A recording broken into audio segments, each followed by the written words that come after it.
Act 2. Chapter 1-1. It's a rare sort of day today, 2 days after Ninetales' release from the Pokémon Center. For the first time in several weeks, Lee and Ninetales have been left to their own devices.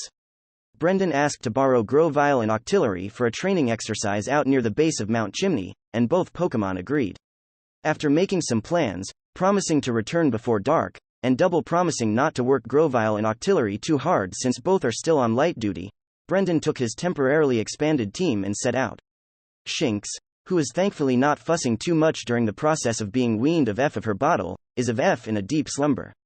She ate a little too much for lunch and quickly fell asleep to digest her meal. Lee returned her to her ball and placed the capsule in a pocket of his backpack, letting Shinx sleep somewhere dark, cozy, and quiet. She'll be out for a few hours, at least. Zinnia and Courtney are out together for some girl time. Lee is 99% sure the outing is Zinnia trying to get the Magma admin to slip up and talk about something she shouldn't, and maybe 1% trying to get free drinks at a bar somewhere. The Dragon Tia Mare apparently has plans to begin their investigation into Magma's recent activity tonight. She's going to go out and eavesdrop in the usual dives that gangsters frequent, while Lee is going to study up on how far his powers as an auxiliary piece of Pfizer go. First, finding out if he can request warrants, just in case Zinnia gets stonewalled on a lead. None too thrilling, all things considered. Since today is their weekly rest day in the cycle Lee has formulated for his Pokémon, Lee and Ninetales have been left with some time to relax together, as their only obligation today is to meet with Moore at the gym and allow the still unnamed move for Flannery to be copied. That in mind, Lee and Ninetales decided to go out and enjoy themselves for a bit. Out on the streets of Laverage, Man and Fox cut through the crowds on the street with ease, as most part around them with excited whispers and odd smiles. Ninetales was the subject of stares before, but she's a veritable celebrity now after defeating Ty. The great vixen keeps her head held high and her prowling gait regal, but she can't quite hide the smile that pulls at the edges of her lips. Her steps are still a bit ginger, and if one looks hard enough, they can see where her coat is a little thinner in places, but the fading aftermath of her bout with Ty does nothing to diminish Ninetales' mood. Lee smiles. Enjoying yourself? Perhaps a little, she admits with a sniff. It was somewhat unwelcome before our match with Leader Moore, but now the attention feels appropriate. Laverage has a lot of immigrants from Kanto and Johto, and both regions have a long history with the V-Ulpix line. It makes sense that people would stare. Lee eyeballs a few shops as they walk, his eyes lingering on a tobacco shop advertising everything from traditionally Asian-looking pipes to fine cigars. Ninetales follows his eyes and draws her lips back into a thin line. No. A frown finds its way to Lee's face. I wasn't going to get anything bad. Just a box or two of cigars for special occasions. Lee, my beloved, she begins, eyeing him with a pained look, you only have so long on this earth, and I want to savor every moment of it. I don't want you to ruin your health, and I don't think my heart could bear it if you perished before your time. Ninetales narrows her eyes, staring up at him seriously. You already quit smoking months ago, so why go back? Quitting had been more involuntary than anything, considering how hectic the first few weeks of trainer life had been, but guilt still pokes a hole in his heart and Lee falters. I forgot about that part. My bad, love. The conversation falls into a lull and, although she tries to hide it, Lee can feel Ninetales' own guilt gnawing at her. You may have one box of your choice, she begins, her tone leaving no room for argument. They're to be saved only for special occasions like you said, understood? 9. If it upsets you so much, then I'm fine doing without. Lee reaches a hand out and strokes her behind her heart-marked ear as they walk. No skin off my nose. Ninetales leans into the touch with a content sigh. Perhaps, but I shouldn't have manipulated you like that. I knew what I said would make you feel guilty. Mulling over her words, Lee takes a moment to reply. Maybe you did, but that doesn't make your point or good intentions less valid. The fox huffs. You're infuriatingly kind sometimes. If I can't have pity parties, then you can't either. Lee meets her eyes with a smile as they walk past the tobacco shop. I'll pass this time, maybe another time. Ninetales leans into Lee's side, her warmth seeping into him just as much as her telepathic adoration does. The pair separate and continue forward, pulled along by whims more than anything else. They browse the various merchants as they go, such as a flower shop teeming with cutifly, all busy pollinating the flowers within. The shop's largest display is a colorful array of bamboo, grown by crossbreeding the plants with berry trees. A liquor store they stop by proudly presents its locally made sake, a traditional form of rice wine. Ninetales is considerably more okay with alcohol over tobacco, So Lee buys himself some burning spirit sake, the bottle of which features the Typhlosion's scowling, stylized face on the label. The third shop is what really captures Lee's attention, though. Look at that, Lee breathes as he and Ninetails step in through the propped open door of Parlor Kaide. All around them are racks of clothes and garments. Some are obviously common wholesale fare, but quite a bit looks to be handmade, especially since the bulk of the inventory is traditional wear like robes, kimonos, houris, and other things Lee can't rightly name. They're artistic and eye-catching, but that's not what has Lee's attention. No, what draws his eyes is deeper inside. Near the back of the store and behind the employee counter are a hard-working group of Spinarak, diligently overseen by an Ariados. The Spinarak are spider Pokemon sporting a size fit to send an arachnophobe into conniptions. The spiders are green with yellow legs that easily span a foot, and both the body and legs are banded with blue-black stripes. On the spider's head are two large eyes, a pearly white horn, and fangs colored a threatening red. Despite being commonly called spiders, the Pokemon only have 6 legs. The rear wall of the shop is covered in a silken spiderweb of mammoth proportions. From the wall protrude a number of shelves off to the side, also covered in web. If a Spinarak isn't hanging on the back wall, then they're on the shelves, or sometimes under the shelves, parallel to the ground. Some of the spiders are busy working the spinnerets on their abdomens, producing a steady stream of silk that they twist and roll up into wooden spools held in their rearmost legs. Others are transporting full spools of pure white silk over to one of the shelves in the corner of the wall. They set the spools on upward-facing pegs before pulling the threads through a low-set bowl on the bottom of their workstation. With slow, careful tugs, they drag the white threads through the bowl, and the silk, now a brilliant color, is wound around another waiting spool. They must have little pools of dye up there, Lee thinks to himself. On an unused portion of the employee counter, a team of Spinarak are using their fangs like sewing needles, weaving spools of colored silk together to form a thick bolt of fabric. They're even weaving a pattern into it. The current bolt they're working on is a rich sky blue with purple flower petals.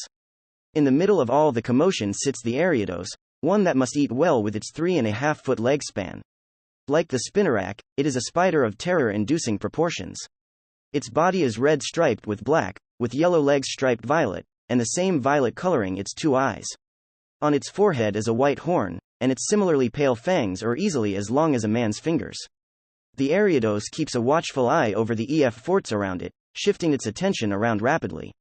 Its legs pluck at the web every now and then, and with each pluck, some of the Spinarak heed unspoken orders and move to new phases in their work.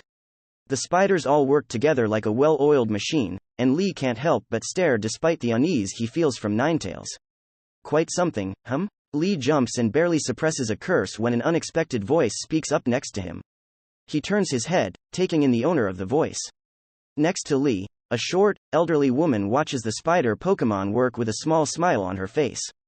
Her visage is like that of an old crone, one so on the nose Lee has to wonder if that was her intent. With gray hair pulled back into a high bun, a drooping, hooked nose, half-lidded eyes paired with a self-satisfied smirk, and a lit cigarette in a long, stem-like holder in her hand, she must be aiming for the appearance. The old woman turns her smirk up to Lee. Captivated by my darlings, are you? She asks, a pronounced accent most evident in how she says, darlings. I don't blame you. They're masterful in their art, so much so that I've little left to teach them. She chuckles and lifts her cigarette holder up, taking a long drag. Exhaling the smoke, she continues, 9th generation in a growing dynasty of silk weavers, they are, and sweethearts to boot. They barely let their old master work anymore. It makes me feel useless. The Ariados on the wall seems to take offense at the statement, lifting its head and clicking its fangs in obvious agitation. It stares at the old woman with a hard, challenging gaze. The elderly woman meets the stare with a raised brow. After just a few seconds, the Ariados concedes and looks away. HMPH. The old woman nods, then returns her eyes to Lee. WL then, boy. Don't be rude. Introduce yourself and your companion to me if you're going to be in my shop taking up space. Ninetails gives the old shopkeep a glowing red glare for the brusque tone, but it goes unnoticed. Caught flat-footed, Lee blinks.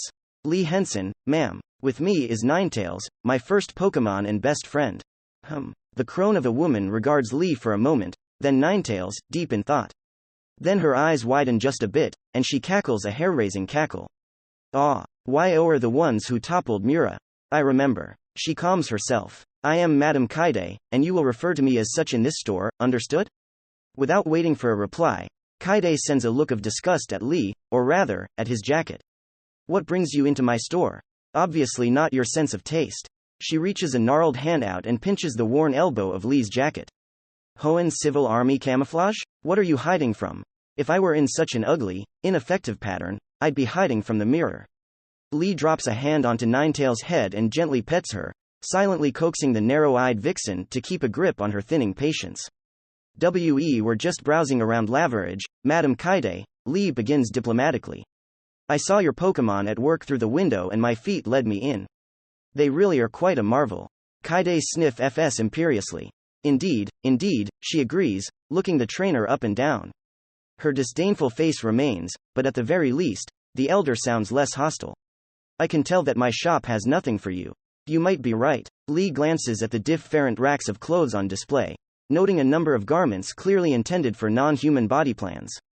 Ninetails and I have been thinking about entering a Pokémon contest just to see how we like it, and my first thought on that was to go for a more traditional look for the performance. Lee turns to Ninetails, who blinks her red eyes at him. Old you like a kimono? Or maybe something else, Nine? I was under the impression that the trainer is the one that needs to dress up in a Pokémon contest, not the Pokémon. Ninetails punctuates the telepathy with a rolling growl in her throat and a snort, mostly so Lee doesn't look insane getting answers from a mute fox. Yes, but the point is to show of F the Pokémon, not the trainer. Lee crosses his arms. Plenty of coordinators use accessories for their Pokémon. Ninetails scans the racks of clothing, her mind slowly working. As she thinks, Lee can practically see what's going through her head. One part of the fox is skeptical. Her natural beauty is enough, she thinks.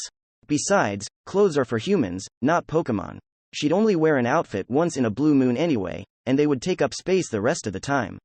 Another part, one close to where their minds join, looks at the assorted robes and dresses with a measure of appreciation, imagining some of them wrapped around her.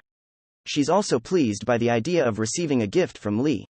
The two sides clash in indecision briefly, then a winner is decided. I suppose one won't hurt, Ninetails says with a nod of her head. Lee smiles in reply. I guess we'll have a look around, then, he says, looking back down at Kaide. Look around? The elderly woman scoffs FS and tilts her head, peering at Lee like someone might a slowpoke. She waves a hand around the store, occasionally stopping to point at the racks. At this, she shakes her head with an aggravated sigh and pinches her cigarette out between two fingers. Darling, these are rags for tourists, barely even fit to be used as bibs for children.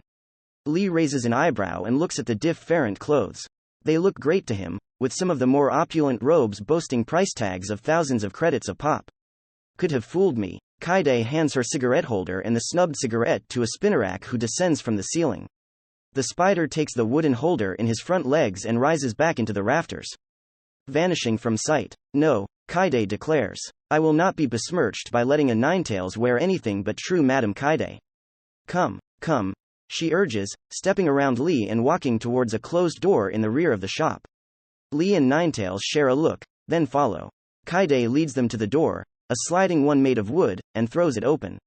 Lloyd. Inside the room, a teenage boy with a joltik on his shoulder jumps and nearly drops the bolt of fabric he's carrying. Why yes, madam? He turns, regarding the old shopkeeper nervously. The boy is young, bright-eyed, and looks like he wishes he was anywhere else but here. Make yourself useful and man the front. I have a client to see to. Kaide waves the boy of F. Yes, madam. Lloyd gulps and hastily jogs to the corner of the room, placing the bolt in his arms down next to several others, then slips by Lee and Ninetails in a hurry. As he goes, the joltik on his shoulder blinks its four shiny, curiously intelligent eyes at them, as the teen slides the door closed behind him. HMPF. Stupid boy, Kaide mutters to herself.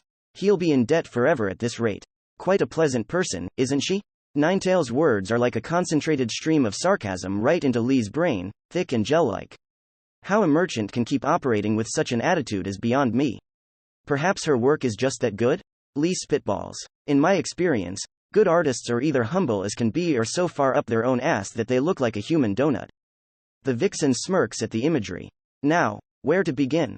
Kaide mutters to herself, peering around the room. The back room of Parlor Kaide is a tailor's dream, with high shelves fitted with cubbies, all of which sport great rolls of fabric. One wall is dominated entirely by a pegboard filled with spools of silk arranged by color, and the opposite wall is stacked high with wooden boxes, each color coated with a small sticker. What the colors mean is anyone's guess. By an ancient-looking iron sewing machine are a number of mannequins, each made for a different body type. Several quadrupeds, a few human-sized ones, and even a more esoteric one that looks like it can have extra limbs slotted into its torso. Looking up, Lee is only amazed further. In the rafters are several more spinnerack, and with them are even more shelves of fabric and equipment. Seeing what the spiders are standing vigil around in the gloom of the unlit ceiling is a challenge, but the stark white web at the very top of the ceiling is plain to see. Kaide looks up as well and snaps her fingers. A blank 15QM4M6 if you would, my darlings. A spinnerack from the rafters skitters to someplace out of view, then returns and descends on a thread of spider silk. A plain white robe, a white sash, a filled pin cushion, and a rolled-up tape measure are all held in his legs. Thank you, darling. Kaide smiles and takes the garments, tape, measure, and pincushion from the spider, who chitters and rises back into the ceiling. Then she turns her attention to Ninetails. Come here, darling. Let's begin. I'm beginning to rethink my choice. Ninetails grumbles, but she does as the old woman asks and steps into the middle of the room. Kaide drapes the blank kimono over Ninetails' back, holding the sleeves up so Ninetails can easily step into them. Then, reaching under the fox, Kaide pulls the kimono closed, wraps the sash around Ninetails' middle, and tightens it in seemingly one movement. The whole dress seems to have been made from the ground up with a quadruped in mind. Yes, 15QM4M6 should be about right, the old seamstress murmurs, securing her pin cushion onto her wrist with a strap. Moving like lightning, she takes various measurements across Ninetails' body, sometimes marking the blank kimono with pins. Lee leans back against the wall, content to watch. Kaide moves with a deftness unfit for a woman her age, quickly marking the blank kimono and adjusting it, sometimes stepping away and asking Ninetails to turn. The blank kimono is then removed and placed on the quadrupedal mannequin before the seamstress requests another from her spinnerack, this time a 14QM4M7. The process repeats itself several times.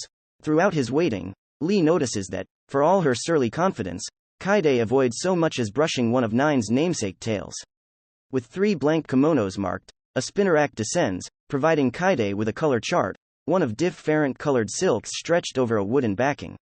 The chart in hand, the elderly woman holds it to Ninetails' fur coat. Something warm and simple, she mutters. Yes, a red base will do. We don't get to pick the color or anything? Lee asks, eyebrow raised. Kaide openly cackles a mocking note. After much debate with herself, Kaide nods and smiles. Ah, this will be a good one indeed, she says, undoing the sash around Ninetails' middle and helping the fox step out of the latest white kimono. You're certainly thorough, madam, Lee comments, stepping of the wall and stretching. He pulls his phone from his pocket and checks the time. Geez, half an hour flew by in a flash. Kaide ignores him, instead fling over to the well-aged sewing machine, where an old notepad lies. Producing a pen from her pocket, she begins writing down numbers, a long, almost nonsensical string of them, and none of them seem to correspond with the measurements she's just taken. After half the page is filled, she rips the page free, steps over to the wall, and knocks upon it sharply. I don't mean to be a bother, Lee begins, keeping his annoyance at being ignored in check. But can we have an ETA for when the kimono will be ready? And possibly a quote before we actually commit? Hush, boy. Kaide clicks her tongue. Why, our Ninetails will have her finery today. Don't worry about money, either.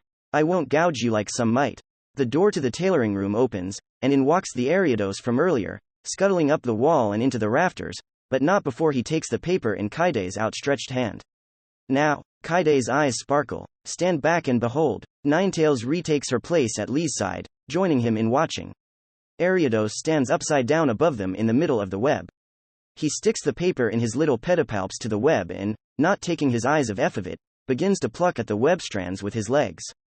All around the rafters, the spinneracks suddenly move as one, skittering past one another in a frantic race to grab supplies. Some rappel down to take bolts of fabric in 2 spider teams. Others take spools of individual thread. Another team drags one of the quadruped mannequins to the center of the room, with one spider remaining behind under the mannequin. Reaching into the dummy's belly, the spider twists some kind of mechanism that has escaped Lee's notice, and sections of the mannequin resize themselves with the clicks of a ratchet. The spiders all halt as Ariados stops plucking at the web. Then, like a conductor moving to the next movement in a symphony, the great red spider above begins his furious coordination anew. The whole time, Lee looks for the threads he knows must be connected from the web above to the working spiders, but they must be so thin that they escape the human eye. As the team of Spinnerack descends on the mannequin, Lee can't help but let his jaw drop. Fangs slice cloth like scissors and stitch like needles as a new kimono materializes from raw fabric and thread under the writhing mass of spiders. The Spinneracks seem totally erratic from the outside, but under them, a garment quickly begins to take shape on the mannequin, arrayed in reds, oranges, and white. The well-organized discord of yellow legs and red fangs dominates the room for a solid 15 minutes, and the entire time, Lee is transfixed at the scene before him.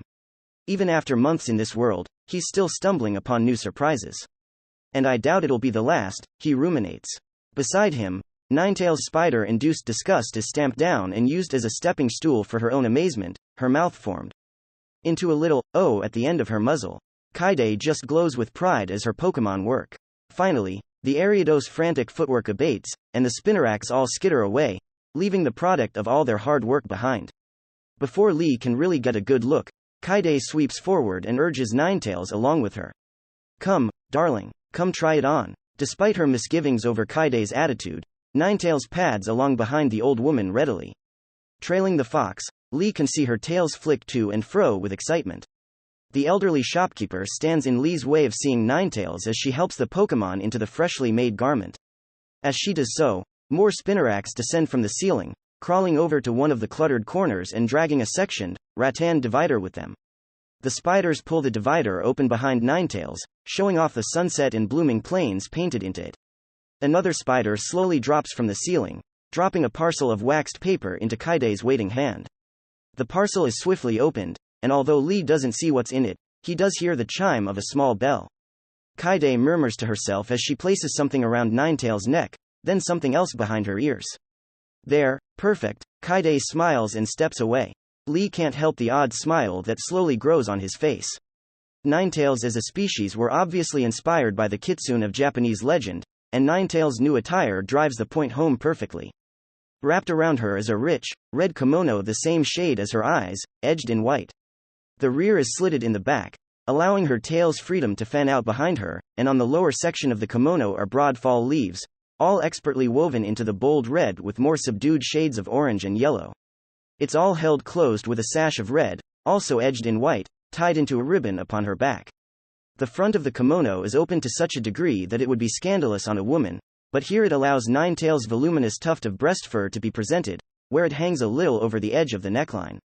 On that tuft and around her neck is a necklace of thick red cord, and dangling from the necklace is an ornate, somewhat shield-shaped charm inscribed with kanji Lee can't hope to translate. The charm is flanked by a pair of small, round bells, and hanging from the bottom of the charm itself is a pair of tassels, one white and the other red. Finally, in the tuft of fur trailing down Ninetail's head, a pair of hair sticks tipped with red gems are crossed inside. Bridged between them is a golden, fan-like ornament. Well? Ninetails asks. After a moment of slightly embarrassed indecision, she sits, fluffs her tails up into a neat fan, and turns her head in a pose.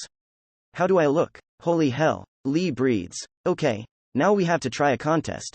You'll knock the judges dead just walking onto the stage. Silently, Lee offers his vision to Ninetails, who reaches across the short telepathic band to see for herself. The vixen smiles brightly, enjoying her new look much more than she expected, and positively loving how much Lee admires her. Her happiness only makes Lee's own smile wider. Before that smile fades or Ninetails gets a chance to protest, Lee quickly withdraws his phone and snaps a picture of the scene. Wait till the nutcases on Fox Friday see this one, he sends to her, taking another vertical photo and setting it as his background. Ninetails' ears burn red at the thought of someone other than Lee seeing her like this. Must you? The longer he looks at the beautiful fox, the more Lee really appreciates just how much his life is looking up. Then his smile dies a horrible death when another thought hits him. Oh shit, how much is this going to cost? Lee turns to Kaide, gulping. So, Madam Kaide? About the cost here. The old woman smirks. For a specialty such as this? I don't even listen unless a client has a deposit of 10,000 ready. Lee feels his soul leave his body. Through Ninetail's eyes, he watches his own face go white as a sheet. But, Kaide continues, eyeballing the now furious Ninetails. Stop with the scowl, darling. Let an old woman have some fun, she huffs. I will only charge you for the materials today. It's not every day I can design for a client who actually wears my work well, and unlike some others, I will tell you to your face that this is a marketing ploy. Tell others you were here, and I will consider the time repaid. A sigh of relief blows past Lee's lips. Reaching up, he rubs his forehead. Okay, so how much? 3,000 credits. Kaide looks like she's barely keeping herself from cackling. Suppressing the urge to hiss at the still steep price, Lee just nods.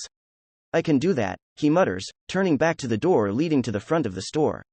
Where are you going? Kaide demands, a scowl taking over her wrinkled face. Come here, boy. Before you go, you're learning how to take the ensemble of F of your Pokemon, how to put it on, how to fold it, and how to keep it clean. If it does get dirty. Her face grows stormy. Dry. Clean. Only. Under Kaide's watchful eye, Lee, who is kneeling at Ninetail's side, begins removing the kimono from her for what feels like the 10th time.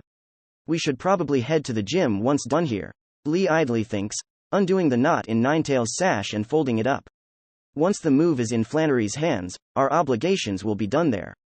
We should. Ninetails agrees. I'm sorry that this ended up being so expensive, she then apologizes, remorse soaked into each word. It's for you, so it's worth it. Lee sends back without a moment's delay. Ninetails turns her neck and licks her trainer across his scarred cheek.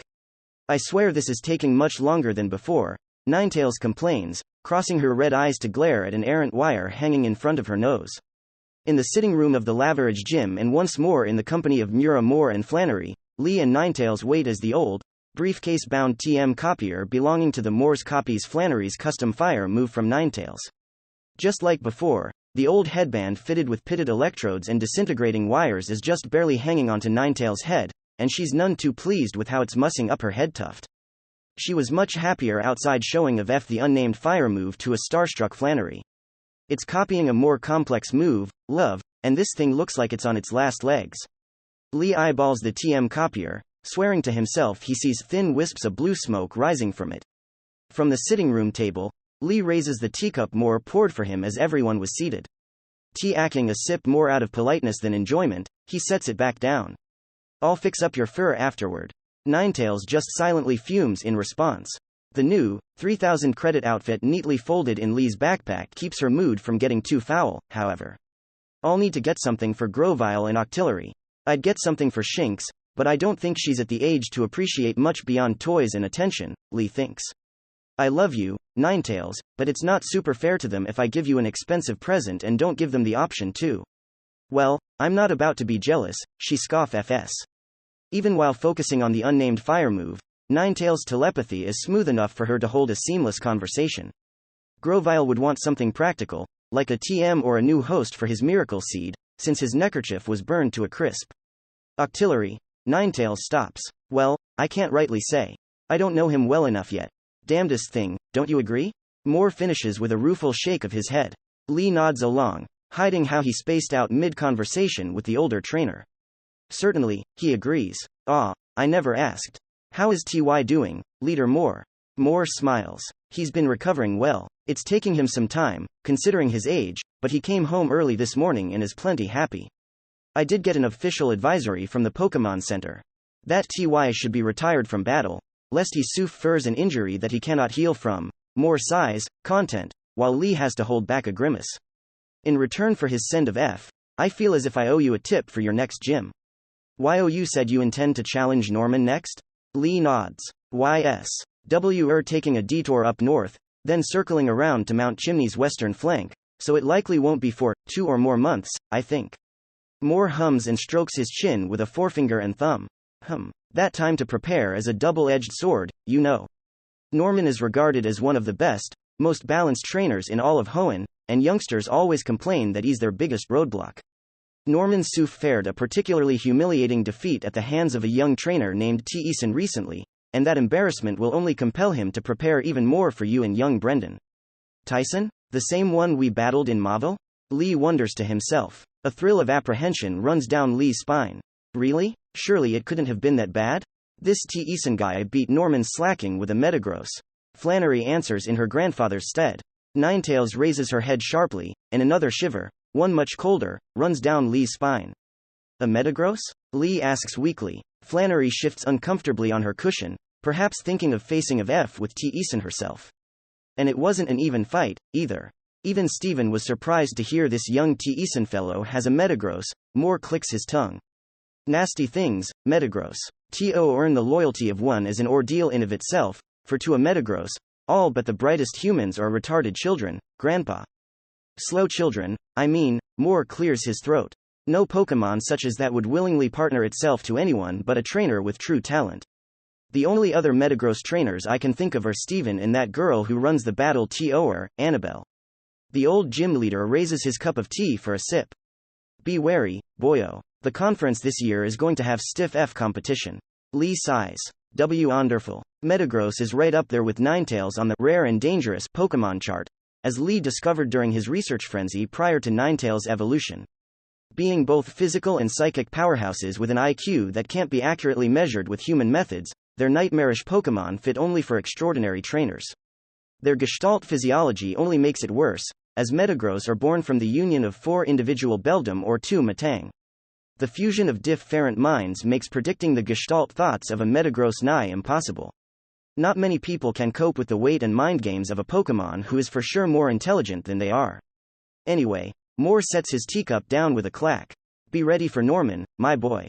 Family life might have slowed his growth, but it's done nothing to weaken his Pokemon. Norman and his team at their fullest will be your first real taste of an elite. There is no surefire counter for him, and he'll be getting his team ready for you. If he can rouse slacking for your battle. Moore slips his glasses of F and cleans the lenses against his shirt. It'll be a fight for the books.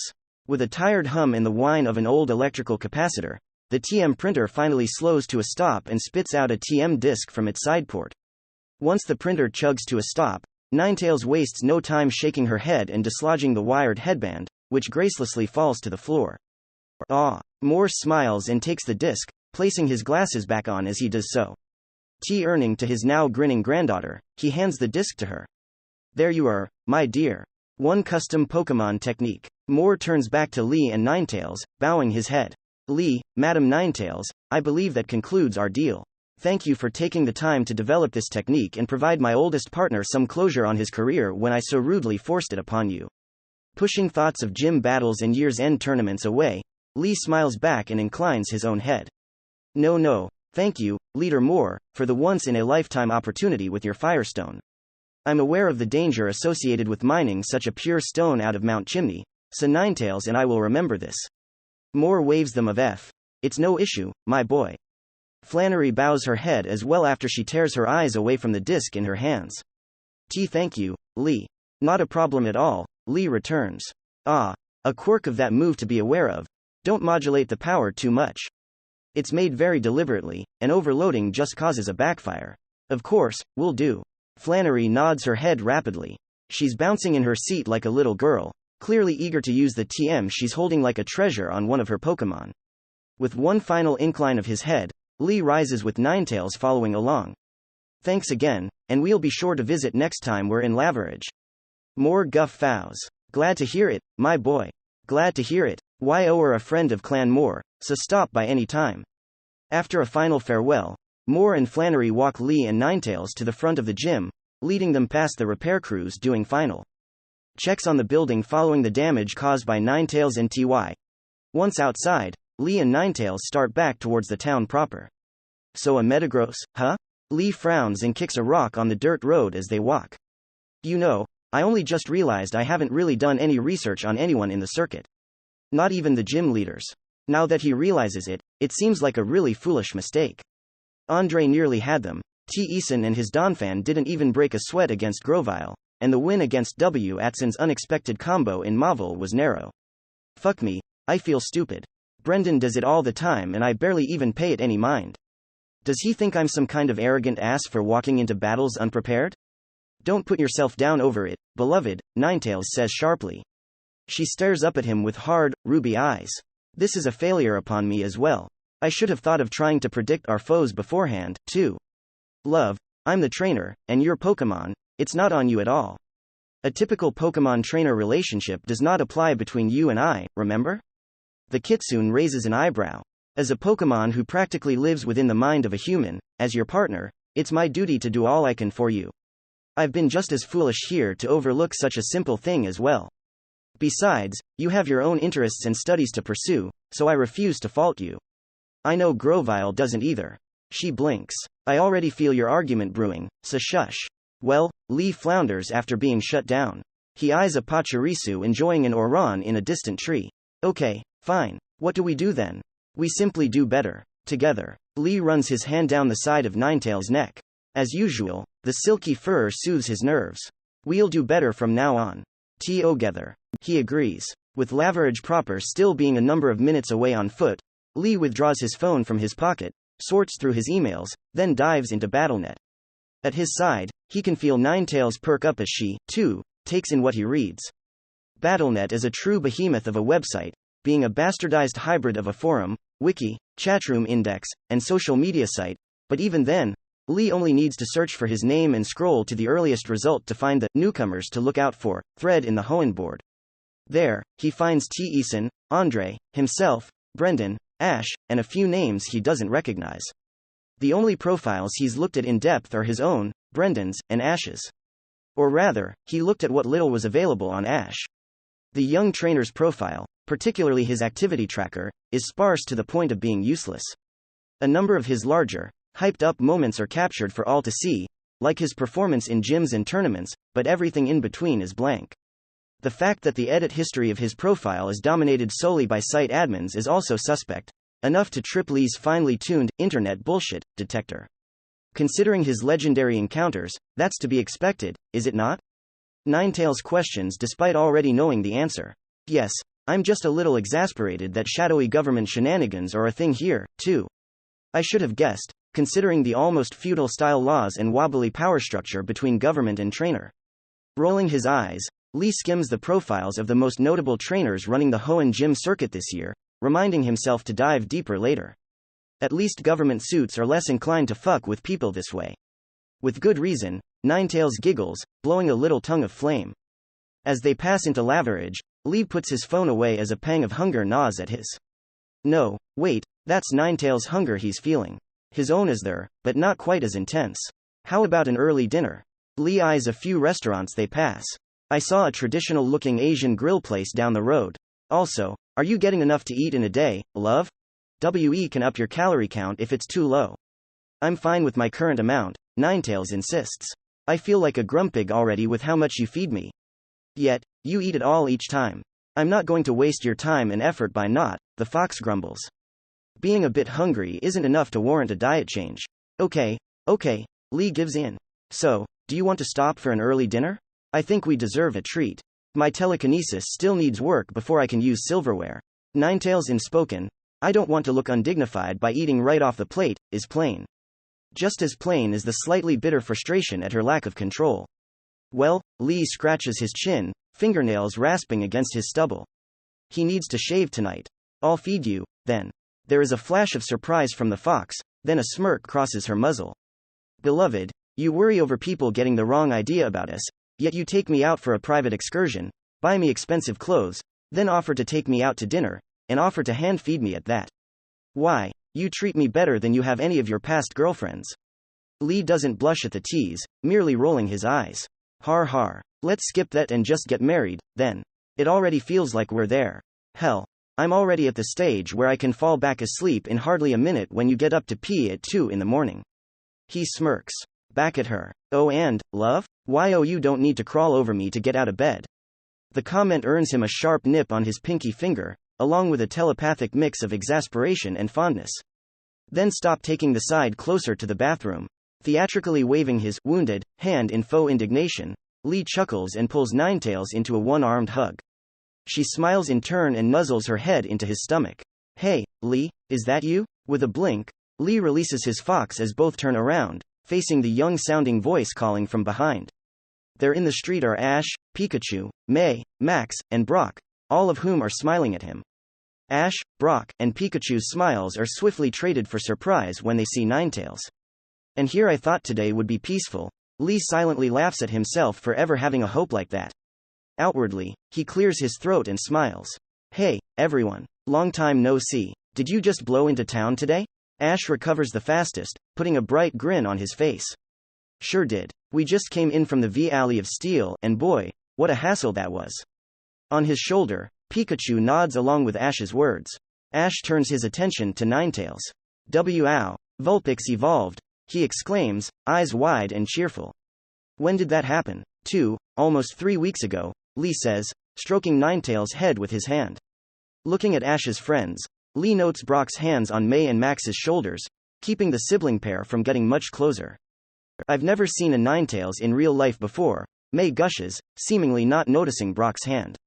She pulls out her Pokédex and points it at Ninetales, who watches with a quirked brow. Ninetales, the fox Pokémon, begins the droning voice of May's Pokédex. Intelligent and vindictive, these long-lived Pokémon never forget a grudge. Legend has it that these Pokémon will lay a 1,000-year curse on anyone who grabs one of their tails. May's smile becomes fragile. Interesting stuff F. She laughs nervously and puts her Pokédex away. Whose idea was it to put the stupid little intro on Dex scans? Lee shakes his head and continues stroking Ninetales. Don't let the Pokédex blurb scare you too much, there is a lot of misinformation out there on Ninetales as a species. Ash nods along. Of course. There's no such thing as a bad Pokémon. Not the phrase I would have used, but I have to compliment the attitude. Lee perishes the thought and continues. I'd say half of what you hear isn't right. Here's an example. Lee takes the hand that was stroking Ninetales along her head and snatches one of her tails, letting the tip wiggle in faux distress. Brock inhales sharply, and both May and Max freeze in fright. Ash and Pikachu only seem a bit surprised as their eyes widen in sync. More than one person on the street stops to watch with bated breath. After a moment, Lee lets the tail go, and Ninetales returns the errant tail to its fan formation with its sisters. See? Lee gestures at himself. No curse. Just don't repeat the stunt because while the curse isn't real, the teeth and fire very much are. At that moment, Ninetales' hunger makes itself aware again with a phantom pang, so Lee moves the conversation along. Ninetales. And I were actually about to find a place to eat. If you kids want to join us, you're welcome to come along. My treat. Lee can already feel Ninetales mentally grumbling. Having guests means no more dating jokes. As with many groups of children, the possibility of danger is forgotten at the mention of free food. As one, all of them perk up. I did it. Kirlia breathes, gasping and panting for air as he looks down at himself. I did it. Corvisquire is treated to the nauseatingly sweet sight of Ally and Ralts, now Kirlia, embracing and spinning in a circle, laughing and practically leaping for joy. In his perch in a tree just above the green-headed brat and the newly evolved Kirlia, Corvisquire sighs to himself and allows the two of them to enjoy themselves for a moment. For several weeks the pair have been growing like weeds in terms of skill and power. Corvisquire would fare no weaklings under his wing, and to his grudging approval, Ally and Kirlia learned quickly. Corvisquire would throw problems their way, usually in the form of attacks, they adapt, then rinse and repeat. A brutal, but effective way to train. The boy proved himself to have something of a brain, studying the art of Pokémon training in his spare time. He and Kirlia sync up well with his Pokémon's telepathic talent, now to the point that Ally only needs verbal cues for the most complex of instructions. Kirlia, meanwhile, has been trotting down the route of the patient opportunist.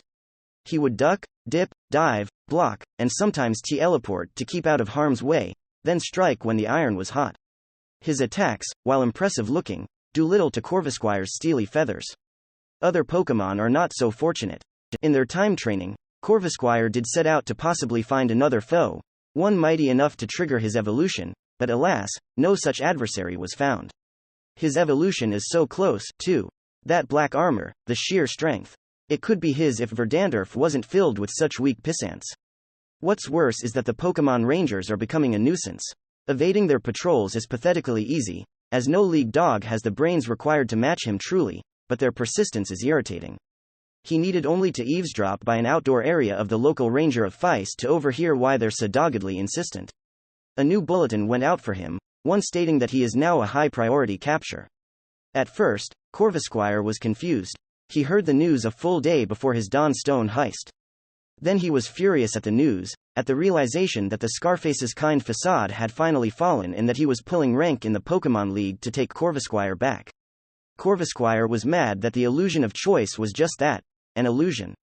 He was rancorous for over a day when another thought struck him. Could it be that he's a high priority for some other reason? Maybe. Then it hit like a blow to the stomach. The death of the Scarface's whole world. He, Corvusquire, is privy to that poisoned knowledge. He knows it happened, and he knows nuclear energy can somehow be harnessed and turned into bombs. To kill a whole world, one would need to be on equal footing with Arceus. The illusion of Scarface's kindness returned, but another shadow was cast over Corvusquire.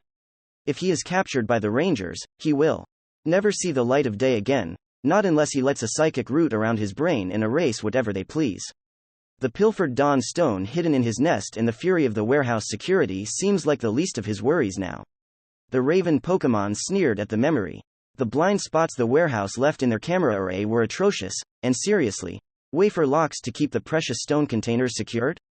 He got in and out with no issue in the crudest of tools.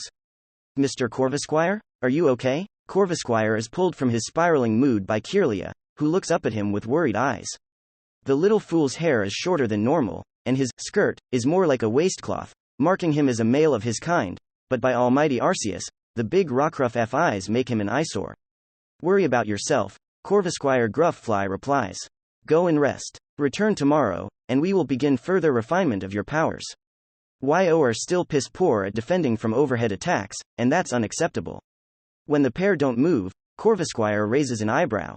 You've been dismissed, idiots. Go home. That wasn't a suggestion. The brat and the psychic meet eyes for a moment, then Kirlia gulps and looks back up. But something is bothering you, and we want to help. An amused snort is Corvusquire's answer. How cute. He shakes his head. Be gone. You are no use exhausted, and I wish to be alone. I have things of my own to be doing and you're cutting into that time. Kirlia actually has the audacity to shake his head, wincing as he does so. No, I can feel it. Something is bothering you. Corvusquire's amusement drains away in an instant, replaced with a prickling irritation. You were ordered to leave, fool. Corvusquire clacks his beak. The hatchling that bites the beak that feeds is a hatchling that will learn a harsh lesson. Remember that. The raven raises his beak and stares down menacingly. Is that a lesson you're ready for? Kirlia shivers on his feet, and Ally begins to look pale, but Kirlia's sad, simpering look seems to redouble itself and he opens his damn mouth again. Do you miss your trainer? It wasn't your fault. You can't blame yourself for someone else getting sick. Kirlia slaps his hands over his mouth, aghast at his own words and seemingly surprised that they came out at all. Corvusquire's mind goes blank. In his ears, he hears a sharp keen, and at the edge of his vision, a red haze begins to form. How does he know? How does he know? How does he know? Nothing can be done. Nothing can be done. Nothing can be done. You can't do anything. I do not know how you came to find that knowledge, the raven begins, his words halting and so hate-filled that each one quivers. He turns his red eyes down, staring at Ally and Kirlia like Giratina himself. I do know one thing for certain, however. Both the child and Pokémon openly quake. In their eyes is fear, and Corvusquire drinks it in. Wally palms the inhaler in his pocket, pulling it free and taking a puff. The action almost snaps the raven out of his murderous haze. Almost. I know that 30 seconds is all I will give you, Corvusquire growls. There is a tiny pop and a flash of pain, and Corvusquire knows he chipped his beak from clenching it so hard. 30 seconds to run and meditate on your mistake before I teach you both about the chick who bit the beak that feeds. Go now. Time is asking. Both younglings turn tail and flee through the brush of the clearing, and in his head, Corvusquire begins to count down. Just as he reaches 0, an unexpected voice rings out. I don't understand what he saw in you. Corvusquire gasps and immediately shoots his wings open, taking of F in a flash to hover in the air. There, standing in a casual crouch inches away from where he was perched, is a Medicham. Corvusquire inspects the interloper up and down, gauging him carefully. The Medicham has certainly seen a fight or two, as his scarred physique tells a story of harsh encounters, but the stranger doesn't trip Corvusquire's well-honed survival instincts. An unlucky fool, then. The Medicham looks back up at Corvusquire with a bored, bug-eyed gaze, one totally apathetic to the seething fury on Corvusquire's visage. The fighting type doesn't even raise an eyebrow at him. And just who in the hell are you? Corvusquire hisses. You have some NER. The raven stops himself short when he notices what's in Medicham's hand. A Dawn Stone. You're not as slick as you might think, Medicham hums, slowly standing on the branch and turning the shining stone over in his hand. The drooped, bored eyes never leave Corvusquire's. He would be held responsible for your theft, you know. Corvisquire shakes his head, confusion making his boiling fury even worse. Enough with the pronoun game, moron. Who is he? Lee. The name makes Corvisquire falter. Why does his private business seem to be public knowledge all of a sudden? I don't understand what he saw in you, Medicham repeats, finally breaking eye contact to look at the stone in his hand. I've read his reports and listened to his audiologs. He was always fond of you, even if you caused him issues. The hurt in his voice when you abandoned him was real. Now you're out here, menacing children and stealing baubles. Medicham takes a deep breath. Why run? Reports? Audiologs? Just who is this Medicham? Corvisquire defaults back to the one thing that's never failed him. Anger. Listen here, bastard, Corvisquire shouts, the red haze returning to his vision. What sort of mind games are you trying to pull? You Don. Pain explodes in his stomach so fast that he can do nothing. In fact, all Corvisquire can do is gasp as stars dance in his vision. There is a thud, and he realizes he's tumbled out of the air and hit the ground like a falling brick. There, prostrate in the dirt, he wheezes as his brutalized lungs beg for air. A pair of feet touch down in the grass next to him without a sound. That wasn't an appropriate answer to my question. Corvisquire doesn't need to look up to know it's that damned Medicham, as the skinny bastard's voice is still as disinterested as it was before. Why run? The raven hacks and stumbles to his feet. That's none of your business, nosy sheep. 1 second, Medicham is there. The next, he's gone, and Corvisquire shrieks when a knee is driven into his back, sending him back down with a crash that's sure to bruise. The attack is so fast that even his extreme speed accustomed eyes miss any movement. Civility will take you far, Medicham murmurs above Corvisquire. Oh, how he's beginning to hate this bastard. I have given you the courtesy of explaining yourself. Please, use it. Medicham's knee rises, and Corvisquire's pride demands that he rise, too. Standing up tenderly, Corvisquire takes as deep a breath as he can and levels the thin fighting type with a glare. If it is polite conduct you desire, he hisses, then so be it. May I have the pleasure of knowing with whom I speak? He spits the word, pleasure, like it burns his beak. Medicham doesn't seem amused. I am Medicham, ace of Nigel Birch, the Hoenn regional professor and direct superior of lab trainer Lee Henson. Ah, suddenly things make more sense. Corvisquire huff fs. Very well then, Medicham, ace of Nigel Birch, the Hoenn regional professor and direct superior of lab trainer Lee Henson. He says it all in one breath that reeks of spite. What, if I may ask, are you doing here? Asking you questions, Medicham answers, voice flat. Corvisquire waits, and when no further elaboration comes, he scowls. Why run? Medicham repeats, and despite how Corvisquire wishes to look away, he can't seem to escape Medicham's eyes. Corvisquire doesn't answer, and after a moment, Medicham begins guessing. Team dispute? Dissatisfaction with training? Medicham's blank bug eyes turn toward the path Ally and Kirlia escaped to. Past hurts? Corvisquire bites back a curse. Your silence says a lot, Medicham muses aloud. Aren't your kind supposed to be a reflective lot that speaks in riddles and preaches Zen or something? Corvisquire growls. So far, you've been as blunt as a Snorlax's backside. Medicham shrugs. There is a time and place for reflection and riddles, he says, freezing Corvisquire in place with his blank stare once more. Why run? Temper and nerves both frayed, Corvisquire raises his voice once more. Let me answer your question with a question of my own. Tell me, oh aloof one. What would you do if your entire world came crashing down? Medicham hums to himself and looks down at the stone in his hand. I cannot say. I do know what I would not do, though. Enlighten me. The raven snarls, his feathers roof fling. What sort of sage advice do you have for me? What would you not do? Run. The tailwind is taken out from behind Corvisquire's seething anger in an instant. Medicham ponders the dawn stone in his hand for a moment, taking in its gentle glow, then he drops it at Corvisquire's talons. Earning on his heel, the fighting type begins walking away. Where are you going? Corvisquire caws incredulously, looking between Medicham's back and the stone that Medicham knows is stolen. Medicham doesn't break his stride or look back. Back to Nigel. After stalking me, attacking me, and interrogating me, a Pokemon you know has committed crimes and is a runaway, you're just going to leave? The raven's head is spinning. From his fall or this maddening Pokemon's insanity, he has no idea. Medicham pauses for a moment but doesn't look back. I won't take more from you, he says, though a niggling feeling tells Corvisquire that the ace Pokemon isn't talking about the discarded Dawn Stone. Your trainer is in Laverage right now. He will be leaving for Philarbor Town soon. All of your choices impact more than you, far beyond the obvious consequences. Remember that. Metacham continues walking, vanishing in the brush. As the sun begins its descent into the evening, Corvusquire sits there in the clearing. Confused, frustrated, and with a throbbing pain in his chest that isn't physical, he lifts his head and screams. Act 2. Chapter 12. In summary, you do have all the powers of a peace officer since Lab T Rainers fall under the broad umbrella of Pokemon League Field Agent. But Lee, please consult me before you take any liberties with said powers. The voice of Amanda Keller, Lee's recently acquired lawyer, pleads from Lee's cell phone. The little device is on speaker mode for the whole room to hear. Your conduct is going to be scrutinized heavily by the League Department of Justice if you insist on your investigation, and we must cross every T and dot every I. Do you understand? I do. Lee sighs and rests his chin in his steepled hands. From his place at the hotel room table, he looks at his assembled Pokemon. On the bed is Ninetales, with Shinx snuggled into the vixen's mass of tails.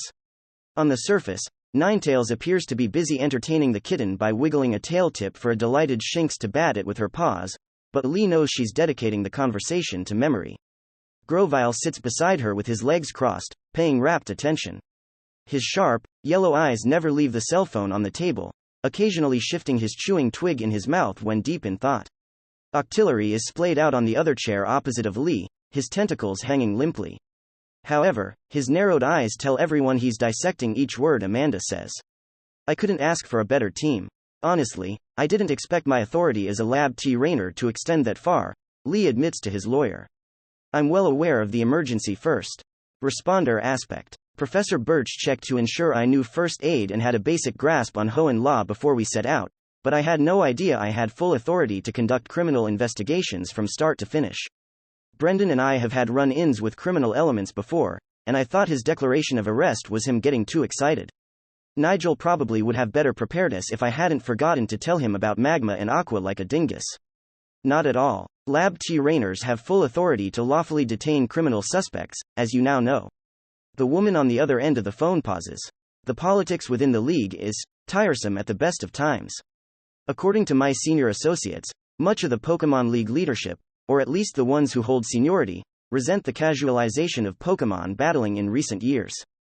To combat a shortage of strong officers and field agents in their ranks, the League effectively deputizes trainers holding special trainer classes, such as Lab T Rainers, Ace T Rainers, T-Op coordinators, and so on. In these situations, the trainer in question undergoes a background check and personality exam unless vouched for by a trusted member of the League, then their authority is automatically granted. Due to your affiliation with Professor Birch, you fall into the latter category. Ninetales frowns. We only needed to read the League regulation book, and we weren't even given a test or a timeline to finish it. Isn't the training for a police officer much more stringent? When Lee voices Ninetales' questions aloud, Amanda sighs. The municipal police forces are administered by the civil government. They're separate from League agents, even if both operate under the same laws and charters. The Hoenn League has been criticized for having such lax requirements ripe for nepotism before. When issues do crop up, the League will either rip the extra powers away, or will softball the offender for fear of alienating them. The better the trainer, the lighter the slap on the wrist. Not that it matters much, as bean counters can easily justify a self-training, self-funding, and self-directing peacekeeping force on paper. Amanda has to stop for a moment and take a breath. The current system only works as well as it does because the deputized trainers are often high-profile individuals beholden to their public image and personal prestige. If not for these factors, things wouldn't work in the slightest. You don't sound like you approve, Lee muses. Do we need to worry about getting direct orders from the League? The lawyer on the other end of the phone hesitates. Yes, and no. It depends on where you get the orders from. Official writs from the League Department of Justice or Department of Defense can force your hand legally, just as a direct order from the Elite Four or Champion can, but much of the PL leadership is very skittish on the subject of actually trying to order deputized trainers. YOU can expect more indirect methods from the PL when they need trainers to act, such as emergency bulletins promising a reward for cooperation. Otherwise, they're hoping that deputized trainers take up the mantle of peacekeeper out of a sense of patriotism or goodwill. So like that alert we got outside of Mauville from that Pokemon Ranger. Lee recalls the incident with the roving Zangoose pack. I see, and if someone in the League gives us an order without a writ? Legally, it's a strong suggestion, not an order. Be wary of burning bridges, though. For example, If an official in League accounting and finance is demanding your assistance for a non-life-threatening matter, you can disregard them. If it's someone within your sphere, say, the League Academic Board, you may want to weigh the pros and cons before making a decision, lest they make your life more difficult. If you ever have doubts, call me right away. Lee sits and thinks for a moment, eyes jumping to his open laptop and the typed-out notes within. He was in the middle of brainstorming a way to mitigate Grovile's relative fragility in battle, and finding a way to combine Leafblade and absorb for life steal effect seemed like the way to go. Amanda's call interrupted the research. With a contemplative hum, Lee returns his eyes to his phone. Seems like an unnecessarily mercenary system if you ask me. Are there many incidents that pop up as a consequence of the current setup? Not too many. Several a year, usually relating to white-collar crime or willful misinterpretation of the law in the line of duty. I'm still dreading the day one of those is dropped on my desk. There is the sound of a pen scratching upon paper over the speaker. Bills have been introduced to reform the deputization system, but incident statistics, or lack thereof, give opponents of the bills too much weight. A cost-cutting argument falls flat as well, as only trainers providing extra services like lab trainers are afforded a paycheck.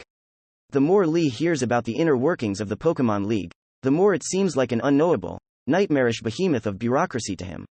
Departments and officials with poorly defined duties, checks and balances all out of whack, gym leaders and elites reigning like lords, authority being handed out like candy, and that's before factoring in the civil government that handles day-to-day municipal and mundane functions. To further complicate matters, it seems like the Pokemon League and civil government are perpetually at each other's throats all the time. Yet, Leader Moore complains about bureaucracy constantly being a thorn in his side? Ninetales chimes in on his thoughts. I recall him stating that even ordering common office supplies through the League wasn't worth the effort. True, but Moore does have a black mark on his record for ditching his post for the war. A single pencil pusher isn't going to mess with the gym leader, but Lee leaves the telepathic line hanging. With a target on his back, the spineless sort would be willing to gang up on him, the vixen concludes with a frown and a flick of her ear. Attempting the same thing on a gym leader in good standing would be career suicide. Petty office politics aside, poverty and crime are at lows that would have been impossible on Earth, so for all the nonsense they get up to, the Pokemon League must be doing something right. Just a few incidents a year, huh? Lee hums, returning his head to the phone call. In the back of his mind, he idly touches the calm current of emotions running between himself and Ninetales, like dipping a finger in a warm river. The zoologist smiles, a realization bearing itself to him. While I'm not endorsing the system, I'm willing to bet the Pokemon themselves also factor into the lack of incidents. I know for a fact none of my Pokemon would agree to any immoral shenanigans. The League is working with closely bonded teams, not individuals, and there is a degree of internal moderation within a team like that, Lee says, looking at this Pokemon. Grovyle nods firmly. Octillery's nod is slower, and a bit more uncaring, but it's still an affirmation. Shinx ceases cuddling the foxtail in her grasp, staring back at Lee with big, innocent eyes. Finally, Ninetales raises her nose. I don't think you have a treacherous bone in your body, beloved, she says. If the impossible day comes where you are led astray, I'll happily guide you back. Smiling, Lee turns his head back to his phone. I don't want to disappoint them just as they don't want to disappoint me. Perhaps Pokemon are the keystone keeping everything in place? I'm not a Pokemon trainer, so maybe that's the answer, Amanda concedes. It's still a legal nightmare waiting to happen, though. I guess so. Anyway, Lee glances at the clock on the wall. I know I've kept you for longer than I intended. Sorry about that, Amanda. I'll let you go for now and consult you before I engage the Laverage courts. It's not a problem, Lee. It's what I'm here for. Have a nice day. Same to you. There is a click from Lee's phone, then the call ends. Taking the cell phone and slipping it back into his pocket, Lee leans back in his chair with a sigh. T. Rayner, nutritionist, amateur electrician, public figure, and now private investigator, he mutters. I get that trainers need to be flexible, but this towering pillar of hats is getting heavy. Don't worry too much. We're here to help each step of the way. Ninetales vocalizes her telepathic words for Grovyle and Octillery's benefit. Right? She asks with a short yip, one deeper than a mundane fox could make. Grovyle lets out an affirmative growl deep in his throat, his yellow eyes meeting Lee's. Octillery just nods once more. Emerging from her cozy blanket of tails, Shinx makes her support known by leaping from the bed to Lee's lap with a somewhat clumsy bound, one that forces her to dig her claws into Lee's leg a bit to steady herself. The kitten cuddles herself to her trainer's stomach, purring up a storm. A smile rises to Lee's face. A sharp knock on the door draws everyone's eyes, and Lee glances at Ninetails. It's Zinnia and Shelgon, the fox provides after reaching her mind out. And a Pokemon I've not met before. Would you like me to open it? If you could, please. Ninetails narrows her eyes, a violet glow to them. The knob of the hotel room door is enveloped in a corona the same color as Ninetails' eyes. Slowly, hesitantly, the knob twists seemingly of its own accord. The metal groans for a split second when Ninetails twists the knob as far as it can go, but she quickly eases her force of F. The door then slowly swings open, letting Zinnia stride in.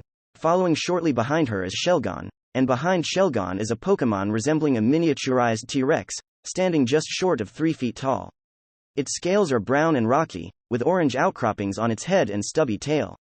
Its short forearms end in 2 white claws, its feet ending in 3. Around its neck is a crest of white spines, just as white as the large teeth lining its jaws. Its eyes scan the room, taking in everyone and everything with suspicion.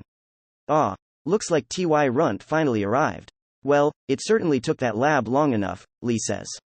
Every part of him desperately wants to get up close and examine the living fossil that just strolled in, but he restrains himself just as Zinnia instructed a few days prior.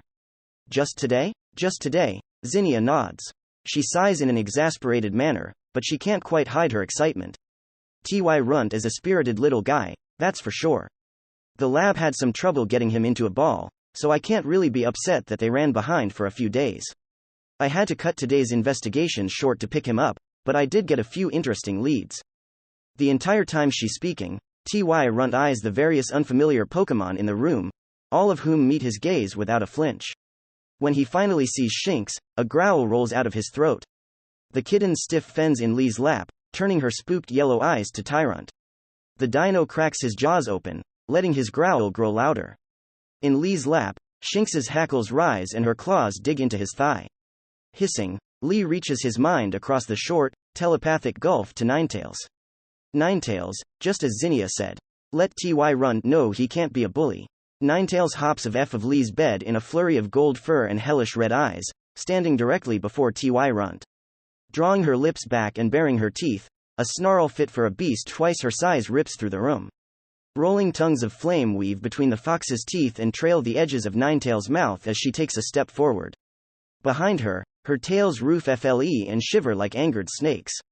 For a moment, it looks as if T.Y. Runt might actually rise to the challenge, baring his own teeth and lowering himself to charge. Sucking in a breath, Lee raises a hand and signals both Grovyle and Octillery, who both tense up. At the same time, he gets ready to jump out of the way if T.Y. Runt is foolish enough to try his luck. At the very last second, though, T.Y. Runt seems to rethink his stance and backs down with a bitter, defiant snap of his jaws. He steps back and glares at Ninetails, defeated but unbowed, letting Ninetails dial back her defensive posture. It's right then that Shelgon whips his whole body around and smashes T.Y. Runt right in the nose with his forehead, sending the prehistoric Pokemon to the floor with a pained screech. Zinnia, as casual as can be, steps over to her downed Pokemon and stares down at him with disapproval. Are you done? She asks, voice flat. Any sort of protest T.Y. Runt has dies in his throat when Shelgon takes Zinnia's right side. There's no anger on the shelled dragon's face, just apathy, as if T.Y. Runt isn't worth the notice. Lee's body breaks out into goosebumps as he watches. It's one thing to hear Zinnia describe how dragons operate, it's another thing to see it. He gulps, his stomach rolling a bit.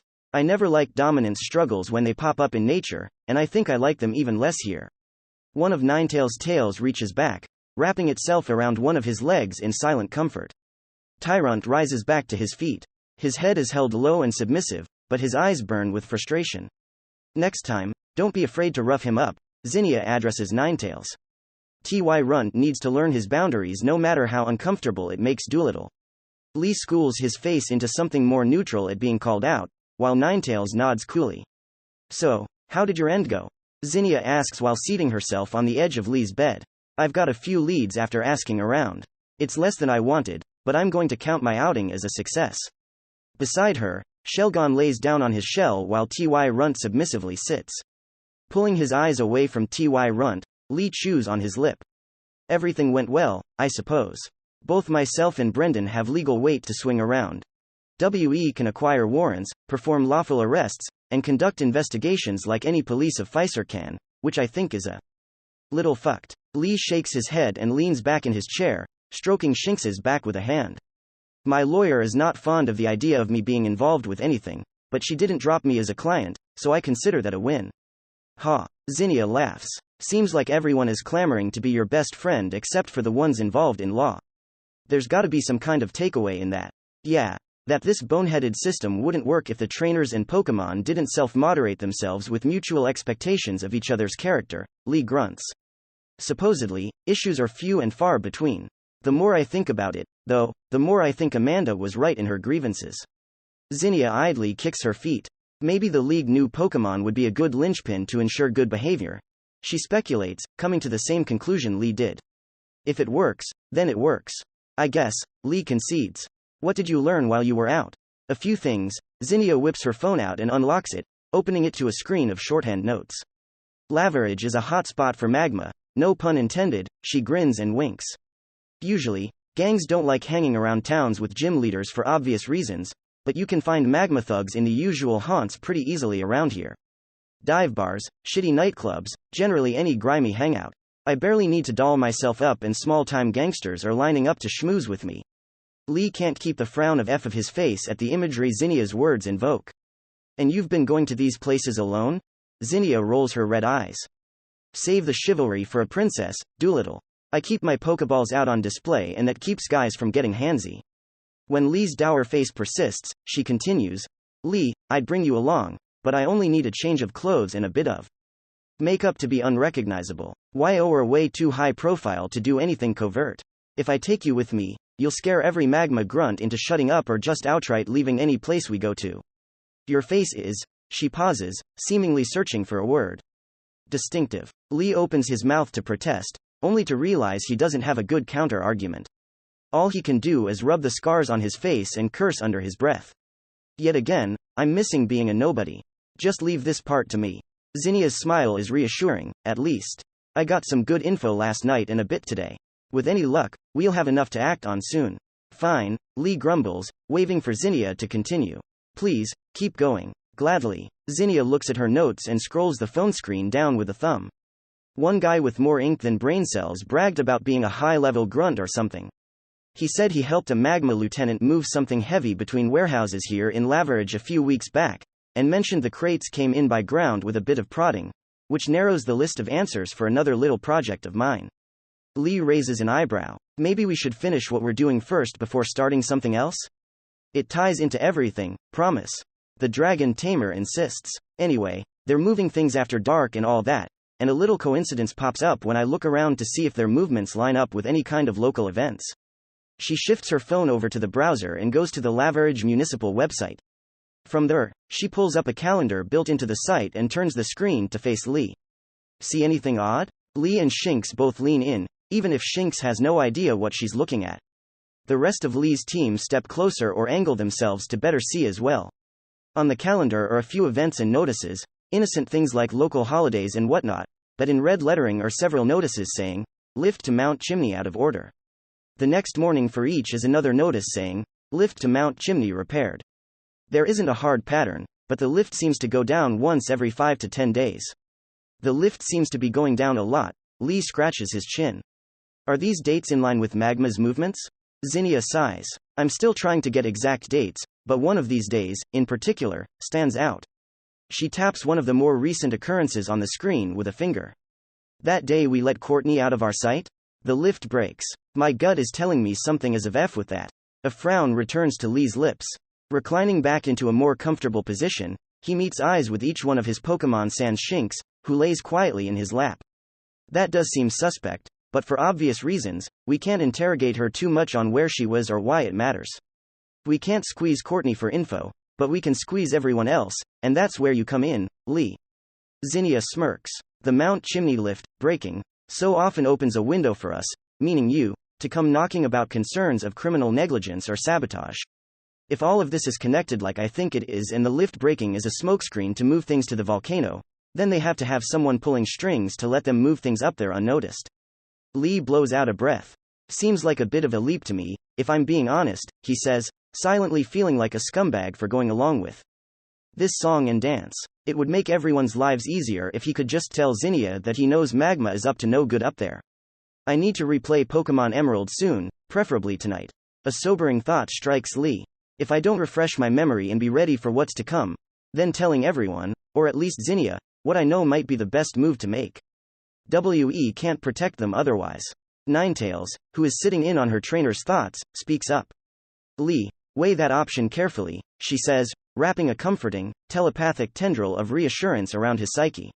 What is the saying? Once that genie is free of the bottle, it does not go back in.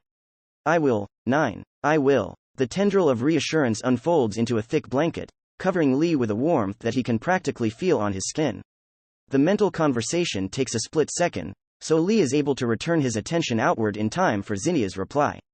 Which is why I'm going to do more sleuthing until more pieces fall into place, then we can bust him. Zinnia's smirk is traded for a full, nasty grin. I've got a Magmagoon a bit higher on the totem pole, nice and hooked, and I'm meeting him for drinks tonight. If all goes well, he'll sing like a Swablu, so hang tight and I'll have more to work with tomorrow. Zinnia knows how to handle herself, don't worry too much, Lee thinks to himself. The flash of jealousy from Ninetales is ignored. Alright, and this other project involving Magma you mentioned? For a while now, Zinnia crosses her legs. I've been trying to triangulate the headquarters and ID the leaders of Magma and Aqua. Information from a few contacts and my own wandering has left me with an incomplete heat map of their activity, and Laverage's Magma presence has me thinking that they may be based out of Laverage. Or somewhere in Mount Chimney. Since they're moving supplies by ground here, it would make sense to be in close proximity to the town. That's actually a good observation. Lee blinks. Laverage's awkward location in the center of Hoenn's main landmass must mean moving long-distance freight by ground is a chore. Sharp eye. Thank you, Zinnia preens. Moving on, Aqua has almost zero presence away from coastlines, and I'm fairly sure they're hiding out in either Lilycove City or another coastline city to the east. I still need to confirm that one, though. Aqua has been a pain in the ass to track since they love doing their dirty business out at sea and away from prying eyes. Makes sense. Lee nods. Sounds like we have a game plan, then. I'll wait to hear back from you about your side. Business as usual until then? Business as usual, till then. Zinnia smiles, and it's a rare, genuine one that reaches all the way up to her eyes. Thanks for all of this, Lee. I know we've had our rough patches, but I'm seriously glad we met.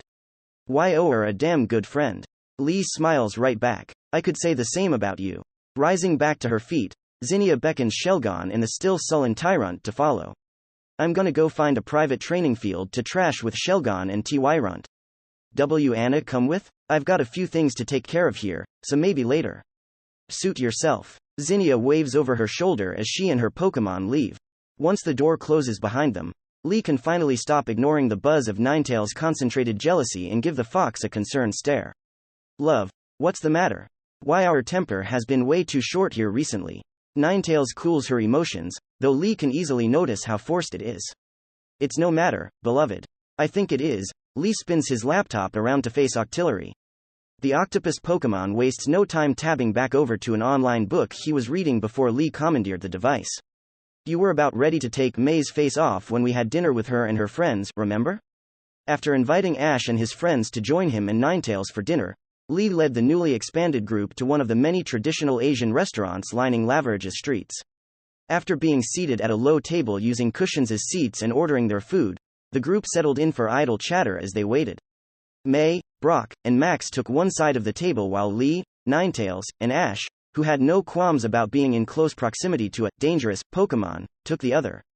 After failing to do so before, Lee decided to start things off by picking Brock's brain, easily sparking a conversation. Sodium and other minerals, huh? Lee asks, looking away from Brock to Ash's smiling Pikachu, who is on his trainer's shoulder. I think that would neatly explain it. Ketchup does have a fair bit of salt, and although I can't speak to the tastes of rodents, I get the feeling that salt would be the tastiest of them. Brock nods, a smile on his face. MMHMM. I adjusted Pikachu's diet a little with the inclusion of a few mineral supplements, and I think it really helped since he's not swiping ketchup bottles from restaurants anymore. Both Lee and the teen look over to Pikachu once more, who is eyeballing a half-full bottle of the red condiment on another table. Ash notices as well and chuckles sheepishly. Maybe he got a taste for it, though. A little won't hurt, but too much sodium intake might leave Pikachu dehydrated, Lee comments. The cheap stuff also has a distasteful amount of sugar. Brock nods right along with the assessment, looking at Ninetales as he does so. It seems like opening on the subject of Pokemon health was the right move, as the tanned teenager is much more at ease now, even if it leaves Ash, May, and Max out of the conversation until the topic changes. I gotta say, Brock begins, crossing his arms.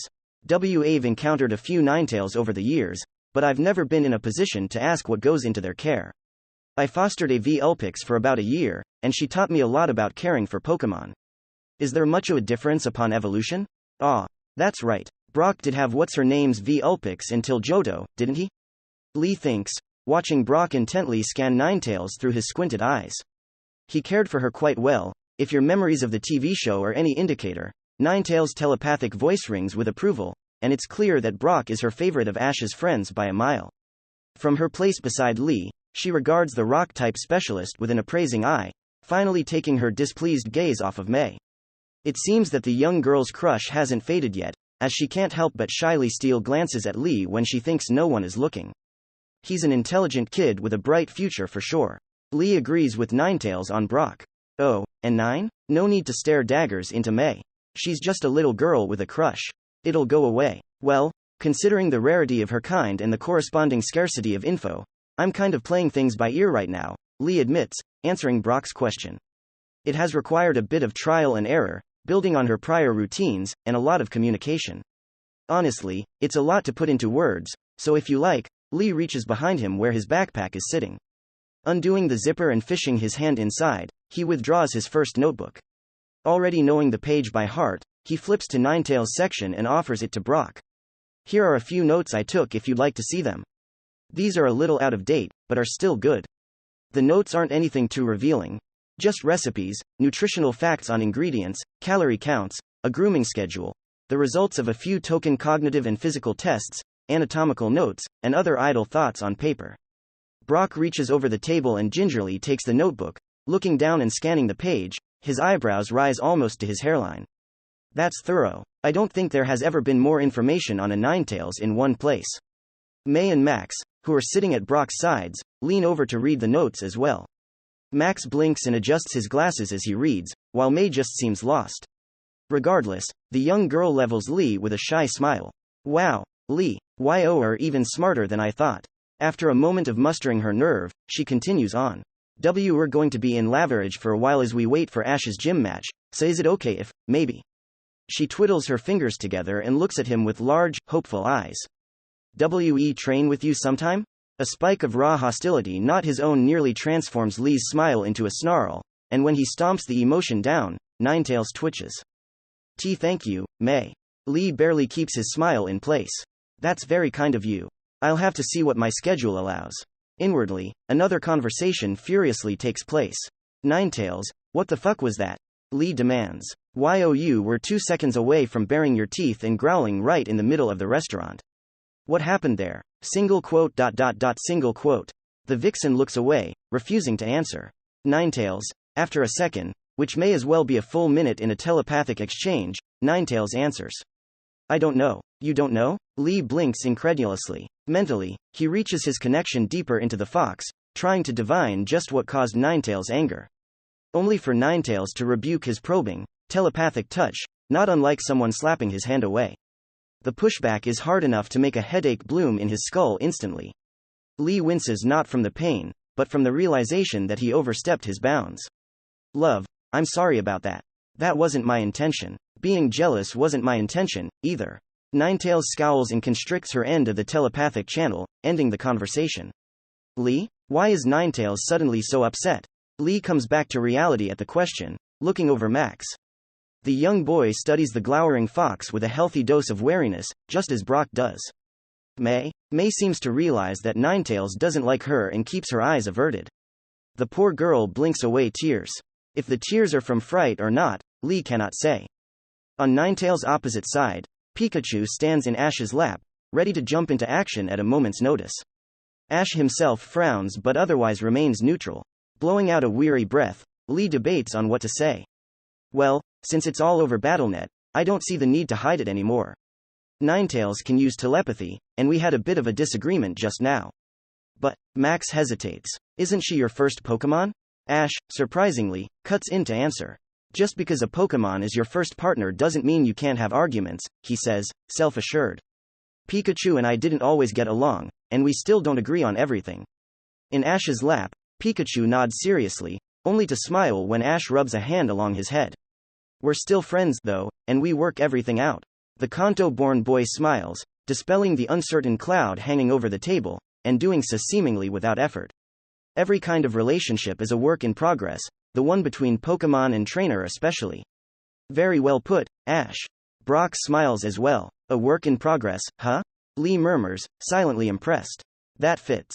Ninetales remains steadfastly silent. Despite Ash's uplifting declaration, dinner is still a quiet and somewhat awkward affair. When the bill is paid and everyone says their goodbyes, Lee and Ninetales return to their hotel, where they don't speak to each other for the rest of the night. Ninetales cringes at the vivid memory. Love, I've been content to wait until you're comfortable talking, but we've pretended nothing is wrong for days now. Lee rises from his seat, carrying Shinx in his arms. He sits back down on the bed next to Ninetales. Please, talk to me. Just like the day prior, the fox refuses to reply, instead just looking away and shutting Lee out of her mind. Guys? Lee speaks up, catching both Grovyle and Octillery's attention. I need a private moment with Ninetales. Do you mind if? Lee takes 3 Pokeballs from his belt and holds them aloft. Grovyle barely needs to give it any thought before he nods with an affirmative trill in his throat. Octillery, on the other hand, lets out a long sooth-faring sigh and shuts the lid of Lee's laptop, nodding slowly. With that, both he and Grovyle are returned to their balls as flashes of red. Looking down at his lap, Lee strokes Shinx across her head. I'll let you out as soon as I can, okay, baby girl? The kitten gives Lee large, sad eyes that tug at his heartstrings, but she doesn't fuss when she's zapped by the red beam of her Pokeball and returned. Lee then sets the balls on the bed and covers them with a pillow, effectively muting anything the 3 Pokemon can hear. Not sure where to start, Lee wraps an arm around Ninetales' shoulders. 9? The fox leans into the hug, but doesn't say anything in response. 9. Lee leans into her in turn, resting his head on hers. Take all the time you need, but I think we should talk about our spat. You got so upset out of nowhere that it was honestly frightening. I don't want you to feel like that all the time, he says, gently rubbing her shoulder with his hand. For several minutes, Ninetales remains mute, instead looking around the room. Finally, she licks her lips and breaks her silence. I don't know, and that's the honest truth. Her tails wrap around Lee, returning his hug like a living, silky cape. I simply didn't like the attention May was giving you. I don't have a rational answer, she admits, frustrated. I don't like it when anyone does. When anyone gives me attention. Lee prods. Or just women? Flannery, Zinnia, and now May. You were amused by her crush before. What happened? He pauses. When you agreed that we don't want our relationship to go in that direction, were you just humoring me? No. Ninetales' answer is quick and woven with reassuring honesty as she slowly reopens her mind to Lee. She peers into his blue eyes with her reds. Just as we discussed, I am more than happy with what we have now, and anything more just adds an unneeded layer. A growl rolls from her throat. I don't know what the issue is. Would you be okay if I tried to find out? Lee asks after a moment, guilt over his near intrusion gnawing at him. Please, go ahead. Ninetales draws in a deep breath, pulling her end of the psychic connection wide, essentially baring her soul to him. I've nothing to hide from you. Before preparing himself to dive into Ninetales' psyche, Lee stopped short for a moment. I'm sorry for trying to delve deeper than surface thoughts without asking. 9. That wasn't right of me. The golden fox smiles, pulling her head back enough to lick her trainer across the side of his nose. That's sweet of you, Lee, but don't invent things to apologize for. I'm the one who should be sorry. We promised no secrets, remember? Knowing arguing further is pointless, Lee shuts his eyes and reaches his mind across the short channel to Ninetales. Even with no talent of his own in telepathy, Ninetales' mind is so familiar that Lee can navigate his tendril of thought around without any sort of issue. He dives past her stream of conscious thought, down deeper into the confusing crisscross of the subconscious. It's curious, he thinks, that a telepath cannot peer directly into their own subconscious, but that someone else can. Or it might be unique to our relationship, Ninetales silently provides. Or that the phantasmal place below the sea of conscious thought can't really be likened to anything that exists in a 3D space, but nonetheless, Lee's brain fills in the blank with a winding web. In that web, urges and emotions are free to surge back and forth like lightning bolts. Close to the surface are things he can plainly understand, each one ephemeral, like a pang of hunger and a whimsical desire to satiate said hunger with something meaty and savory. Others repeat themselves over and over, like Ninetales' pleasure at being wrapped in a hug. Deeper, things become more esoteric and divorced from the waking mind. Much of what goes on here is a chore to comprehend even for Lee. Ninetales, who piggybacks of his awareness, simply cannot make sense of what goes on here and is stonewalled from diving further.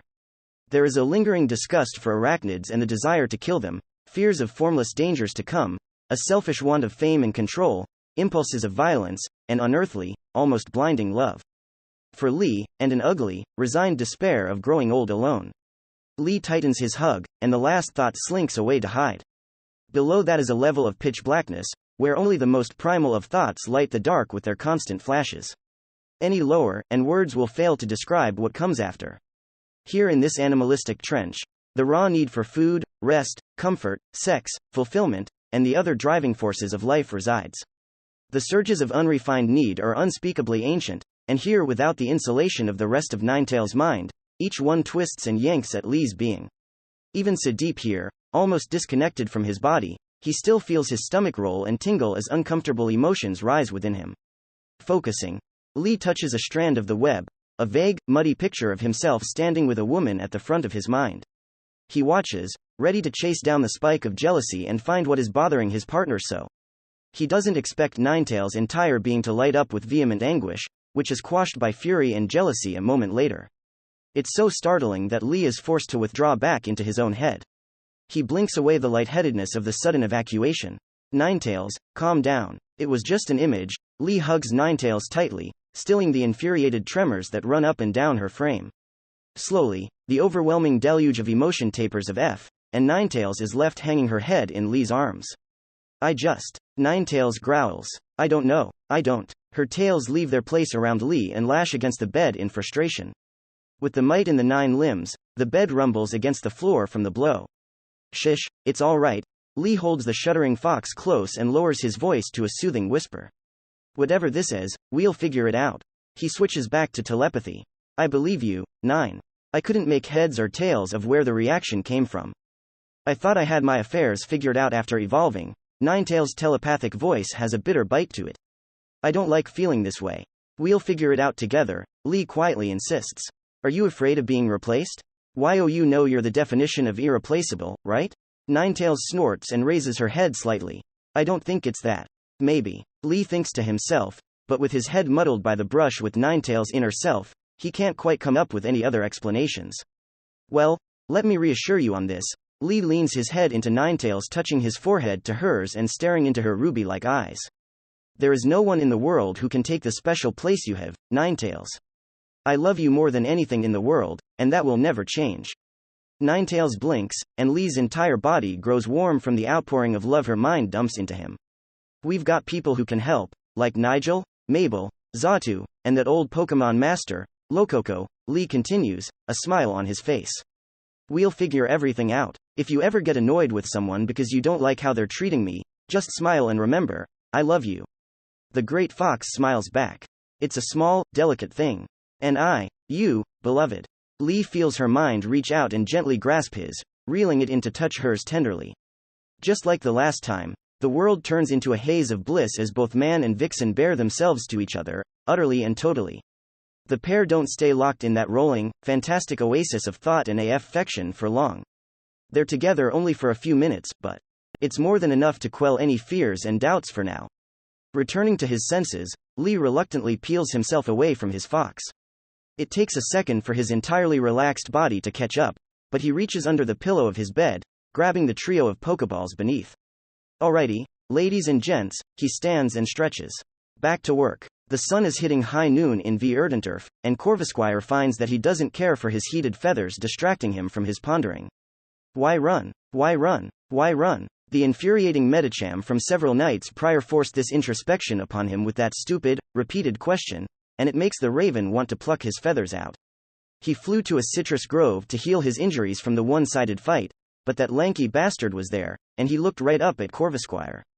Reluctantly, the raven retreated, and his slowly mending aches forced him to sit and think with little else to do. Day in and day out, Corvusquire sat in his favorite tree and meditated, hating each moment. The brat and the fool haven't returned since that night, and it's beginning to look as if this detour has been all for naught. Trying to manufacture a foe for his evolution has failed. Yet another thing you've failed at. Corvusquire violently shakes his head once more, shaking the branch beneath him and dislodging the intrusive voice. Why run? Because I'm a coward. There is a rustle in the brush of F to the eastern side of the clearing, drawing Corvusquire's eyes instantly. When the intruder steps through, the bird Pokémon blinks incredulously. From the greenery comes W. Ally and Kirlia. The boy is carrying a wicker basket laden with berries. Considering the berries are all of the sweet variety, the boy might be more observant than Corvusquire thought. The pair walk up when Corvusquire makes no attempt to chase them away, stopping at the foot of his tree. Mr. Corvusquire? W. Ally begins, nervously kicking a foot along the ground. W. Are sorry if what Kirlia said to you hurt your feelings. He didn't mean to. He just lost control of his telepathy when he evolved. We practiced really hard before coming back so he wouldn't see any of your memories. Any vitriol bubbling upon Corvusquire's tongue fizzles out at the admission. He tries to muster something, but his anger just burns out, leaving him weary. Tell no one what you saw, and I'll consider the score settled. He sighs. Now go away, and do not come back. Take your treats, too. I'm not hungry. But Mr. Corvusquire, Kirlia is the one to speak next. Guilt carves hard lines into his youthful face. We still want to help you. Corvusquire sucks in a sharp breath. If you know what you claim to know, then you're already aware that nothing can be done. Unless you have beseeched Dialga herself to appear and turn back the clock, go away. Both W. Ally and Kirlia flinch. That wasn't your fault. Kirlia forces out. The cold, nearly dead coal base where Corvusquire's anger rests roars back to life. Yes, it was. The raven screams back, spreading his wings to balance himself in his sudden rage. Yes, it was. No, it wasn't. Kirlia screams right back, tears pricking his eyes. He clenches his eyes shut. Stop pretending you're not worth anything. Corvusquire explodes. What do you know, fool? Corvusquire's voice echoes through the trees, and his eyes shine red in his frothing anger. I was born and bred to be there, to be his first and most faithful. I failed. Then I ran away like a coward. The raven's cries batter the pair as he jumps down from his tree and stands before them, all rancor and roof-fled feathers. What would you do, What would you do in my place?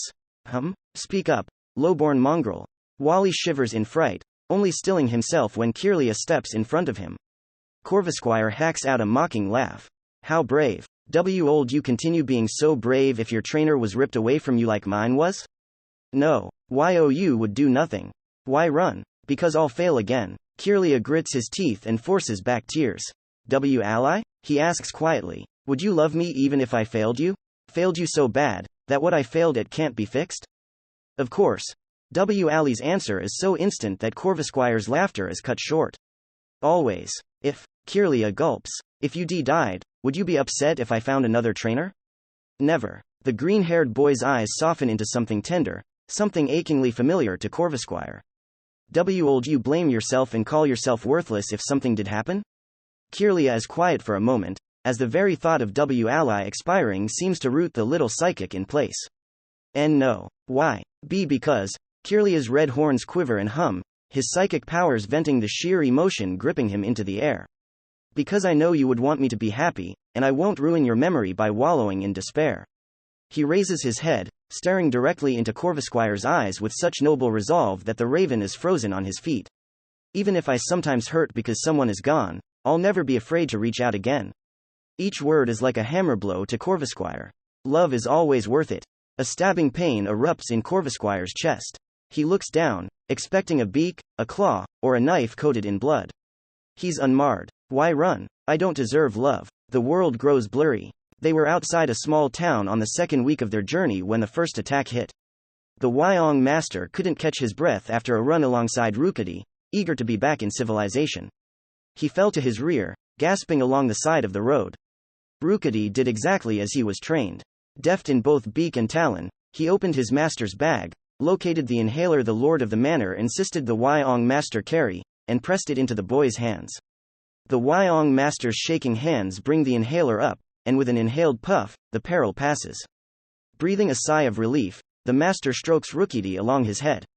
Oh, Rook. You really are the best. Rookity doesn't puff up under the praise.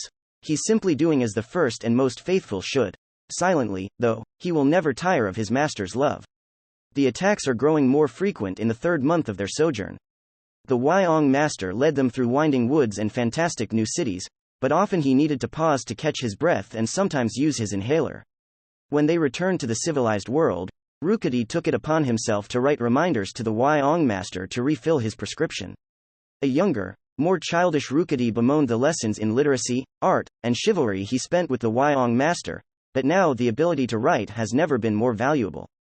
The inhaler medication is an uncommon one not always available in the more humble towns, so Rookity always ensures there is enough in the Wyong master's possession. Despite his ailment, Wyong master is so bright, so happy to be given the freedom to see beautiful Galar, and to share the experience with Rookity. They didn't challenge the gyms, or the contest halls. No, they were content with the travel, the fun, and the companionship of each other. For a boy of such noble privilege and wealth, the Wyong master's ability to find joy in the small things left Rookity in awe sometimes. He repaid his master's love one day in a battle, showing off Swift, a move he practiced in private as a surprise. The Wyong master's delight filled Rookity with a wondrous sense of purpose. With such happiness abound, why does it feel like a cloud hangs overhead? It was month 6. He collapsed, inhaler falling from limp fingers. Rookity didn't panic. He held the inhaler to the Wyong master's lips and administered the medicine himself. It didn't work. They're hours away from the nearest town. Rookity tried to carry his master, gripping the boy's shirt with his talons, but he was too weak to fly with such a load. He cursed himself and his weakness endlessly. He yanked the SOS cord in the side of the Wyong master's wristwatch, and the thing made a terrible wail. The screen flashed, saying help is on the way. Was it hours or minutes? Hours or minutes, it didn't matter, it all came together into a terrible blur. The helicopter escorted by a contingent of Corvinite landed nearby. Terminal. Cerebral hypoxia. Brain damage. Nothing can be done. Words and phrases he's heard for weeks now. In the critical time it took for help to arrive, the Wyong master stopped breathing for over 5 minutes. Motostoke Children's Hospital scrambled when a young noble boy on a ventilator was rushed into their midst. Some of the brightest minds of Galar resided here, and through them Rookity's world shattered. A cancer, one that attacks specific cells in the lungs, was growing beneath the noses of everyone inside the Wyong master.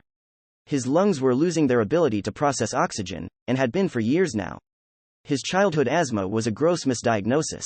For all the wonders in the world of medicine, nothing can be done if it's too late. The lady of the manor was inconsolable, and the lord of the manor stood with her, hiding his agony behind a wall more stalwart than any castle. Day in and day out, Rookity stood at his master's hospital bed, remaining at his side like the first and most faithful should. The young master's sleeping face, once full of life, was now pale and gaunt beneath his oxygen mask, ravaged by harsh medicines. The young master could wither into an ugly, inert peppercorn, and it wouldn't matter to Rookity. He'll be here, at his side. That is the duty of the first and most faithful. They killed him. They pulled the plug. The instant Rookity left his side for a day, recalled to the manor by his lord, the order was given and the Wyong master's life support was cut. Nothing can be done. The line plagues him, clawing at his very being like a rabid zangoose. Nothing can be done. They did it on purpose, calling him back. They wanted him away so he couldn't stop them. Nothing can be done. On the desk of the lord of the manor, Rookity stands, staring blankly into the polished wood. Everything is numb, and he feels as if he's observing himself from the eyes of another. Stoutland and the lord are there, and both forgive his abhorrent decorum. I don't want him to die. The words leave his beak almost automatically. There must have been something I could have done. Rookity. The lord of the manor's hand falls upon Rookity's head. It's heavy and worn, totally unlike the Wyong master's hand.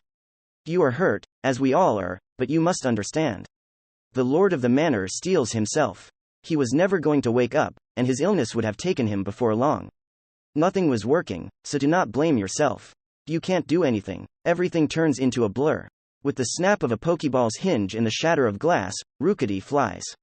Inside him, the love fostered by his master turns into a seviper and sinks its toxic red fangs into him. Nothing can be done. You can't do anything. Anywhere but here. He flies, heedless of all else but getting away. Nothing can be done. You can't do anything. There is only blue ocean below now. Nothing can be done. You can't do anything. Light envelopes him, and anguish breaks his body, molding it into something new midair. From the shell of despair, Corvisquire feels the fires of anger grow within, suffusing his limbs with new and incredible might. Why couldn't this happen when his master needed help? Why evolve now? Why? Nothing can be done. You can't do anything. Corvisquire screams. Below, the water passes in a supersonic blur. He flies, heedless of all else but getting away.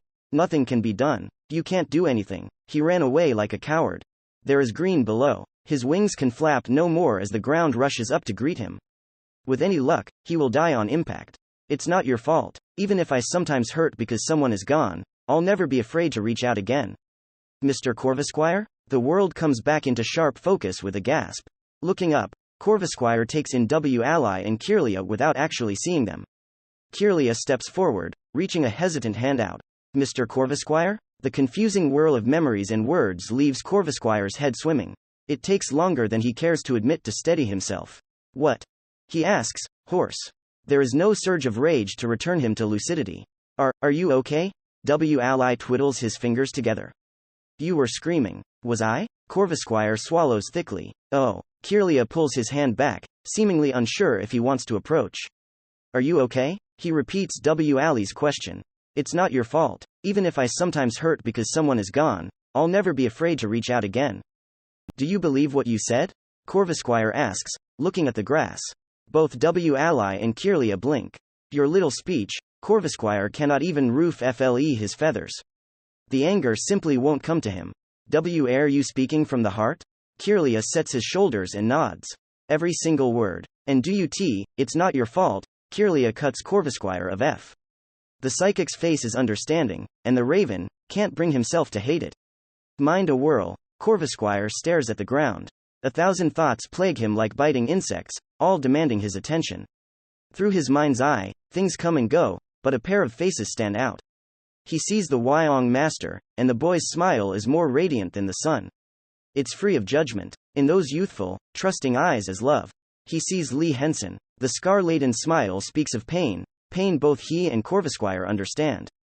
In those weary, haggard eyes is love. He ran away from both. Even if I sometimes hurt because someone is gone, I'll never be afraid to reach out again. Love is always worth it. I don't want to run anymore. Listen and listen well. Corvisquire raises his head, leveling W. and Kirlia with as stern a stare as he can.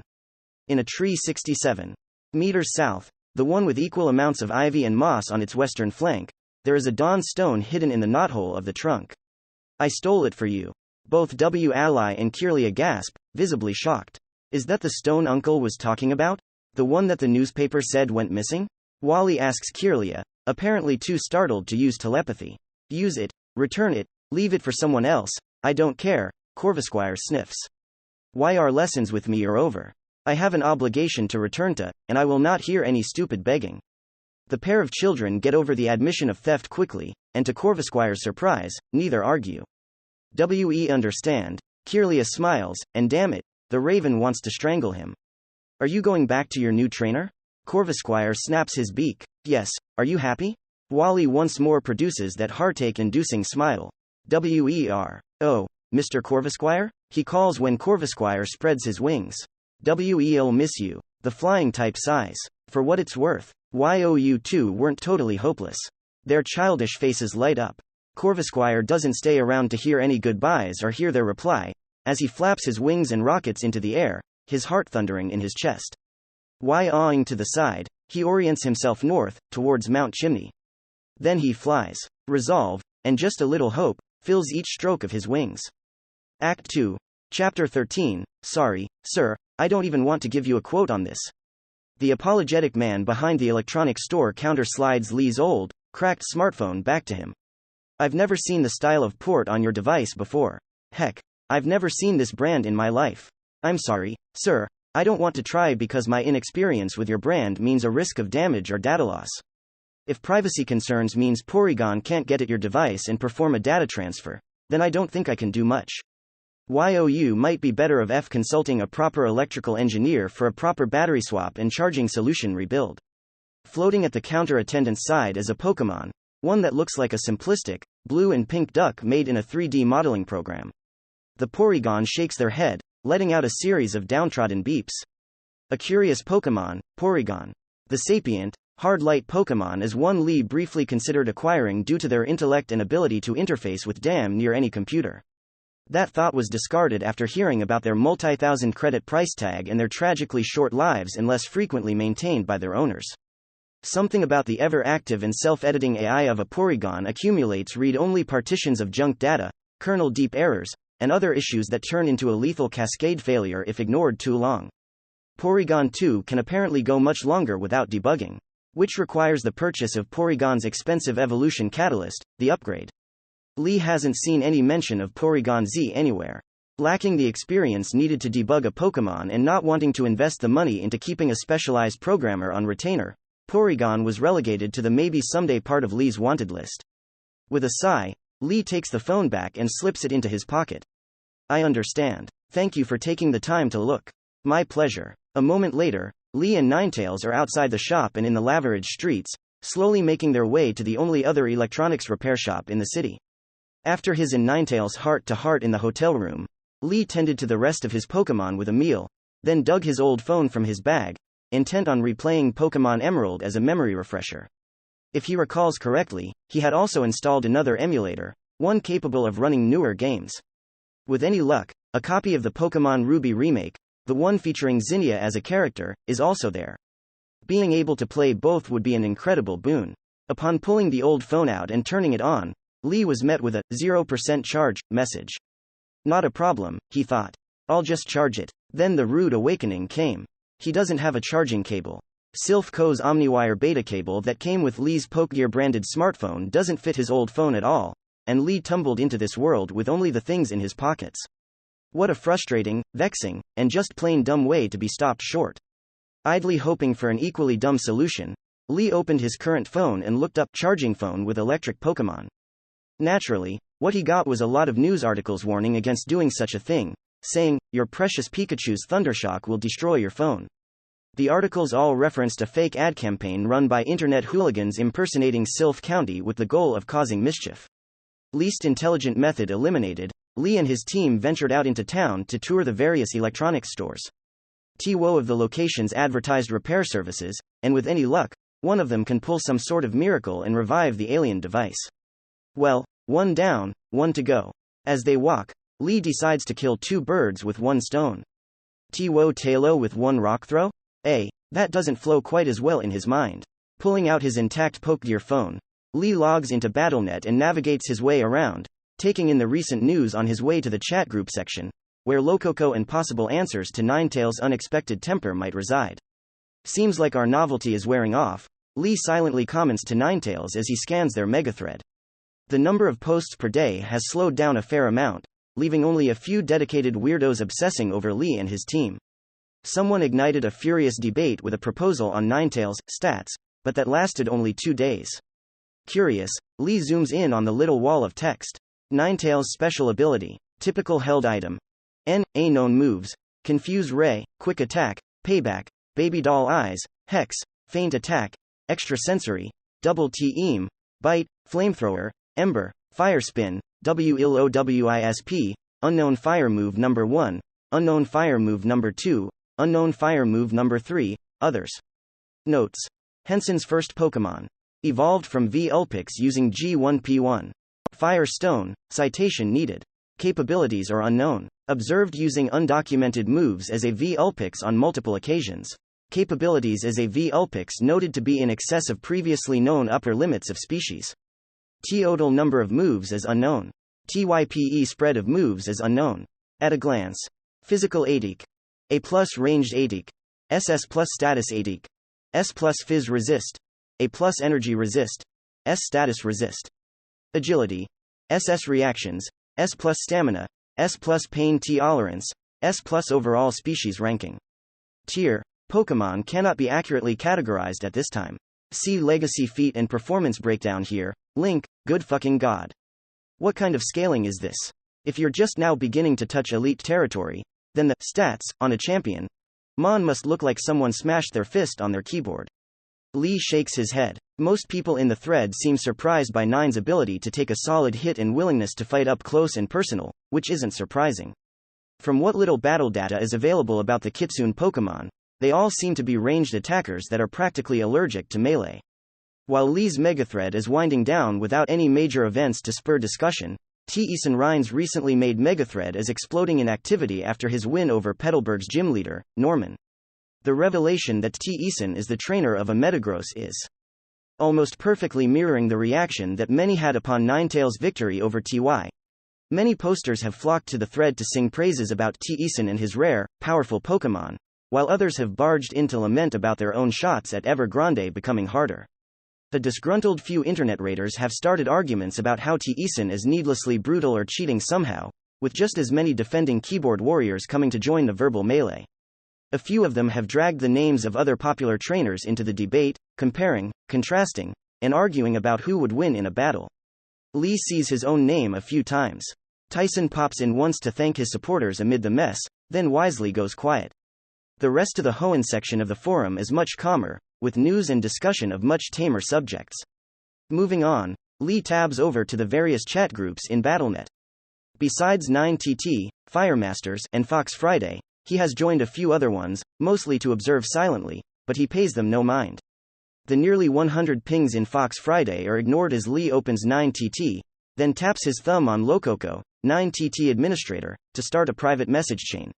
In the back of his head, he feels Ninetales watching through his eyes with apprehension. Beginning of private message history today at 5:33 p.m. L_Henson. Excuse me, Lococo. Do you have some time? My Ninetales and I have a few questions. I apologize for using DMs, but this matter is potentially sensitive. The reply doesn't take long. In only a minute, Lococo sends something back. Today at 5:34 p.m. Lococo. Of course, Lee. Do not worry about sending me a direct message. I understand the need for discretion. How can I be of assistance? Thank goodness. Lee sighs and begins typing his reply. Looking up, he sees he and Ninetales are only halfway to the next repair shop. Plenty of time for a short conversation, he thinks. Today at 5:34 p.m. L_Henson. Ninetales and I share a rather deep relationship, one aided by telepathy. While we're close, we've agreed that we don't want to go that far, as it adds a level of complication we don't need. Despite that, Ninetales' temper has been a bit short with other friends, women in particular. Her reactions have been involuntary as far as I can tell, and don't trigger with other members of my Pokémon team. We're not sure where to take this and we're wanting guidance. The thin fur of Ninetales' inner ears flush as she follows along with the text conversation. Besides Lee, she growls, only stilling herself when Lee places a gentle hand on her head. This is humiliating. Ninetales laments, focusing her eyes on the ground. Inside of her burns an acrid embarrassment that Lee keenly sympathizes with. I feel like an animal, a lesser being for having reactions like this. I should be able to control myself.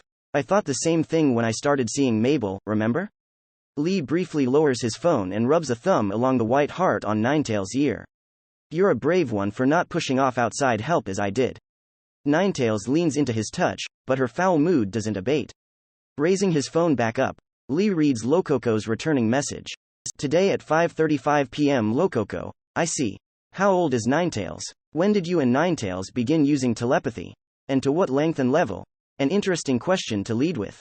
Lee rolls his phone in his hand and takes a moment to think. Vulpix was a young adult biologically when she evolved, and her kind usually takes around 4 years to reach full maturity. Mental age is a harder answer, as Lee doesn't want to use human standards for a Pokémon. That being said, Vulpix was much more level-headed than most, so? Today at 5:35 p.m. L_Henson. I don't know Ninetales' age for certain, but I am estimating 5 to 10 years.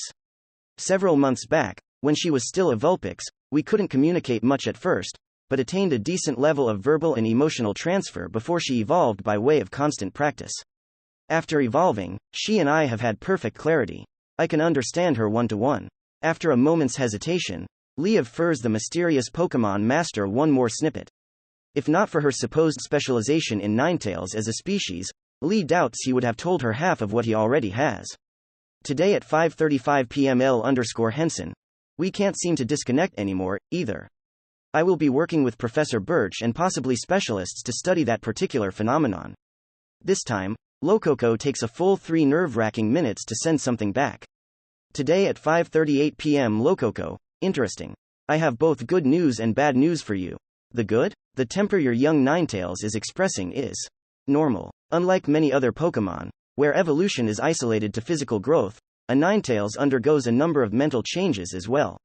A Ninetales is a creature of robust emotions, they must be, in order to persevere for hundreds of years.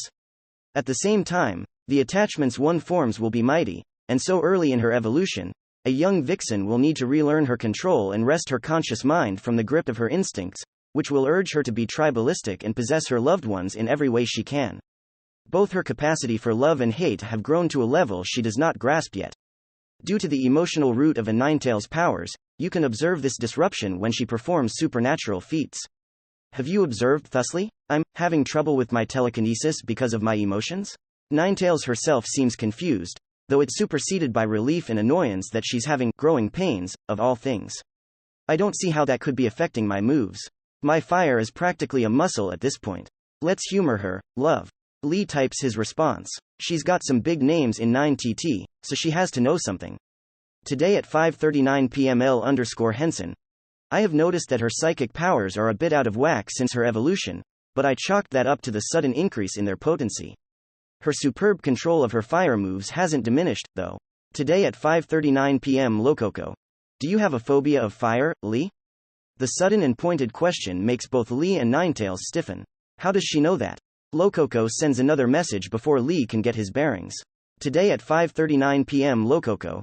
Your young Ninetales indeed has a wonderful grasp on her pyromancy. I observed your past battles on BattleNet and was pleasantly surprised by your Ninetales' skill in molding flame before evolving. Such talent is not commonly seen. In fact, I do not recall a Vulpix in recent history who could perform to such a degree.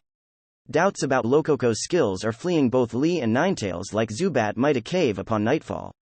Man and Fox lock spooked eyes. Is your pyrokinesis not a unique ability? Lee sends to his Fox. That never really crossed my mind. Lococo is heavily implying that it isn't. Ninetales' telepathy is capped with a twinge of uncertainty. Behind her, her tails frazzle, discontent. She clearly called it pyrokinesis, or pyromancy, so she's likely a real deal Ninetales expert. Lee sighs and glances at a weathered, wooden bench that they pass. If they weren't on a timetable for tonight, he would have sat down to better absorb the information being thrown at them. Thinking for a moment, Lee types once more. Today at 5:40 p.m. L_Henson. You're very sharp, ma'am. What do Ninetales' emotions have to do with her pyrokinesis, psychic powers, and any fears I might have? Today at 5:41 p.m. Lococo. Spiritual powers, not psychic. Allow me to explain this misconception many hold. For several minutes Lococo types, and both Lee and Ninetales slow their walking pace, waiting. Today at 5:45 p.m. Lococo. In order to explain the relationship between a Ninetales' emotions and powers, one must first understand the inherent differences between the four ethereal Pokemon types: Psychic, Ghost, Dark, and Fairy. All other types have elements that totally or partially reside in the physical world. One could make a case for Dragon being a non-material type, but we will not get into that here. As an academic, you are aware of how poorly understood these four types are, yes. So long as they are looked at from a scientific angle, they will continue to elude even the brightest of minds, for they do not work within the bounds of science. These four types exist upon a shifting spectrum with much overlap, and, as such, understanding them is beyond most. Psychics are the most populous of the four, and thus the type the layman thinks of when they see phenomena that do not obviously belong to another type. Psychics are rooted deeply in using cold logic and intellect to enforce one's will upon the world around them, with almost zero emotional component. Ghost and dark energy will disrupt psychics for this reason, as the volatile emotions within these energies are not a quantifiable concept that a psychic can control or calculate. Many will mistake a Ninetales for a psychic because of the overlap between psychics and ghosts. A Ninetales can wield all four of these energies, yes, but they stand closest to ghost type, and this colors their methods of control. Ghosts are the opposite of psychics. Strip away the flesh and the mind, and what are you left with? A soul, a being of pure sentiment and passion. Here, understanding becomes hazy for most. Love, hate, joy, sadness, and every emotion save raw apathy has a power that cannot be measured with the eye or instruments. Emotion is what makes a soul, what fuels it, and what drives it forward. I say this with all the certainty in the world. Some might break emotions down to something more cold and clinical, like chemical reactions within the brain. Nay, Strong feelings are a power that defies and persists even beyond death, as the name ghost type should drive home. Within each Ninetales lies a soul of such force that it practically spills from the body.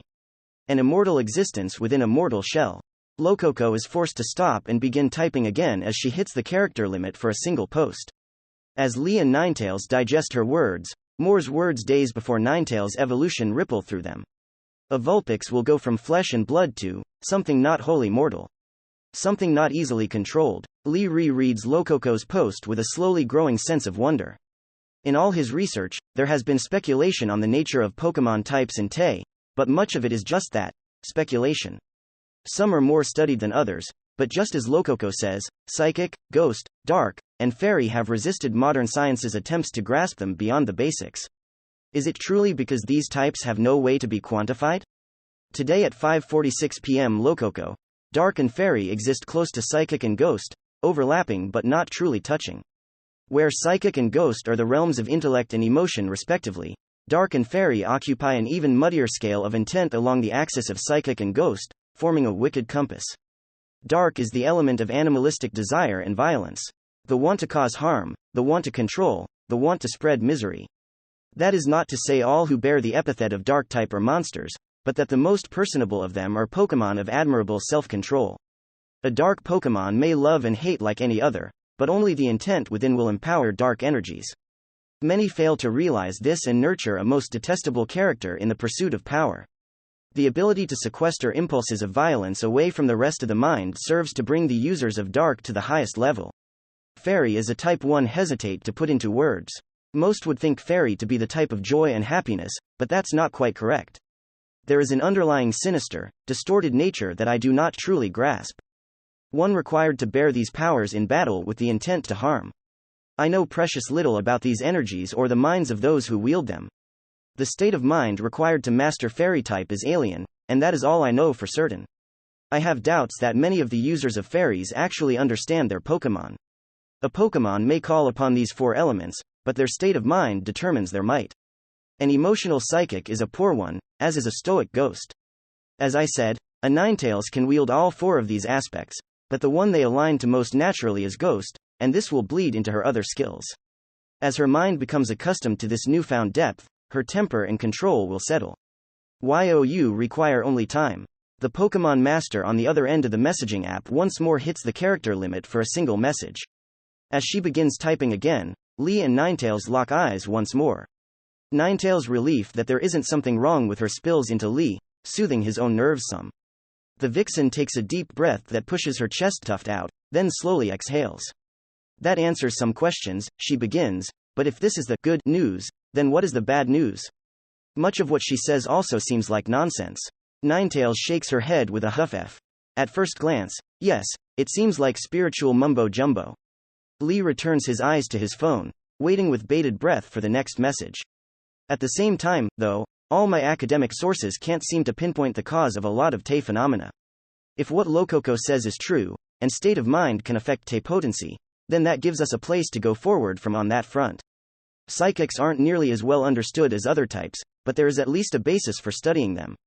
Dark is poorly defined at best. Ghost is still mostly speculation and theory, and Fairy is so new that almost no one has even begun delving into it.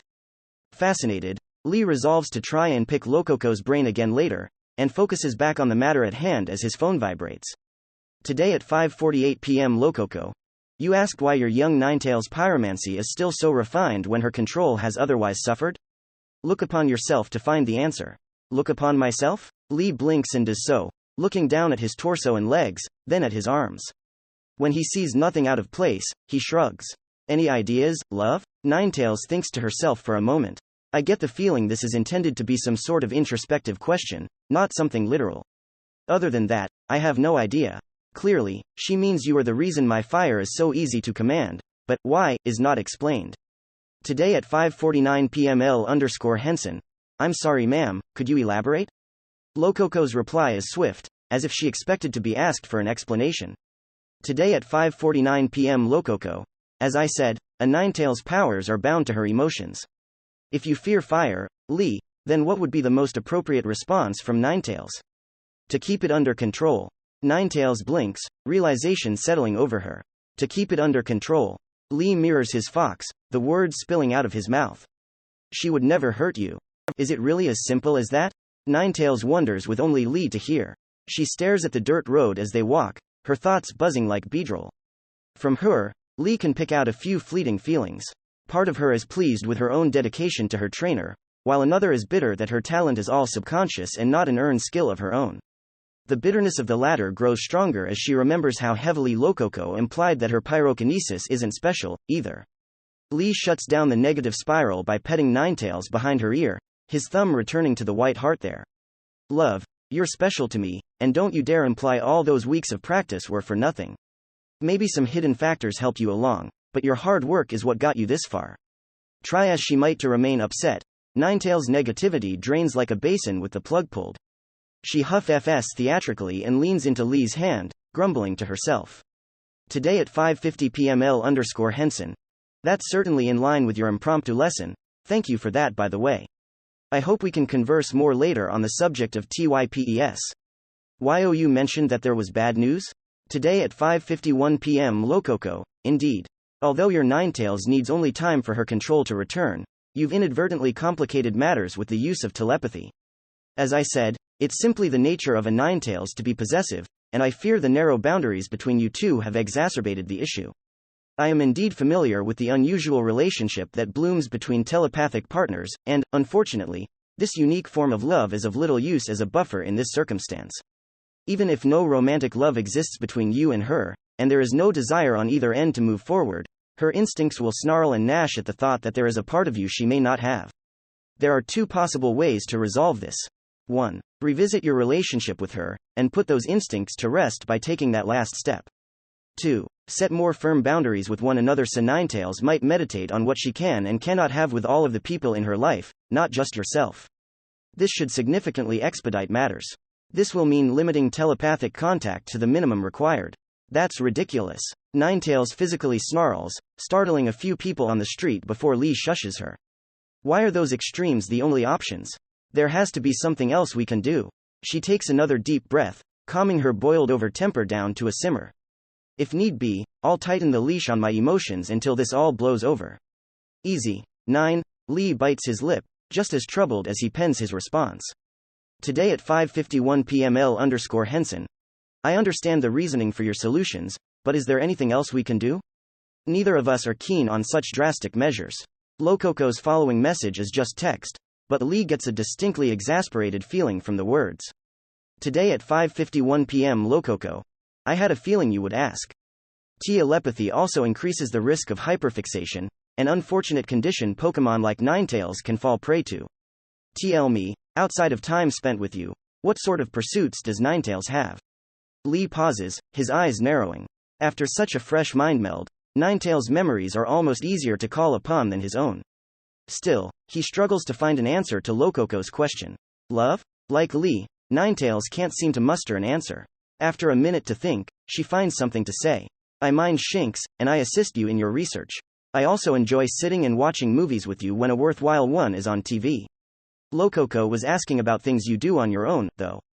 Ninetails falls silent. A tingle runs down Lee's spine. Does Ninetails really have nothing outside of him? Grovyle meditates and practices what looks like yoga in his spare time. Recently, he's been trying to learn how to use a leaf as a whistle, too. Whether that's for some kind of training or for pleasure, Lee can't say, but the gecko Pokemon does it of his own accord. Octillery is a voracious learning machine. The octopus more or less taught himself how to read after Lee's first lessons, and now he devours any kind of learning media he can wrap his tentacles around. He's also conned Grovyle and Lee into playing strategy games with him more than once, things like chess or shogi, where he usually wins handily. Shinx's boundless curiosity means she's always getting into things, and when she isn't up to no good, she's playing with Electrike and Gumi, or leading them into no good. Ninetails sits and waits for Lee's attention most of the time. The realization that he overlooked something so critical makes Lee's stomach roll. Looking down at his phone after it buzzes with a new message, Lee reads what he sees. Today at 5:53 p.m. Lococo. I can guess the answer from the amount of time it's taking you to reply. If you're going to insist on not taking my offered solutions, then you'll be forced to work things out on your own. A good starting point in either direction is pointing Ninetails' passion into a pursuit of her own choosing, one that is not you or her training. That is not to say that you may not join in on whatever this hobby might be, but you cannot be the locus. This will point your relationship in a healthier direction, and assist in smoothing over the harsh spikes in her emotions. Learning that there is more to life than their human is the most important lesson a Ninetales can learn. If you disregard any part of what I have said today, make it not this. I'm afraid I have other matters to tend to and must cut our time here short. I am no expert on the subject of telepathy, let alone a case like yours, but constant contact without boundaries is something the more learned warn against, lest you venture into the uncharted waters of a gestalt. When you meet your professor-recommended expert for your study, I ask that you keep me in the loop in some capacity. They may offer instructions contrary to mine, and I would like the chance to offer amendments if required. Today at 5:53 p.m. L_Henson. Thank you for your time. I hope we can speak again soon. Locking his phone and putting it away in his pocket, Lee stares down at the road, troubled. Their walk descends into an uncomfortable silence. A lot of Lococo's words replay themselves over and over to both of them. Constant contact without boundaries is something the more learned warn against, lest you venture into the uncharted waters of a gestalt. Learning that there is more to life than their human is the most important lesson a Ninetales can learn. If you disregard any part of what I have said today, make it not this. A cold shiver wants to run down Lee's spine as he thinks to himself, but he powers through it, reminding himself to bring the questions now nagging at him up to Nigel's telepathy expert. Lococo was right on the second one, though. I want 9 to know how to be happy after I'm gone. 9? Lee musters up his nerve and returns his stream of thought to the telepathic line between himself and Ninetales. You've been rather quiet. Are you okay? A sigh escapes Ninetales' lips. I don't know. Lee can feel what her words fail to relay. She doesn't want to follow either of Lococo's solutions. Love, don't be so morose. We'll deal with all of this the same way we always do. Lee gives his Pokemon a gentle smile. Together, and one step at a time, we'll consult Mabel, Zatu, and Nigel's expert before we start putting anything into practice, okay? The fox leans into his side, her frazzled nerves settling. I understand, beloved. She pulls away and shakes her coat out, starting from her head to her tails. I do not like it, but I understand. Together, and one step at a time, Lee repeats. Now, on to less gloomy subjects. What sounds like a fun hobby to you? I think that was a great suggestion. Ninetales' mind works, but she can't seem to come up with something. Once or twice, she almost voices something, but she pauses and second-guesses herself. Nothing at all? Lee broaches. There is plenty to do here in Laverage. We can peruse an art store, or maybe see about something electronic at the repair shop? I know BattleNet and the rest of the internet is a good time sink. The golden vixen at Lee's side snorts. Perhaps something less brainless. Well, the zoologist peers at a store that they're passing, then stops with a smile. Ah, Lee begins aloud. Maybe here? Ninetales looks up as well. Before the pair stands a small, two-floor shop sandwiched between two other buildings. Hanging upon a pole by the door is a swinging wooden sign saying, Armand's fine texts in wispy strokes of black ink, as if painted by a calligraphy brush. The building is as plain as they come, and if not for his current musings, Lee might have missed it entirely. A bookstore? Ninetales blinks and tilts her head. Beloved, you read enough for the both of us. I read a lot, yes, but it's mostly scientific articles and research documents nowadays, Lee remarks. If you're wanting something stimulating to do, a good book is worth a try, I think. Ninetales mulls the idea over, one of her tails escaping their neat fan to flick in thought. What time does that repair shop close again? 7. We've still got an hour. With a shrug, Ninetales steps towards the bookstore. I suppose it can't hurt. Stepping inside, the pair are greeted by modest shelves of books sorted by genre along the walls, and more freestanding shelves arranged in rows along the floor. Near the back of the store is an open staircase, above which hangs a sign that says employees only. Near the door is a lonely little desk and a cash register, and behind the desk sits a man of middle age, engrossed in an open book. The store is as unassuming on the inside as it is on the outside. The door shuts behind Lee and Ninetales, ringing a little bell hanging from the doorframe and drawing the attention of the proprietor, who looks up with a smile. Elcombe, let me know if you need help finding anything, he says, returning to his own reading shortly afterward. Slowly meandering around the shop, Lee and Ninetales take in the various titles on display. From fiction with fantastic, colorful covers, to solemn biographies and historical accounts of famous people and Pokemon now gone, the little shop seems to have a slice of everything. A small rack of comic books and manga catches Lee's eye. Front and center is a manga with a cover featuring a sleepy old man in a rustic suit, his glasses drooping along with his eyes. In the elderly man's lap is a cheering little girl in a white sundress, and in her lap is a tiny, alarmed Sunkern. The pair are riding in a lawn chair, flying through the cloud-dotted sky with the aid of a dozen butterfree, who are tied to the arms of the chair with lengths of string. The whimsical-looking comic is titled, Road to Belfry Zephyr, VOL number 8. Ninetales, meanwhile, scans the bookshelves intently, trying to find something that jumps out at her, though Lee can feel her disinterest secondhand. Over in the history section, she stops and takes a closer look at something near the back. Lee steps away from the comic rack and peers over the fox. Find something interesting? Perhaps, she hums in her throat. Her eyes glow violet for a second, then she stops and thinks better of using telekinesis, instead snaking a tail forward. The tail pulls the book free, letting the fox and man read the title on the front. Johto. Other eyes. The cover art is sparse, merely a stylized Growlithe staring out from a balcony down into a sunset-lit valley. Ninetales flips the book around, revealing the summary on the back. A historically inspired retelling of the fall of the Johto shogunate, rebuilt from ancient archives, personal journals of the shogun and his retainers, and the testimonies of the Pokémon and people descended from the original noble clans. The events of Johto. Other eyes are told from the perspective of Shiba, sire of the shogunate's finest force of Growlithe, along with a number of other real characters. Ithan, you will find a world long gone in the era of the feudal lords. Under the summary is a number of reviews from different sources, and they all have a common theme of praising the book for being both a thrilling read as well as historically accurate. There is even one from Mura Moore. Johto. Other Eyes is a fantastic retelling of the shogunate's final days, never shying away from the ugly events of the past or besmirching the moments of glory. A must-read for lovers of both history and political intrigue.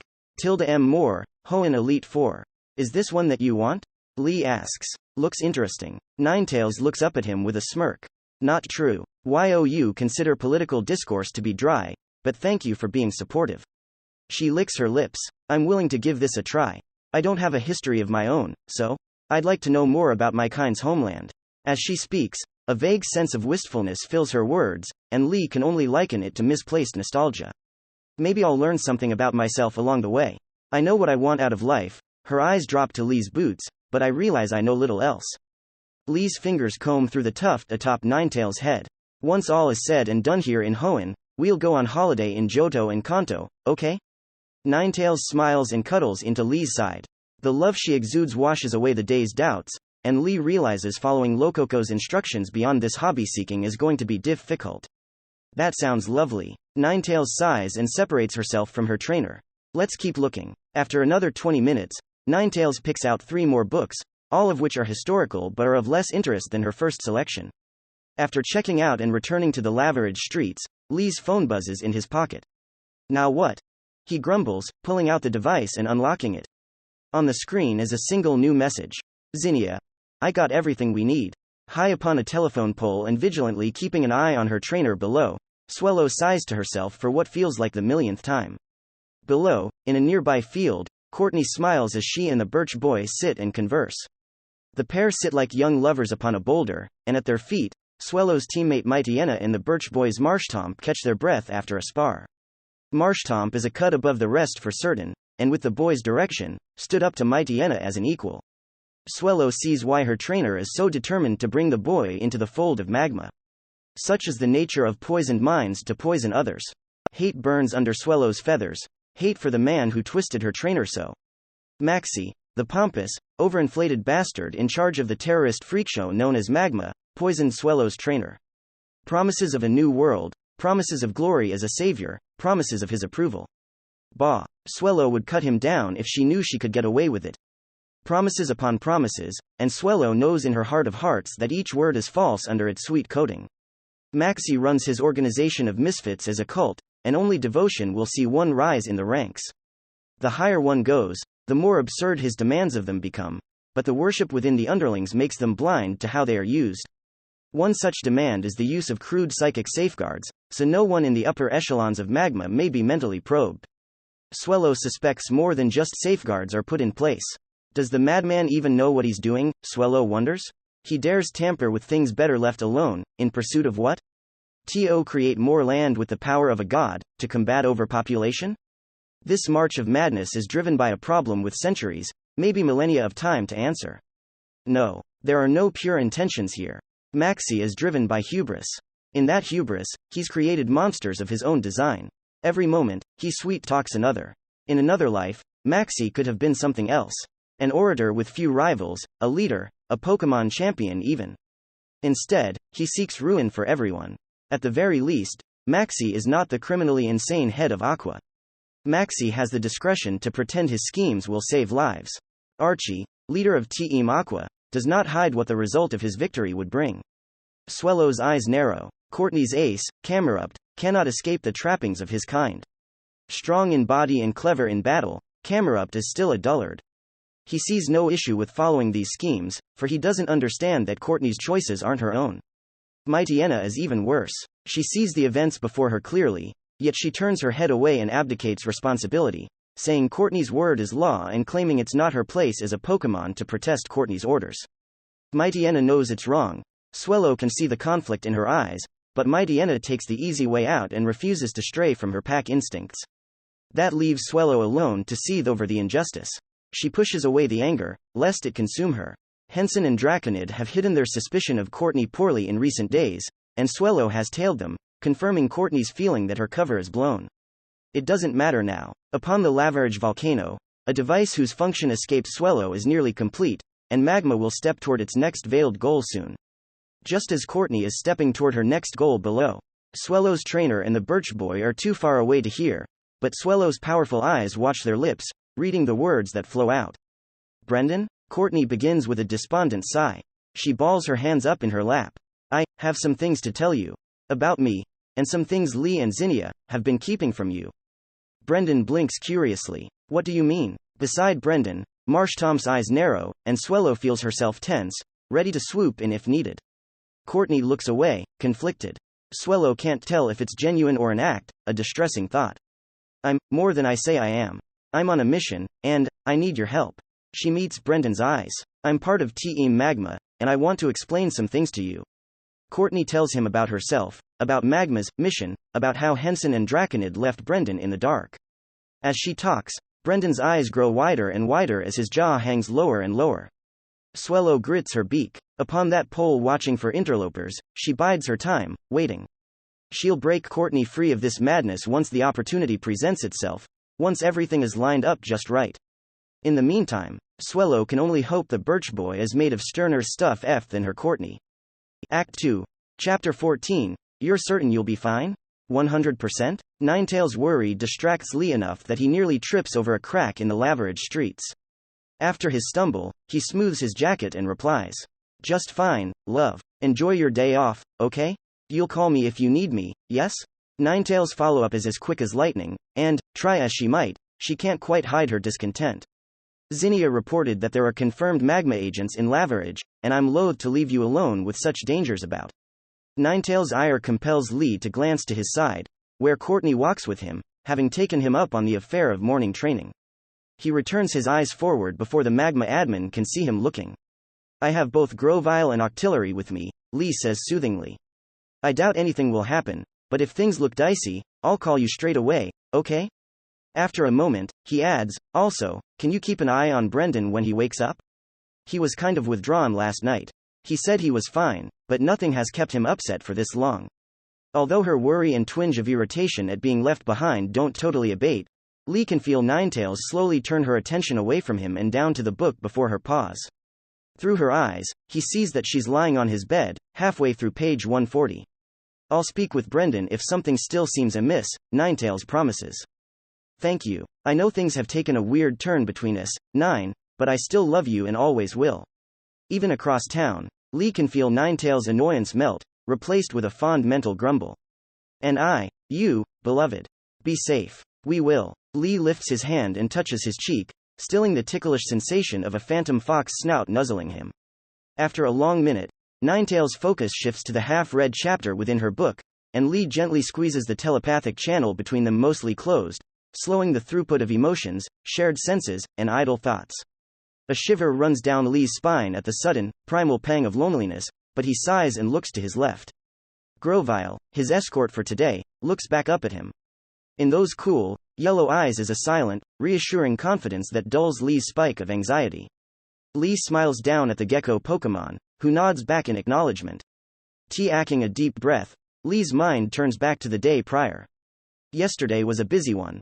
Their primary goal of finding someone who could repair Lee's old cell phone, and thus salvage the treasure trove of information from the Pokemon games within, failed. The first shop didn't want to risk damaging the unfamiliar device further, and the second was a Pokegear chain store that turned Lee away instantly when they saw the phone wasn't a supported brand of theirs. Disgruntled, Lee debated on trying to work on it himself before stopping. He has no idea if volts and amps are measured the same on this earth. With that in mind, he sent an email to Laverage Electric, the local power supplier, to see if they have a legitimate electrical engineer who can provide some insight. So far, his email hasn't been answered. During the trip from the first to the second repair shop, Lee and Ninetales had their disquieting talk with Lococo, who insisted that Lee and Ninetales need to draw harsher boundaries in their telepathic relations, lest they venture into the uncharted waters of a gestalt. Lococo's other suggestion, one that Ninetales needs interests outside of being Lee's Pokemon, was one Lee agreed with wholeheartedly.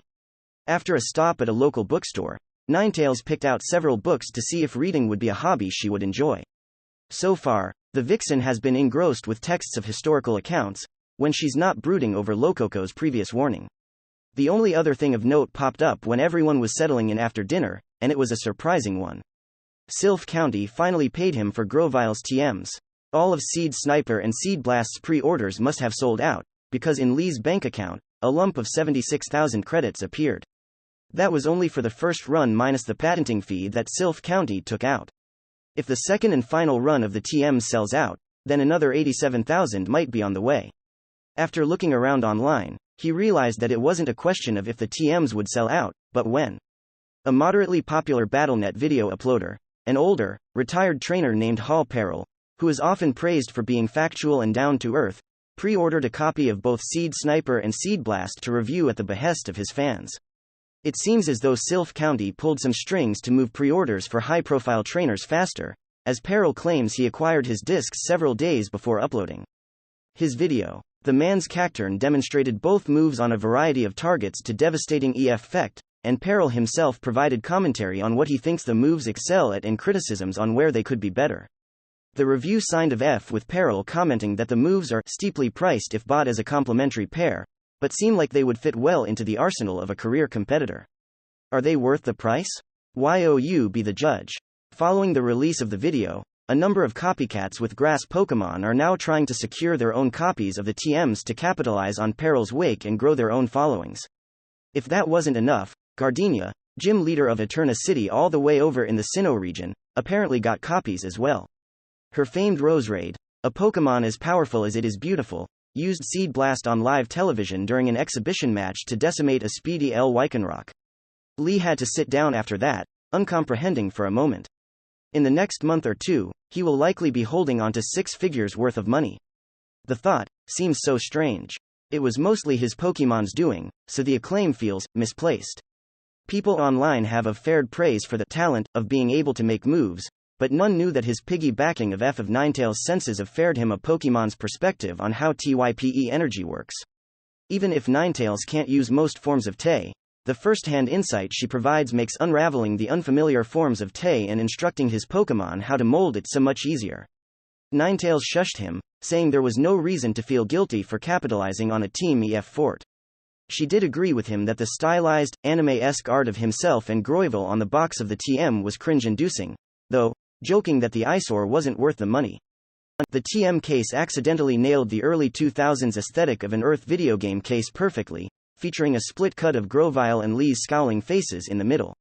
The top held the name of the move in bold, eye-searing font, and the corner had a bombastic, limited edition sticker. Lee didn't bother looking at the back. Grow? Lee looks back down to Grovile, who stares back up at him with a raised eyebrow, and Lee realizes his face twisted itself into a grimace. Sorry, Grovile, Lee waves him of F. I was thinking of the box for your TMs again. The gecko Pokemon's muzzle twitches in distaste. He gives Lee a narrow-eyed look and a short hiss, one that clearly says, "What do you mean by my TMs?" "Our TMs, my bad. I'll take half the blame there."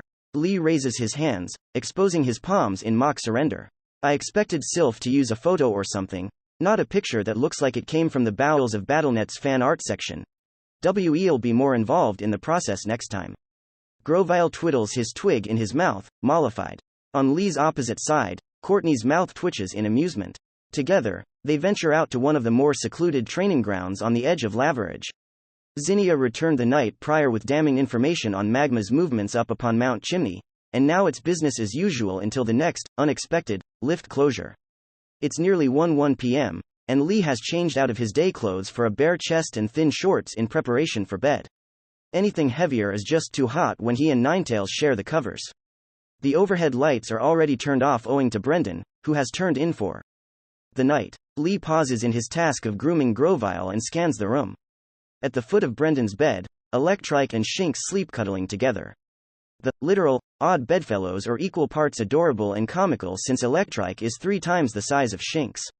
Ninetails herself has already wound down, lying across the hotel bed on her belly as she slowly reads through the first of her stack of books. So far, Johto, Other Eyes has been such a captivating read for her that she said little all night, not even letting the upsetting talk with Lococo linger in the forefront of her mind. So relaxed is she, that the vixen's hind legs are splayed about behind her, covered by her limp tails. Octillery has relinquished Lee's laptop for the night.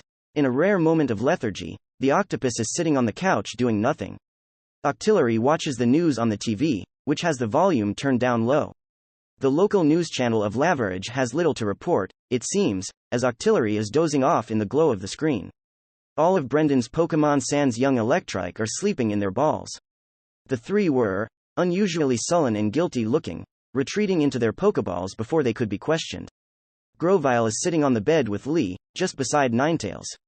The gecko Pokemon doesn't show how bashful he's feeling, though Lee is sure the grass type is, as Lee gently rubs a green medicated gel intended for burned and scarred skin across patches of discolored scales. It's the same stuff that Lee uses on his face to keep his own scars pliant. Rapidash sure did a number on you, bud. Lee murmurs, massaging Grovile's side. He pauses to take the bottle of gel leaning against his crossed leg and squirt a little more in his hands. Even now, in fighting shape, you've still got scales coming in oriented wrong or missing their chlorophyll. Lee continues rubbing the gecko side, working the gel past the scales and into the skin underneath. Idly, he has to admire Grovile's hard-earned musculature. It doesn't show under his scales, but one could mistake the grass type for a fighting type if judging solely by hand. Any stiffness or pain when stretching? Grovile shakes his head in a jerky, no. That's good. Lee smiles and shuffles to the side of the bed, standing up to put the scar gel back in his backpack. The gel is exchanged for a pack of wipes, which he uses to clean the remaining gel off his hands. With any luck, the discoloration and uneven scales will fade in the next few weeks. If not, evolving should fix it right up. Grovile perks up at the mention of evolution, his embarrassment at being touched forgotten. As Lee zips his bag back up and sits back down on the bed, his phone buzzes on the nightstand next to Ninetails. Without looking up from her book, one of Ninetails' tails reaches out, wrapping dexterously around the phone and dropping it into Lee's lap. Thank you, love, Lee says aloud, reaching out to scratch the base of Ninetails' center-most tail. The fox wiggles at the pleasant, tingly sensation that runs up her spine, turning her head back to offer Lee a wordless smile. Lee unlocks his phone, an eyebrow rising when he sees another message from Zinnia. Unlike the vague message before, this one is asking him to meet her outside. Back in a moment, everyone. Lee stands and throws on an undershirt, stepping around the bed and to the door with his teams. Eyes on his back. Zinnia? Ninetails questions, quite literally reading his mind. Is she finally elaborating on her unhelpful message from earlier? Seems like it. I'll keep you in the loop. Gently pulling the hotel room door open as not to disturb Brendan, Lee shivers as the cool night air nips at him. The summer coming to an end, the nights are slowly getting chilly. Outside the door, looking down at her phone, Zinnia perks up as Lee shuts the door behind him. Scored big, Lee, she whispers excitedly. I've got confirmation on everything, really? Lee crosses his arms as he looks Zinnia up and down. Do tell. Zinnia's usual outfit is absent, replaced with a too small, midriff-exposing shirt and jacket that pushes her bust up, a dangerously short skirt, and high heels. The Dragon Tamer's face is lightly dusted with makeup, and the faint scent of alcohol and smoke hangs around her. Arceus, she looks like a groupie. Zinnia's face takes on a teasing smirk when she sees Lee's roaming eyes. Doolittle, check me out later. We've got more important things to talk about. Less checking you out, more wondering how you're breathing with a shirt that tight, Lee shoots back, but it doesn't stop the faint prickle of embarrassment. Thankfully, Ninetails is too distracted with her reading to catch the thought. Uncomfortably, that's how. Now hush. The faster I give you the low down, the faster I can get out of this get up. Zinnia's retort is just as quick as Lee's. Grinning, she reaches into her jacket and withdraws a small, shiny badge, presenting it to Lee. In Zinnia's hands is a silver coin reminiscent of a gym badge, one emblazoned with Magma's M-shaped logo. T-acking the presented coin, Lee flips it over, seeing a faint, square-shaped QR code cut into the metal of the opposite side. A signet coin? Seems like an oversight carrying an identifier like this around, Lee thinks to himself, rubbing his thumb over the code. As of tonight, I'm officially a Magma grunt, Zinnia says, pocketing the coin when Lee drops it back into her hand. Swablu and I trashed some girl trying to muscle in on the knucklehead lieutenant I've been stringing along. I think having girls fight over him stroked his ego just right, because he gave me a sales pitch and asked me to join Magma. Zinnia grins. He added me to their secret text group, but was smart enough to hide the previous history from me. Not that it matters too much, because if I get pinged for a job on Mount Chimney on the same day the lift next goes out. Zinnia's grin takes on a malicious air. Then we know they're up to no good. The conversation afterward just reaffirmed the plan going forward. If Zinnia is called for a job by her faux boyfriend and the cable cars going up to Mount Chimney happen to go down for emergency maintenance, at the same time, Lee will approach the lift station and play the role of a concerned League official suspecting negligence. With any luck, they'll be allowed up to the top of the volcano to bust Magma mid-scheme. If not, Lee will have to begin the tedious process of acquiring a warrant to investigate the lift.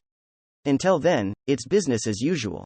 Zinnia is still sleeping of her late night last night, and Brendan didn't get up at his usual time, so it's just Lee and Courtney for now. The training ground comes into view, and this early in the morning, the person there is an elderly man on a bench with a Baniri munching on a little pastry seated next to him.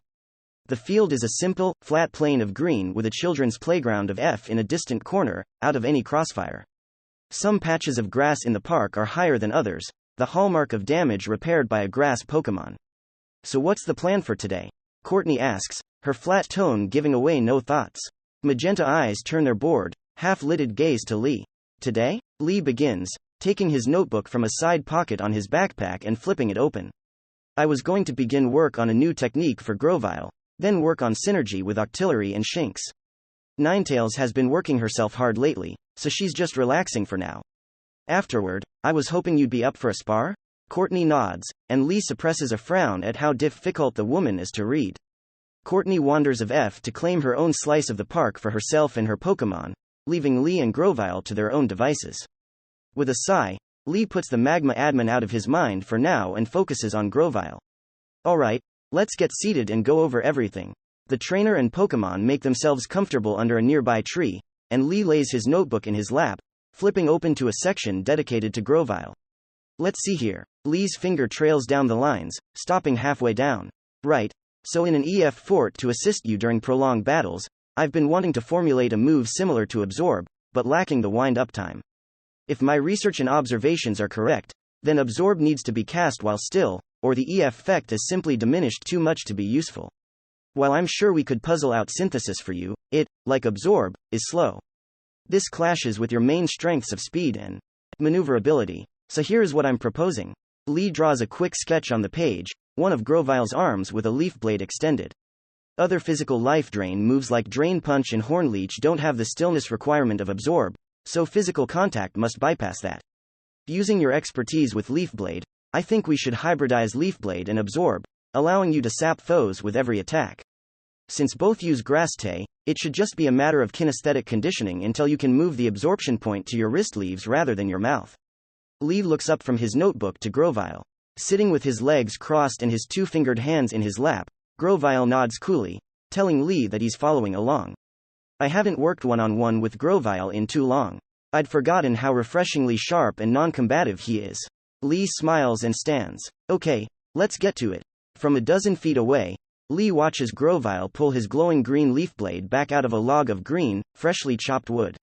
In the face of the log are a number of cuts, and if one were to squint, they might see the cuts appear drier than the surrounding wood. Taking a deep breath, Grovile raises his leaf blade to his mouth, which takes on a yellow light. From the leafy edge of Grovile's attack, tiny motes of yellow flow into Grovile's mouth as the half-hearted Absorb cannibalizes the energy-supplying leaf blade. Then Grovile halts Absorb, scrunching his eyes shut as he dedicates the feeling of both Absorb and leaf blade to memory. Letting his breath out, he tenses, then lashes out. Leaf blade sings through the air, slicing into the wood, and Lee witnesses Grovile's leaf suck a minuscule amount of moisture and near unnoticeable dots of yellow energy from the log. Incredible, Lee's pen dances across the nearly full page of his notebook as he watches Grovile at work. Not an ounce of strain maintaining leaf blade while using other attacks, and in just 2 hours, he's already got a working grasp of. Lee hesitates to put a name to the prototype attack just yet. Looking down at his notebook, he crosses out the name Lifehunt Scythe. I'll come back to that with something more professional later. Anyway, Grovile's sheer talent is something. The first hour was spent with Grovile using Absorb on a few freshly cut logs to re-familiarize himself with the move. Unlike with a Pokemon, Grovile was able to cast Absorb on the logs instantly, and the pieces of wood were quickly reduced to withered husks, something Lee noted for later. Unfortunately, it seems like Absorb takes more energy to cast than what the logs returned, making emergency refueling from trees a non-option. Or maybe the logs have worthwhile energy, but Absorb doesn't have the conversion efficiency needed to make use of them? Considering the extreme desiccation of the wood, Grovile must be converting the water and nutrients within into something he can use. Lee mulls the phenomenon over, tapping his bottom lip with his pen. Now, can we boost the conversion ratio? Grovile's prototype attack is getting more effective with repeated use, so there is more to explore on that front. What about wasted energy? The motes generated by Absorb emit light, so we know for certain that much is wasted as radiation, at least.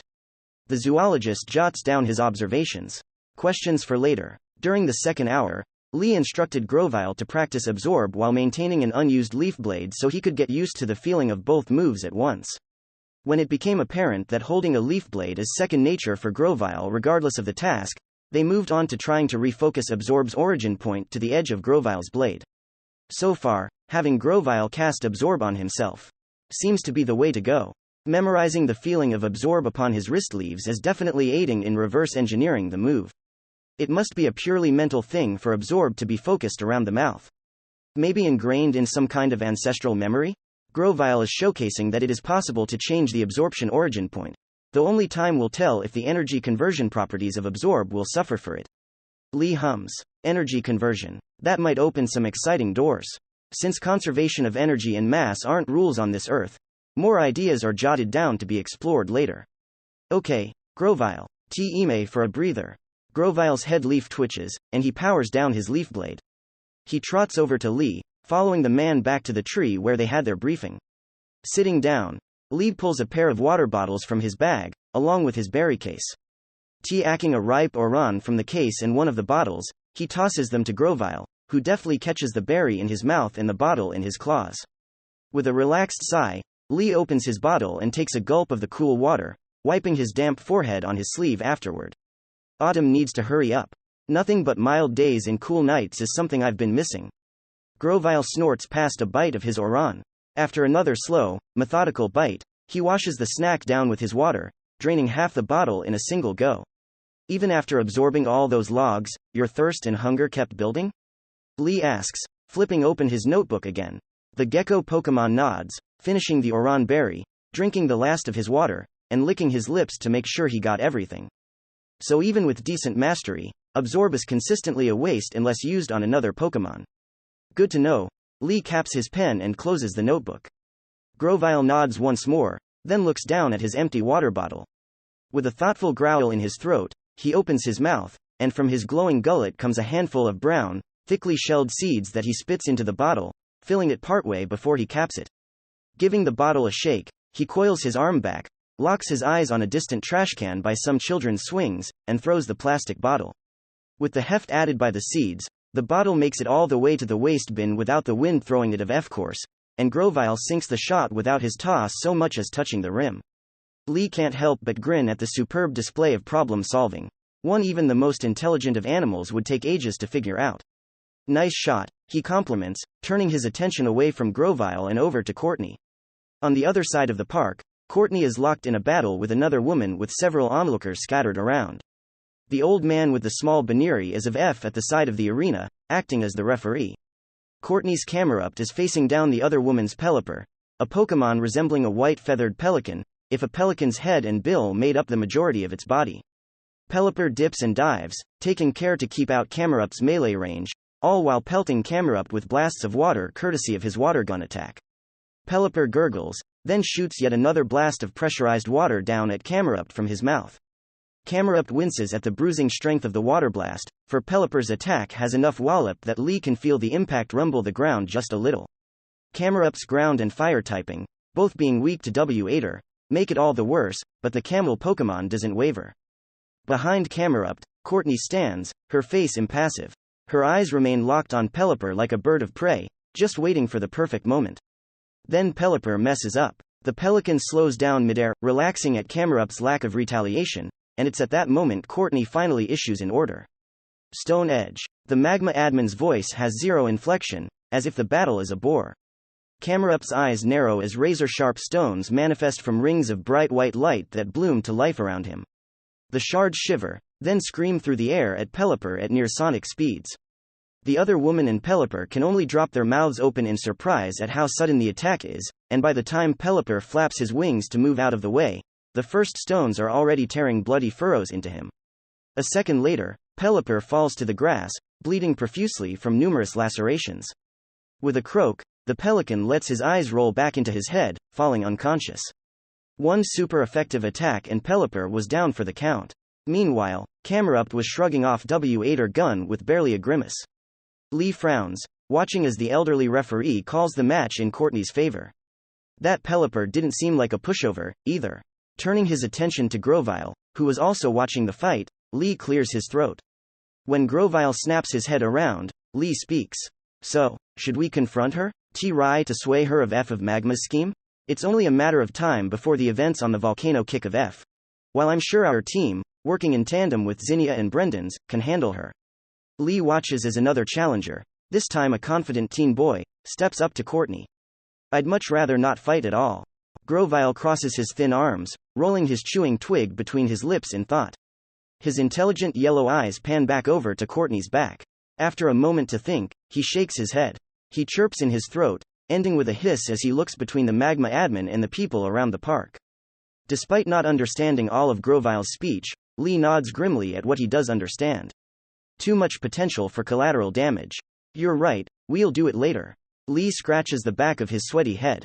Okay, let's get. He trails of F, seeing a new set of bodies wandering toward himself and Grovyle. Entering the park is Ash and his friends. As per usual, it's Ash and his shoulder-mounted Pikachu leading the party with May, Max, and Brock bringing up the rear. May is quick to spot Lee, and with a smile and pointed finger, makes her friends all aware. The kids smile as one, and begin to make their way over. Hiya, Lee, Ash greets, raising a hand to wave at Lee and Grovyle. You out here training? That we are. Lee smiles back. Something about Ash makes it hard not to reflect his cheer, even if the kid is a peril magnet. Come and sit for a spell. I take it you're here for the same reason? Yep. Ash nods as he and his gang sit down in the shade a few paces away. My match with Flannery is in just a few days, and my Corphish is my only solid counter, so I've been training my other Pokemon up just in case. A solid plan. Lee nods. I faced the same issue with my Octillery. Who is on your current roster, if you don't mind me asking? Ash shakes his head. No worries. I've got T-Alo, Corphish, Nuzleaf, and Pikachu here, the boy says, raising his hand to pet Pikachu across his cheek. Pikachu nuzzles into the gloved hand with a pleased expression. If you haven't already taught him one, then Nuzleaf might benefit from a rock-type move since rock beats many of Grass's weaknesses, chiefly fire. Grovyle made use of Rock Tiam in our gym match to great effect. Lee idly fingers the shoulder strap of his backpack as he talks. Not only are the dense rocks good at breaking bones and pinning limbs, they can also function as cover or obstacles in the field. Hey, that's a great idea. Ash grins and slides his backpack of F. Unzipping the bag, he reaches a hand inside and begins digging through the contents. Nuzleaf knows Rollout, which is rock type, but ever since he evolved, he's had a lot of trouble using it. Rock Tiam might be the answer we're looking for. Beside Ash, Brock thoughtfully rubs his chin with his finger and his thumb. Rock T-Om is a fairly stamina-intensive attack, though, he says, his experience with rock type showing itself. It takes time to manifest a rock that dense, too. I can't imagine a non-rock Pokemon would be able to use it to make much extra terrain, especially in the heat of battle. Not without some time to master it, at least, which is why I had Grovyle practicing Rock T-Om for nearly a week beforehand. As per usual with him, the dedication showed itself in the gym match. Lee sends a proud smile Grovyle's way, and the gecko looks away with a bashful flick of his chewing twig. Since Nuzleaf is already familiar with Rocktay, he shouldn't need so much prep, but it never hurts to start early.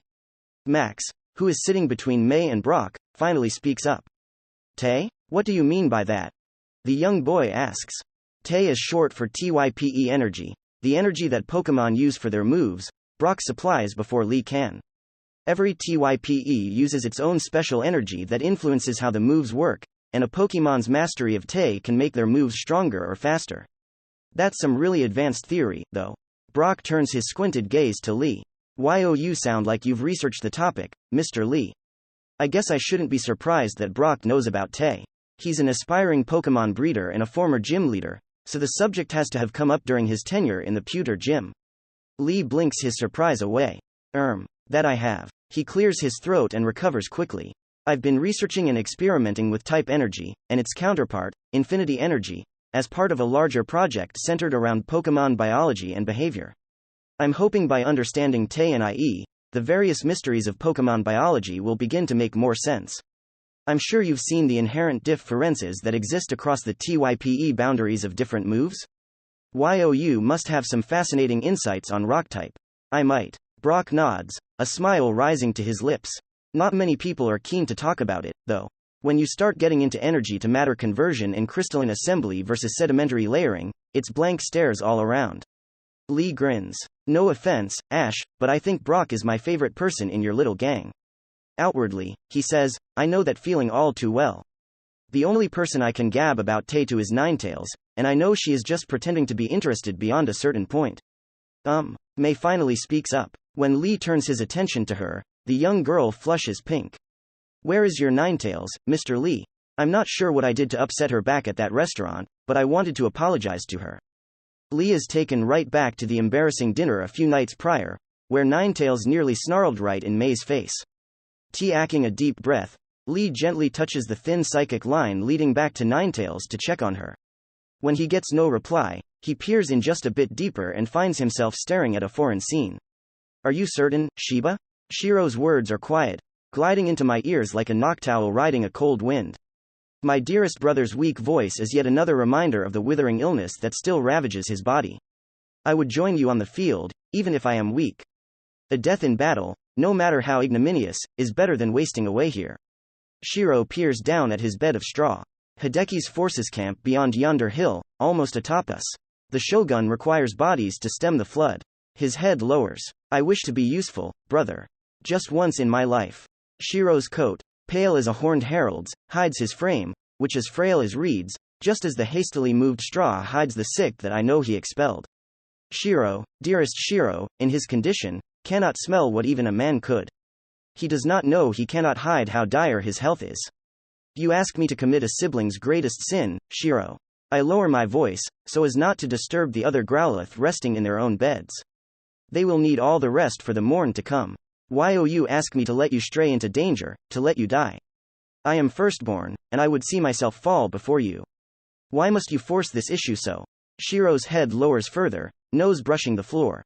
I'm sorry. The scene suddenly freezes, growing blurry. Lee? Ninetales takes notice of him. Is something the matter? Nothing wrong here, just checking up on you. Lee thinks back. A pulse of understanding comes from the vixen. I see. Everything is going well, then? Yep, Lee confirms. It looks like you were really into your book, so I'm sorry for interrupting. He can almost hear Ninetales scoff. You're not interrupting. My legs are getting stiff, so I was due for a break, anyway. You like your books, though? Lee sends back. I know your imagination is vivid, but it was almost like I was there when I peeked into your head. Ninetales mulls her answer over. Other Eyes seems to have some creative liberty applied here and there, but it is quite an engaging read. After a moment, she continues. Would you be opposed to me seeking out other books? The citations Other Eyes uses are listed in the back, and I would enjoy seeing those texts. Say the word, and our eventual house will have a library just for you. Ninetails scoff FS, and this time he can hear the sound, though it's through her ears. Despite that, the fox's loving amusement is plain to feel. Oh, and before I forget. Lee frowns. May says she apologizes if she offended you. The emotions within Ninetails twist themselves into a paradoxical mess, one so warped that Lee can barely decipher what she's feeling. Like a drop of dye creeping through white threads, though, regret bleeds through to the surface. Beloved, please tell her the fault lies with me. It was wrong of me to nearly snap at a child. There is nothing to forgive on her end. I'll let her know, but don't beat yourself up over it. Ninetails doesn't reply with words, but a bright pulse of affection that washes Lee's frown away. With that, Ninetails pulls away, reluctantly allowing the connection to narrow once more. Good to see that her conscious self can look at what her instincts do with some logic. Lee returns his attention outward and gives May a smile. Sorry if I spaced out there. That's nice of you, May, but don't worry about it.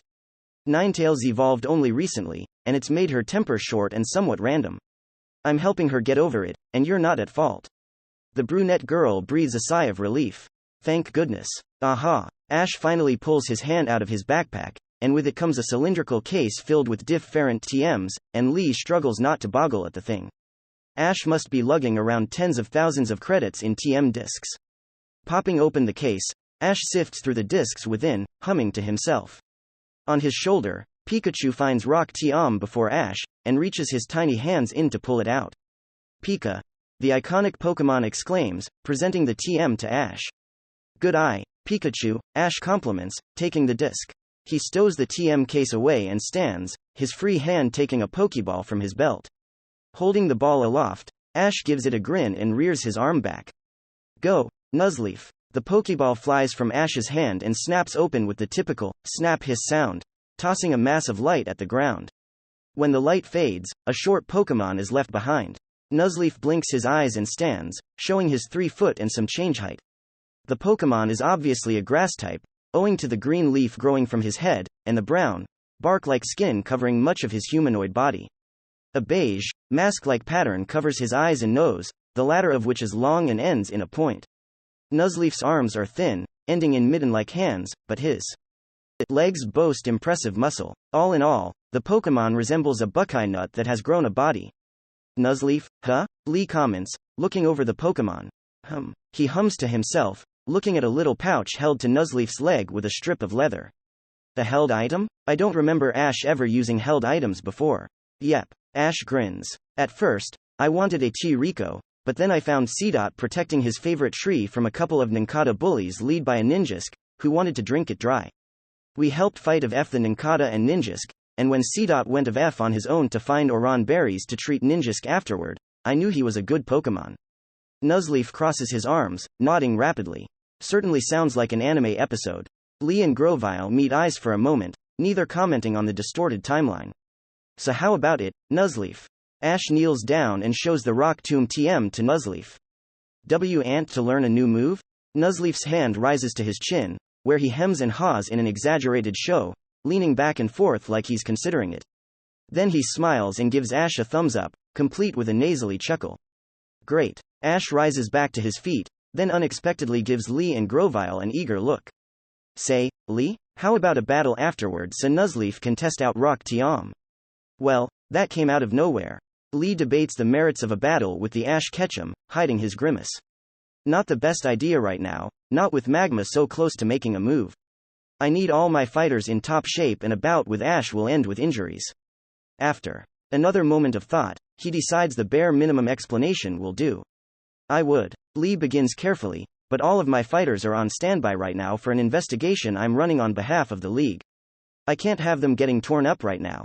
Max adjusts his glasses with a small frown. What kind of investigation? Lee meets Grovyle's eyes once more, and the gecko shrugs. Yeah, if I say, don't worry about it, they'll probably just keep pestering or get into trouble. One regarding the eco-terrorist groups Magma and Aqua, Lee says, unsurprised to see a flash of recognition in the eyes of the children before him. Before he continues, he peers over Brock's shoulder. Courtney is in the middle of another battle, not paying the group any mind. She's using her camera up again, and her Mightyena is standing by, but her Swellow is nowhere to be seen. You probably didn't get the memo since you're not Hoenn natives, but members of Magma and Aqua are officially persons of interest to the Hoenn League. Lee didn't get that memo either. It was forwarded to him by Nigel this morning, but the kids didn't need to know that. They're suspected to be involved in more illicit activities and have elite-level trainers in their ranks. Ash and Brock. Lee levels the boys with a stare that makes both stiff. Fen. You two are experienced Pokemon trainers, more so than I, but for the sake of my own conscience and the sake of your less experienced friends, he looks to Max and May, who both fidget. I have to ask you to be careful if you encounter members of their team. They're dangerous and unpredictable. You don't need to tell us. Ash's smile falls. We encountered those creeps in Rustboro, Oldale, and Dewford. They seemed like common criminals, until Dewford. We stumbled upon them while exploring some caves on the coast, and they got into a battle so intense that it nearly brought the whole cave system down. We barely avoided being flattened. Wasn't Nigel supposed to be with them during that adventure? Lee clicks his tongue and chalks the inconsistency to another timeline wrinkle. Nigel would have said something if he was there, I'm sure. Well, I'm glad you understand how dangerous they are. Lee mutters before shaking his head. I'd be glad to battle another time, Ash. When the boy's face falls, Lee adds, that doesn't mean I can't help with some training, though. I never thought of it that way. Brock rubs his chin as he and Lee watch Shinx sample from a pair of plates on the picnic table they have commandeered. Before the kitten are 2 plates of food, one prepared by Brock, and another by Lee. Brock's plate consists of a number of moist, dark brown food pellets, flecked with larger bits of identifiable food matter, like meat, vegetables, and berries that weren't totally emulsified before the mix was balled. Lee's plate looks much more traditional, mainly being rare cooked red meat sliced thin enough for young fangs to chew, with thin layers of pressed veggies and citrus slivers between the layers. The supplements within were rubbed into the meat and masked with a pinch of spice. It's a psychology thing, really, Lee begins, gesturing to the plates and Shinx, who is in the middle of tentatively nibbling one of the food pellets. Pokemon have sharp senses of smell for certain, but sight still plays a role. If it looks like food and smells like food, then it's probably food. Stimulating as many senses as you can helps cubs. On the smaller side, stay interested in eating until full. For severely premature cases, the act of eating itself might be exhausting enough to tempt them into stopping. Shinx, after having a nibble of Brock's mix, licks her lips and chomps down on the rest of the pellet, purring. Lee's plate goes ignored for now as Shinx digs into Brock's food. Factoring in taste is also very important. Lee raises his fist to his mouth and clears his throat, faintly embarrassed. Something I'm still learning. Seems like I don't have Shinx's palate down yet. Brock's maturity shines through, as he doesn't have any funny or smug comments on Shinx's choice. Learning the tastes of others is a skill of its own. Besides, he carefully reaches over, minding his hand's proximity to the still-eating Shinx, and takes a strip of the rare beef Lee prepared. The young Pokemon breeder pops the strip into his mouth, slowly chewing and swallowing it. After a few seconds of thought, he speaks once more. There's nothing wrong with what you made. I can taste the supplements a little, and a sensitive palate might disagree with it, but that's all. For a Pokemon, though, an of F taste can break a dish, and I'm weaning Shinx of F of her bottle, so. Lee crosses his arms. I'd be open to suggestions. The tan-skinned teen looks back down at Lee's plate. Instead of trimming the fat down to a target percentage, he points at the narrow line of fat along the sides of Shinx's meat strips. Try trimming most of it, cooking it down with a bit of butter, then basting the meat in it. It's a little less precise in the fat control department, but that'll infuse the meat with flavor and help cover any unpleasant medicines or supplements that happen to be stuff fed in there. Brock chuckles. My sister has a pet Rockruff F with the palate of a princess. She wouldn't eat anything if it tasted funny, so giving her medications was a chore, but basted red meat fooled her every time. Sure thing. Lee's notebook finds its way into his hands, and he quickly jots down the tidbit. Can you tell that I've been a bachelor my entire life? He jokes. Brock's shoulders slump dramatically. You and me both. Looking away from the little station that he and Brock set up to talk about all things poke science, Lee watches as Ash, Nuzleaf, and Grovyle train. Once more, with feeling. Ash orders with a dramatic punch to the air. The 12-year-old trainer stands by Nuzleaf's side, encouraging the grass type as he practices Rock T-Om over and over. Panting, Nuzleaf draws his arm back, screwing his eyes shut in focus. Just above his palm, sandy sediment swirls in, as if summoned from the ether, before coalescing into a small stone. The sand continues to build upon the stone, growing and growing into a rock roughly the size of Nuzleaf's head. Nuzleaf grits his teeth, then throws the rock forward as hard as he can. The rock flies in a lazy arc, then smashes into the ground and ruptures like an egg, revealing the insides to be nothing but loose dirt. The bits of rocky shell disintegrate shortly after, turning into dirt as well. Like magic, the pile of sediment slowly grows smaller as the rocktae decays, leaving flat but unharmed grass behind. Nuzleaf groans, falling to his rear in a moment of melodrama. Don't worry too hard about it, pal. Ash claps a frustrated-looking Nuzleaf on the shoulder. It just takes time, is all. Why you'll get it for sure. Say, Grovyle. Ash looks over to the Pokémon that would have been his in another life. Can we get another example? Grovyle nods. He extends his arm, sets his brow, and growls deep in his throat. Unlike with Nuzleaf, when Grovyle's rock begins to manifest, entire pebbles appear and smash into each other as if drawn into a gravity well. Within a handful of seconds, a round boulder several feet across hovers above Grovyle's fingers. Growling again, the gecko Pokémon heaves the stone forward, and it lands on the ground with a muted thud. The exterior is cracked, but the stone otherwise remains solid. Nuzleaf eyes the intact rock with a measure of envy. Rocktae really needs some OOMF when called on. Lee supplies, drawing Ash and Nuzleaf's attention. I don't know how much rollout needed when Nuzleaf was a Seedot, but put more force into it. Act like the rocktae is an actual rock you're trying to lift. Ash grins, determination in his eyes. When Nuzleaf looks away from Lee and back to Ash, that determination bleeds over, and Nuzleaf clenches his fists before standing once more. Off to the side of Ash, Grovyle, and Nuzleaf, Octillery is splitting his attention between trying to teach Ice Beam to Ash's Corphish and Brock's Mudkip, and Flamethrower to May's T-Orchik. Pikachu is there as well, not to learn, but to encourage the younger Pokémon. Octillery lets out a gurgling sigh, looking as if he's resisting the urge to strangle Mudkip and Corphish.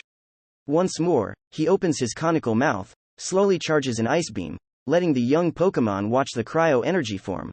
Then he shoots the ground before him with a weak beam of crackling blue, coating the long-since-ruined patch of grass in frost and lumpy ice. The octopus then gestures at the ice with a tentacle, telling Corphish and Mudkip to try. Mudkip's beady eyes are nervous, but he opens his mouth and takes a deep breath as his throat glows an icy blue. Just as the glow begins to build, it sputters out, and Mudkip coughs a handful of snowflakes right into Octillery's face. Octillery wipes his face of F with another sigh, flicking the water and saliva of F of his tentacle and into the dirt. He turns his half-lidded and already resigned eyes away from the apologetic Mudkip to Ash's Corphish. The little lobster Pokémon has held a blank look since the start of the lesson, as if he didn't comprehend the words of anyone around him, let alone Octillery's. Nevertheless, he clicks his claws, opens his mouth, and shamelessly fires of F the wrong attack, squirting the ground with a W8er gun that throws wet mud directly into Octillery's face. Mudkip and T-Orchik cringe. Pikachu has to cover his mouth with his paws to stifle a laugh. Corphish pretends to blink cluelessly, but he shakes with barely suppressed laughter, telling everyone that he's playing dumb as a joke. Lee winces. Please don't strangle Corphish and put me on Ash's shit list, Octillery. Octillery remains ominously still for a moment, then slowly, he wipes the mud away and stares down at Corphish. With a look far too placid to be anything but full-circle fury, the octopus lays a gentle tentacle across Corphish's back. Then throws the lobster with all his might, right up into the sky. The edges of Corphish's shell whistle as the W8er type flies through the air in an arc, nearly striking a startled T-Alo. At the apex of his flight, Corphish blinks and looks down, seemingly realizing he's not on the ground anymore. The crayfish Pokémon flails in alarm, coming down on the other side of the park, right into a tiny, murky pond with a splash. The water bubbles, then Corphish breaches the surface, covered head to toe in pond scum. On the lobster's face is the expression of a kicked puppy. Never a dull moment with you lot, eh? Lee comments to no one in particular. Ash pulls the brim of his cap over his eyes, hiding his embarrassment. Corvisquire stares down at the hotel room door from the laundromat roof across the street, debating with himself for the 1000th time today, and cursing himself for his cowardice for the 1001st. Behind him, the sun is beginning to set, reminding him of how long he's been standing here. The flight to Laverage was without issue. He flew, stopped to eat and rest, then flew once more. The wind descending from Mount Chimney made for an annoying headwind, but Corvisquire didn't let that deter him. He would run no more, and wind is the most minor of obstacles. As he flew, part of him wondered what W. Ally and Kirlia would do with the stone he left behind. They'll likely return it, not because they realize the police would connect a Dawnstone theft with a Gallade, but because they can't stomach the thought of theft. Fools. Corvusquire staked out leverage for the last day, and this morning, on pure chance, he saw Lee leave the hotel he now stares at. Seeing the man's scarred visage, his happy visage, sowed the seeds of doubt within the Raven. Does he have the right to come back? To intrude upon things? What has he missed? What will his estranged team say? Has Lee moved on? Should he dig his beak into a wound that might already be healed? Corvusquire shakes his head, cursing himself again. Damnation. Enough sitting here and thinking. Go down there now. The Raven's body moves of its own accord, his wings spreading as he glides down to the hotel room where Lee and the team are staying. Stepping up to the door, he gives it 3 solid knocks with the top of his beak and waits. Beyond the door, he hears someone moving. Perhaps I should not have been so hasty. I don't know if Lee has returned yet, Corvusquire sighs, but remains where he is. The door latch unlocks, then the door swings open, and Corvusquire's stomach sinks. In the doorway is no kindly human trainer, but a Ninetails that he recognizes the eyes of. Those eyes, once a dark brown, now red, widen in surprise. Then they narrow into hateful slits. Ninetails? A voice from within calls, and Corvusquire matches Brendan's face to the words. Who's at that door? No one, Brendan. Ninetails' words are quiet, yet painted with mortal danger, and Corvusquire takes a step back. No one. Ninetails steps outside with Corvusquire, the door slamming shut behind her. Corvusquire can't look to see what shut it, for the hellish red eyes of the fox pin him in place. You have a lot of nerve coming here, Ninetails begins coolly, her lack of screaming and raging making things all the worse. Why come back now? Corvusquire takes a deep breath, trying to still his heart after seeing one of his worst fears made manifest. I see you've evolved. Congratulations. A flat, unamused stare as Ninetails answer. Is now the time for small talk? The Raven gulps, picking his next words carefully. I came to make amends. Amends? Ninetails raises a brow daintily, her lips rising in amusement. You came to make amends. Can you? The fox asks. Her tails flit to and fro behind her, then like Seviper slithering through the air, begin to close in on him. Can I? Corvusquire parrots, uncomprehending. He tries to watch the tails, but those damnable eyes paralyze him. You left. Ninetails lowers her head to whisper in his ear. Her breath is uncomfortably hot. You left when Lee was most vulnerable, when his healing had just begun. The thin veneer of civility around Ninetails' words begins to unravel, and the fury within bares its fangs. You left when another loss threatened to shatter him. You know as well as I do, that this team is Lee's family, that you were part of that family. Tails begin to wrap around Corvusquire, around his torso, his legs, his neck, and he sees his life begin to flash before his eyes as his feathers grow unbearably hot. I will give you one, and only one chance, Corvusquire. Ninetails' tone is as frigid as the crowned tundra, far to the north of noble Galar. The tails around him are feather light, yet he still feels their weight. From their touch alone, he feels both the world-consuming firestorm within the kitsune, and its desire to swallow him whole. Fly away and do not come back. Pretend you were never here. Corvusquire isn't sure if the sudden fire in his chest is foolishness, courage, or just heatstroke from the tails blanketing him, but he speaks once more. I cannot. He insists. I have to make amends. Can you make amends? For abandoning Lee without so much as an explanation? Ninetails snarls, her beautiful face twisting into hideous savagery. I don't think you can. The tails suddenly tighten like coiling snakes, forcing a gasp from the avian's lungs. His bones creak, and his vision begins to flash, but before his breath is robbed of him, Corvusquire blurts, Lee would let me explain. The tails halt, and Ninetails' hate-filled stare tells Corvusquire just how narrowly he's avoided being crushed. You dare? She grounds out. Am I wrong? He can't help but snark back. The tails loosen just enough for the Raven to breathe. Speak, the fox demands. If I don't like what I hear. She leaves her threat hanging. Corvusquire sucks in a breath, blinking the stars from his vision as he wonders where to begin. The explanation is on his tongue, but even with the tails threatening to end his life, the words remain stuck in his throat, as if covered in stinging barbs. The golden tails wrapped around his body twitch, and Ninetails growls. I'm waiting, Corvusquire. She spits his name as if it burns her lips. What do you have to say in your defense? Tell me, so I may finally snap you in half and return to the rest of my day. Once more, the cursed appendages holding him prisoner begin to squeeze and pain lances up his body. I don't want to run anymore. Lee. Corvusquire hisses past the tail, beginning to strangle him. He was not my first trainer. There was another, a boy, my Yong master. I loved him. I still love him. The word is like bittersweet poison on his beak, and Corvusquire grimaces, forcing the words to keep flowing so the tail around his neck doesn't cut off his windpipe. I was born for him, to be his first and most faithful Pokémon, just as you were to Lee. My earliest memory is of his hand upon my brow, and the sweet purpose he gave me. He Raven struggles to keep his composure. He was sickly, his terminal illness misdiagnosed from an early age. For months we ventured through beautiful Galar, as his medication became less and less effective. One day, nothing can be done, nothing can be done, nothing can be done, he collapsed. The raven croaks, looking at Ninetales, whose fury-laden visage begins to morph into something he can't place. I was too weak to carry him, and by the time medical help arrived, he had been brain-dead for several minutes. Ninetales nearly fades from his vision, but the flashback to that hospital room is pushed away. I watched him wither in the hospital, then they pulled the plug on him, and he can't say it, not even with his life on the line. You can't do anything. Since then, Corvusquire shudders. Since then, I haven't allowed myself to become close to a human, or let one touch me. I was afraid of the cycle starting again, to serve a trainer and have them ripped away. I ran away because I was afraid. The bird gulps. I was afraid Lee's touch would be like the Wyong Master's, that it would force me to love again. I still am afraid of loss. Now, his strength flees him in a wheezing exhale, leaving him slack in Ninetales' grip and staring down at the ground. I am simply tired, so tired that I can run no further.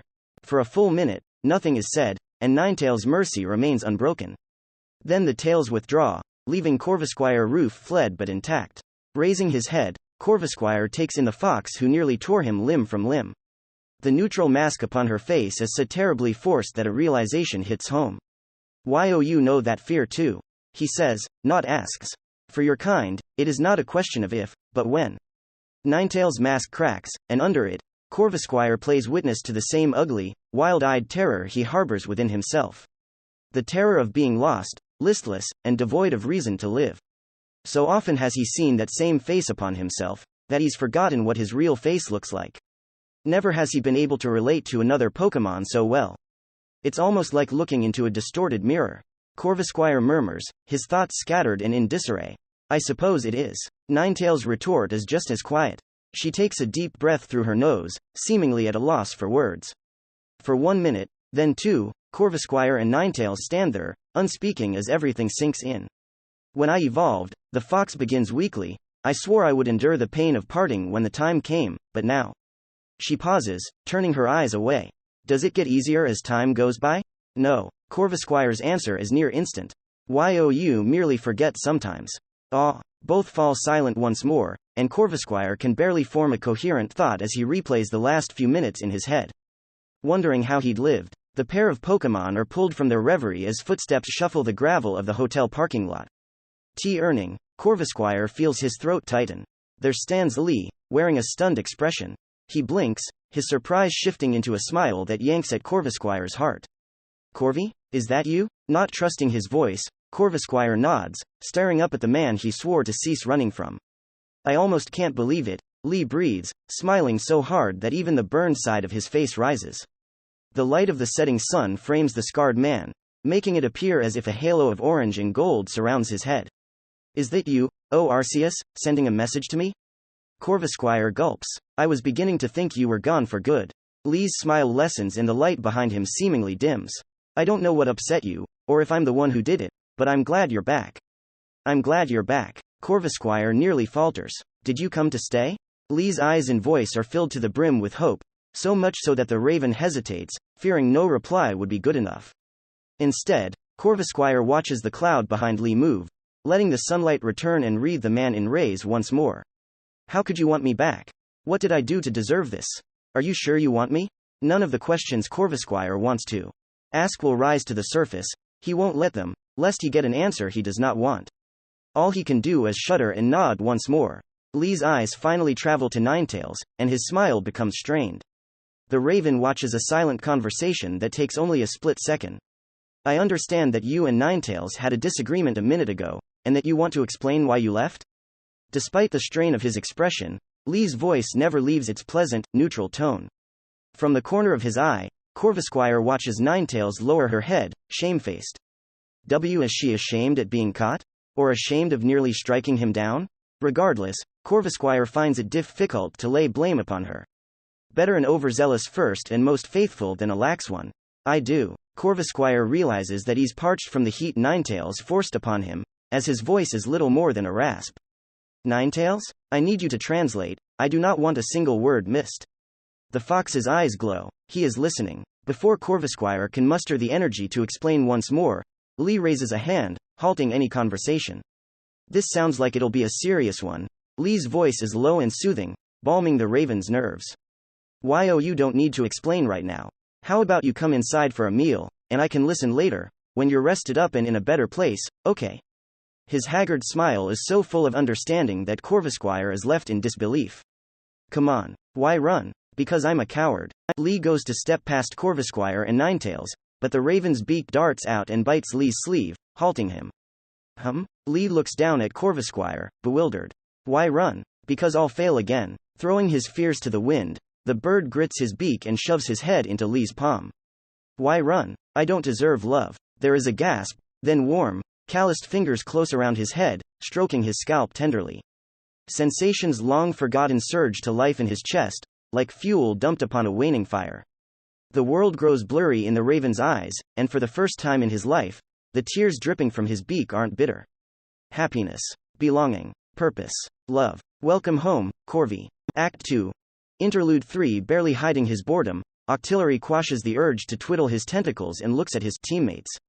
He, Ninetails, Grovile, and the newcomer, Corvusquire, all stand in a loose circle in the moonlight streaming in from the hotel room window. In the beds just a few yards away, both Lee and Brendan are deep in slumber. Since Corvusquire has joined the merry band of misfits just a few hours ago, tensions have been high, only just now beginning to loosen after Ninetails quietly called for a meeting. She and Grovile have brought the Raven up to speed on what he's missed since his abandonment weeks ago, while Octillery has been content to stand back and observe. As interesting an experience as being a trained Pokemon as Octillery's team is proving tiresome, and the returning Corvusquire is no exception. The Raven tersely introduced himself to Octillery, then explained the reason for his absence to the team, much to Grovile and Ninetails' poorly hidden sympathy. Octillery himself doesn't understand the issue. Death happens. Why be so upset over it? Especially when one lacks control of the situation. Octillery wanted to shake his head. Had Corvusquire saved his old trainer, it sounds as if the boy would have been on borrowed time anyway. Better he have died so that time and resources aren't wasted on him. Octillery did not voice his complaint aloud, knowing it would earn him no favor. His eyes turned to Ninetails and Grovile, then over to the bed where Lee and Wyong Shinx lay asleep. The man and cub are utterly dead. To the world, convinced of their security. Grovile might be his favorite by a wide margin. The grass type knows the value of not opening one's mouth when there is nothing of import to say, and when coaxed, is surprisingly shrewd when it comes to games of the mind. Octillery has, dare he say, enjoyed being around this one? Novel. But like all novelties, Octillery expects it to wear off. Young Shinx, he cannot say, but considering her origins and favored place in the lap of Lee, Octillery expects her to grow into something placid and spoiled. She will persist on her trainer's good graces, regardless of her own ability. How distasteful. And Ninetails. Octillery dares not let his eyes linger on the fox, lest he attract one of her seemingly random fits of ire. Ninetails is dangerous. The unnatural joining of minds has addled her in Octillery's eyes. The brain is but meat between the ears, and meat can suffocate. It can crush. It can die. Meat has limits. To ask a flesh-bound Pokemon to comprehend the true thoughts of a being as illogical and unsound as a human? That is a task best left unfulfilled, yet Ninetails does daily and suffers for it. The fox Pokemon is far from the strongest Pokemon Octillery has ever seen. She is not even close, as through the years, Octillery has witnessed actual monsters in action, the sort bested only by legends. The Valley of Steel played home to some such Pokemon, ones who could reshape the landscape in their fury. Images flash before his eyes, moments of peril where only his mind and skill carried him to safety. There was no fighting back in those cases, only fleeing and plotting for a better method of engagement. No, Ninetails is not the strongest, but her unpredictability might make her the most dangerous he's ever met. She is ill, so he will watch her carefully. His own distaste of them aside, Octillery's teammates present an intriguing puzzle. What, exactly, drives their loyalty to Lee Henson? Octillery knows his own loyalty and theirs are not the same. Lee Henson provides him food, security, and the chance to use his hard-earned skills and honed mind, but at the cost of obeying one less intelligent than he. If not for Lee being a bit sharper than the average human with a few interesting insights, Octillery would have more heavily considered declining the membership extended to him. Most Pokémon, keyword being most, grow their skills and might at an accelerated pace under a human's tutelage. The human provides security and resources to hone one's talents in a comfortable manner, one free of the vicious cycle of the wild. However, the Pokémon around Octillery are not most Pokémon. Be it chance or a concerted effort from Lee, the octopus Pokémon's peers are a cut above the rest. What defines them? What drives them? Why bend the knee? Corvisquire carries himself with a horrid savagery held down fast by chains of civility, and it's plain after only a few hours of acquaintance. Under the flowery words and beak raised in superiority as a beast, one that would rend a foe down to the bone simply for the pleasure of bloodshed. A beast of decadence is he, who would slay another solely for entertainment. And yet, he bows his head low to Lee Henson, returning to his bonds freely. Grovyle is one who would thrive regardless of any circumstances, and one Octillery would be wary of in the wild. His skill is matched only by his drive to rise to new heights, to shed any and all weakness. His prowess is the sort wielded by alphas who sire a dynasty, filled with offspring who spread their own wool with the power gifted by their sire. Every cut is clean, every movement is sure, and every iota of his being is dedicated not to himself, but to a human. Ninetales. Octillery does not even know where to begin with such a wreck of a Pokémon. In no world can the mind of a human overwhelm a Pokémon, so what Lee has done to have such a dogmatic defender is beyond Octillery. They treat one another in the same manner mammals might their mate in the height of spring, yet they refuse to copulate. It's such a contradictory mess that Octillery can only chalk it up to some form of cognitive damage. Again, he wonders, what defines them? What drives them? Why bend the knee? If there are truly defining moments in life, then they must be the moments of peril, Octillery thinks. When one faces their own mortality, their eyes are forced open, be they closed in ignorance or arrogance. He would know, as his earliest memories were of bloodshed. He remembers these moments vividly. As a common Remoraid years ago, just 2 weeks hatched, he and his school of fellow fish fled up the mouth of a river from the open ocean, running from a Tentacruel and his cohort of Tentacool. Primal terror compelled them up the waterway and against the current, as many were already lost to the stinging tentacles of their predators. The ones who tried to fight fell the fastest. This proved to be a blunder. The shallow water forced the Tentacool to abate in their pursuit, but the school swam into the territory of a river for Alligator and her progeny. A score of crocodilian Pokémon dove into the water at their mother's instruction, surrounding the school. Gnashing jaws nearly claimed Octillery's life there, but in his peril, his mind whirled, his heart hammered, and the drive to survive took hold. The panic and terror, both within himself and reflected in the eyes of the school, laid a numbing cloak over him that would never again rise, and with the numbness came beautiful clarity. At that moment, he recalled how hard he must fight against the force of any water spewed from his maw. A plan neatly clicked into place amid that moment of lucidity. Swimming to the surface, he aimed downward, and fired of FAW-8 gun, propelling him out of the churning water and onto land. He landed facing the river, treating him to the sight of the chaos within. His gills burned and stung, but he took another breath and fired water gun again. And again, and again, until he heard no more splashing or snapping jaws. To this day, he isn't sure how far his flight carried him, but when he flopped back into the river and took in deep breaths of blessedly clear water, he was alone. No other Remoraid had escaped, and a lone Remoraid is little more than a morsel to larger Pokémon. The dire situation revealed itself to him in a flash of terrible realization, like a clap of thunder and blinding lightning. He was weak, with no fellows to cover him in the veil of the many and utterly lacking as an individual. An ignoble end awaited. He could not outrun or overpower his foes, but the numbness once more soothed him. His mind had won that day, and he would need it forevermore as his path became clear. So began his life with naught but his own ingenuity to rely upon. He tested himself in the world around him, learning its rules and limits. He observed others, learned from them, then refined their skills to fit his needs. In the early days before his evolution, he learned to speak as others did, saying precisely what potential foes wished to hear so he might pass the few willing to talk unmolested. Acting became second nature in these cases, and the cases shrank in number as he grew. Before long, he wasn't forced to talk much, as speech and violence became tools of equal effectiveness. As time marched on, he began to crave more.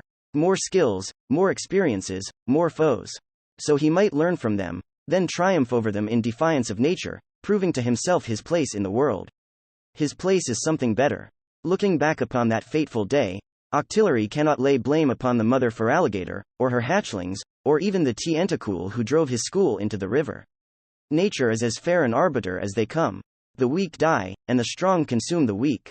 It is a cycle that only the extraordinary like himself can escape. That day was the catalyst to making him into who he is today, after all, so how can he look upon it bitterly? He who learns, survives. He who plans, prospers. He who dares, wins. And Octillery was a winner. At least until migrating into the V-Alley of Steel via Riverway. The foes within the V-Alley tested all his skills and guile to the extreme, and Octillery found his wits pushed to their limits. Such power the natives cultivated, that his only option was to engage after lengthy periods spent analyzing weaknesses, often with sleepless nights pondering how he might make use of his repertoire against his prey. Some, he sought out and hunted in week-long engagements, requiring countless hours of planning, observation, and positioning. Others, he trapped or tricked to pass through their territory or lay claim to what they owned. Numerous Agron, Rhydon, a single Onyx, an Alpha Skarmory, and even an arrogant Matang were all brought low by Octillery. Magnezone put an end to that. The Alpha Magnezone of the V-Alley of Steel was persistent and aggressive beyond measure, chasing Octillery from pond to pond for the mere offense of being spied upon, forcing Octillery to use every trick and tactic he knew to escape harm. Magnezone cast down lightning bolts of such fury that they ionized parts of the ground, and Octillery knew one direct hit would be his end. Growing weary after hours of unrelenting pursuit under the harsh Hoenn sun, Octillery took shelter in a pool that stung his lungs with the sharp taste of metal. The murky lagoon's dark bottom provided reprieve from Magnezone's bolts. Even with the contaminants aiding the conduction of Magnezone's electricity, the waters were deep enough to avoid anything worse than an unpleasant tingle. For 5 days Magnezone remained overhead, waiting without moving an inch. Each day that passed, Octillery remained still in his shelter, even as hunger demanded he move, not at all realizing his thoughts were growing cloudy until it was too late. Then a discharge of lightning drew Magnezone away, but Octillery was too addled by the poison in his blood to realize it immediately. When his sluggish mind finally started turning again, he realized something was amiss, that he had made a mistake. He should have died there, he realized. If Magnezone hadn't left, he would have perished. A rare spike of anger drove itself into him, that he would die in such a way. In his fury, he attacked anything that dared show its face, his vision growing dark in his mania. Instead of finding death, he had awoken in a Pokémon Center, a span of days missing from his memory. He was informed that a trainer had rescued him. He wasn't quite sure what to think of that, as he had avoided humans fervently. He could never be better with a human holding him back. He waited until the human staff thing the hospital deemed him well enough to have visitors, then he met his saviors. Neither seemed like anything special, though he gave Ninetales due wariness. When he questioned Lee, Octillery was assured he was free to leave if he so wished. Odd. Everything Octillery knew of trainers spoke to the contrary. Once a Pokémon is captured, they forfeit their independence as punishment for their weakness. Then he asked Ninetales her opinion on the trainer before him, not trusting a human on his word as any properly attentive Pokémon should. Ninetales, he begins, feigning relaxation in the shallow pool the staff of the Pokémon Center provided him. Why does a Pokémon like you follow this one? Just what is this human to you? Ninetales smiles, her eyes taking on a warm glow. Merely laying eyes on such an expression stirs discomfort within Octillery, a rare feeling. Then she speaks, and a single word carries so much that he is left reeling. Everything. One word rocked him, and the comforting numbness coating his body wavered. Never before had it done so. Is that thing Ninetales imbued within everything, perhaps what compels the fox herself, Grovyle, and Corvisquire so? What is it? How does he learn it so that it might be countered? Octillery shakes his head, returning to the current conversation as Ninetales' monologue about the last few weeks comes to an end. As the last words leave Ninetales' mouth, Octillery watches Corvisquire's beak turn downward in a frown. I've missed much, it seems, the avian comments with a click of his tongue. At the very least, it seems my timing is fortuitous, as additional talons make shorter work of brigands and criminals. Do we have a time frame on when the raid will commence? Within several days, Grovyle provides quietly, his arms crossed and the claws on one hand drumming upon the opposite limb. The volcano lift has gone without a closure for almost a week now, and, if the pattern holds, it will be soon. My, what a situation we've found ourselves in. Octillery chimes, joining the conversation. His voice and mannerisms are an exemplary act, one of a Pokémon who is assured and carefree, with just a touch of concern, precisely what the others might expect. He waves a tentacle. Has Zinnia provided any intelligence on enemy numbers, teams, or positioning upon the volcano? Or perhaps an ultimate goal? Knowing would make the formulation of a battle plan much easier. Unfortunately not. Ninetales' muzzle is pulled downward into a frown of her own, and behind her, her tail tips all flick in different directions. Are still waiting on the final details from Zinnia. Corvisquire scoff fs, his feathers roof fling in agitation. Wonderful. After a moment of quiet, Corvisquire sighs and looks towards Ninetales and Grovyle. His expression twists, indecision obviously gnawing at him. Finally, he begins to speak, his words quiet and remorseful. Ninetales, Grovyle? He lowers his head. I have yet to do so, so I would ask for your forgiveness for my absence. It was not my intention to cause harm. His head lowers even further. It never was. The gecko and fox share a long look, and Octillery has to wonder if there is telepathy afoot. When they return their attention forward, Grovyle is the first to speak. Why are forgiven, Corvisquire? He flicks his twig between his teeth. This time, and this time only, however. Ninetales takes more time to answer. She stares at the floor, her jaw working as if to speak. She licks her lips, then raises her head. No. The damning word visibly stuns both Corvisquire and Grovyle. I will not forgive you for what you did, not now and not ever. The raven Pokémon wilts, his shoulders falling. At the same time, Grovyle gives Ninetales a sidelong look, one of disbelief. Octillery, thankfully, can simply remain aloof. He hasn't any stake here. But I'm willing to forget, to leave everything in the past where it belongs. Ninetales turns her head away, her ruby eyes closed. Don't rouse my memory of the subject. Corvisquire snorts, his surly disposition returning. Very well then, Queen Furball. Grace me not with the gift of your forgiveness, but the ignominy of your dismissal.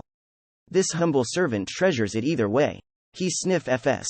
Shall I grovel at thine paws for the privilege of standing before the royal countenance as well? Perhaps pluck mine feathers and weave a decorative train for the graceful dress of tails trailing her highness?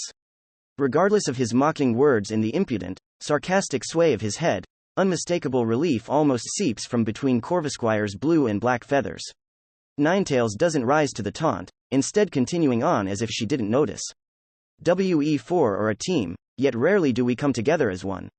When time allows, I would like to meet like this more often outside of training and meals. Ninetales scans each of them with a severe eye. I've been told that I'm not the most approachable. She falters, her swaying tails halting for a split second. I wish to rectify that. As Lee's right hand, I should be watching for the well-being of everyone just as he does, and I would like to assist where I can in that capacity. This will be a learning experience for everyone, so I ask for criticism where applicable, she says, sending a pointed look at Corvisquire. The raven's red eyes widen, then he sets his face into stern neutrality and nods, no signs of tomfoolery present. A sound plan. I'll be happy to do my part. Grovyle nods his head in agreement, a hint of a smile on his face. All eyes turn to Octillery, and he has to suppress the urge to glare. Vexing. He does not want more idle talk. That's the last thing he wants. Once more he is tempted to go to his trainer and request freedom, but he crushes the whiny urge. If he leaves now, he'll be abandoning his efforts to find out what that was when Ninetales described Lee back in the Pokémon Center. He wants to know what forced its way past the pleasant numbness, for it's a total unknown to him. He who learns, survives, after all. A cheery grin is forced onto Octillery's face, even if that only accounts for an upward crinkle of his eyelids. Of course, I'd be glad to help, he agrees, not meaning a single word. The experience here, being a trained Pokémon, is not wholly unpleasant, but his loyalty and theirs are not the same, and he wants to know why. He can tolerate more irritations for food, knowledge, and engagement in the meantime. Ninetales smiles. It's a small thing, thank you all. I haven't anything else to say, so. The fox is interrupted by Lee's phone buzzing on the nightstand. In the bed just feet away, Lee grumbles and stirs, but doesn't awaken. Rising to her paws, Ninetales silently steps over to the nightstand, snaking a tail out to lift the phone and peer at the screen. Using her nose, she taps in the unlock code. 1138, Octillery dimly recalls. Lee's thumb idly twitches in such a pattern sometimes. After using her nose to swipe over to Lee's messages, her eyes widen. It's from Zinnia, she says, voice hushed. Magma will be moving in 2 days. The final components are arriving for assembly, and I wish for you to be there with Tabitha to ensure nothing goes awry.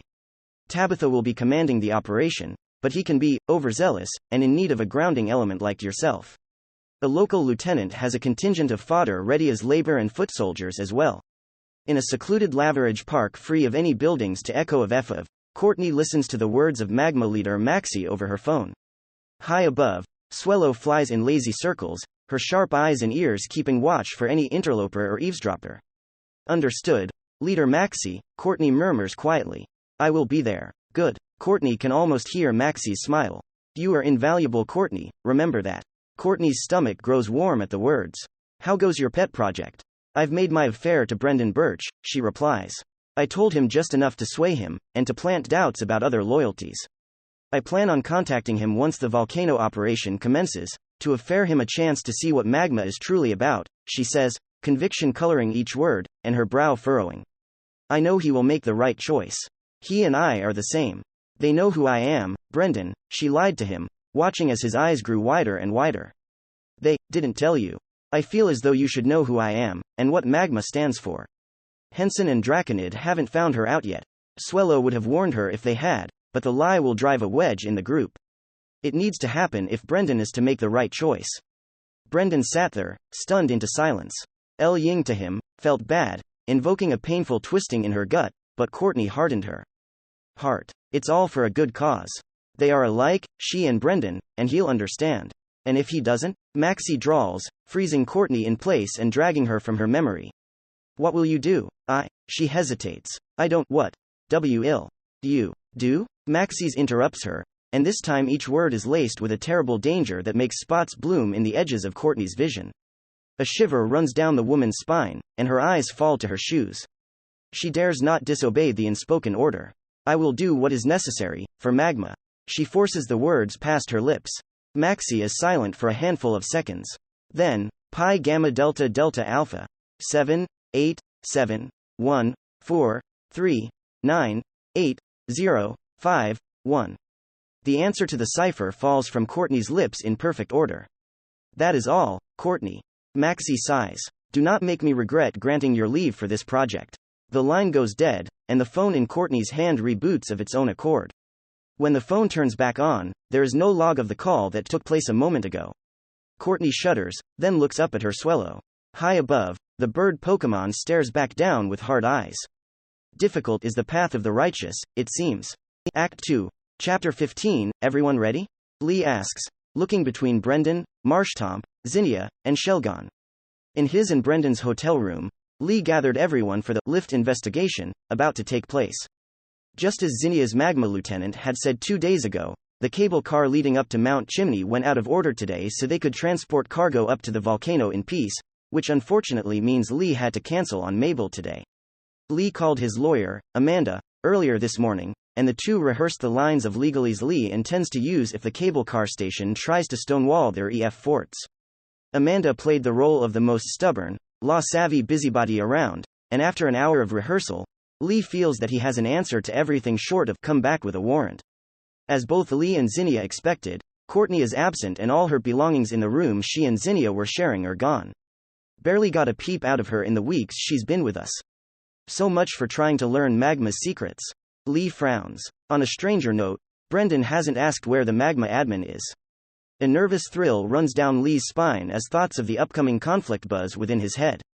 His EF forts to repair his old phone and replay the Pokemon games contained within for a refresher on the events to come ended up being fruitless, as the electrical engineer he emailed never replied. Damn it all. Between all of us, it shouldn't be that big of a problem, but still. Maybe it doesn't matter too much. Canon is already off the rails as it is, so there's no telling what's going to happen. Unless, shush, beloved, Ninetales silently soothes beside him. You needn't worry. We can handle this. Her confidence only eases Lee's nerves somewhat, rather than acting as the reassuring force they usually are. I hope you're right, ready as can be, I guess. Brendan is the first to reply. The boy tries to meet Lee's eyes, but can't quite do it. Zinnia is much more confident. a bright grin pulling her lips upward as she answers.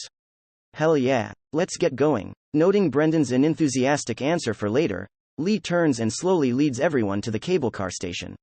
The team makes their way through Laverage, parting the usual crowd in the streets with little issue. Several times someone tries to stop them to speak to Lee or Brendan, but each time the person is politely rebuffed, and the walk continues without issue. Once at the cable car station, the closed sign is ignored in favor of Lee knocking on the glass door. Within the building, a young-ish man with curly hair behind the front counter looks up from his computer and blinks at them. Realization passes the employee's face, and his face pinches as if he bit into a lemon, or perhaps an Aspire berry. Still, he reluctantly rises and walks to the door, pushing it open just enough to talk. I'm sorry, sir, the man behind the glass door murmurs, his eyes shifting around. I'm afraid the lift is closed today due to unforeseen maintenance needs. Please come back another day.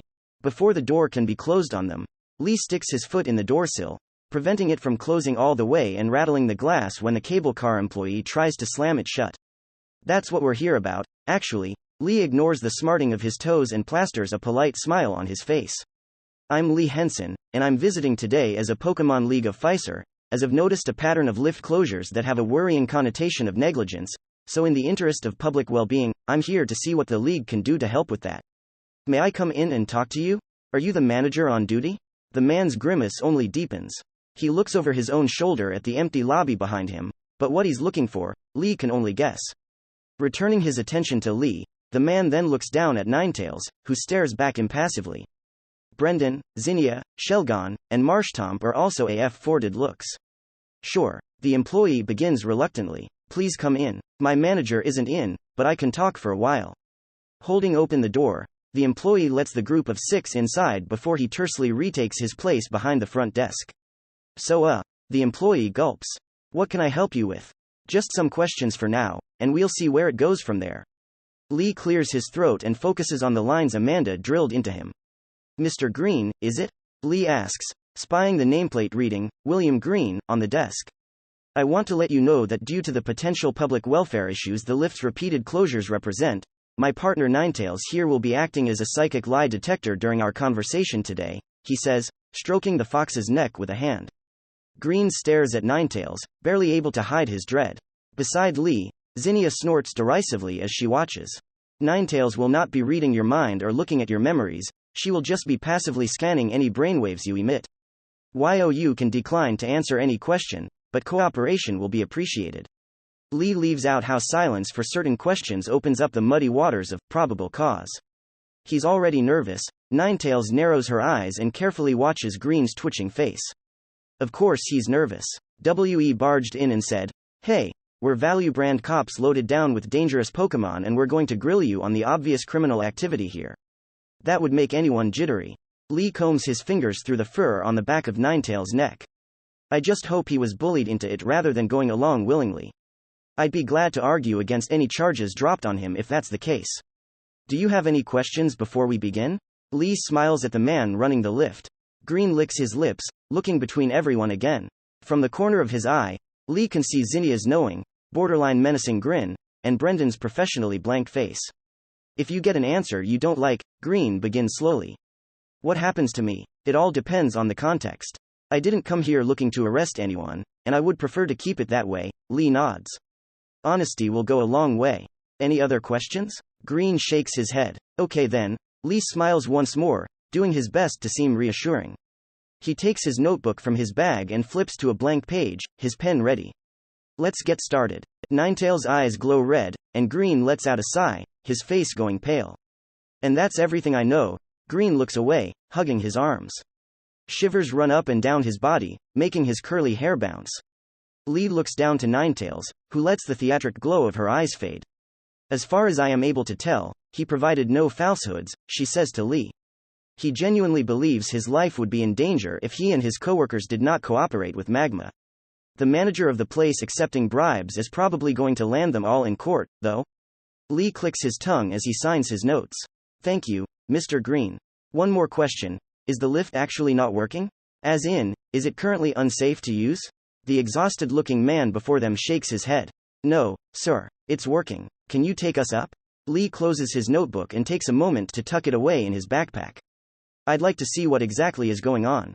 Wordlessly, Green rises from his chair and walks to the rear of the room, where a large set of doors labeled cable car access in capital letters is.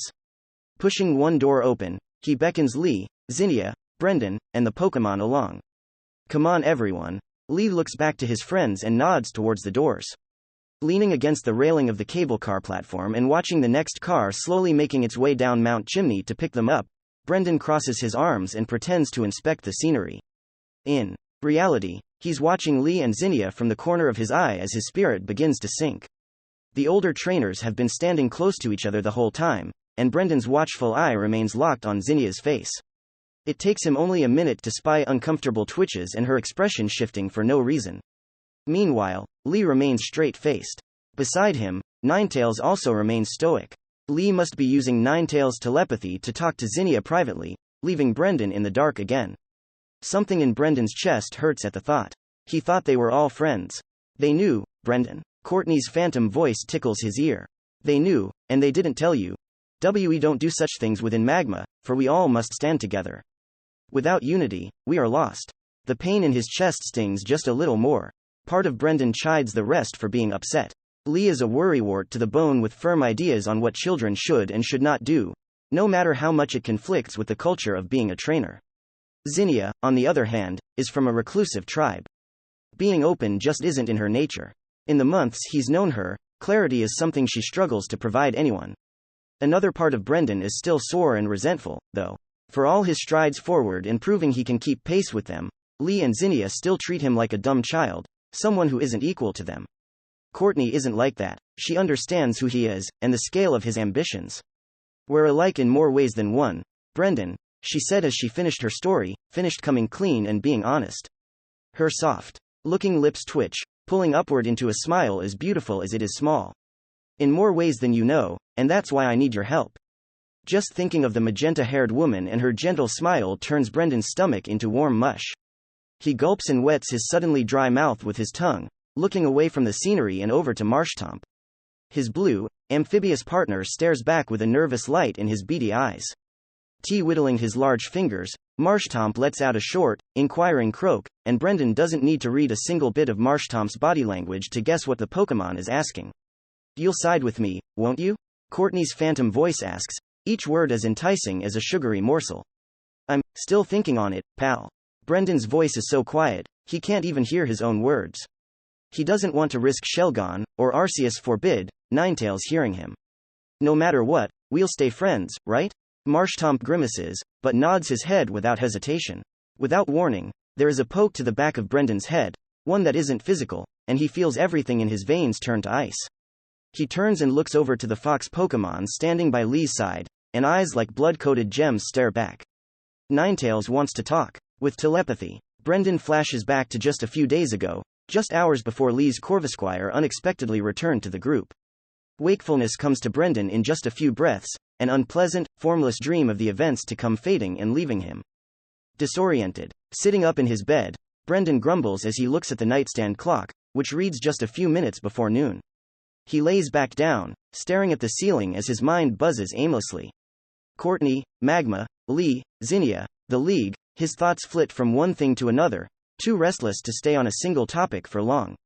He'd turn and talk about it to whichever of his Pokémon was playing night guard and sleeping in his bed that night, but all of his Pokémon are in their balls. They've been avoiding Lee and Zinnia's Pokémon ever since he asked them to keep Courtney's secret, and oftentimes the privacy of a Pokéball was the only haven away from the rest of the group. Raising his head again, he takes in the room. Lee and his bag are gone, and the curtains are pulled shut, likely a favor from Lee. It makes Brendan frown, though. He thought he was hiding his mood better.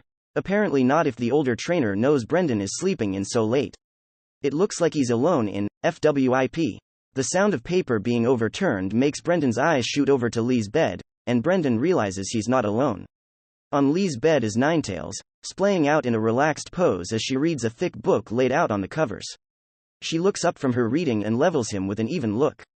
Oh, Brendan hesitates. Good morning, Ninetales? The fire-type dips her head in greeting, then returns to her book. Silence fills the air, and Brendan fidgets before finally throwing the covers off. He hastily steps over to his backpack at the foot of his bed, takes some clothes from his bag, and quickly walks to the bathroom to get cleaned up and change out of his nightclothes. After showering, brushing his teeth, and changing his clothes, Brendan exits the steamy bathroom and sits on the edge of his bed, sighing. He checks his phone, and finds only a text message from Lee saying the man is going out training and that Ninetails is taking a vacation day. There's nothing from Courtney. For a few more minutes he sits, wondering what he should do today. Just as he begins debating the merits of reaching out to Courtney first, he feels something touch him. It tickles the back of his head, so he pulls his hat up a little and scratches the spot only for the itch to remain. There is a snort from Lee's bed, so he looks over to see Ninetails with a single eyebrow raised. In the back of his head, Brendan feels the phantom finger poke once, twice, 3 times. Then again, 1, 2, and 3 times. Before the third repetition, everything clicks into place. Ninetails is reaching out to him with telepathy. What could she have to say? Why reach out to him? Should he let her in? Will she know something is afoot if he declines? Brendan swallows heavily. I don't know how to let you in. Ninetails blinks, and the tickle in the back of Brendan's head is gone like nothing ever happened. For a second, the boy wonders if Ninetails decided against telepathy, then he hears it, and a shiver runs down his spine. Are you well, Brendan? Why you've been sullen for several days. Brendan stiffens and shivers. The voice of a woman with an unplaceable accent echoes from everywhere yet nowhere, from the corners of the room and the depths of his skull. The words he understands, but it's as if they lack all inflection, and he cannot hope to assign a meaning beyond literal to each one. In a place Brendan cannot see, there is a great non-human something close to a part of himself that he cannot name, so close that it's borderline perverse, coating him in the sensation of grime despite his having just had a shower. Within him, something primal shivers, racked by the fear of being devoured by something he can't defend himself against. It takes a moment for his thoughts to clear and realize that the great thing is Ninetails. Lee lives with this awful feeling every day? I'm fine. Brendan congratulates himself for keeping the warble out of his voice. Nothing wrong, honest. Ninetails' eyes narrow. You're certain? Everyone has noticed you've not been yourself lately, and Lee asked me to check upon you should you still be in the doldrums. If you don't wish to speak to me, then please speak to someone else. How much can she see? Can she tell he's not being truthful? I'm sure I'm fine. I'll let you, or Lee, or Zinnia, or Courtney, or heck, anyone else know. Brendan smiles, but he knows it's going to look off. Ninetails flicks an ear with a displeased huff. Very well, I will not push you. Both Lee and Zinnia have noticed, however. They will eventually want to know. Brendan just nods, and the room falls back to silence. For a moment, Brendan debates asking Ninetails what she would do if someone she liked were on a path in life contrary to hers. Her kind are supposed to be instinctually wise or something, right? Then he stops. Even if he were to get her to swear she wouldn't say a thing, she could just lie to him and tell Lee anyway. Oh no, his eyes widen. Can she hear my thoughts right now? His stomach drops, and he turns to stare at Ninetails once more. Hey, Ninetails? No dig at your integrity intended or anything, but with telepathy, how much can you see? Or hear? He asks before his nerves can get the best of him. If the implication offends her, the fox keeps it off her face and out of her voice, like an expert. In fact, her narrowed eyes soften. I can see nothing you do not wish to show me, Brendan, she assures him. My mind is touching yours only enough for you to hear me. I would never dream of taking anything from you by force. Is that because it would upset Lee, or because of your own morals? I think I know the answer. Brendan wonders to himself. The phantom thing that is Ninetails pulls away from his brain quickly, as if recoiling. Brendan goes still for a moment, wondering if Ninetails heard his final, parting thought. Brendan blinks and returns to the present when he feels another phantasmal poke to the back of his brain. Meeting Ninetails' eyes, he gulps and nods his head. The pressure is gone, and once more Ninetails' maddening everywhere at once voice can be heard. Brendan, you're jittering. Is something wrong? I'm fine. To himself, the young trainer wonders how Ninetails can tell what thoughts are meant for her. Once more, a single exchange leaves him feeling vulnerable in a way he can't put into words, and he hates the feeling. Lee suspects this is some kind of criminal negligence case, right? This is why we've stayed for so long in Laverage? Indeed. Ninetails then pauses. Brendan, Lee is about to explain in more detail. I wanted to speak with you briefly, just to inform you that what you're going to hear might be shocking. Please understand that Zinnia, and particularly Lee, did not withhold the information from you out of a sense of maliciousness. Lee looks at age before all else in matters where danger might arise. I know he does. Brendan crosses his arms. Maybe he shouldn't, though. Ninetails frowns, but withdraws her telepathic tendril, leaving Brendan blessedly alone in his head once more. As the cable car slows down and turns the bend to the boarding platform, Lee turns and looks his way. The older trainer's face screws itself up into guilt. Hey, Brendan, there's something myself and Zinnia need to let you in on, something pertaining to this little investigation and, to Courtney, as well. Beside Lee, Zinnia shifts in obvious discomfort, but is stilled by Shelgon briefly touching his shell to her leg. Now they come clean, huh? Brendan frowns, but banishes his darkening thoughts. Okay, what's up? Zinnia takes the stage from Lee by clearing her throat. Let me frame this whole thing real quick. YO are probably going to be upset that we've been keeping things from you, and that's fine. You can be pissed, we're expecting it. With a sigh, Zinnia hooks her thumbs in her belt loops. Brendan, we've been tracking magma for a while now, and we're heading right into the fire, here. We're expecting to encounter them on the volcano. She nods her head backwards, towards Mount Chimney, and Lee wants to give you the chance to back out. 1. Because of the danger, and 2. The dragon Tiamer sighs and looks around awkwardly. 2. Because Lee and I heavily suspect Courtney is some kind of official within magma. We suspected her from the beginning, which is why we agreed to let her travel with us, Lee continues as Ninetails leans into his side. I know this might come of as a shock, and we're sorry for not telling you. I know you and Courtney are friends. Lee hides his hands in his jacket pockets, but Brendan can still see him twiddling his fingers nervously. We still haven't found a motive for her joining, but we figured we'd keep her close anyway in an EF fort to get her to spill her secrets and to force magma to operate with one less of Pfizer. Lee steps forward and lays a hand on Brendan's shoulder. Since she vanished this morning, I can only assume she's up there. She is. Brendan's phone contains a single new text message for today, one from Courtney begging him to make the right choice on the volcano. Conflict boils within the boy's gut as the realization that the point of no return is upon him. He looks up at Lee, then to Zinnia. Two serious faces stare back, faces that want only the best for him. The frustration of being looked at like a child still burns inside of him, though. Licking his lips, he looks up at the distant, smoky peak of Mount Chimney.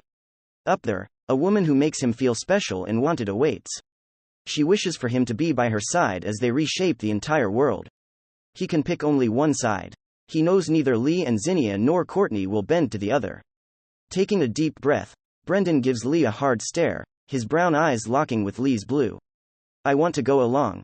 The ride up the cable car to the top of the volcano is quiet, with the silence enforced by the building anticipation of the conflict to come. After Zinnia sent Swablu ahead to check for guards at the landing point, the only real noise is the creak of the cable overhead pulling the car along, and the tapping of Brendan's foot.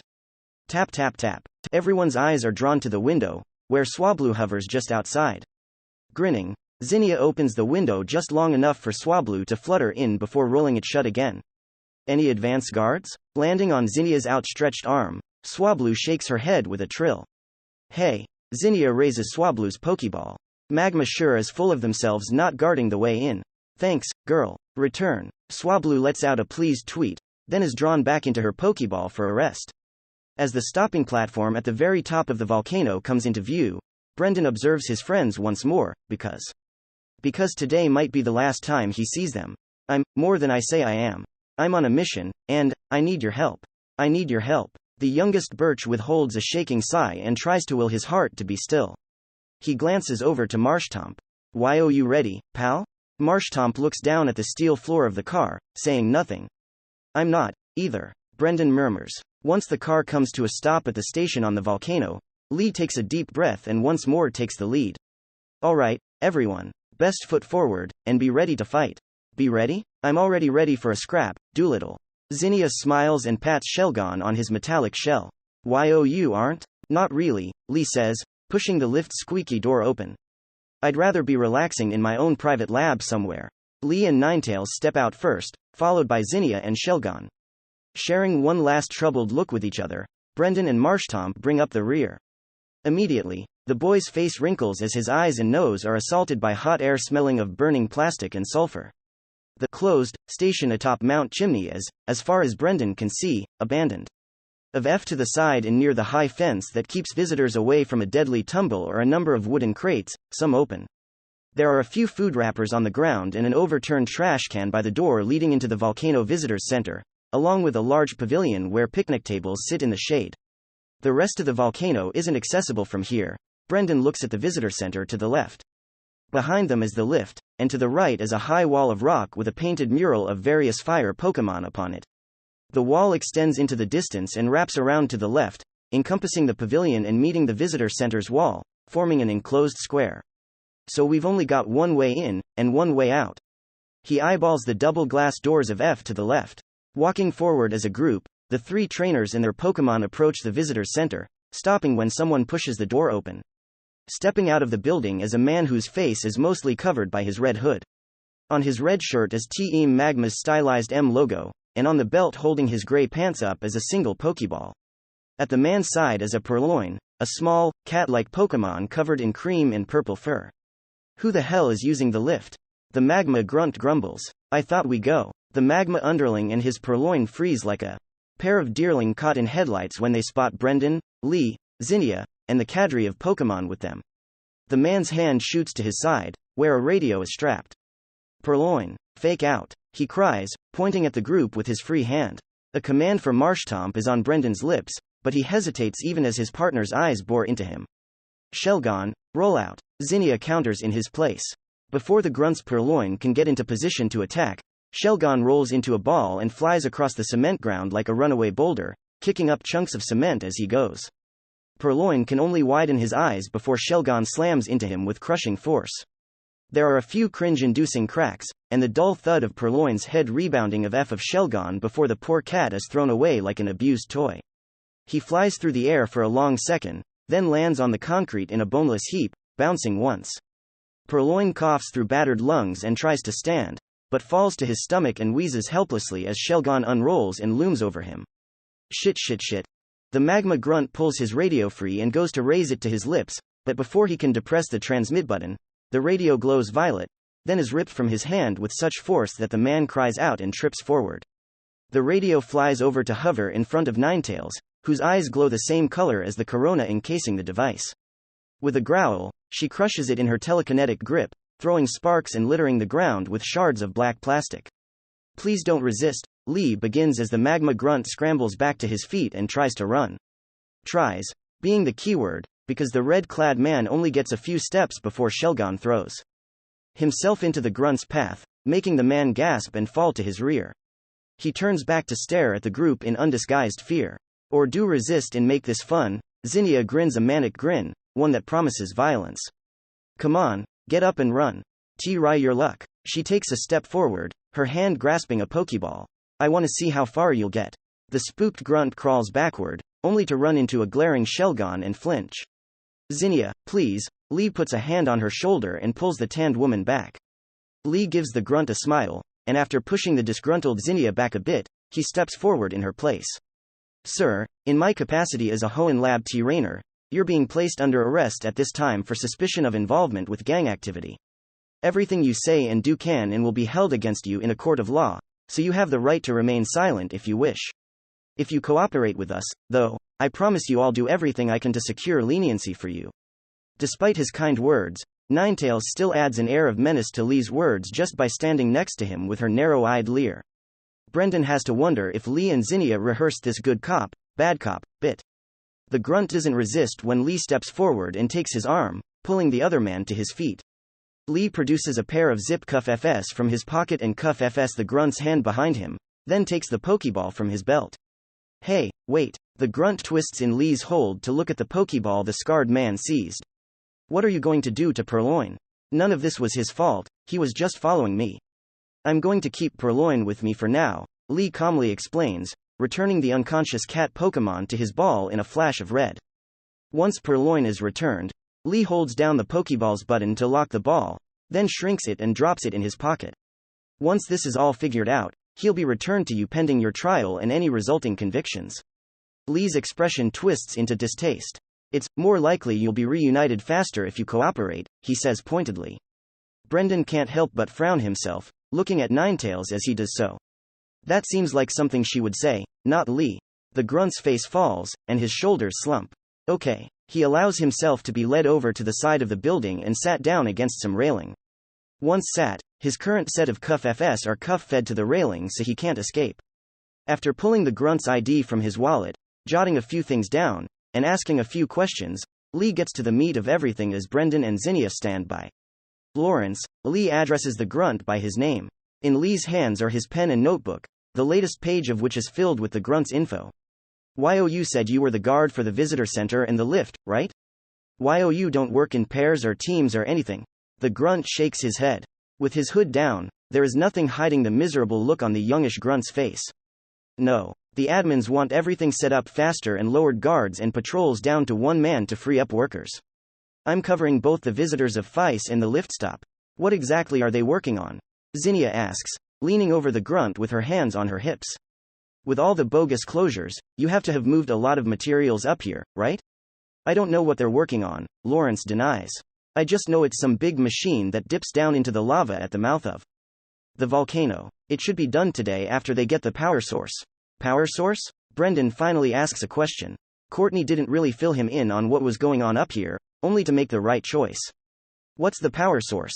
The grunt shrugs his shoulders as best he can while cuff-fed and sitting down. I don't know. Some kind of meteorite filled with Pokemon energy, I think? A team had to rough up some doctor named Cosmo to get him to adapt the machine in the volcano to use the meteorite. The admins couldn't find a better power source, I guess? Brendan watches Lee's face when the scarred man's expression becomes forcefully neutral, tipping him of that Lee knows something about what's going on. Interesting, Lee murmurs, jotting another note down. About how many people and Pokemon are on this volcano operation. Again, the grunt shrugs. T20? T22 with admins Tabitha and Courtney. Most of the guys only have 1 or 2 Pokemon. Zinnia hisses, and Lee gives Brendan a searching look. Brendan looks away, not wanting to see how Lee and Zinnia regard him with pity. Marshtomp touches his elbow with a webbed hand in a silent show of support. Right, thank you. Lee stands up straight, shoulders his bag, and stows away his notebook. Stay here, Mr. Lawrence. We'll be back. The grunt is left as Lee takes the group a few paces away and gestures for a huddle. We could be looking at 20 to 40 Pokemon to fight, assuming a max of 2 per grunt, and that's not counting Courtney or this Tabitha character, Lee begins, giving Brendan and Zinnia hard looks. Any suggestions on how to go about this? We should have all of our Pokemon ready from the get-go. Zinnia clicks her tongue and grabs her other 3 occupied Pokeballs from her belt. They'll probably try to pair of F and hit us one-on-one, but if they're stupid, they might say to hell with it and try a dogpile. WE should be ready for either, even if the latter is unlikely, she says, hitting the buttons on her Pokeballs and enlarging them. She tosses the balls up, and all 3 pop open at the apex of their flight, depositing Swablu, Goomy, and Ty Runt at her feet. Swablu trills out a neutral note, ready to go. Ty Runt snaps his jaws with a loud pop and hops from foot to foot, eager as can be. Goomy, meanwhile, just shrinks in on himself, quivering.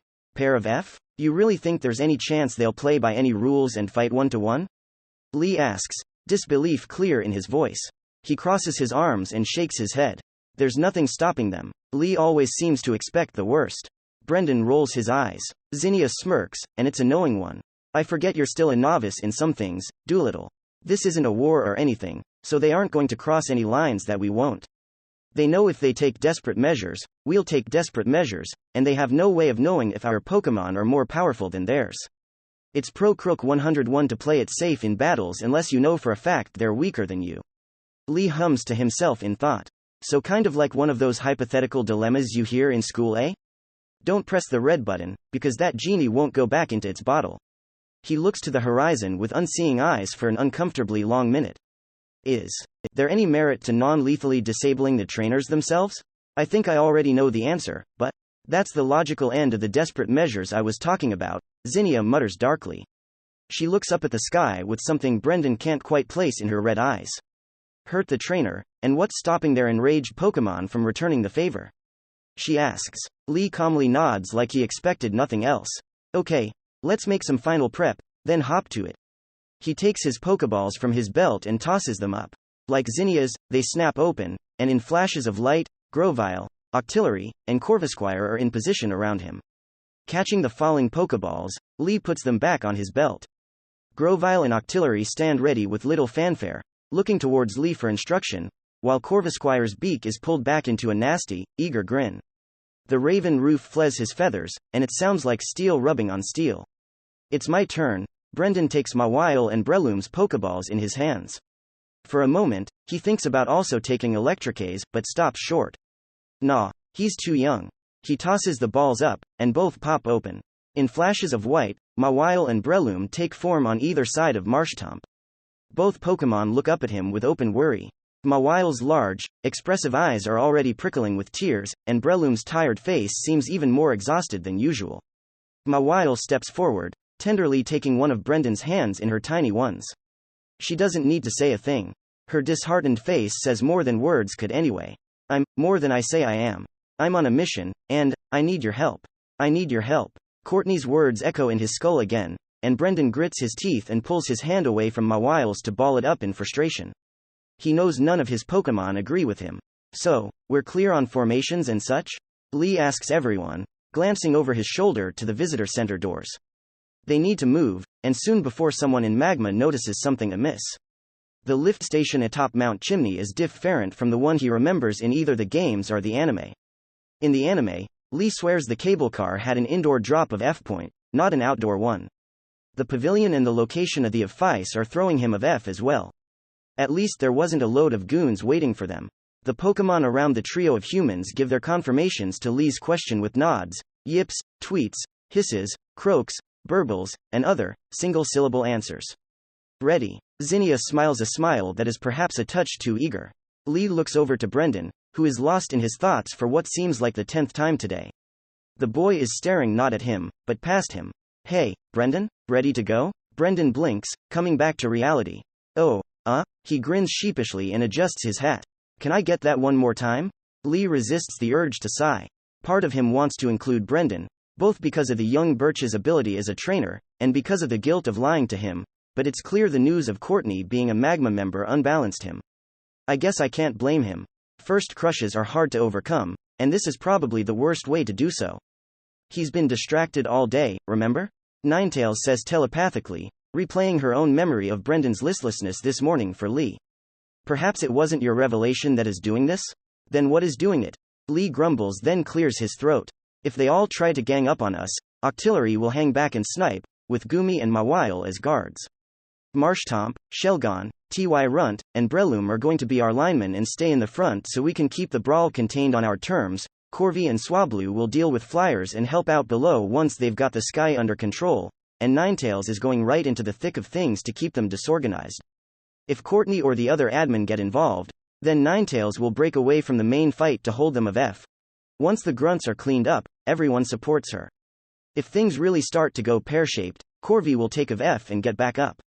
Got it? At Lee's side, Corvisquire frowns and snaps his beak at his auxiliary role, but his ire dies near instantly when Lee places a gentle hand on his head. Brendan nods, but he still seems a little distracted if his wandering eyes are a reliable tell. Got it. Okay. Lee sighs and turns towards the visitor center, stealing his nerves. We've gotta move fast, so let's go. Lee throws the double doors open and heads inside, Ninetales only a single step behind him. The large group of trainers and Pokémon file into the F-Ice on Lee and Ninetales' heels, after Gumi hitches a ride on Shelgon's shell. They quickly march through the halls, and Lee silently laments that they aren't here for a day trip, as the exhibits regarding the Pokémon of the volcano they pass look so enticing. Resolving to come back one day, Lee glances at a map on the wall they pass and hangs a right, leading everyone to the front foyer of the F-Ice. Once the double glass doors leading out to the mouth of the volcano come into view, Lee holds a hand out behind him and stops the group. Outside is a large, flat swath of smoothed-over rock, serving as a courtyard of sorts before the building. From the doors, everyone is given a view of several smaller buildings that have also been erected on the mountain, such as a small eatery, another of F-Ice, a gift shop, and an open shed with several volcanic rock exhibits on display, to name the prominent ones. Along those buildings, a number of Magma members mill about, either moving large crates on dollies, idly playing on their phones or with their Pokémon, or in the case of one poor man, getting yelled at by a larger grunt. What the smaller, red-wearing man is getting smoked about is a mystery since the argument is too far away to hear. 9? Lee barely needs to ask, as he feels Ninetales stretching her mind out already, covering damn near the entire volcano. Courtney is out there, the fox at his side grimly confirms. Near the mouth of the volcano, if the unearthly mass of fire I sense is the lava pool. Besides her, there are 23 other people and 7 loose Pokémon. Lee takes one deep breath and screws his eyes shut, sending a prayer to God, Jesus, Arceus, Mew, hell, even Giratina is fine. Whoever is listening is good enough. Come on, Doolittle, Zinnia hisses, drawing Lee's attention to her. At Zinnia's feet, Ty Runt is practically slathering at the mouth for the fight to come, and Zinnia has her foot stomped on one of Little Dino's own to keep him from lumbering into the fray. Are we doing this or what? With a grunt, Lee looks over his Pokémon. Ninetales smiles reassuringly, and Lee can feel the phantom sensation of hellfire in his chest, which is surely bleeding over from his fox. She gently noses his side. Ready when you are. Grovile's leaves are already humming with danger and a glowing razor edge. The gecko lightly bounces on his feet and gives Lee a simple nod, needing to say nothing else. Octillery is laser-focused, his eyes locked forward on the nearest magma goon with deadly serious intent. Already, Lee can see the octopus thinking 10 steps ahead. Corvisquire's eyes gleam with unfettered violence and the desire to prove himself with it. He looks up at Lee, almost begging for the chance with his gaze alone. Letting out his bated breath, Lee sets his face into as authoritative a scowl as he can. Go in fast, demand they surrender, and respond quickly to the ones who don't. If they freak out, take formation and give them hell. Got it? Without waiting for a reply from his friends, Lee steps forward and throws the doors between them and Team Magma open. Act 2, Chapter 16, Hands Up. Pokémon League. Is that really the best I could come up with? Lee grimaces inwardly as he and his Pokémon, along with Brendan and Zinnia's teams, all pour out into the courtyard of the volcano's visitor center. Toss away any Pokeballs and get on your knees, he yells at the top of his lungs. Every magma grunt's eyes shoot to them, with some being more startled than others. 3 of the grunts even cave to the demand, raising their hands and dropping down to their knees with looks of fright painted on their faces. Of the 3, 2 of them can be no older than 16. The others? One grunt takes a Pokeball from his side and throws it at the ground, where it pops open and releases a furious-looking Golbat. Golbat, get ready, the henchman orders. As if hearing the pop of a starting gun at the beginning of a race, the rest of the grunts all shake themselves from their stupor and seize their own Pokeballs. Their orders all overlap each other as each one scrambles to ready themselves and their Pokémon. In a multitude of flashes, Pokémon of all sorts take shape at their trainers' feet. Lee spies several Poochyena, a Zubat, a Numel, a Koffing, a Mankey, and others. T-Wo of the older-looking grunts, who must be lieutenants, have a Machoke and a Lyron. Ninetales bristles and lowers herself, taking position in front of Lee. On either side of her, a growling Shelgon and manically grinning Marshtomp do the same for Zinnia and Brendan. Lee only spares a second to look behind him, seeing Grovile, Octillery, and Corvisquire standing ready to jump into the fray. The grunt with the Lyron blinks and slides forward a bit, his hurt eyes focused on Zinnia. The man is rather unremarkable appearance-wise, sans the cyan hair Lee can see under his hood. Hey, Xena, babe? What are you doing? He demands. Yo, are one of us. Is this some kinda joke? Xena? Is this the guy Zinnia was catfishing? Lee looks between Zinnia and the Magma Goon. Zinnia scoff FS at the lieutenant. Yo, you got played, dolt. T-Rai thinking with the head on your shoulders, and maybe you wouldn't have been strung along or found yourself in a gang. She shakes her head. You and your friends need to give up before you get hurt. Lee doesn't miss how Brendan flinches at Zinnia's examination. The grunt retreats back a step, seeming to be genuinely distraught. Beside him, his Lyron's blue eyes narrow, and a growl rattles from his metallic throat. WL? The lieutenant blinks his eyes, and his disappointment is replaced with fury. Fuck you, then. Lyron, get ready. Boys, step up. Another grunt steps forward with his spitting Madmankey on the lieutenant's left, and on that grunt's left, the grunt with the growling Poochyena takes position. Another steps out of the crowd to join his fellows, a calm Meditite on his heels. The 3 grunts step forward, with the Mankey poised to take on Ninetales, Poochyena on Shelgon, and Meditite on Marshtomp. The rest all back up a dozen steps with considerable haste, whooping and hollering for their fellow gang members. Kick some ass. Make Magma proud. Fuck 'em up. They really do intend to fight us 1-to-1. Lee blinks at how surreal it feels. I could have sworn this was going to turn into an uncontrolled brawl. Ninetales snarls at the Mankey across from her, who screeches back in blind anger. They're afraid of a full-scale conflict, and rightly so, she says, her thoughts dark as she stares down her foe. They have no idea what they're up against. The lieutenant of F to the side, the one with his tense Machoke, takes a radio from his belt and lifts it to his lips. Amidst all the noise from the Magma members and their Pokémon, The lieutenant's message is lost even to Ninetail's sharp ears, but it can't be good. He's probably calling Courtney and Tabitha. Lee grimly realizes. For a second, he's tempted to have Ninetails rip the radio away from the man, but stops himself, fearing that might constitute an attack on the trainer and turn the whole situation into a bloodbath. Shelgon and Marshtomp take their places on either side of Ninetails. From Shelgon's throat rolls a deep growl that reverberates from within his shell, while Marshtomp wordlessly raises his fists. The chatter of the grunts and the cries of their Pokémon fall quiet. The heated air of the volcano top fills with uneasy tension, one looking for any excuse to explode like a spring wound too tight.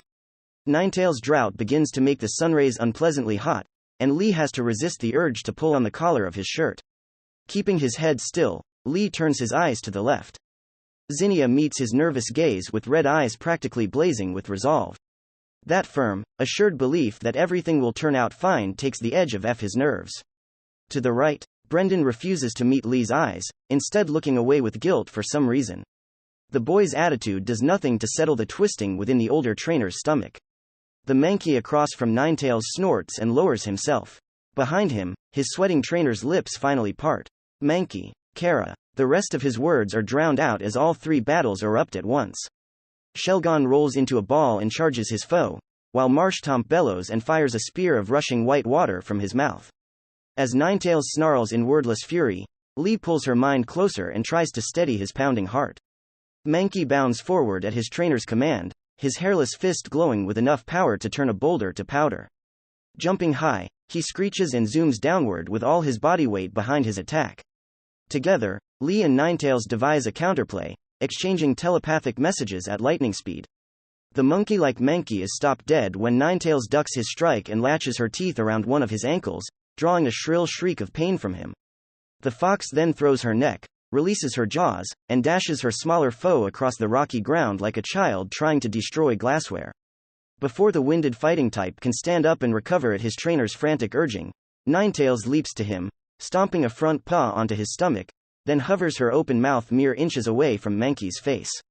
The wavering heat mirage pouring from her throat is a dead giveaway of what is about to befall Mankey. Mankey screeches and drives his fist into Ninetails' lower jaw in a flash, even faster than Ninetails can attack, but the vixen hardly budges from the strike, merely redoubling her hostile glare in reply. No, from the hardly painful phantom impact on his own chin, Lee can tell the strength difference between the two Pokémon is simply too vast to overcome. Mankey was finished the moment he stepped up. A split second later, the Magma Grunt's Mankey is bathed in a point-blank flamethrower. The roar of the fire covers any sort of agonized sound that Mankey is surely making, and despite the monkey Pokémon being a true enemy, Lee feels his burn scars tingle in sympathy. The flames are a mercifully cool orange rather than white, but many of the spectating magma goons still cry out in alarm and shuffle backwards from the heat. Ninetails cuts of her attack after a mere few seconds, then leaps backward closer to Lee, her stance remaining low and her tails fanned out threateningly. On the blackened ground, Mankey, covered in blistering red burns and wheezing, doesn't even try to get back to his feet. Behind him, his grunt trainer is staring at Ninetails in open terror, shaking so badly that he can hardly raise his Pokeball. "Our return," he cries, pointing the Pokeball into the cramped fighting area. In a flash of red, the wounded Mankey is recalled into his Pokeball. Cradling the ball in his hands, the fearful magma member pushes his way behind his stunned fellows, hiding himself away. Well, that didn't make me feel like a bully or anything. Lee thinks, with Ninetails the only one to hear his sarcasm. He scans the crowd of magma goons, seeing their smirks and jeers gone, replaced with fearful realization. The only noise that isn't from fighting is Corvisquire's mocking laughter, trumpeting like a grating, rusty horn behind them. Is Ninetails that scary? Once more, Lee wonders if his ideas of normality are skewing. They can surrender any time they wish, Ninetails snorts in reply. Until then, they receive no quarter. Lee hazards a look over to Zinnia's fight, watching as an unharmed Shelgon bashes his namesake shell into the head of the Puccina who dared enter the ring with him. Puccina yelps like a puppy unfairly struck, then stumbles, bleeding profusely from a split in his skull. He stands for only a second more before he collapses, going limp and breathing in gasps. Before the blood pooling around his head can grow to a worrying size, Puccina is frantically recalled by his trainer, a middle-aged grunt. Satisfied, Lee glances over at Brendan's skirmish. Marshtomp plays his fight slow at Brendan's direction, harassing Metatite at range with W8 or gun, and parrying physical blows with his large hands when Metatite dares to close the distance. Marshtomp looks as fresh as can be, smirking throughout the battle, while the panicking grunts Metatite is flagging, becoming sluggish as his stamina wanes. Metatite, H high jump kick. The magma member with Metatite can only be 16 at most, as his voice cracks nervously halfway through the command. The sweating Metatite leaps high up into the air, his little humanoid body covered in a faint aura of blue. At the apex of his jump, one of his short legs shoots out and he races down at Marshtomp like a javelin. Now, Brendan orders with unusual apathy. As Metatite races down, Marshtomp remains still until the absolute last second, then one of his arms blurs into motion and knocks Metatite's kick wide. Meanwhile, he clenches his hand into a fist glowing with a slight outline of white, then drives it into the still falling Metatite's solar plexus like a battering ram. Lee can actually feel the shockwave produced from the brutal blow, which stirs some dust on the ground. Metatite can do nothing but rasp through his winded lungs, his hands grasping Marshtomp's thick wrist for support as his eyes bug out from the gut punch. When his grip becomes limp, he falls from his place suspended on the mudfish's fist, hitting the ground in a heap. Don't just stand there, the lieutenant with the machoke yells at his stunned compatriots. Someone else get in there and start fighting immediately.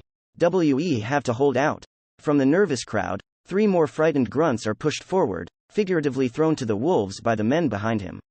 With no other choice, the trio shares a look as each one reluctantly takes a ball from their belt. Here we go again, Lee mentally clicks his tongue. The new trio, this time with a Zubat, a Machop, and a Rockruff F, fare no better than their predecessors. Within a handful of moves and barely a few moments, the second round ends just as the first did. The grunts recall their wounded Pokémon and push their way through the throng of bodies behind them, seeking refuge behind the other gang members. The third round passes, and then a fourth, each one draining the gangsters' ranks more and more. The lieutenant with the increasingly twitchy Machoke beside him quickly grows pale as he realizes his forces are being chewed through. Come on, Zinnia taunts with an unsettlingly wide grin. Give up, you don't have to hurt your Pokémon like this. Lee chimes in as well. You'll get a shorter stint in jail if you cooperate. Brendan remains silent. The morale of red-clad gangsters is in total freefall, as even the lieutenants are looking unsure at this point. It's become evident to them all that winning simply isn't going to happen. Just as the next 3 reluctant gang members step forward, a loud, angry voice cuts through the silence. Why the hell are you all wasting yourselves like this? The crowd of grunts rapidly part, allowing a pair of figures entrance. On the right is a large, rotund man, both broad and tall, clad in the signature red uniform of Magma. Squinted eyes upon a round face open enough to peer at the gangsters around him with disapproval, which is enough for many of the Magma grunts to bow their heads. On his belt are 4 Pokeballs, one of his large hands hovering above them. Beside the large man is a much more familiar face. There, next to the large man, is none other than Courtney. The woman's face wears its usual apathetic expression, which is partially shaded by the red hood pulled over her head. Her hoodie, skirt, and sneakers have been discarded, instead replaced with Magma's distinctive uniform. Admin T. Abatha. Admin Courtney, the cyan-haired lieutenant who fell for Zinnia's false affections, bows his head, a look of dread upon his face. We've been trying to stall as best we can, but you were engaging. Courtney's matter-of-fact voice interrupts the lieutenant, her magenta eyes raking over Zinnia and Shelgon, Lee and Ninetales, and stopping on Brendan and Marshtomp. Didn't follow training. Fighting when you should be dodging. Courtney shakes her head. Foolish. How many of you are no good to Magma anymore? 12? 15? T. Abatha shakes his head with an annoyed sigh, as if having a dozen agents disabled is just an inconvenience. The rest of you, back of F and go guard the Tay extractor by the volcano. YO are breakwaters, not fighters. Remember that. The Magma grunts don't need to be told anymore, as all of them quickly break away and retreat to the mouth of the volcano, their footsteps a staccato on the rocky ground. Lee watches their backs for a second, then looks at the large monolith of machinery at the lip of the volcano. Did he say, Tay extractor? On a volcano? I thought that thing was supposed to awaken Groudon? Lee grimaces, realizing they need to stop this now. Hold on. What's all this about using Tay up here? We're on top of a volcano. If you upset the balance of the fire Tay in the magma, who knows what could happen? Are you trying to induce an eruption? Zinnia tenses up, while Brendan just remains stony-faced. Tabitha raises an eyebrow and stares down at Lee, as if he were a child asking an asinine question. He cracks a grin, then throws his head back and laughs. Ah yeah. An eruption? What do you take us for? Something as crude as inducing a volcano eruption wouldn't require so many men and so much equipment. Lee feels his nerves unravel a bit at the awful implications of such a line. You're with the Pokemon League, I understand? Tabitha continues, crossing his arms and staring them down, seemingly unfazed by Ninetales, Shelgon, Marshtomp, and the gaggle of Pokemon in the rear. I've got bigger quillfish on their way to be fried, so I don't have time for you. Recall your Pokemon, toss their Pokeballs down, and surrender. That's the only way I can promise you won't be hurt. Ninetales bristles, and Lee is forced to take a second to feed her calming, telepathic whispers to keep her temper in check. Somehow, I doubt that promise is worth much, Lee retorts, his glare mirroring Ninetales to hide his faltering resolve. Why, our friends weren't much trouble for us, and even if you're 10 times better than they are, this is still a 3-on-2 fight. I think you're the one who should be surrendering. 3-on-2? Courtney's lips quirk in amusement. No. Zinnia's eyes narrow. Already called for backup, huh? YOU gang types are all the same. No. Courtney shakes her head again, and instead looks to Brendan, her smile growing. Brendan clenches his fists and grits his teeth. His molars grinding together makes enough noise to draw both Lee and Zinnia's attention. Brendan? Zinnia blinks. Kid, what's wrong? Brendan stares down at the ground, his eyes shadowed beneath his hat. Behind him, Breloom and Mawile refuse to meet the eyes of anyone. Mawile especially, considering the tears prickling hers. Marshtomp, meanwhile, forces his usually smiling face into an unnatural, almost painful-looking rictus of neutrality. Brendan then takes a deep breath, one that comes out shakily. Lee? Zinnia? He asks, his voice quiet. Courtney told me what Magma is doing. She told me weeks ago. What they're doing, how they're doing it, and where they want to be when everything is said and done. These guys are looking really far ahead, and Courtney needs me to help. For a moment, Lee listens on, lost, then Brendan's words piece themselves together into a grim picture. Lee feels his jaw drop, and even Ninetales' burning fury abates in her surprise. Brendan, what are you saying? Lee shakes his head. You're not saying what I think you are you? Magma is trying to save the world, Brendan continues, his voice gaining strength. They want to reshape the land, make the world more sustainable for everyone. There are places like Ore that are totally barren, or Ransei, where people and Pokemon are always fighting over land and resources. Heck, didn't you say your home was so isolated that it had no Pokemon? There are a lot of places that aren't as nice as Hoenn, places that were dealt a bad hand by nature, but that can be fixed. Brendan looks up, and Lee does not like the determined glint he sees within those brown eyes. Courtney says Magma has the will and the means to fix all of that, to send the world into a golden age. Brendan's eyes narrow. I want to help with that. What kind of drivel was Courtney feeding to him?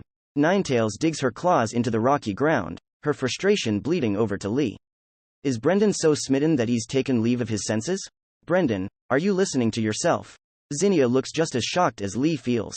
Magma are terrorists. You can't honestly believe that they're doing this for selfless reasons, are you? They're going to pull the rug out from under you. Whatever the hell you were told, it was all lies. That's all these criminal fucks can do.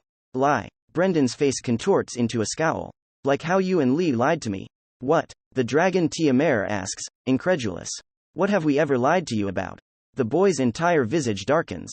You knew who Courtney was for weeks, but never told me a thing. I had to learn about it from her. Not only did she have the nerve to tell me who she was, she told me about Magma's plans. Tabitha snickers to himself, staying the hand hovering over his Pokeball-laden belt. Oh, quite the soap opera we've got going on here. Keep going. I want to see how it ends. Lee flashes back to that night shortly before Corvisquire's return, when Brendan and his Pokemon returned to the hotel sullen and withdrawn. Neither the boy nor his Pokemon spoke a single word that night. Son of a bitch. Zinnia seems equally as shocked, sharing a brief look of alarm with Lee. Brendan. Lee struggles to form words. We knew from the beginning. Yes, Courtney's small smile falls, something that Ninetales notes and wordlessly relays to Lee.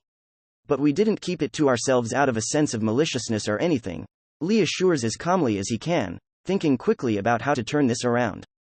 We wanted to keep our cover and see what Courtney's motive was as we attempted to extract information from her.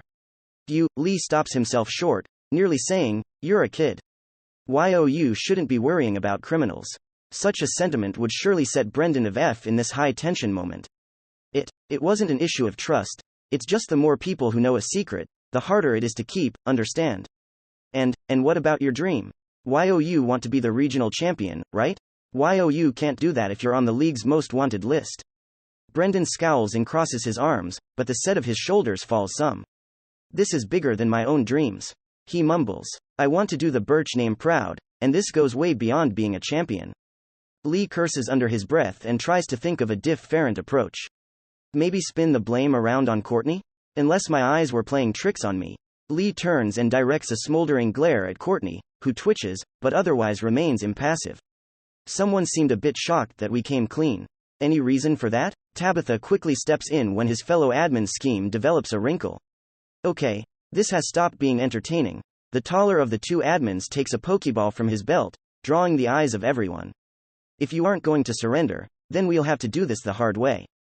Beside him, Courtney palms a pokeball of her own. Brendan. Zinnia growls, her eyes flashing in warning. Don't you dare side with a bunch of terrorists. You don't have to fight, Brendan. Just stand back. Courtney regards the boy with gentle eyes. Won't make you do it. Brendan's earlier resolve seems to be faltering, as he looks between Lee and Zinnia, and Courtney. The boy tries to catch the eyes of Marshtomp with his own, but the mudfish Pokemon steadfastly refuses to look away from the ground. Lee bites his lip, mind racing. Realization strikes him like a blow to the head, and he silently curses himself. Is Courtney playing of Brendan's infatuation the entire time? Her motive for traveling with them couldn't have been Brendan, could it? The dilemma is shelved, though, in favor of the crisis currently unfolding before him. Courtney and her team themselves are daunting foes, professional criminals with the skill and the grit to match. They alone would present a serious hurdle. If Tabitha's skill as a trainer and the might of his Pokemon match Courtney and her own Pokemon, then this was going to get ugly. If Brendan decides to switch sides, then winning might be nigh on impossible. Even with Ninetales, Shelgon, and everyone in reserve, it's his and Zinnia's 8 Pokemon versus at least 10 of equal standing. A child he may be, but Brendan is a trainer few can stand up to, even this early in his career. Beloved, you're shaking. Ninetales doesn't dare take her eyes of the Magma admins, but Lee can feel her attention is focused on him. You needn't worry. We've come too far to fail. 9. If there's one thing I know to be absolutely true, it's that failure can strike anytime. Despite his sardonic reply, Ninetales' words steady the zoologist, as does the phantom feeling of a furry muzzle pressed into his neck. He rubs the spot with a clammy hand. Do I say it? Tell Brendan about Groudon and what Magma's real endgame is. It might snap him out of it, but it would paint a permanent target on our backs. The golden vixen flicks one of her tails. I believe the time for being concerned for that has already passed. Lee growls and looks at Courtney once more. She has the gall to smirk at him, and a surge of vindictiveness rises up within Lee. Before this fight breaks out, I want to ask something. Brendan? Lee begins, turning his narrowed eyes to the birch air. Did Courtney explain just how they're going to move all of the land around? The young trainer shakes his head in a negative. She said they have the means, though, and that she would explain when the time came. I trust her. Lee winces at the declaration. Brendan, listen to me. Courtney and Magma are keeping you in the dark. If you knew what their exact methods were, I don't think you would be so agreeable. The drama keeps going. I should adapt this and sell it to a TV station for big bucks. Tabitha laughs once more, his jovial tone utterly infuriating. Rolling his chosen Pokeball in his hand, he says, Go on, Scarface. Let's hear your conspiracy theory. An irritated growl finds its way out of Lee's throat. Acting a second to silently wave goodbye to the prospect of a peaceful life, he continues. Magma doesn't have any crazy super tech or anything, far from it. YO are smart, so think about it for a moment, Brendan. Think about the unearthly amount of power needed to shift continents. Think of all the ecological restructuring and terraforming that would be needed afterward. Think about the massive civil unrest, assuming there isn't outright anarchy. There is no humanly possible way to accomplish all that, let alone maintain order afterward, so Magma isn't using a human way. Brendan blinks, and Lee can see a bead of sweat trail down his face. In the corner of his eye, he can see Tabitha's smile falling and Courtney's eyebrow rising. Lee sets his face into a grim scowl. Magma is up here on this volcano for one purpose. They intend to awaken Groudon and try to leash it like a rabid dog. Lee was sure he could hear a pin drop on the volcano's summit.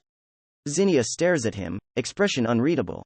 Courtney's eyes widen, wider than any of them have ever seen before. Brendan looks lost, as if he can't process what he just heard. Tabitha is no longer smiling. He isn't even looking at Lee any longer. No, instead he's directing a hostile, borderline murderous glare at Courtney, who shrinks away as soon as she notices. Do you really think Magma can control a legendary Pokémon? A god? Lee quietly continues, feeling the eyes of his Pokémon on his back.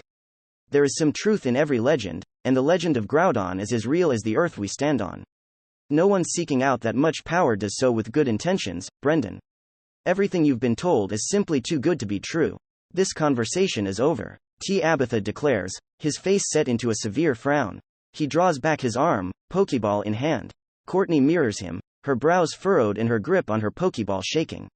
Ninetales and Shelgon tense, with Lee and Zinnia following suit. Behind them is a cacophony of hisses, growls, trills, and screeches from the gathered Pokémon. Everyone freezes in place, however, when a voice calls out from behind them. Oh, I hope to speak a bit longer.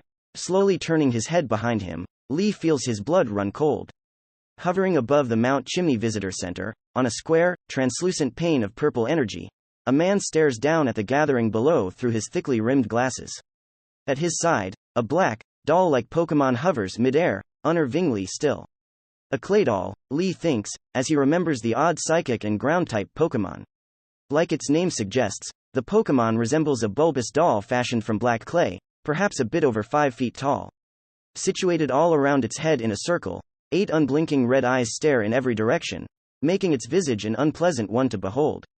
Leader Maxie? Courtney breathes reverently, her eyes locked on the new arrival. Fuck me, Lee swears to himself. The man, Magma Leader Maxie, stands tall and slender. His severe face is pale, angular, and aristocratic, fitting perfectly with the aloof expression on his face. Much like Tabitha and Courtney, Maxie wears the signature red outfit of Team Magma.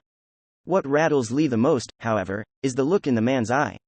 Nearly every foe he and Ninetales have met thus far in their journey gave them their due caution, even if slight or unintentional. Zinnia, Roxanne, Brawley, Tyson, W. Atson, Moore, each one of them met the man and fox as equals. Maxie's eyes stare down at everyone coldly, as if pondering how best to step on an insect. Love? Lee begins. Did you hear him approach? No, I did not. Ninetales admits reluctantly. Lee feels her reach her mind out towards Maxie and his Pokémon, only to withdraw as if spooked. I cannot feel his nor his Claydol's mind. It's as if they aren't even there. The hairs on the back of Lee's neck stand up. Leader Maxie, Tabitha speaks up. It doesn't take a genius to see that his smile is merely a thin mask, one poorly hiding a deep anxiety. We were just, Maxie holds up a single hand, palm out, and Tabitha's jaw snaps shut. The tall man folds his arms behind his back and takes a step forward, seemingly about to tumble of his platform, only for another pane of psychic power to appear under his foot without a sound or even a flash. He continues his walk leisurely, descending. Upon glass like that appear under his feet, the Claydol at his side, the one presumably creating the stairs, descends with him, remaining deathly still as it does so. As his feet finally meet the rocky ground, Maxie turns and regards Brendan, ignoring Marshtomp sliding in front of the boy defensively. The barest hint of a smile flits across Maxie's lips. So, you are the one Courtney sings praises for, he begins, prompting Brendan to blink and absently point to himself. Yes, my boy. You. The heir to Nigel Birch was sure to be a trainer of great consequence, but you go beyond that. After seeing you and your Pokémon in action, I believe I understand it all now. You and Courtney are quite alike, you know. Such steady pragmatism is a quality sorely lacking in today's world. Maxie says, each word smooth, unhurried, and woven with cloying respect. It would please me to welcome you into the ranks of Magma personally, after all is concluded here. Brendan, Zinnia growls, looking between the boy and Maxie in disbelief. Don't you? She's cut of F when Claydol hums threateningly, rattling the ground with a deep, horn-like sound. I will be with you in a moment. Maxie gives Zinnia a raised brow and nothing else, returning his attention to Brendan a moment later. My boy, could I ask a favor of you? The young Birch needs a moment to compose himself. What sort of favor? May I ask you to defend the extractor with Courtney and Tabitha? He asks, turning his eyes to the machine in the distance, which is surrounded by a perimeter of lower-ranking Magma thugs and a ring of Pokémon. Aqua is on the way to crash the party, as they would say, and your expertise is sorely needed. Leader Maxie, Tabitha finally finds his voice once more, though he fingers the Pokeball in his hand with obvious trepidation. Are we not enough to keep the volcano secure? Maxie smiles once more, but there is no warmth within it. Resources embedded within Aqua advised that my dullard counterpart Archie may be with the raiding party, hence my arrival. Courtney's face loses all of its color while Tabitha's transforms into picture-perfect horror. What? That madman is coming here? Tabitha both looks and sounds as if the incarnation of death itself flashed before his eyes. Archie, the leader of Team Aqua? Lee ponders to himself, watching with a sinking gut. Madman? Is he really that frightening? With a gulp, he mentally reaches out to Ninetales. 9. Use telepathy and tell Corvisquire to run for backup. Have him hit the Laverage Gym, the Pokemon Ranger Station, and the police department. Tell him to use extreme speed from the get-go so no one has time to react to him leaving. This has officially spiraled out of control. Very well. Ninetales sighs, and from the corner of his eye, he watches Corvisquire's stiff fen on his feet. From the gritting of his beak, Lee already knows what the Corvid's opinion on such instructions are, but regardless, he shifts his wings and takes a deep breath. Everyone's heads turn to Lee when Corvisquire vanishes in a sonic crack, becoming a shadowless blur that has gone over the side of the mountain in an instant. Maxie recovers the fastest, once more seemingly unfazed. Should we be concerned about that, Mr. Henson?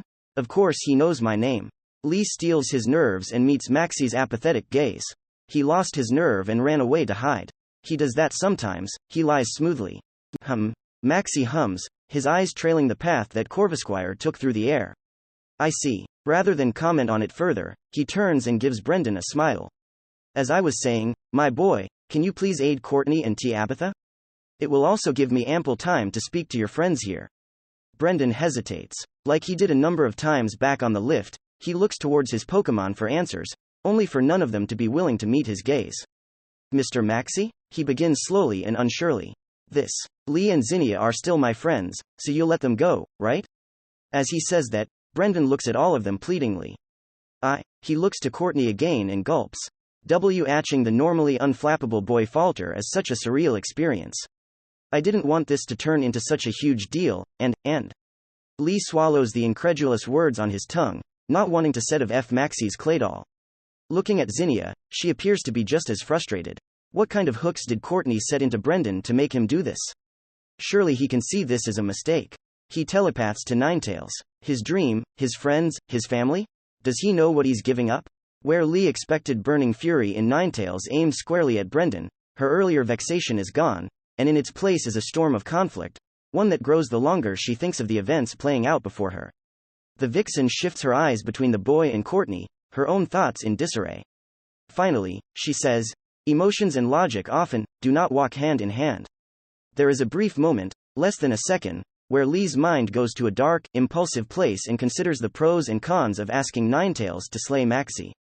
A mere flex of the vixen's telekinesis, and the man's head would be removed from his shoulders, utterly pulverized.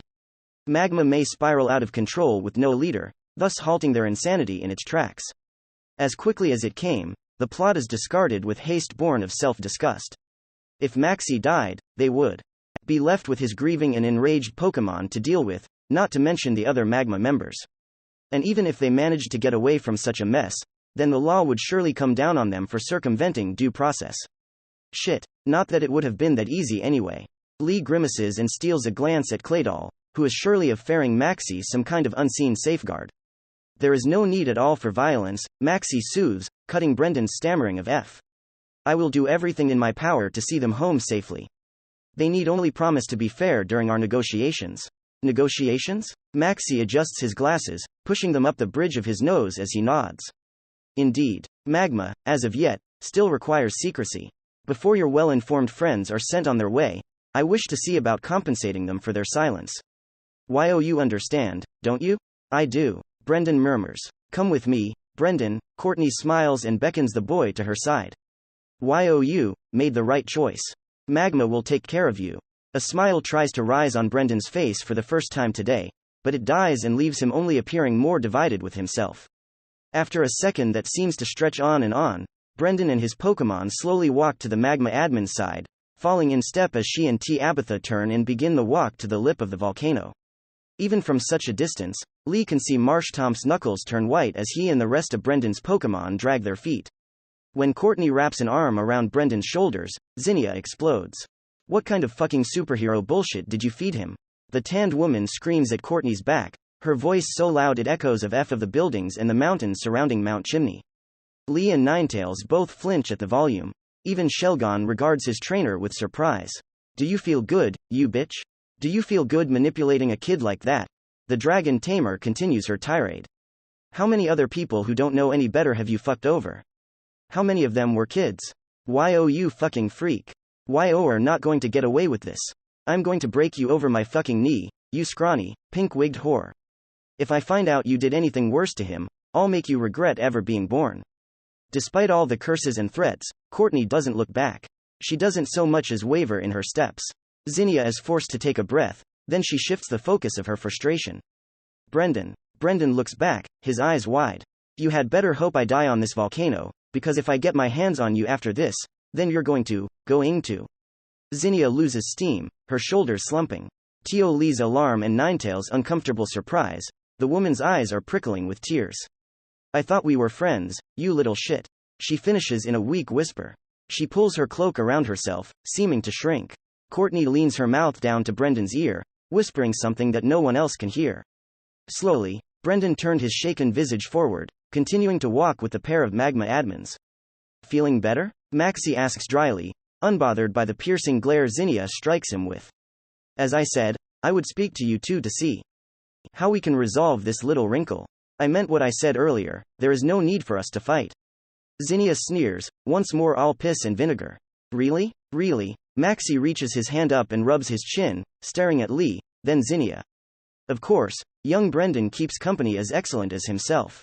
Tio Travel and Brave Hoenn as a trio means you all must be quite friendly with each other. Magma always has more room for such individuals, so, stuff it. Zinnia snarls like the dragons she trains, both Shelgon and Tyrant mirroring her. You already know the answer to that. Maxie frowns. Despite being on top of a volcano, the air seems to chill. Very well. Then we are left with only one option. He glances at his Claydol, who has remained utterly impassive the entire time. Magma can souffle no leaks, and you, my friends, are indeed the worst sort of leak, powerful, knowledgeable, and connected. If you wish to be let go with no violence, then memories of your time here must be wiped and memories of young Brendan must be altered. Claydol is an expert of such arts. He waves a hand to his Pokemon, and I promise you that minus a few hours' time from your perspective, you will leave here unmolested. Ninetails growls, and Lee feels her wrap her mind around his in a bristling, protective shield. Is he actually serious? She says to Lee, aghast. Absolutely not. Lee can't quite hide how disturbed he is by how casually Maxie offers such an invasive and potentially identity-shattering procedure. Once more, he is reminded that psychic Pokemon are more than light shows and floating objects. He doesn't need to look at Zinnia to know what her answer is going to be. Well? Maxie asks, raising an eyebrow. I would prefer an answer sooner rather than later. So much for negotiations. Lee gives the taller man a hard stare. Maxie. Yo are under arrest for suspected terrorist activities. Come quietly. Maxie sighs. Pity. In a flash of movement, a Pokeball is launched from his hand. The ball snaps open midair, and the air becomes sweltering. Act 2. Chapter 17. Lee gives the taller man a hard stare. Maxie. Yo are under arrest for suspected terrorist activities. Come quietly. Maxie sighs. Pity. In a flash of movement, a Pokeball is launched from his hand. The ball snaps open midair, and the air becomes sweltering. As the light clears from around Maxie's Pokemon, Lee feels his shoulders drop in disbelief. Fuck me. Standing before Maxie is a Camerupt, and it's an absolute Goliath of a Pokemon. It must be 7, nearly 8 feet tall from its hooves to the peak of its craggly volcano-like back humps. His dark red coat is crisscrossed by the occasional scar, with a deep, healed-over gash across his brown muzzle being the most apparent. The miniature volcanoes upon his back are already belching black smoke and embers, making the air almost unbearably hot. The worst of all, though, is his eyes. The camel Pokemon's eyes are feral, focusing upon them all with a horrid, animalistic desire for violence within them. The bloodshot orbs lack that spark of clarity, of intelligence. It is as if the fire and ground type isn't even there. He may not be. Ninetails sends a glance towards Maxie's Claydol, and Lee can feel her stomach churn. When Lee connects the dots himself, he takes a deep breath to prevent himself from being sick. Shit, Zinnia whispers, her voice wavering in a rare moment of fright. Lee follows her wide, red eyes and tries not to curse himself. Almost hidden against Camerup's fur is a red, armored chestpiece hanging around his neck. Within the crimson-colored metal, a fist-sized stone with the appearance of a marble is set with clasps. The crystalline orb shines with its own internal light, one that hurts to look at. A mega stone. Lee looks up, seeing the keystone set within the frame of Maxie's glasses just as he expected. That was the one thing I was hoping wasn't accurate. I thought Courtney's Camerupt was a monster, but this thing changed the definition. God only knows how strong this behemoth must be after mega-evolving. Ninetails tenses up. Beside her, Shelgon growls and locks his yellow eyes with Camerupt's bloodshot browns. Without any warning, Camerupt bellows with such volume and force that he blows away all the dust around his feet, then charges forward, moving far faster than something the size of an armored car should. It feels as if every one of his footfalls shakes the entirety of the volcano, because they certainly rattle both Lee and Ninetails to the bone. Move, move, Zinnia calls, mirroring Lee's telepathic command. Ninetails and Shelgon split, jumping away from the mammoth Camerupt, who passes through where they were standing a mere second later. Without so much as a word from Maxie, Camerupt turns and faces Shelgon, opening his mouth as he does so. At the same time, rings of light manifest around the camel Pokemon's massive body. With another ear-splitting bellow, Camerupt's maw glows a brilliant silver, then a ball composed of compacted light is shot toward Shelgon like a tank shell. At the same time, the rings of light around Camerupt's body coalesce into knife-like stones. The stones violently vibrate in place before shooting towards Ninetails with a vengeance, homing in on her despite Camerupt's attention being elsewhere. The stones move with such swiftness that each one screams hideously through the air. Ninetails' eyes bug out, and a frantic, mental urge from Lee forces her to wreath herself in quick attack and dive to the side. The barrage of stones is so quick, however, one stone still slices into Ninetails' leg and opens a gash on her thigh. Lee winces, his own leg tingling in phantom pain. Shelgon, protect. Zinnia's hands are already clenched anxiously. A mighty barrier of green surrounds the wide-eyed Shelgon in the nick of time. Camerupt's attack slams into protect with a sound like a cannonball striking a gong, the impact sending a rumble to the ground. The ball of light deflects of F and flies far into the sky, becoming a dot against the blue expanse above. Shelgon drops protect a second later, and Lee is dismayed to see the dragon already looks woozy from guarding against a single strike. What the hell was that? Stone Edge? And Flash Cannon? Is Camerupt acting on his own? How did he fire off two differing moves in two different directions at the same time? Lee isn't given any time to ponder further as Camerupt, once again without an order, charges towards Shelgon like a runaway train. The gargantuan camel crosses the distance in less than a second, and with every step, a positively blinding cloak of spiraling energy builds around him. Lee's hearing is drowned out by the snapping and crackling of Camerupt's attack, but he still vaguely hears Zinnia shout something to Shelgon. Is that Giga Impact he's using? Ninetails. Extrasensory. Lee sends frantically. Slow him down. The vixen's eyes shine with fury, and bubbles of permeable psychic energy bloom to life in Camerupt's path. With any luck, the damage will throw him of F. Maxie's monstrous Pokemon blows through the attack as if it isn't even there. All of the overpressure and underpressure from the rapidly expanding and contracting bubbles barely cause so much as a bruise on Camerupt's hide. All Shelgon can do is screw his eyes shut and raise protect once more. Camerupt strikes the green shield and shatters it like glass.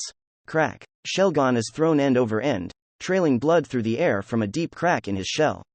When the orb-like dragon finally rolls to a stop after several bounces, he's left prone upon the rocky ground, gasping for breath. His shell is littered with cracks, and is missing a few pieces. A piece of his shell even shattered near his face, pushing a shard into his cheek, which bleeds profusely. Despite Shelgon laying prone upon the ground, Camerupt decides that his opponent isn't yet disabled. The camel Pokemon snorts black, sooty smoke, and charges forward. Lee watches the entire scene play out for him, as if it's moving in slow motion. Camerupt moves with the speed of a truck with the gas floored. Zinnia's face morphs into horror. Her hand moves towards her belt, towards Shelgon's ball, but it's too slow. Shelgon can only close his eyes and brace himself. 9. With a yowl, Ninetails darts forward with quick attack and slams her whole body into Camerupt's side. Through her, Lee can feel the bone-rattling sensation of smashing into a brick wall. Not even TY was this tough. Camerupt veers of F-course ever so slightly, giving Shelgon just barely enough time to push himself the rest of the way to safety with his remaining good legs. Camerupt, meanwhile, slams into a vacant snack stand, one branded to the cable car company. The stand explodes into splinters and twisted metal framework on impact, making Camerupt dig his hooves into the ground and skid to a stop. The camel turns his animalistic visage towards Ninetails and the still wounded Shelgon. Nine, are you okay? Lee asks, feeling his entire right side ache in a dull manner.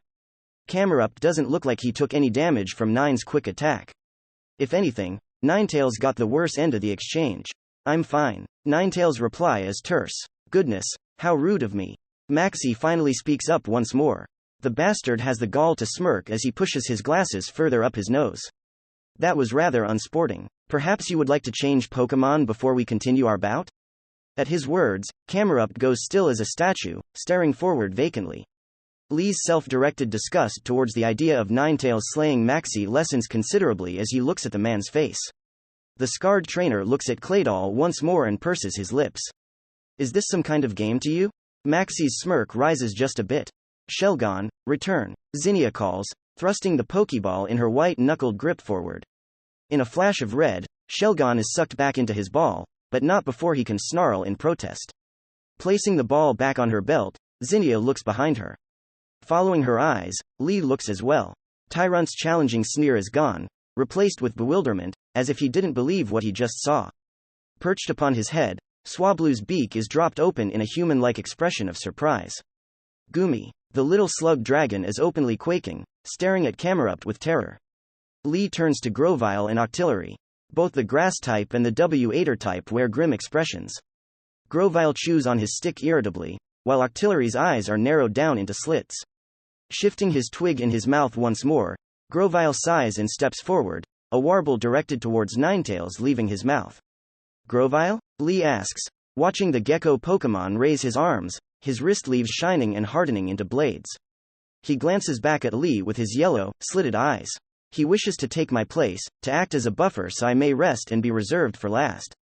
Ninetails provides. He intends to act as fodder and wear down Camerupt so mine and Octillery's chances of a victory can rise. Lee can feel the Kitsune's mind whirl as she thinks over all the different possibilities, and how she might deny her teammate, but in the end, Grovyle's simple yet sound reasoning is hard to find flaw with. Grovyle? Lee curses inwardly over and over and grits his teeth. The thought of using Grovyle as a sacrificial pawn makes his conscience scream in protest, but the steel in Grovyle's eyes tells him it's already a lost battle on this front.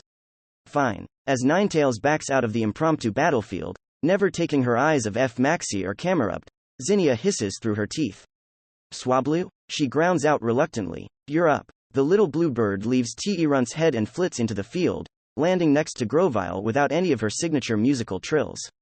We just need to hold out until Corvi gets back with help, Lee tells himself, hoping and praying to whoever would listen that his crow would return soon.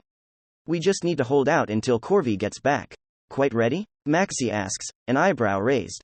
Then let the melee continue. Camerupt roars. Brendan feels as if he is going to be sick. Leaning against the Tay extractor device that Magma is so worried about, he looks around himself. The perimeter around the lip of the volcano is surrounded by low-level Magma members, most with one or two Pokémon at their feet. Some of them, namely the ones that he, Lee, and Zinnia battled and defeated, turn to look at him bitterly. Tabitha steadfastly refuses to meet Brendan's eyes. The large man won't even look in his direction. Turning to Courtney, Brendan finds her standing at attention and scanning the horizon for anything incoming. She notices him staring, and gives him a thin smile. Brendan's stomach twists. It twists because of the girl at his side, it twists because of the disappointment radiating from his team, and most of all, it twists because of the words on his tongue, ready to fly as speedily as a Talo. Marshtomp. Use W8 gun on the energy extractor. Blow it to pieces. The birch air hisses under his breath. Just a few moments ago, his desire to please the girl who makes him feel so strange but good and his loyalty to his friends did battle one final time. It was a match where the winner takes all to settle the days-long conflict within him. It was a battle won by razor-thin margins and with only seconds to spare. His hurt at being considered childish and untrustworthy by Lee and Zinnia may yet sting.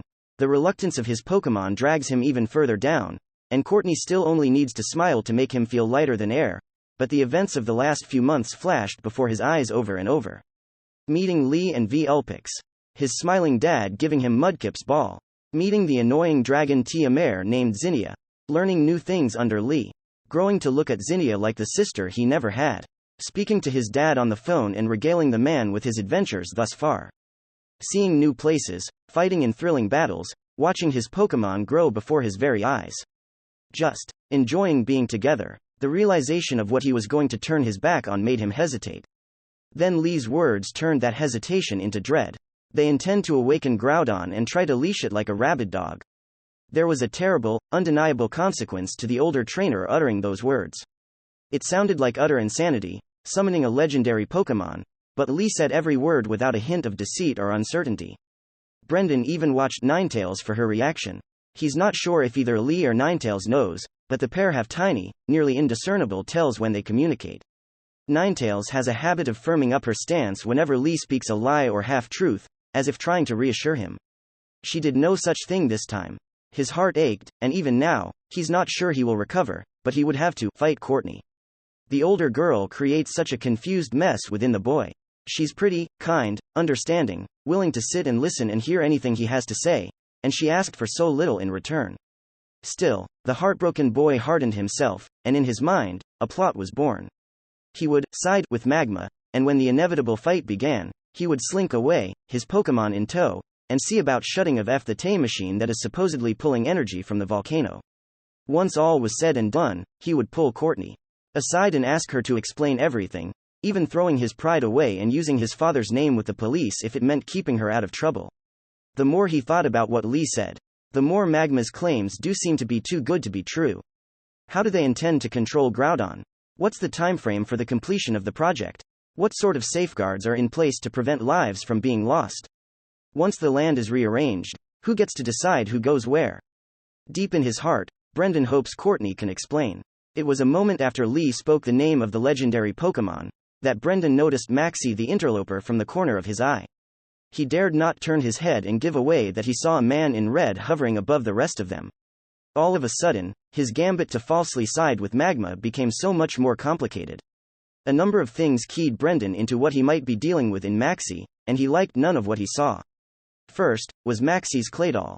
The seldom-seen Pokémon made a great show of giving Maxie a psychic platform to stand upon, one perfectly square and without a single imperfection.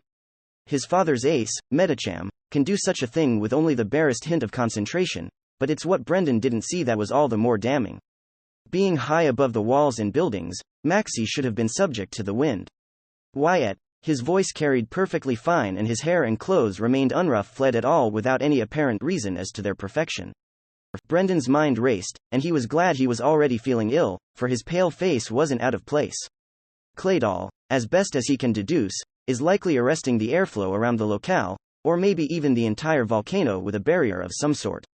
Such monstrous power and control is something he's only ever seen Dad's Medicham accomplish. No wonder Maxie wasn't upset about Corvisquire trying to run for help. Brendan gulps and hopes Lee's Pokémon is okay. As much as he hated it, as much as he wanted to do more, Brendan was left with only one real choice: go quietly with Courtney and Tabitha, turning a hopeless 3-on-3 fight into a hopefully more manageable 2-on-1. He knows that neither Lee nor Zinnia would agree to any sort of terms Maxie would set, and conflict would to break out. Sure enough, bellows and the sound of crunching rock creates a great cacophony near the Volcano Visitor Center, around the bend and just out of sight. Brendan clenches his eyes shut and grits his teeth, mustering the nerve to do what he must. So those idiots decided to fight? Tabitha harumphs and crosses his large arms. They have no hope of defeating leader Maxie, they're marching straight into their own deaths. Alarm surges within Brendan. He turns and levels Tabitha with an uncomfortable stare. Death? What do you mean by that? Maxie said that he would let them go. The large man sneers in reply. Maybe they would have been sent off on their merry way if they had complied with the boss's conditions. Why, our scarred pal knows a lot of things that he shouldn't, and that's bad for Magma. He should have just kept his mouth shut if he wanted to leave without needing a bribe. Somehow, Brendan doubts that the affair Lee and Zinnia received was a bribe. The boy trainer turns and looks at Courtney, his eyes pleading. Courtney? The smaller of the two Magma admins draws in a deep breath and plants a smile on her face. Don't worry, Brendan, everything will be fine. For the first time, her words do nothing to reassure him. As the sounds of combat grow more frenzied, more violent, The magma grunts around the group shift nervously.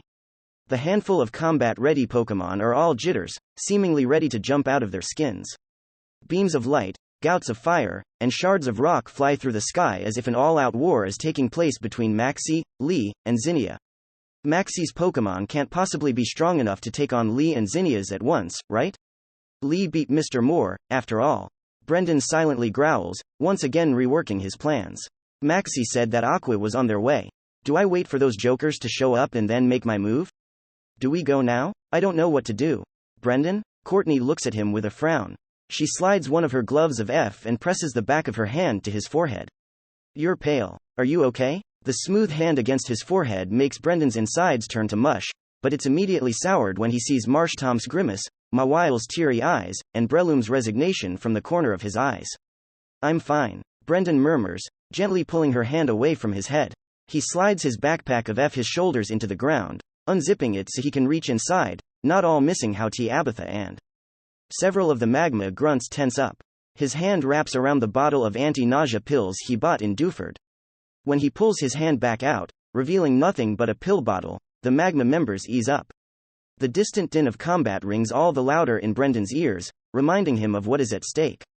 He turns to Marshtomp, who stares back with disappointed eyes. Marshtomp? The Pokémon grumbles, but pays attention. None of the magma guys are acting jumpy. They probably think I'm going to ask Marshtomp for some water. He steels his nerves one final time and looks back at the machine. The boxy metal thing stands high, and is covered with lights and gauges that hold no meaning to Brendan. From its side, a terminal screen and a keyboard jut out, seemingly a last-minute addition. In the middle of the machine is a compartment covered by a glass door. Within, a curious gray stone sits upon a forked pedestal, glowing with a faint, rainbow light. The stone must be the centerpiece of the machine, though Brendan can scarcely puzzle out what it's supposed to do. Marshtomp? Brendan takes a deep breath. W8 or gun. Destroy the Tay machine. His words are gentle, conversational, even, and that is probably why no one other than Marshtomp reacts right away. The mudfish's eyes suddenly regain their life, and without wasting a moment, he turns and opens his maw, blasting a violent stream of water at the energy extractor. The blue rail of water hits home without any opposition, shattering the glass door and the rock behind it in a hail of shards. The W8 or gun punches a hole clean through the back as well, making the contraption wail with warning alarms and viciously spark. Brendan raises his arms to protect his face, wincing to himself when he feels a speeding piece of glass open a small cut along his bicep before bouncing off of his shirt. Scooping up his bag and zipping it closed amid cries of shock and dismay from the magma agents around him, he hurries and sprints outside of the circle of red-clad gangsters around him. His Pokémon need no order and follow right along. The young Birch spares Breloom and Mawile a glance. Breloom's usually dour face sports a tiny smirk. Mawile, meanwhile, looks at him with a beaming smile and open admiration, a total shift from her depressive state a mere handful of seconds ago. The whiplash of a fairy's ever-changing emotions is still a surprise to see. Mawile's smile then turns into something vicious and vindictive. As the little Pokémon is passing Courtney, Brendan's heart leaps into his throat when Mawile's second set of jaws lash out towards the magenta-haired woman, gaping and ready to bite. Courtney gasps, her hands rising in a futile EF fort to halt Mawile's attack. Mawile, no, only for the strike to be a feint. Mawile's jaws change course at the last second, instead chomping down on the Pokeballs clipped to Courtney's belt. Mawile growls as she tears the balls free, and all three of the capsules shake in her grip, the Pokémon unable to release themselves with Mawile holding the balls shut. Mawile then leaps to Brendan's side, looking up at him with her innocent smile back in place. Brendan swears to himself that he nearly had a heart attack. Geez, Mawile, a little warning, next time? The boy is well aware of how hypocritical such a thing sounds, even if he's simply saying it to himself, but he can't help but complain. Brendan? Courtney asks, appearing totally lost. For the first time since they've met, Brendan hears her voice wavering. What are you doing? Her hand gropes the torn belt where her Pokeballs used to hang, as if on instinct. The magma admin seemingly shrinks on herself, and Brendan can feel his heart wrenching in his chest. You punk. Tabitha is decidedly more upset, his face twisting into a rictus of loathing.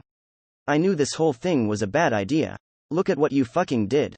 This whole operation is a bust. He takes a ball from his own belt and throws it into the air in one motion. Kid or not, you're not leaving this volcano alive after that. Tabitha's Pokeball opens, and Brendan recoils at the Pokémon that comes out. In a flash of light, a Weezing rises and hovers at chest height. The Pokémon resembles a pair of purple, rocky meteorites fused together like conjoined twins, with one being larger than the other. Each body sports a pair of narrow eyes, fang-filled mouths, and a number of protruding, overly large pores that acrid, yellow gas hisses out from. The Pokémon groans, both mouths opening in dual tones. Brendan blinks and swallows, but that does little to stop the sudden watering of his eyes or the itch within his throat, courtesy of Weezing's rotten, chemical stench. Often considered ugly, unpleasant, and requiring much more care and enrichment than a normal Pokémon, Weezing are a rare sight outside of the teams of poison specialists. When they are fielded, though, Weezing, Tabitha growls, Sludge Bomb, they're a menace to deal with. Marshtomp, Brendan is quick to counter, eyes locking on Weezing. Water Gun, dilute it. The surrounding magma grunts finally come to their senses and quickly back away with exclamations of fright as the first attacks are called. Weezing swells like a smog-filled balloon, then with a disgusting sound akin to retching, it spits a globe of dark purple ooze, which smokes as it arcs through the air. Marshtomp responds in kind. He opens his mouth and fires a torrent of water, meeting Sludge Bomb halfway. Water Gun and Sludge Bomb deflect of each other initially, proving just how dense the orb of toxins is, and then Water Gun bites into the glob of poison, mixing with the sludge and turning into a watery mess. The sludgy water drops to the ground, hissing. Even so diluted, the poison smokes as it eats into the stone of the volcano. Definitely don't want to get hit by that. Brendan eyes the disgusting puddle in the middle of the makeshift battlefield with a frown. Weezing, smokescreen. Tabitha rapidly switches tactics after their opening attack fails. Weezing draws in a deep breath, then from all of its open pores, dense black smoke pours out, forming a cloud and obscuring its form. Brendan narrows his eyes. Marshtomp, Foresight, Taunt. Tabitha orders hardly a second after Brendan. Damn it. Brendan's eyes widen. Marshtomp, don't fall for it. Marshtomp is already halfway through processing the first order when deep, raspy laughter booms from within the cloud of smoke. No one needs to know anything about Pokémon speech to practically feel the concentrated mocking within each laugh. The glow of foresight fades from Marshtomp's eyes as the already hot-blooded mudfish is visibly overcome with seething anger. With a bellow that draws flinches from all the bystanders, Marshtomp charges headfirst at the smoke. Stop. Brendan orders at the top of his lungs, but it's little use much to his dismay. Taunt has already worked its fingers into Marshtomp's brain. Weezing bursts from the smoke with a nasty smirk on both of its faces, its head aimed low to smash skull to skull with Marshtomp. Its smirk is wiped right of its face when Marshtomp's clenched fist shoots out and crashes into its chin with bone-shattering force. Rocking back, Weezing shudders from the titanic blow. Brendan spares a moment to look at Tabitha, who seems totally unperturbed from his Pokémon taking such a hit. If anything, the large man seems to have expected it. Then without warning, another Weezing bursts from the slowly dissipating smoke, spinning rapidly like a top and coated in a dark aura Brendan has seen more than once on Lee's Ninetales. Payback? But why would? Brendan looks at the first Weezing and freezes. That's not another Pokémon, that's Substitute. Can Payback even work when it's a clone that was hit? Substitute is a move Brendan wasn't expecting to encounter until deep into the gym circuit. The ability to create a clone, no matter how costly the energy requirement, is a complete game changer in a fight. The steep stamina requirement in the difficulty of mastering the move makes Substitute wholly unviable for anyone who isn't a cut above the rest. The Weezing Marshtomp struck groans before losing cohesion, dissipating into multicolored balls of light and vanishing before everyone's eyes. At the same time, the real Weezing smashes into Marshtomp with Payback on full blast, folding the Water and ground type around its spherical body like a living cannonball. The wind is knocked from Marshtomp's lungs in a harsh gasp, and the mudfish is thrown end over end. Sludge Bomb. Tabitha presses his advantage, his narrow eyes shining cruelly. Weezing once more spits a noxious glob of purple, one perfectly aimed to hit Marshtomp midair. Correct course with Water Gun. Brendan leaves out any further directions, not wanting Tabitha to anticipate where Marshtomp will land. Marshtomp spreads his arms out and rights himself midair, shooting a stream of water from his maw and throwing himself out of Sludge Bomb's path. He lands harshly, but on his feet, underbelly rapidly beginning to bruise. Marshtomp huffs through his winded lungs and lowers himself, ready to charge once more. The mist Sludge Bomb flies past and splatters on the ground. The horrendous poison hisses and fumes as it eats a deep divot into the rock.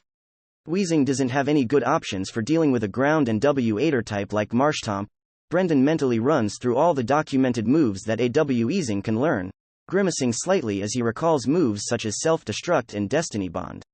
Okay. Weezing doesn't have many good options for dealing with Marshtomp, he amends. We need to stay out of the way of his poison and expect more trickery. While Mawile is keeping Courtney's Pokemon out of the fight, I only have Marshtomp and Breloom to rely on. Brendan winces. The sounds of combat coming from Lee and Zinnia's way are only getting more brutal the more time passes. We can't waste time. Marshtomp and Breloom need to be as fresh as possible so we can help Lee and Zinnia. I guess we're pulling out all the stops here. Brendan. The boy's heart leaps into his throat. Earning his head, he sees Courtney standing of F to the side, looking at him with wide, frightened eyes. Brendan, she begins again. YOU need to stop. YOU can't be. The magma admin's words are drowned out by an earth-shaking bellow from Marshtomp, who looks at the admin with open hostility in his beady eyes. Brendan takes a deep breath. We'll talk later, he promises Courtney, before turning his attention back to the fight, though not without great effort. Marshtomp. Pulverize the ground with muddy water. Both Tabitha and Weezing watch carefully, an order clearly on the tip of Tabitha's tongue. Marshtomp grins like a savage, then opening his mouth, he shoots a stream of murky water at the ground, a stream churning with such violence that the volcanic rock underfoot is pounded into sandy paste. The sediment groans and cracks as Marshtomp sweeps his stream around, swiftly turning the field into slick mud. Halfway through, Tabitha finally calls for an order. Sludge bomb. Once more, Weezing swells, then expels a toxic glob from its mouth, one aimed squarely at Marshtomp. Without needing any instruction, Marshtomp drops down low, letting the sludge bomb pass overhead.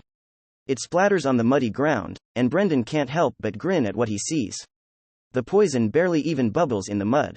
Muddy W-8er might officially be a W-8er move, but the name is muddy for a reason.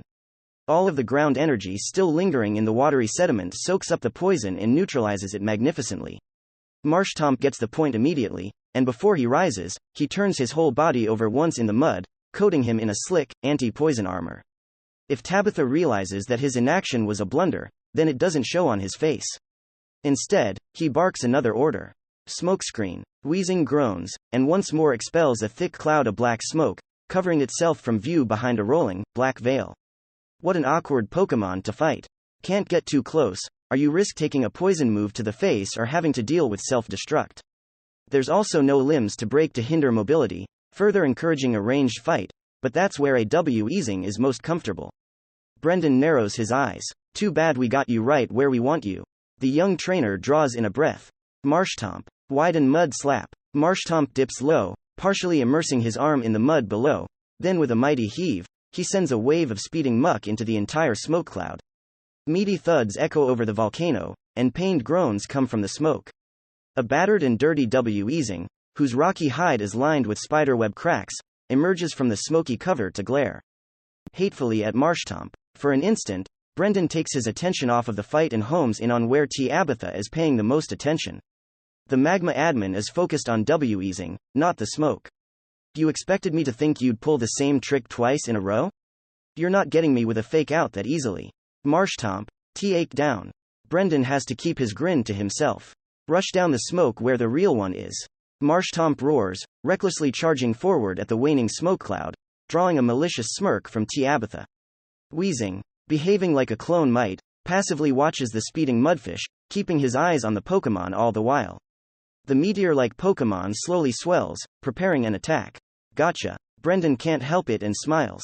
Change target. Brendan's partner doesn't hesitate for an instant, instead coming to a stop on the muddy ground as if it weren't covered in muck. Instead, he turns and leaps directly up at Weezing, his body cloaked in an aura of white. The smirk leaves Tabitha's face instantly, shock taking its place. Sludge bomb. Weezing spits a hasty, half-power attack at Marshtomp, which lands true, then soaks into the mud covering the amphibian Pokemon with barely a hiss. Mid-flight, Marshtomp wipes the noxious slush from his chest and slings it into Weezing's face. Weezing, move, Tabitha urges. Weezing doesn't even get the chance to cry out about the mud irritating its eyes before Marshtomp slams into its shoulder first like a missile, opening up numerous cracks along Weezing's hide. Marshtomp grins, then spikes W easing like a ball with his fist, sending his foe tumbling to the ground. Toxic gases hiss and sputter, escaping W easing's ruptured flesh as the poison type falls gracelessly into the mud. Marshtomp lands a second later, mud splashing around his feet. Gasping for breath and eyes rolling in distress, W easing doesn't rise back into the air, or rather can't rise back into the air owing to all of the lighter-than-air gas in his body escaping. Like a regular creature with a sucking chest wound, it's all the poison Pokémon can do to draw breath. Rearing his head back, Marshtomp bellows up into the heavens at his victory, drawing flinches from everyone around. Murmurs filled with dread begin to flit through the air. Did this kid beat Admin T. Abatha? What kind of monster is that Pokémon? Aqua is going to kill us all without Courtney and T. Abatha. Weezing is engulfed in a flash of red, then is drawn back into a Pokeball held in T. Abatha's shaking fist. The large magma admin places the ball on his hip holster and draws another one, his face contorted into an expression of absolute loathing. You little shit. He growls, staring down Brendan with a look in his eye that can only be genuine murderous intent. You come up here, say you're gonna join, double-cross us at the first opportunity, then embarrass me like this? You're going home in a bag. Marshtomp roars at the open threat, raising his arms and smashing them on the ground, rumbling the entire area as he stares hatefully into T. Abatha's eyes. Brendan doesn't need to look behind him to know Mawile is seething at the threat, or that Breloom's usual aloof face is likely drawn into a deep frown. Tabitha raises his next Pokeball and throws it with a wild swing of his arm. It was a mistake to come here, kid. From the Pokeball, a Crawdont whose armor is crisscrossed in white, healed over marks, takes W easing's place. The shellfish Pokémon lets out a warbling cry and raises its pincers, snipping them together with the sound of steel grinding over steel. Before either Brendan or T. Abatha can call an order, the entire volcano is bathed in a harsh, white light, prompting screams of fright from more than one person and forcing everyone to cover their eyes. From behind his arm and squinted eyelids, Brendan looks up. In the sky is an entire sea of rolling flames, shooting hundreds of feet up into the air and stirring a hot gale over the entirety of Mount Chimney. The fire is simply unbelievable. Even Ninetales during her bout in the Laverage gym falls short of such a feat. As quickly as the flames came, they're gone. We need to hurry, Brendan grimaces. To call the ongoing battle anything short of absolutely disastrous would be a horrific understatement to Lee. It's only his adrenaline and quiet reassurances from Ninetales that keep his nervous breakdown at bay. In the slagged, ruined courtyard of the Mount Chimney Visitor Center, Lee watches Octillery breathe in quick and harsh gasps, two tentacles clutching his right side, which is completely coated in ghastly, blistered burns. In the middle of one of his other tentacles, a shard of stone lays lodged, left pierced into his body lest he bleed. Out without it. Blood dribbles from his mouth, where his broken beak is no doubt aching. To Octillery's left, Zinnia's Ty runt is bleeding profusely from a split in his skull. The little dino's left eye is shut, owing to a painful bruise on his face, under which he surely has an orbital fracture. He too is covered in burns, though not quite as terrible as what was inflicted on Octillery. Across from them is Maxie's Camerupt, still standing like an indomitable monolith of fire and violence. The only visible wounds on his body are an already scabbed over slash on his flank, one inflicted by Grovyle, and a dirty bruise on his muzzle from Octillery's Octozuka. In one of his front legs are several of T. Runt's teeth, dislodged after Ty Runt landed a bite and was kicked in the head for doing so. It's difficult to tell if T. Runt's attack caused any harm. Grovyle paid for the wound he inflicted with interest, and Octillery just paid for his. Every attack, every tactic, every trick tried, Camerupt would shrug of everything like a juggernaut, and did so without a single word of instruction from Maxie. Even through the animalistic rage hovering over him like a physical cloud, Camerupt pushed the offensive with unnatural focus and precision. The camel Pokémon moved like a machine, executing unseen instructions to cause the maximum amount of harm he can with single-minded aggression. Despite the match being a 2-on-1, Lee and Zinnia have been on the back foot the entire time.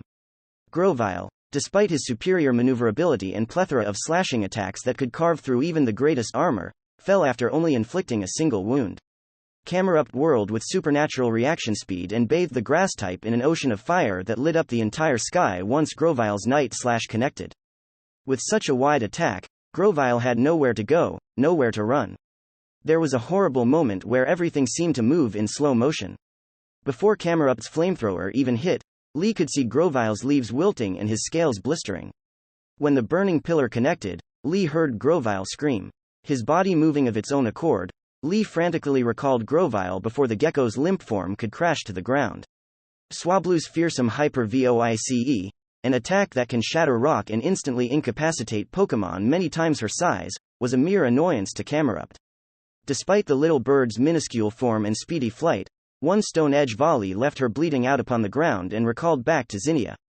Octillery and Ty Runt have fared no better. In the field, Ty Runt's head wound finally gets the better of him.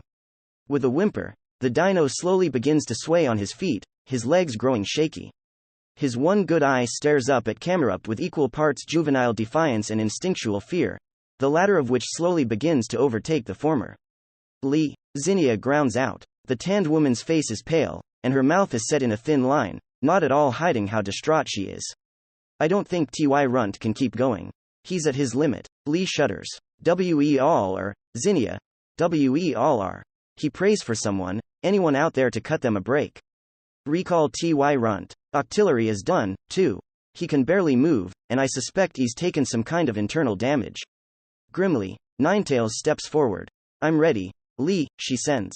As one, Lee and Zinnia raise their Pokeballs, and in twin flashes of light, the battered Octillery and Ty Runt are recalled with no fuss from either Pokemon. Across the way, Maxie allows the retreat with a small smile.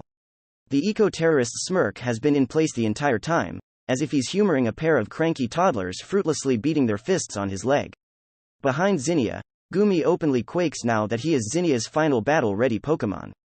His black eyes stare at Camerupt with absolute terror. The little slug dragon is shaking so violently, it's as if he's about to fall to pieces. Ninetales notices, and with a grimace, reaches out to Lee once more. A conversation too fast for words takes place. Zinnia, Lee begins with a gulp. Just recall Gumi and let us fight, okay? Inwardly, another conversation takes place. With Ninetales acting as a midway point, Lee feeds telepathic instructions to the dragon tamer. When things go south here, Nine and I are going to try and hold them off. If Maxie tries anything rash, try to escape in the confusion. Lee. Zinnia's telepathic words are choppy and halting, owing to having so little experience with such forms of communication. What about you? I don't think, just do it. There is a flash of annoyance at being interrupted, but for once, Zinnia is cowed. What about Brendan? Lee sighs, painfully aware of just how much a nightmare the situation has become. This fight, Brendan, Magma in general. Damn it all, why can't anything be easy? That's a bridge we'll cross later. Zinnia is cut from the telepathy. Backing up slowly, Zinnia steps towards Gumi.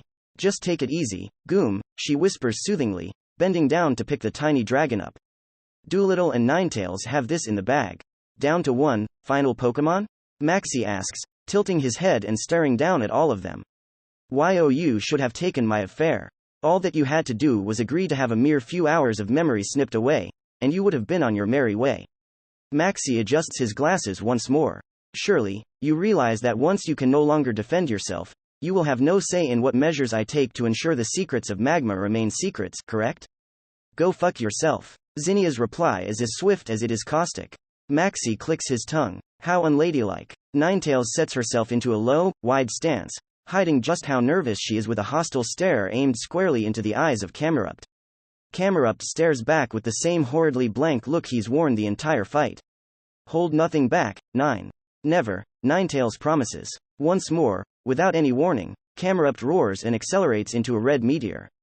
Ninetales bounds forward as well, turning and dodging around Camerupt's headbutt with inches to spare. Eyes glowing with a sinister pink light, she turns her head and levels Camerupt with a full-power baby doll eyes. The invisible, enfeebling rays, which would have nearly crippled another Pokemon from the muscle weakness they induce, barely do a thing to Camerupt. The monster hardly even flinches. No, instead he turns and corrects this course, the dagger-like stones of Stone Edge manifesting around him in flashes of light. The stones quiver, then fly at Ninetales with a staccato of supersonic cracks. The fox weaves around the stones with gritted teeth, but a few of the sharpened rocks are just too fast, too packed together, and she's forced to settle with near misses that slice open small cuts in her pelt. One on her shoulder, another on her leg. Double T-eam. Then feint attack. Ninetales' body shines white briefly, then illusory clones flash to life all around her, including one right over top of herself. The illusions all bare their teeth and bristle at Camerupt as Ninetales, who fades from sight under a cloak of light-bending dark energy, quickly pads her way to Camerupt's rear. The camel Pokémon snorts black smoke, then without bothering to pay any attention at all to the clones, turns and looks directly at the real Ninetales, who is still invisible. Bellowing, he stomps his hooves on the ground, shaking the entire volcano. Fuck. Claydol has to be helping him. Move. Ninetales drops feint attack and double team in favor of leaping straight up into the air, and not a moment too soon, as the ground underneath her violently cracks, shooting up spires of craggy rock that would have impaled her otherwise. Camerupt growls. In yet another flash, he's surrounded by stone knives that shriek as they race up towards Ninetales. The gold fox coats herself in the rolling corona of quick attack, and twists out of the way of Stone Edge midair, this time avoiding any harm. Quick attack flares, and she falls back down to earth like a shooting star, aimed squarely for Camerupt. With gravity aiding her, quick attack is so fast that Camerupt has no time to dodge or brace himself, and Ninetales slams herself down onto the back of his neck, using her whole body as a battering ram. Camerupt doesn't so much as stumble, not even as the ground buckles and cracks beneath his hooves from the force of the blow. No, instead he whips his head around and smashes his skull into Ninetales like a wrecking ball, throwing her to the ground in a breathless heap. Lee bites back a groan when his entire right side lights up with bone-deep pain. He already knows Ninetales must have fractured at least one rib from the blow. That son of a bitch. He takes in a breath through his teeth, unsure if it was Ninetales or himself who cursed. This isn't going well. Ninetales huff fs and surges to her paws, throwing herself out of harm's way when Camerupt charges her again. Lee can feel the pain that flares in her sternum from the movement. Have you any ideas? Other than, try not to die? A few. Lee can't help but snark to try and relieve his nerves. Pull in closer, love. Ninetales doesn't fight at all as Lee reels her soul a bit closer to his. Together, their minds grow close enough that words begin to fail, just like in the fight with Ty. Lee's eyes constantly scan their foe in the field, feeding information and instructions to Ninetales. Ninetales, in turn, provides him constant feedback on everything for him to evaluate. Her stamina, her injuries, her own observations, anything he might find useful. Together, the pair become a near seamless machine. A frightful dance begins between nimble fox and mighty camel. Ninetales moves like lightning, leaping and sprinting amid illusions of herself, her eyes aglow with psychic power the entire time. Camerupt is battered over and over by psychic blows that would have reduced another Pokémon into pulp.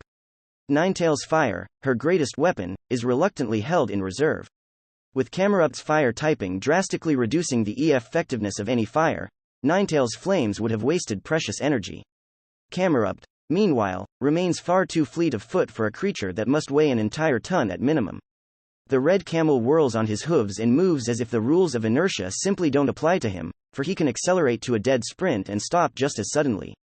Ninetales' double team doppelgangers are entirely ignored, and even when Ninetales vanishes from the realm of sight, he remains locked onto her like a missile. While Ninetales has no techniques especially suited to fight him, Camerupt is not in the same boat.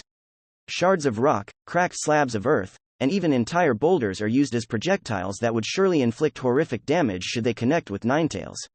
Camerupt, likewise, refrains from any fire attacks. Whether it's because Maxie thinks Ninetales' special ability is flashfire, or if he knows of her pyrokinesis, Lee can only guess. Only once do Lee and Ninetales make the mistake of trying to redirect the attacks with telekinesis, finding that each projectile simply has too much speed and force to seize in time. For the error, a near miss from Camerupt's rockslide attack scrapes a raw patch on Ninetales' shoulder. It's clear who is at a disadvantage.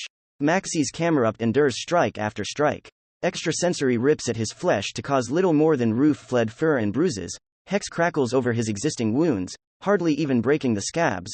What few physical attacks can be landed safely rattle Ninetales' injured ribs. More than Camerupt, and confuse Ray slow the monster down none. Meanwhile, Ninetales has to use all her force just to evade injury.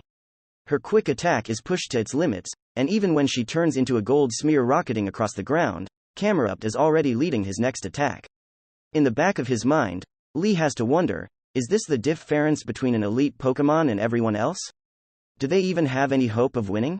Nor T-Eason, nor anyone else have ever inspired this terrible, creeping helplessness that grips Lee like a full-body chill, and it's made all the worse by the stakes. He can only pray that Corvi returns with the cavalry soon. As his third and final Pokémon, a Houndoom, finally gives in to his wounds and falls to the earth with a piteous whine, Tabitha can only shake in barely restrained fury. The large man Stiff Fly holds Houndoom's Pokeball out, wordlessly recalling the fire type in a burst of red light. We did it. Brendan's grin can't be overstated. Tabitha's Weezing, Crawdaunt, and Houndoom all put up exemplary fights, each one backed up by Tabitha's skill as a trainer and a wide variety of techniques, but Marshtomp and Breloom felled all of them with only a handful of injuries to show for it. In the field, Marshtomp throws his head back and laughs, raising his arms. The W-8er type seemingly doesn't notice the red burns on his left arm, or is just too elated to care. They won. At Brendan's side, Breloom and Mawile stand silently. Mawile's focus is still on keeping the Pokeballs in her jaws shut, as all three of Courtney's Pokemon have been struggling to free themselves from the capsules the entire time. None of them, however, can exert enough force from within their balls to overcome Mawile's steel trap jaws. Breloom, meanwhile, keeps a silent but attentive vigil on the rest of the Magma goons. The grass-type's mushroom-like head and his left leg each sport a messy slash courtesy of Crawdaunt, but both wounds have stopped bleeding. All around, the Magma agents stare at Brendan and his Pokemon with a range of emotions on all their faces. The most common is abject horror, often with some form of disbelief. Others refuse to meet his eyes at all, instead hiding away behind their fellows or Pokemon, who are equally stunned. The young Birch gets the feeling none of them are going to hinder him going forward. Everyone. Brendan gets the attention of both his team and the Magma members around him. We're going. And no one is stopping us. He looks around, and every set of human eyes he meets looks away. Brendan. His breath hitches. Turning around, Brendan can't help but feel a lump form in his throat. He's done his best to ignore Courtney throughout the fight, but now there are zero distractions, and the look of complete devastation, of disappointment on her face. It hurts. The magenta-haired woman steps closer, only to abruptly halt when Breloom coolly slides into her path. The hand she raised to reach out to him falls, clenching into a fist. "Why, Brendan," she whispers, and those two words drive a knife into his chest. "I trusted you. I thought we were friends. I thought we were friends." Zinnia spoke those same words only 20 minutes ago, and the boy gathers his nerves, remembering everything he nearly put on the line. "Really?" A voice in the back of his head whispers. "Everything still is on the line. Zinnia and Lee need help. Stop dawdling and hurry. Maybe they'll learn to trust you again sometime this decade if you say sorry for worrying them and help beat Maxie." Brendan sets his brow, and stomps on the Butterfree in his stomach. I can't betray my other friends like this." He stares up at Courtney, eyes as hard as he can make them. Maybe you shouldn't be with Magma, Courtney." The woman recoils with wide eyes, as if physically struck. "I want to believe that Magma has a good cause, that everything you told me is true, but..." Lee's words ring in his head again. They intend to awaken Groudon and try to leash it like a rabid dog. Again, even just thinking about what Lee said has a cataclysmic sort of weight to it, and brings forth even more memories, back when Lee revealed a bit more about his mysterious past. Gone. Completely burned to the ground. As far as I know, I'm the only survivor. The superweapons used means going back is pointless. Lee spoke of Groudon and the devastation that befell his home in nearly the same tone. The same I can do nothing about it lifeless. Calm. A shiver runs down Brendan's spine. What if whatever happened to Lee's home happened to Hoenn? Was it a legendary Pokemon who burned down the faraway land? Brendan looks up at Courtney once more. Should anybody have power like that? Are people even able to handle power like that? I don't know, and the more I think about it, the more fishy the plan to awaken Groudon becomes. He admits, "If I'm being truthful, Courtney, then I didn't want to join Magma for their goals, anyway." He looks at the ground. "I wanted to join to be around you." Courtney's face remains frozen in shock. She shakes her head. "Brendan, hold on, before we leave this volcano, I'll give your Pokemon back, but I can't let you impede us right now." Brendan turns away, beginning a steady march back towards the lift that leads up to the mountain. Beside him, his Pokemon fall into step. A hand reaches out to him as he leaves, but Brendan steadfastly ignores it, no matter how much his stomach twists. The Magma agents part around them, and looking over to Marshtomp, the amphibian Pokemon grins back. Stepping closer, Marshtomp claps Brendan on the back with a broad hand, his eyes shining in pride. Marshtomp, ever faithful and supportive, eases Brendan's wounded heart. "Buddy, I lucked out so hard when we met. You really are the best." He smiles back. Paying no mind to the Magma grunts and the disarmed admins, Brendan and his Pokemon break into a jog, heading towards the sounds of fighting. In the span of only a minute, they turn the corner around a wall of rock, stopping and scanning the goings-on with wide eyes. Ninetales is the last Pokemon standing, and she's engaged in a furious fight with Maxie's Camerupt. A fight that she's losing. The fox moves at such obscene speeds, it's as if she's teleporting from location to location, a flicker of yellow being the only sign that she's physically moving. She's constantly circling Camerupt and firing of F-ranged attacks as quickly as possible. The bolts and bubbles of psychic and spiritual power scream through the air and rip up the ground. Most of the attacks land true, striking Camerupt, only for the behemoth to barely notice. The mussed fur and bruises Camerupt sports are the only sign that he's even being hit, in contrast to Ninetales' weeping wounds and the way she favors her left side. The massive fire-type slings a tireless fusillade of sharpened stones and speeding rocks at Ninetales, interspersed with stomps of earth power, which makes the ground itself rise up and try to strike the fox. No way, Brendan mutters, his mouth hanging open. When he notices, he shuts his jaws with a click. Ninetales doesn't really have a good counter for a fire and ground type, does she? Even if the question is rhetorical, Marshtomp still shakes his head, as absorbed into the fight as Brendan is. Maxie and his Claydol are still as calm as can be. The man, who is turned away, has his hands folded behind his back. Claydol is as unnervingly still as ever. Behind Ninetales, Lee's face is screwed up in concentration. Sweat rolls down his red face, and the veins in his temples and neck are bulging. He never takes his eyes off the fight, and that might be why Ninetales is holding up as well as she is. Zinnia? Brendan falters. Zinnia stands just a bit behind Lee. Seeing the dragon Tiamat look so vulnerable strikes him somewhere deep. I thought we were friends. The words used by both Zinnia and Courtney echo within his head. Focus, man. Mope later. Mentally, Brendan reviews all the options they have. They can sit here and wait for some type of opening, but who knows when that will be. They can jump in and join the fight right now. Or, maybe scummy to launch a surprise attack like this, but we've got to win. Brendan turns to Marshtomp. Okay, bud, I really wanted to save our new move to surprise Lee with a win over Ninetales, but I think we need to bust it out now. Both Mawile and Breloom look at him in alarm. Marshtomp blinks, then he grins, an eager croak building in his throat. Camerupt has a double weakness to W-Ater, and this one is made to hit hard and fast, so let's do it. Brendan smirks. Marshtomp, W-Ater cutter. Marshtomp exhales, then clamping his mouth shut he breathed in sharply through his nose. Brendan hears water churning within Marshtomp's stomach, which then travels up his throat, causing his chest and neck to bulge far beyond what should be natural. Clenching his fists, Marshtomp lets his mouth balloon with water, pushing his cheeks out.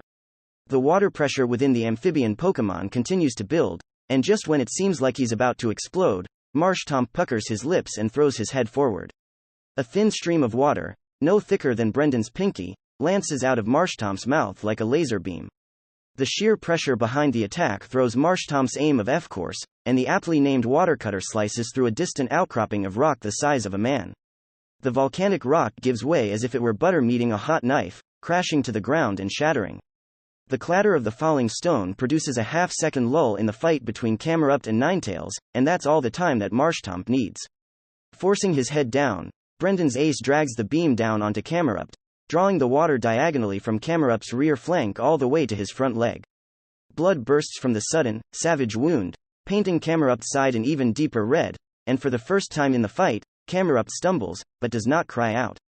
Marshtomp cuts off his attack and coughs up the remainder of the water in his mouth, clutching his chest as he does so. With a groan, he wipes his now raw lips tenderly. Maxie turns on a dime, glaring down at Brendan from behind his rectangular glasses. Having second thoughts, are we? Or perhaps you were a Rattata from the very beginning?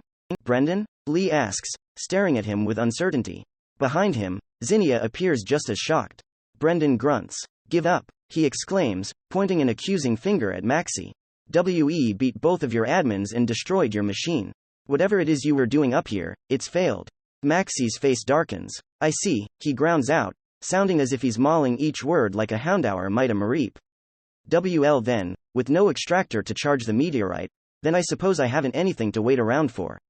Charging a meteorite? What would that have accomplished? Maxie's hand rises to his glasses, rubbing a curious rainbow stone set into the frame. What a pain you've all been, but no longer. Perhaps it was foolish of me to indulge myself with you. The stone set within Maxie's glasses begins to glow. Shit. Lee's voice carries over the entire volcano.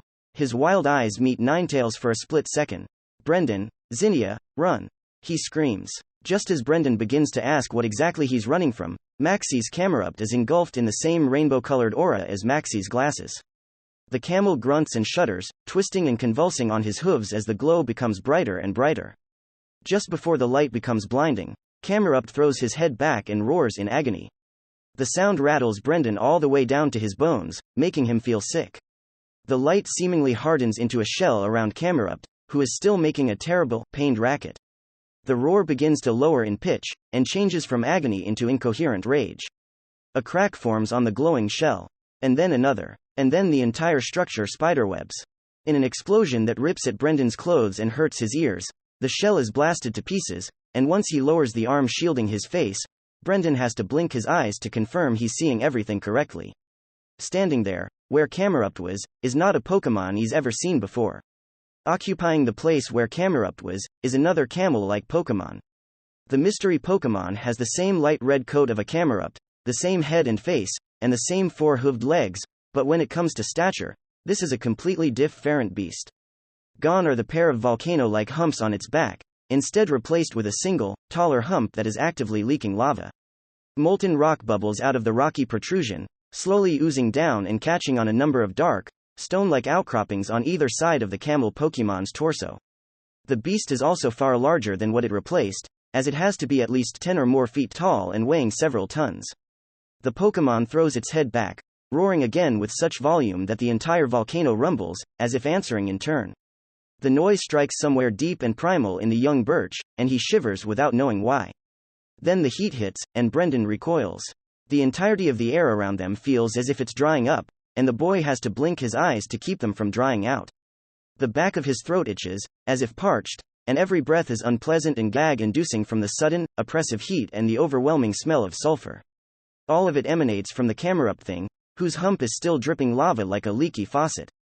No, Brendan can barely hear Zinnia's dismay, but it's as plain as can be on her face. What? Brendan stops and gulps, but his mouth remains like cotton. What did you do? Maxie's smirk returns. There is no use explaining Mega Evolution to the dead. To the dead? Brendan feels his stomach turn cold. The setbacks Suf fared here today have necessitated a more aggressive approach going forward, I believe. Maxie muses, as if he didn't just casually speak of murder. As such, I'm confident in ending our time together today in a permanent manner. Camerupt? The beast turns and stares at Maxie, its eyes devoid of any semblance of sentience. All of them must go. Have fun. A rolling growl builds in Camerupt's throat, starting slowly then rising into a roar that he throws his head back for. Once more, the volcano underneath them rumbles in turn. Was he faking everyone out the whole time? Any questions along the lines of what in the world is Brendan doing are firmly shelved for now in Lee's mind, because after watching an Arceus honest Mega Evolution before his eyes, merely living to see tomorrow takes precedence. Mega Evolution is Pokemon's answer to things like Bleach's Bankai, or perhaps more famously, Dragon Ball Z Super Saiyan, that being a temporary transformation to drastically increase one's power. The increase wasn't much in the games, enough to turn the tide of an uneven fight, perhaps. In the anime, it was inconsistent, but undoubtedly made the user stronger. After watching Camerupt Mega evolve, it's easy to see why it's not something just any old trainer is running around using. Although he can't feel it, Ninetails can. Wrong unnatural tu strong run away move. Ninetails, his brave fox and the other half of his soul, is openly quaking on her paws. Her red eyes are wide, her tails are frazzled, and her body is racked by shakes. She looks like little more than a feral animal backed into a corner. Merely looking at Camerupt batters Ninetails' psyche, and by extension Lee's, with a deep, instinctual terror by way of utter wrongness. Something like Camerupt should not exist, cannot exist. If, in terms of Tay, Ninetails is a firestorm in the shape of a fox, then the Mega Pokémon across the makeshift battlefield is the living embodiment of a volcanic eruption. The fire and ground energy Camerupt wantonly discharges into the air is so thick that one can practically taste it, coating the mouth with the taste of ash. Air Ninetails to attempt to match the energy Camerupt leaks seemingly without knowing, then she would be drained dry in the span of a minute. Hell, the entire volcano is reacting to it. The natural fire and ground energy within Mount Chimney must be reacting to Camerupt, as the previously sleepy volcano is spewing smoke and embers up into the air. As the seconds pass, the mountaintop begins to grow darker and darker, illuminated with a fell, orange light as the sun, even empowered by Ninetail's drought, struggles to pierce the soot. Love, it's okay. Focus on me, not him. Lee clumsily tries to wrap his mind around Ninetail's own like a buffair, attempting to deaden the awful aura that pushes down on everyone with heavy, searing hands. We can do this. Just keep it together. Ninetail's shaking slows, though only just enough to be noticeable. She draws in a shaking breath. Wordless thoughts run through her head, the most prominent being her biting his shirt, slinging him over her back, and fleeing as fast as her paws could carry her. Love. What about Zinnia and Brendan? The vixen has no answer. All of them must go. Have fun. Lee realizes he missed the exchange between Brendan and Maxie sans the final line, and returns his attention outward, just in time for Camerupt to rear his head back and roar, shaking Mount Chimney all the way down to its foundation. Camerupt turns his baleful eyes to Marshtomp, who is frozen in place, barely able to even draw breath. Brendan's ace, usually so fearless and confident, stares at Camerupt like a child faced with a boogeyman. Unlike before, Camerupt can't accelerate instantly. His first step towards Marshtomp is lumbering, with the next one only a little bit faster, but each step Camerupt takes shatters the ground beneath him. In a handful of strides, the behemoth is bearing down upon Marshtomp. Marshtomp can't even raise his arms to brace himself, and when Camerupt reaches him, the camel throws his head up, catching Marshtomp in the stomach with a medley of sickening cracks. The water type is thrown into the air, his eyes bulging. Then, like a discarded toy, he comes back down, smashing to the ground with a single bounce. The mudfish gasps and wheezes, spitting an entire mouthful of blood. Marshtomp. Brendan screams, his young face etched in horror. Camerupt turns bloodshot eyes to the boy, violence glittering within, only to be distracted when Brendan's Breloom rushes him, striking him across the muzzle with an ineffective punch. Behind Brendan, Mawile throws away a trio of Pokeballs she was holding in her rear jaws, which remain inert when they bounce along the ground. Then she uses her now free teeth to bite down on Brendan's backpack and yank him away from Maxie's berserk Pokemon. Brendan stumbles, but keeps enough wits about him to raise Marshtomp's ball and recall his disabled ace back to safety. Breloom's lax expression is gone as he distracts Camerupt, replaced with a deep grimace. The mushroom Pokemon throws paralytic spores from his cap-like head, strikes Camerupt with lightning-fast punches wherever he can, and circles as best he can, keeping away from Camerupt's head. It's all for naught, however. His spores burn up into blackened powder the instant he casts them, and Lee can see the grass-type wilting and burning just being near the camel. Camerupt grunts. All of the lava dripping down his body glows a blinding yellow, then explodes outward in a burning wave of molten stone. When the lava hits the ground, it instantly begins to melt the surrounding rock, and if it's even possible, the air dries out even further. Breloom tries to twist around the lava, but it's simply too much, too fast. A melted glob strikes him in the stomach, hitting with the force of a burning battering ram. All of the breath is driven from Breloom's lungs, and his face screws up in agony as the edges of the wound instantly catch fire. The fire begins to spread, and it's all Breloom can do to push the lava of him, charring his two-fingered hands and pulling of the ruined skin of the impact site in the process. No. Brendan's hand shoots out, Breloom's ball in hand. The boy's eyes are prickling with tears, but they simply can't fall in the oppressive heat. Return. In a flash, Breloom is returned to the relative safety of his ball. Camerupt roars and stomps his hooves in fury, his anger palpable at the loss of yet another target. He turns to the now petrified Brendan once more, only to bellow when Mawile rushes him down, her second set of fangs bared. Her crocodile-like teeth sink into Camerupt's neck, and in the midst of sobbing in mindless fright, Mawile tries to wrench Camerupt's head from his shoulders with her bite to no effect. Her crying is silenced instantly when Camerupt raises a hoof and carelessly stomps upon her. With all of the Pokemon in his way removed, the camel stares down Brendan, who falls to his rear and tries to scramble away, his eyes wide and alight with panic, with the realization of his own mortality. Brendan. Zinnia shrilly screams, reaching an arm out. 9. Lee mentally screams right along with Zinnia. Fast as can be, a nameless bolt of fire shoots from Ninetail's mouth, curving through the air and squarely striking Camerupt in the eye in a puff of embers. The camel whirls around in fury, Brendan apparently forgotten. The camel begins his slow lumber, accelerating to full speed like a locomotive. Ninetails tenses, shaking so minutely that only Lee notices. Then with all the speed she can muster, she moves, caring none for conserving her stamina or bothering with any trickery. She rushes across the field with frantic energy, her entire body glowing with how hard she pushes her powers. Where extrasensory caused bruises previously, Camerup doesn't so much as blink now.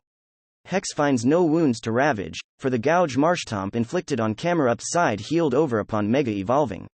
If Confuse Ray does anything, then it's not apparent. Meanwhile, Camerup's attacks are even more potent than they were previously. His stone edge flies with such velocity that even the shockwave caused by a near miss is enough to batter Ninetales down to her core. But everything Ninetales throws, Maxie's monster simply takes without a flinch. The sheer difference between the pair of Pokémon leaves Lee's head spinning. He thought Ninetales was already beginning to reach into the upper echelons of the world. How wrong he was. If there is any upside to the fight, it's that Camerup's speed fared for his radically increased power. Ninetales is free to dart in and out, moving out of the way before the camel can mount a proper retaliation. The beast's patience is visibly waning, and Lee can only hope it means that he'll screw up in a way they can exploit, somehow. In the melee, Brendan recalled his brutalized Mawile and snuck his way around the perimeter of the field, returning to Lee and Zinnia's side. Whatever misgivings Zinnia held for the boy before are forgotten for now, as she clutches the shell-shocked Birch to her side, shielding him from the madness with her body. Camerupt, Maxie begins, voice carrying over the chaos with ease. Lee feels his blood run cold. Maxie smiles, his expression devoid of humanity as Claydol hovers closer, a translucent psychic shield forming around them. Use. Eruption. Camerupt groans. Within his body, something audibly churns and bubbles, then with a pained cry, he halts and falls to his knees. The miniature volcano upon his back rumbles. Then it explodes. The top of Camerup's volcano erupts like a fire hydrant with its top unscrewed, spewing a simply unbelievable amount of ash, lava, and rocks into the air, forming a hellish cloud high above. As if that were not bad enough, the burning cloud halts, then coalesces into countless ashy stones with sizzling, molten veins within them, each one the size of a man's head. There must be hundreds of them. Lee looks up at the looming attack, whatever hope he was holding onto washed away in a tide of cold realization. They lost. All of them are going to die here. There isn't anywhere to run to. What could they do? Run away and be shot in the back? Try to use the cable car? Even if they could get that far, there is nothing stopping Maxie from cutting the cable, leaving them to tumble to their deaths. Trying to solve all of this on their own was such a mistake. How could they underestimate literal terrorists to such a degree? Lee turns to Zinnia and Brendan. Zinnia's face is just as ashen as his, and Brendan's last dregs of bravery have drained away, leaving him looking so small and fragile. Whatever force was holding on to eruption lets go, and the stones begin to fall, screaming like falling bombs. For the first time in weeks, that day replays in Lee's mind. History really does repeat itself. He looks over to Ninetales, who is just as frozen as he is. Nine, I love you. I'm sorry. Ninetales raises her head and screams as the thought crosses Lee's mind. The shrill sound is ugly, wounded, and so startling to hear from her, no. No, no. The wild mantra repeats over and over, breaking Lee away from the cold thoughts of demise. Ninetales points her maw skyward, a ball of fire coalescing and compacting itself within. The fire goes from red, to orange, to blue, finally to a bright white. You don't get to die here. Yo are not allowed. They're not allowed to take you away. Screaming once more, she throws her neck, a gout of fire shooting from her mouth and up into the sky to meet eruption. Ninetales' flamethrower is thin and beam-like, slicing through the air like a hot wire, and each falling orb of lava that meets it explodes into smoke, practically vaporized. The flamethrower greedily sucks down Ninetales' already flagging stamina, but she doesn't seem to notice at all, instead shooting down everything as fast as she can. The single-minded fervor leaves Lee awed and, just a bit frightened. Try as she might though, Ninetales is but one Pokémon facing down hundreds of falling projectiles. She destroys 100, then another 100, cutting their numbers by nearly 2/3, but by then, the remainders are just too close. One slips by, and Lee, so overloaded, doesn't realize it's bearing down on him until the flaming meteor is only 50 feet away. He looks up, his eyes wide. A gold blur slams into his chest, throwing him away, but he scrambles to his feet a second later. That could only be. The meteor strikes his savior, exploding into a cloud of sharp, superheated stones and choking ash, but the explosion does nothing to drown out the tortured cry that follows. Lee's entire body lights up in horrid phantom pain. His vision flashes and his legs give out, forcing him to his knees. He chokes, swearing he feels blood welling within his throat. When his vision clears in the waterfall and his ears finally begins to quiet after what feels like hours, he forces his neck to turn and take in the limp, bloodied form just a few yards away. His own scream is all that follows. Consciousness returns to Corvisquire like a bolt of lightning to the head. With a jolt, he spreads his wings and flaps, freeing himself from his awkward position laying wedged between a rock and. He blinks as he rises into the air and settles on a rocky outcropping on the side of Mount Chimney. What in the world? He asks himself, looking around. What happened? What was I lodged between? The corvid looks down at the rock he was lying against. There is nothing beyond it, so he should have tumbled down the mountain. With a frown, he reaches a wing out and pauses when he feels his feathers bend against thin air, as if there is an invisible wall. Frown deepening, he draws his head back and stabs at the invisible barrier with his beak, only to wince when the wall holds strong and jolts his neck. He shakes his head. The last thing he remembers was speeding away on Lee's orders, moving as fast as he could before he collided with something headfirst. Did I hit this wall so hard I knocked myself senseless? He grits his beak in annoyance, only pushing it back as he remembers the mission given to him. Damn it, what sort of devilry is this? The work of a psychic? He hops along the unseen border, continually testing it with taps of his beak, only to find no exits or weak points. With a sneer he holds out a wing, and in the shadow of his dark plumage, a single pursuer takes form. Whipping his wing forward, he sends the little orb straight into the invisible wall. The ball of caustic darkness splashes across the invisible barrier, doing absolutely nothing. He stops himself from saying, impossible. Nothing is truly impossible, not with enough strength. Improbable. What sort of psychic has enough might to do such a thing? None that I've ever met. Even Queen Furball's telekinetic hold falters in the face of dark. It's just then that Corvisquire notices just how dark it is outside. Looking up, he blinks, mystified at the dark clouds covering the landscape. That's from the volcano? No, surely it hasn't become active. Then, over the rocky cliff fs and walls, a scream pierces the silence, and it's a sound that cuts Corvisquire down to his core. That was Lee's voice, and the anguish within was unmistakable. Without a single further thought, Corvisquire spreads his wings and shoots up into the air, flying up over the mountain and homing back in on the place where he left his comrades behind. He's forced to fly low and breath shallow, as the dust in the air prickles at both his eyes and his throat. Flying back over the cable car building, he stops, hovering.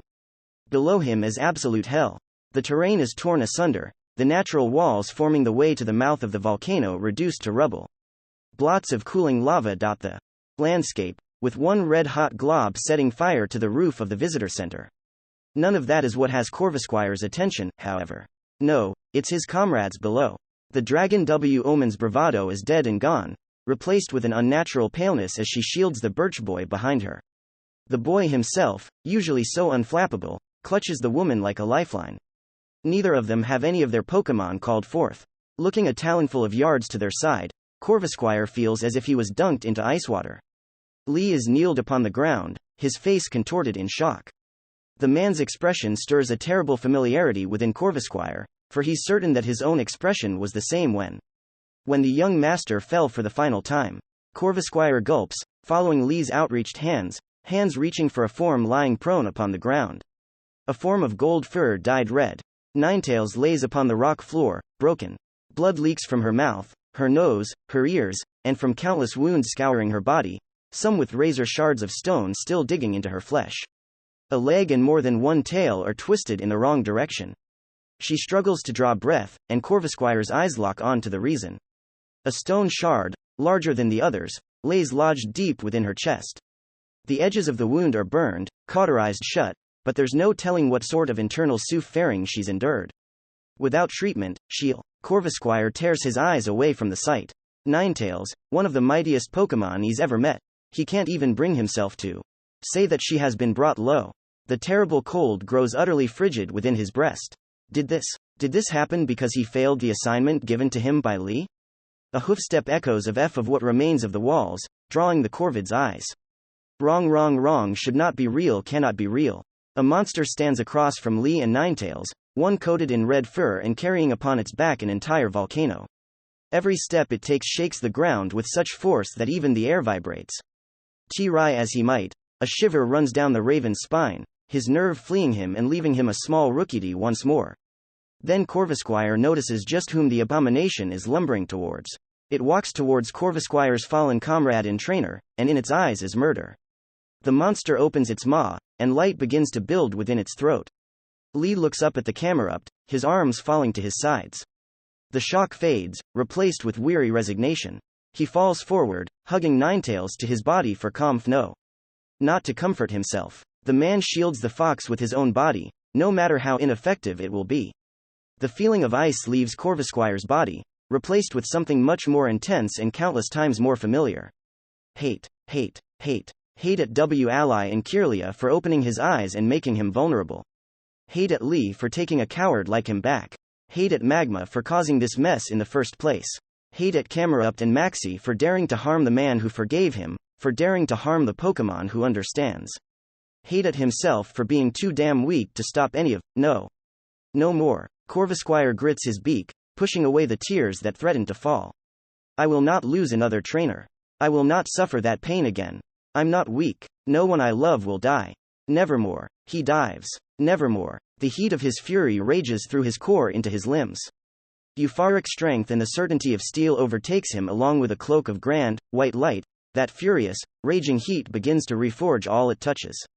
His wings grow, each feather hardening and lengthening into midnight-hued blades.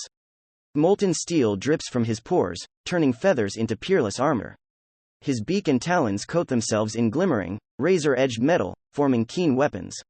His body, so small and weak, practically explodes with wire-like muscle and bones as unyielding as bars of the finest steel. His form doubles, then triples in size. Within his head, now clad in a helm of obsidian metal, comes the greatest change. Gone is the raging, uncontrollable wrath that would warm him beneath his feathers. The undirected frenzy is quenched in cold focus, hardening into a weapon far sharper than any blade, and more unbreakable than any set of armor. With it comes beautiful clarity, and assured purpose. Red eyes snap open under the shadows of a corvid-shaped helm. Corvusquire, foolish and hot-headed, is no more. The raven, now sized to dwarf a man, rumbles. From his twisted remains, I am born. Corviknight, newly evolved, pulls his wings even closer to his sides, his armor whistling sharply through the air as he dives like a missile. Let us see how you fare with a fresh opponent, Kur. He narrows his eyes, targeting the Camerupt below and cruelly seeking out where his foe might be most vulnerable. None of his will die. Nevermore. Act 2. Chapter 18. With the supernatural cool of chilled steel and the leashed, frantic energy of danger seeping into his mind, Corviknight analyzes his foe as he screams down through the air. Thoughts of a tactical sort supersede all else, and objectives take form. Lee and Ninetails must be defended at all costs and evacuated as soon as possible. Brendan and Zinnia must be defended and evacuated. Barriers and obstructions preventing evacuation must be removed. Bystander casualties must be avoided where possible. All foes must be disabled where possible. From the most important to the least important, it all comes to him with lightning speed and assured confidence. A small part of him, a bit left over from his prior evolution, seethes at the notion of leaving such impudent opponents intact, but it's silenced swiftly. The most important aspects must take precedence, and that means none of his can die. Nevermore. A mere second before impact, the mockery of a Camerupt seems to realize something is amiss and raises its head. Its eyes, small and bloodshot, don't seem to register the approaching danger. A moment later, Corviknight drives his beak into its neck with hellish speed and ferocity. The beast skids back several inches, its hooves practically grinding the rock beneath it to dust. And most worrying of all, Corviknight feels his beak sink less than an inch into the flesh of his foe. That is not good. At least Camerupt's attention shifts away from the catatonic Lee and disabled Ninetails. With a bellow so loud Corviknight can feel his armor rattle, Camerupt turns its wild eyes to him and opens its mouth, fire building within its throat. With a single flap of his broad wings, Corviknight pulls back and twists his bulk through the air, flying over Camerupt at an angle too sharp for his neck to follow. Beak glowing with power, Corviknight stabs the beast's neck once more, and just as last time, his EF forts produce a wound that barely even bleeds. Damnation! What in the world is this thing? Corviknight grimaces, once more throwing himself out of the way when Camerupt turns to him, firing a retaliatory flamethrower. Just being near Camerupt makes his armor feverishly hot, and the added heat from the flamethrower makes Corviknight's stomach roll in nausea. I'm striking with all the strength I can muster, yet it barely notices. Another interloper? The red-clad human behind the monstrous Camerupt frowns. Maxi, Corviknight believes his name to be. This is becoming bothersome. Although few would interpret Maxi's words as some sort of order, Camerupt redoubles its EF forts to strike Corviknight down. The beast's volcano-like hump gurgles and boils, throwing globs of lava into the air, forming a miniature shower around it, forcing Corviknight to back of F lest he test his new armor against molten rock. Wonderful. The great Raven sneers to himself. He takes stock of the battlefield once more. Lee, still ashen-faced, is focused on Ninetales. Even so shocked, the man's eyes roam her numerous injuries, treating what he can, and when he can do no more, he draws her Pokeball. With a whisper too quiet to hear, Ninetales is drawn back into the protective sphere. He cradles the ball to his chest, unable to do much else. Zinnia and Brendan stare up at his armored form with wide, disbelieving eyes. The dragon woman's arms are wrapped protectively around the boy, partially shielding him with her own body. Considering the frightened, vulnerable state of them both, neither must have any battle-capable Pokémon. Behind Maxi and the Claydol at his side, a trio of Pokeballs lay on the ground. Neither Lee, Zinnia, nor Brendan would dare ever drop such critical lifelines, so Corviknight vows to keep the trio of potential unknowns in his peripherals whenever possible. Wait. With a grunt, Corviknight once more twists out of the way of a gout of flames, looking at Claydol once more. Though he is no expert on the natives of Hoenn, Claydol is unmistakably a psychic. The Corvid's eyes narrow, something ephemeral pokes Corviknight's instincts, warning him that things are not as they seem, and he listens well to the silent urging. The Claydol must be responsible for the barriers, unless he has unseen compatriots positioned around the mountain, which is not an impossible occurrence. This is far from a regulation battle, after all. Regardless, something simply isn't right here. With all of his focus and his newfound power brought to bear, Corviknight dances through the air as if he doesn't weigh half a ton. Weaving around Camerupt's mindless, furious attacks with inches to spare. The black armor coating his form feels as though it should make him invincible, and dodging almost feels cowardly, but seeing Lee's first and most faithful put down so brutally pushed all notions of pride and bravado aside. He will dodge until he cannot. So begins a rapid-fire back-and-forth exchange. Camerupt's flames, burning as hot as anything Ninetales could throw, whipped by the deft Raven with palpable wrath. Corviknight, meanwhile, darts in and out, patiently driving beak and talon into his foe's flesh the instant an opening presents itself. How utterly wrong the existence of the thing before him is, and the revulsion that follows is pushed aside with great effort. Many times Corviknight has to abort his strikes, unused to his new size and the sudden difficulty of squeezing between his foe's projectiles. Each time, he curses under his breath. Camerupt finally becomes frustrated with Corviknight's evasiveness. The camel stomps its hooves as if throwing a tantrum, shaking the volcano down to its foundation. Then it draws back its head, mouth open wide. From the open maw comes an ocean of blinding white fire, aimed squarely up at a scowling Corviknight and the entire area surrounding him. Damn it, Corviknight already knows there is no way to dodge such a wide attack with his natural abilities alone. Taking a deep breath, he ignites the bright cloak of extreme speed around him. An instant later, and with a sharp crack of displaced air, he is on his foe's opposite flank, and Corviknight's entire body screams in protest. The sudden onset of pain nearly makes Corviknight lose altitude. I should have expected such a thing. Grovyle did not master his new body for a week after evolution, and I am only a mere talonful of minutes into mine own transformation. The Raven growls under his breath. His heavy armor protested against the sudden change in inertia, feeling as if it was going to rip itself free from his skin. I cannot dally. I haven't any idea how many more times I may use extreme speed without injury, but it surely cannot be many. His foe, the twisted Camerupt, presents a serious hurdle, however. The nicks and small wounds upon its face and neck are far from debilitating. Unless he can inflict more substantial damage, the fight will boil down to a battle of attrition, one that Corviknight is not equipped to win. Unbidden, his self-imposed objectives come back to him. Lee and Ninetales must be defended at all costs and evacuated as soon as possible. Brendan and Zinnia must be defended and evacuated. Barriers and obstructions preventing evacuation must be removed. Bystander casualties must be avoided where possible. All foes must be disabled where possible. Corviknight scowls once more. Camerupt is a danger to Objective 1, and needs to be defeated now. Very well, then. I suppose I can no longer afford any level of fair play. He stares down at the wild-eyed Camerupt below. The camel bellows a deep, ground-shaking roar. Corviknight answers by parting his beak and letting out a piercing screech, one akin to the shriek of tortured metal. Then he dives. The Raven twists by a stream of fire, and throws his wings out to arrest his flight, stopping just short of being struck by an opportunistic headbutt. Camerupt was clearly expecting his skull to impact Corviknight, as the monster overextends, leaving its face vulnerable for a precious split second. Without a hint of remorse, Corviknight jabs his steel-coated beak, shining bright with a pluck attack, right into Camerupt's eye. Screech. Only for his beak to skitter of some sort of invisible barrier. What in the world? In his surprise, Corviknight is a split second too slow to totally avoid a roaring blast of flame from Camerupt's mouth.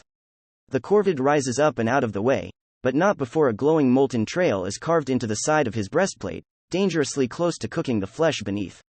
Corviknight growls and darts out of the way of a follow-up blast, his mind working a mile a minute. The beast before him is supernaturally tough, quick, and doesn't seem to react to any kind of pain stimulus. All these things tickled his instincts, but now, after seeing a debilitating attack simply glance of Corviknight's eyes turn to Claydol, just in time to see the faintest of violet glows fade away from around its body. Unbeknownst to Corviknight, Lee would share his realization almost exactly. It takes entirely too long for Lee to compose himself in his eyes. Even now, he can feel the phantom pain of a burning stone lodged between his ribs. Despite knowing that it's all within his mind, the agonizing sensation still drove him to his knees. The knowledge that Ninetales is faring the real thing hurts infinitely more. Even so shocked, or perhaps because he is so shocked, Lee reverts back to what feels natural, and immediately sets to tending Ninetales' wounds in a dazed sort of autopilot. He dares not remove the shard of stone embedded within her chest, lest she bleed out or lose pressure in her punctured lung. The wound was cauterized shut, but still, Lee removes the super potion from his bag and uses the last of it upon Ninetales' various wounds, finishing of the last spritz around the edges of the chest wound. Finally, he returns her to her ball, back in the safety of stasis, cutting of the shared pain and leaving only something phantasmal behind. Ninetales falling into a painless unconsciousness is the only solace. Precious time bought, but Lee can still feel her life force slowly ebbing away, even through her ball. He knows deep down that if she dies here, then so will he. Not at the hands of Maxie, no, but from his own heart giving out. Ninetales is his world. If she dies, then it all may as well come to an end, no matter how pathetic such a sentiment sounds. They need to leave. They all need to leave immediately. There is a bone-shaking bellow, met by a spine-tingling screech. Lee's head shoots up, and he shakily rises to his feet, watching the battle of the behemoths before him. Every time they clash, the entire volcano shakes. Of course he noticed the Corviknight descend from above and distract Camerupt. Even so distraught, such a titan would be hard to miss. Only now, though, does it sink in that the gigantic bird might be his Corvi. The viciousness, the determination, the fury, all of it is Corvi to AT. Did he contact help? As he stopped? He must have been stopped somehow if no backup followed in his wake. Lee eyeballs Claydol, gulping, knowing that the ground and psychic type must have been responsible. The raven's identity is driven home when Corviknight ruthlessly stabs his beak right into Camerupt's eye. Screech. Only for the attack to glance of something invisible. What the hell? Lee's eyes instantly turn to Maxie's Claydol, and he's just in time to see the doll Pokemon glow with a psychic light so faint, Lee has to wonder if his eyes are playing tricks on him. His mind whirls, and he comes to a horrible conclusion. Our fight against Camerupt was never a 2-on-1, it was a 2-on-2 the entire time. That son of a bitch. Lee tries to recall any other manipulations Claydol might have thrown into the fight for their lives, but he comes up blank. Either Claydol is so slick that we haven't noticed a thing, or Camerupt is only just now getting help, but his mind jumps back to just a short while ago, where Grovyle valiantly took up the fight to delay the inevitable. The wood gecko was as fast as they come, darting in and out of danger to land a right on Camerupt's flank. Despite still having a few difficulties with manipulating dark, Grovyle's attack carved a hard-won wound into Camerupt's flesh that only T-Erunt's lucky bite on the camel's leg could match. Every attack that isn't dark, or W8er, Camerupt's critical weakness, seems terribly muted in comparison. Dark moves, the antithesis of psychic, damaged Camerupt. Lee comes to a wide-eyed conclusion. Claydol has been interfering since the very start.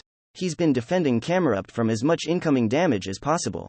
But if Claydol has been participating the entire time, why hasn't he thrown out any attacks? Lee knows for a fact that a well-learned psychic can attack and defend simultaneously, making them into lethal enemies. No, Lee looks at Camerupt's eyes. The bloodshot orbs are still just as wild and hateful as they were when the Pokémon was first released from his ball, lacking any sort of apparent spark of intelligence or self-awareness. It's the gaze of a drugged animal, one in the between state of consciousness and stupor. Is Claydol not attacking because he's controlling Camerupt? Can he not split his focus that much? It almost feels like a leap of logic, but everything lines up so neatly that Lee can't help but physically stumble back a step. It's almost like with Ninetales' Foxfire move, trying to control a body that isn't yours with telepathy is a chore. And that's when the body isn't potentially putting up a fight. A plan takes shape in Lee's mind, and with his shock passing and the knowledge of everything on the line weighing on his shoulders, a blessed lucidity takes him. He looks back at Brendan and Zinnia. Both of them stare back, looking smaller and more fragile than they ever have been before.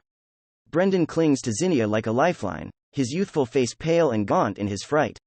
Zinnia's face is arguably worse, for she stares back with resignation. It looks so alien on her that Lee nearly mistakes the expression for some sort of trick of the light. Lee then scans the battlefield.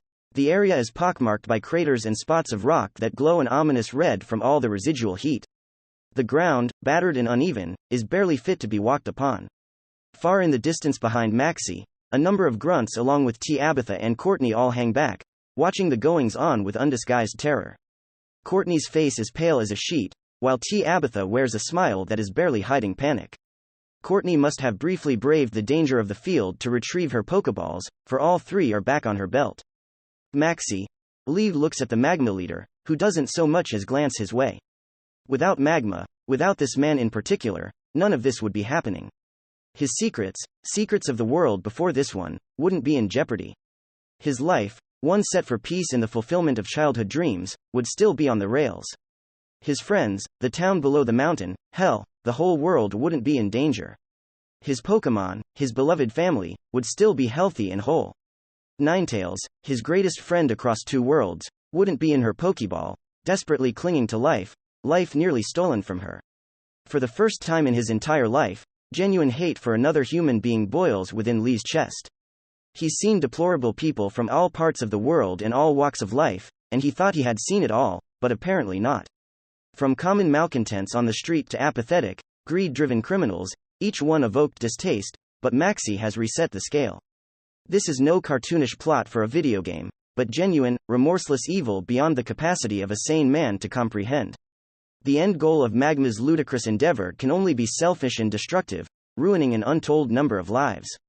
It's galling on a level deeper than words. Lee sets his shoulders and scowls.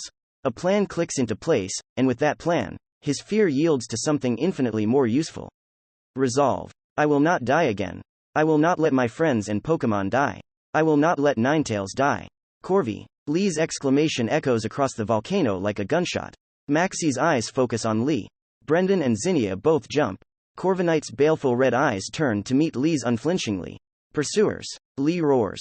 Hit him with everything you have. Corviknight's beak twists into a smirk, the crow seeming to relish the order. He spreads his wings, and above him, 5, no, 7, 9, 12 seething orbs of cloudy shadow hiss into existence. Where Corvisquire's pursuers were the size of tennis balls, Corviknights are the size of human heads and writhe with barely contained rancor. With an ear-rending screech, Corviknight throws a wing forward, sending all of the pursuers down at Camerupt. Maxie's Claydol hums ominously, and Camerupt doesn't remain idle. The Mega Pokémon grunts, rings of light appearing around him. The rings then coalesce into the spear like stones of stone edge. The rocky projectiles shoot up to intercept pursuers with vengeful speed. Not willing to tank this one, are you? Corviknight laughs in reply, no doubt noticing as well.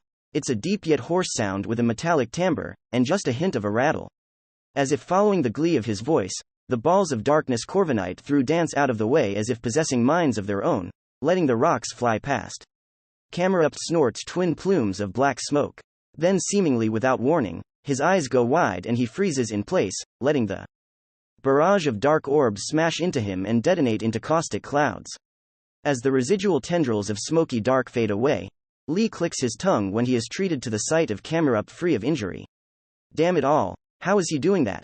Compacting air between panes of psychic barriers? Micro shapes to distribute and disperse the impact like dragon's teeth or breakwaters? It can't be brute power, can it? Regardless, Camerupt froze in place. He glares at Claydol. Can't defend at full power and direct Camerupt at the same time, can you? Fine then. Again. Lee orders. Corviknight screeches and swipes his man-sized wing again, sending another burst of pursuers at Camerupt. The hum coming from Claydol deepens, growing a little louder. Just like before, Maxie's Pokemon roars in reply. This time he blasts a wide cone of fire to try and disperse the dark spheres homing in on him. The fire claims 3 of the spite-like orbs that can't scatter fast enough, but the others smash into Camerupt, who goes ramrod still a second before impact. Charge 2 more volleys. Lee smiles a vindictive smile. Is the fight actually turning around? He looks at Maxie. The magma leader isn't smiling. Good. Corviknight spreads his wings. This time a mantle of dark balls numbering nearly 24 take form around him, hovering like a band of spirits awaiting a command. The raven's eyes narrow in focus. Fire. The armor-clad raven throws a wing forward like a general issuing a command to charge, and 12 of the pursuers heed the order, racing down towards Camerupt. This time, Camerupt merely freezes and doesn't retaliate. Now, Lee calls once more. Send the other volley at Claydol. There is no hesitation and no wasted movement. Corviknight caws shrilly and the other orbs beeline for Claydol just as the first set impacts Camerupt. For the first time since his fiasco began, Maxie is taken aback. The violet glow of psychic energy around Claydol finally grows to a truly visible level. A circular shield erects around him, stopping the pursuers dead. By now, the residual darkness around Camerupt has faded, but the camel Pokemon remains as stiff as a corpse propped up upon its feet as Claydol's shield is battered by the Corviknight's assault. Disgusting. Claydol really is piloting Camerupt like some kind of meat puppet. Lee's face is drawn back into a disdainful grimace.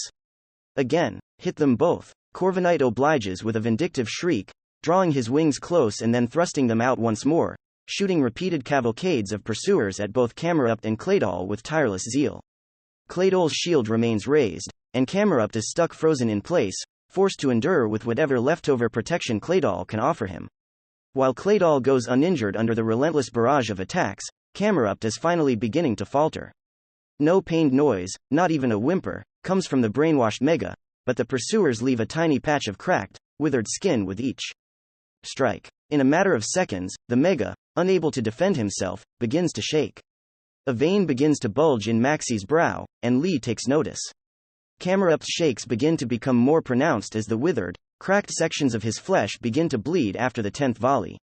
Claydol's humming continues to increase in volume, but the shield around him holds. Maxie's face slowly grows red, and sweat begins to dot his brow. Then, something changes. What? Lee blinks. Suddenly, he can feel a breeze again. Immediately, the sensation raises red flags.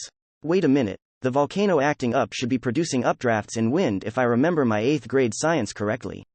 All of the hot air and ash traveling upward should drag the surrounding air up from the surrounding valleys. Why did it just start now?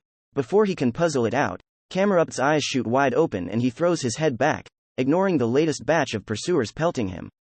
He bellows to the heavens with such outrageous force that a pressure wave explodes from his body. Corviknight's constant parade of attacks is interrupted as the giant bird is physically shaken mid-air. The bellow echoes of his armor like someone screaming into a stockpot. Lee stumbles back a step, feeling as if someone put both of their hands on his chest and shoved him. He hears both Brendan and Zinnia gasp and struggle to stay upright behind him. Jesus, what the foo?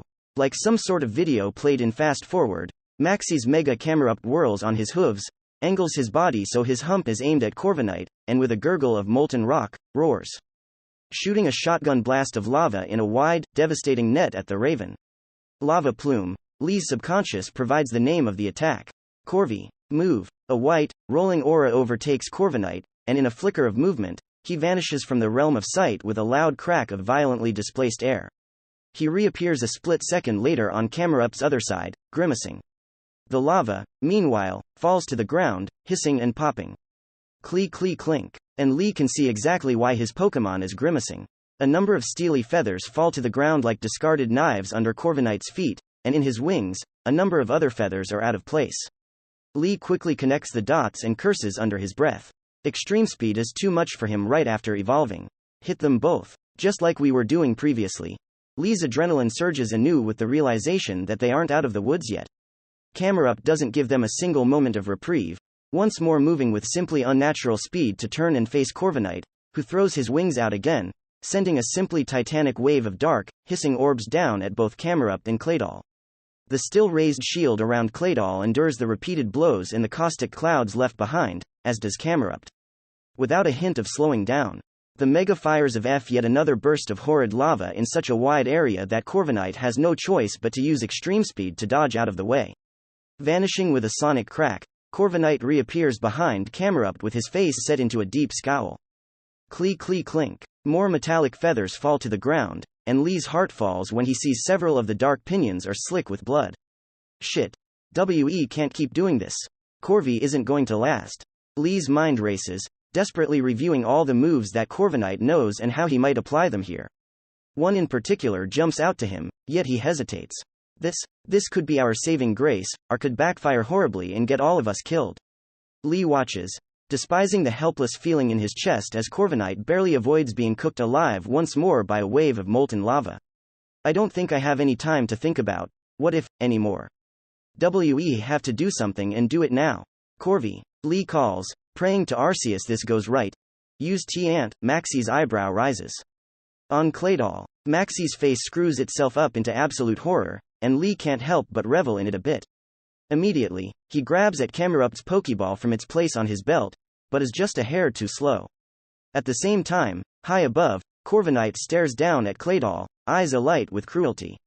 Craw ha ha. The words are lost to Lee, but the mocking, impudent tone is not. The raven then throws his head back and laughs. The deep, raspy sound is supernaturally grating upon the ears, and even Lee finds himself a touch annoyed just hearing it. So it's no surprise that Claydol's shield drops, and all of that psychic power instead finds its way to the Claydol's eyes as an evil, vengeful glow.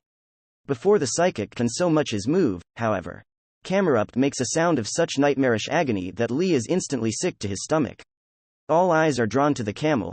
Even Claydol's fury is forgotten for a moment. The mega writhes and seizes on his hooves, and to Lee's horror, wounds begin opening up all over his body. The slash Grovile put upon his flank splits open. The bitten leg, courtesy of Ty Runt, struggles to hold weight. The countless strikes from Corvi's pursuers begin to weep red. Worst of all, the deep wound from Marshtomp's waterjet attack suddenly reopens, and steaming hot blood begins to pour down Kamerupt's flank, pooling at his legs at an alarming rate. What the fuck is happening? Lee struggles to process just what is happening before him. Is Claydol doing something to keep all the injuries suppressed? How? Why? Corviknight shoots down, rumbling the ground when he lands next to Lee, and the man is pulled into a protective, engulfing wing. Yet, despite all the wounds, Kamerupt remains standing. Its terribly blank eyes are now lit up with absolute loathing and blind rage. The Pokémon bellows the same horrid sound, a sputtering flame building within his mouth. He throws his head side to side, blasting everything and anything around him indiscriminately with bursts of flame. He stomps his hooves, sending spatters from the pool of blood beneath him flying as his breathing becomes shallow and erratic. Then the Pokémon goes still, his eyes gaining clarity for the first time Lee's seen him. And they're filled with murderous purpose. With slow, lumbering steps and a flagging ball of fire in his throat, Kamerupt turns to look at a grim-faced Maxie, who has a Pokeball raised. That will be quite enough. Maxie's words are as frigid as solid ice, contrasting sharply with his smoldering eyes. All Kamerupt can do is hack up a mess of embers and bloody spittle before he is recalled back into his ball in a flash of light. For a handful of seconds, everything is silent. No one dares say a thing. Then from the town of Laverage below, emergency sirens begin to sound. Maxie draws in a deep, calming breath, and his expression returns to neutrality. Mr. Henson, he begins, tone conversational. You and your compatriots have each made terrible mistakes. The consequences will come back to haunt you. Gritting his teeth and clenching his fists, Lee glares back. Funny. I was about to say the same thing to you. The eco-terrorist smirks, seemingly amused, and damn if the expression isn't infuriating. He looks between Lee, then to Brendan, and finally Zinnia. Enjoy the minor setback you have caused here today. You will not have the opportunity to make another. Without letting Lee get another word in, Claydol glows in a bright rainbow corona, one that engulfs Maxie, T. Abatha, Courtney, and all of the distant grunts. Then with a blinding flash, all of them vanish, teleported away in an instant. All at once, the energy from his racing adrenaline leaves him, leaving Lee leaning into Corviknight like one might a wall. With a deep, shuddering breath, he turns to Brendan and Zinnia, who slowly separate from one another. Is it over? They ran away? Brendan asks breathlessly. He looks at the devastation around them, from the ruined courtyard to the still burning visitor center. Zinnia takes a deep breath, color returning to her tan face. Yeah, it looks like.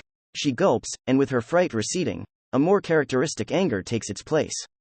Those no good mother foo. Let's hold of F on the freakouts for now, please, Lee grunts. The phantom pang within his chest begins to return, once again reminding him that the longer they dally, the greater chance that we need to go to the Pokemon Center, and we need to do it now. Lee stands on shaky legs and looks up at Corviknight. Corvi, can you carry all three of us? The Raven's answer is a resolute nod, and Lee once more thanks Arceus for the splendid Pokemon he's found himself with. Say, boss? Why didn't we go down and trash the place when that red prick's Claydol dropped the shield around the mountain? I thought that's why we were here? From their place on a high mountain just a few kilometers away, another group was given front row seating to watch the metaphorical fireworks upon Mount Chimney from behind the safety of binoculars. Standing all around the cliff F side of the nameless mountain, a group of 20 all watch the proceedings wrap up upon the volcano. Each man and woman is dressed in fashion of their choice with the exception of a single accessory, a bandana. Each of them sport blue bandanas bearing a stylized, bone-like, A stitched into the fabric. Some wear the bandanas upon their heads, and others have them tied around their arms, but all wear the calling card of Magma's rivals. Team Aqua. Around the Aqua members are their Pokemon, a multitude of different W-8er types, all ready to rumble. A curled-up Huntail, a Wartortle with his arms crossed, and a Staryu idly twirling on one of its points are just a few on display. With a hum, a figure in the middle of the group raises his binoculars again, watching the trio of curious trainers all pile onto the back of a Corviknight. That's why we were here at first, yeah. The figure lowers the binoculars, revealing his tan face, sharp eyes, and the beard along his jawline. He turns to the grunt who spoke up. Sometimes, though, you'll learn more by watching than by doing, you get me? The grunt raises a hand to his forehead in a lazy salute. Aye, leader Archie. Archie raises his binoculars again, grinning a grin that would look more appropriate on a shark than a man. I'll tell you guys what. I certainly learned a lot today, he says, looking at the spot Maxie vanished from. A whole lot indeed. The ride on Corviknight's back down to the Laverage Pokemon Center is a nerve-wracking and unpleasant AF fare. Corvi keeps his flight slow and level like a pro, but it's only Lee's desire to save Ninetales that keeps him from panicking as the ground rushes by below. Flying on a giant bird is not as easy as it looks in an anime. As they fly, they pass a helicopter escorted by a Teogakis and a Flygon on their way to the top of the mountain. The Teogakis, who is being ridden by a familiar Pokemon Ranger, breaks of F and tries to intercept them, forcing Lee to shout over the howling wind and through lungs being crushed by Zinnia, who is hugging his back for support. Once the Ranger hears the words, hurt, and critical, she reluctantly allows them to pass. The entirety of Laverage is on lockdown as they approach, as the emergency sirens are still blaring. Pokemon Rangers and police officers are standing on every street corner, each one nervously fingering their radios and watching the volcano. Several try to pull them over, but Corviknight ignores them and beelines for the center. The instant they storm into the Pokemon Center, Nurse Joy only needs to look at their haggard appearances and hasty steps before she rises and flags down other nurses. Quickly, Lee, Zinnia, and Brendan's Pokemon are handed of F to diff ferent teams. She has it the worst, Nurse. Lee gulps to try and soothe his sore throat, realizing just how parched he is as he hands over Ninetales' Pokeball. Impalement in the chest, dangerously close to the heart. At least one of her lungs was struck. She has numerous other injuries, but the chest wound is the most critical. Nurse Joy remains as cool and composed as can be as she hands off Ninetales' ball to a waiting Chansey wearing a nurse cap, one of many standing in a line and ready to take care of the sudden wave of patients. Have Dr. K's team prepare for emergency surgery immediately. Expect significant chest trauma, she orders the little pink Pokemon. Chansey takes the ball in her stubby arms and hustles back into the rear of the Pokemon Center, moving as fast as a human at full sprint. Once the Chansey is out of sight, Nurse Joy turns back to Lee and puts a hentai smile on her face.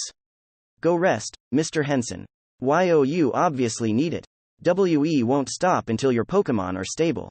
Absently nodding, Lee turns and walks over to a couch along the wall where Brendan and Zinnia sit. He rubs his chest, feeling yet another phantom throb of pain. Behind him, Corviknight follows dutifully, and people part around them, warded away by the gigantic Corvid.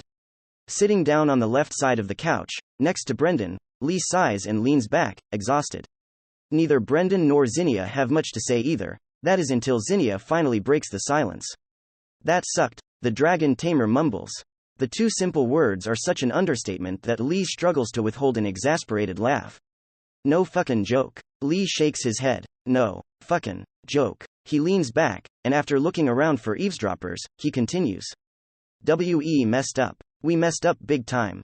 Zinnia frowns, but before she can say anything, Lee continues.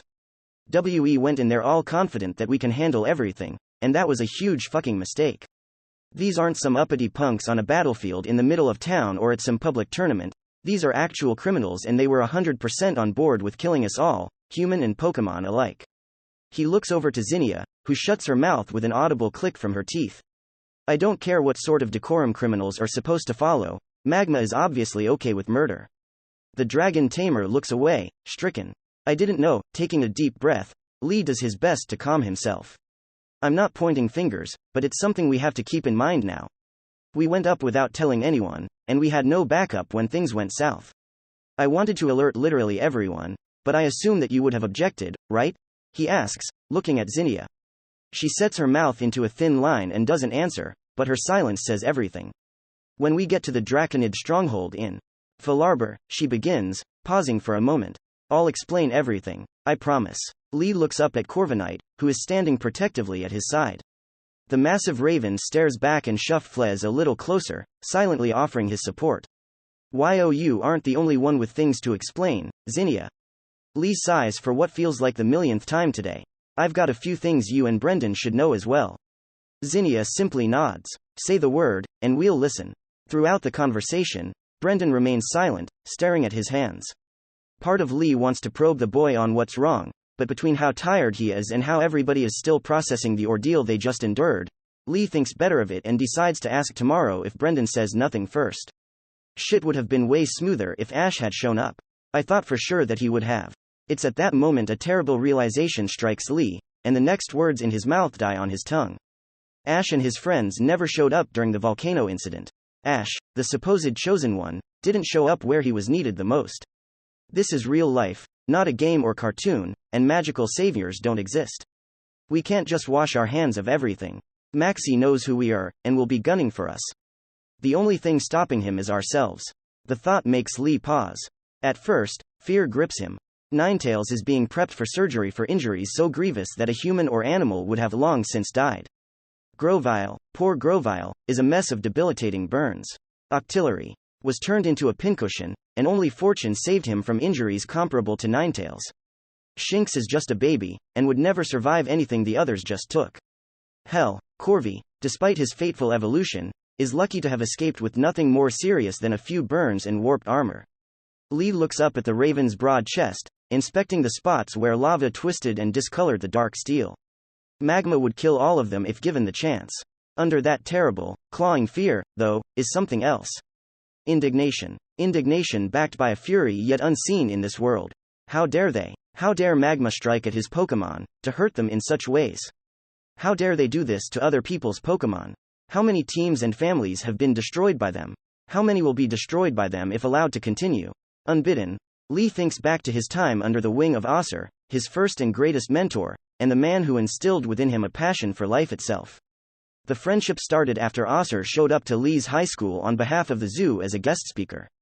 The man's booming voice and bombastic enthusiasm for the animal kingdom enthralled every set of ears in the room, and Lee remembers even his teacher, Miss Vian, leaning forward in interest, as Ossir turned a lecture about genetics into something unforgettable. Lee would approach him after class with more questions, about the whys and hows of animal behavior and how encoded it is in their genes, all of which the Kenyan man answered with a smile. The exchange ended with a trade of email addresses, and for the next 2 years, the pair would be pen pals. Back and forth, they would trade emails, and Ossir was a never-ending well of knowledge and philosophy. The adoration of nature and all things with teeth and claws was woven so deeply in Ossir's words that Lee himself fell in love by proxy. It was a shallow enthusiasm at first, but it was there nonetheless. He was like every other directionless teen before, but now the world suddenly opened up to him, and he knew what he wanted to do. The joking Pokemon trainer on his list of careers was crossed out. When Lee, in the beginning of his senior year of high school, told Ossir he wanted to pursue a career in zoology, the man was ecstatic and encouraged him every step of the way, even of faring up a tantalizing prize. Osser told Lee he had plans to return to Kenya for a few years, back to the African nature reserves where he spent his 20s and 30s. If you can show me how dedicated you are by getting a degree, I'll take you with me, he said. Without a second thought, Lee put his nose to the grindstone, saved every penny he earned, and threw himself into college as soon as he graduated high school. Every bit of free time was sacrificed at the altar of college credits, and in a little over 2 years, Lee left college as the proud holder of a bachelor's degree in zoology at the age of 20. Osser, true to his word, took Lee to the harsh, untamed African bush, away from civilization and the dominion of man. To see animals from behind a wall of glass is one thing. Stepping into their domain, to play by their rules, is another thing entirely. He felt small, weak, and only by learning the unspoken edicts laid down by the rulers of this natural kingdom could he be safe. Never did that diminish his enthusiasm, though. No, it only magnified his desire to learn, seeing things from this new perspective, to understand just how large the world is. The more he knew of the creatures around him, the more he admired them, and the more he admired them, the more he wanted to know, and it all ran away from there. At last, you understand the cycle, Osser said with a grin, gesturing to the other smiling men in the small savannah waystation as Lee voiced those thoughts. Just as we do. Never lose that love, okay? Look upon the life around you with wonder, and there will be beauty and purpose wherever you go. As Osser said that, Lee's eyes were drawn to the corner of the room, where a number of FAL rifles sat against the wall. In the wood stock of one of the rifles, Osser was carved into the side. Below the name, there were 4 notches, one each for a poacher felled by that gun. Those notches are ominous reminders. There are people out there, ones who through recklessness, apathy, or greed, do not respect the lives of others, be they human or animal. And sometimes, you yourself are the only one who might stand in the way of such people. As the train of memories comes to an end, an epiphany hits the zoologist, and it's a sobering one. So long as Magma and Aqua are allowed to exist, then his dreams of a peaceful life as a trainer here in Hoenn can't come true. He, his friends, and his Pokémon will always be in danger. Fine then. Lee clinches the denim of his worn, dirty jeans in his hands and stares a pair of holes into the floor. I've had it. I'm sick of being afraid. My team, my family, they're strong, talented, and determined.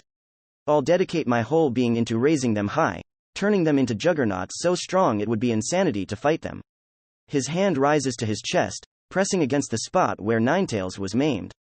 Even with the multitude of walls between them, and Ninetails' mind floating in blissful unconsciousness, Lee can feel the Pokémon centers best working their magic on her. The precious life force draining away from her is stymied, and with the most immediate danger past, tension slowly begins to drop away from his shoulders. But she would never be in such a condition if it wasn't for one particular man. Maxie's face flashes before his eyes, and Lee growls to himself.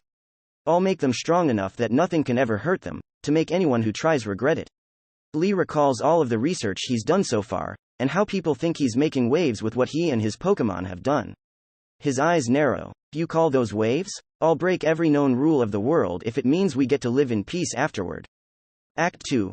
Interlude 4. To say that Stephen Stone is having a long day would be a bit of an understatement.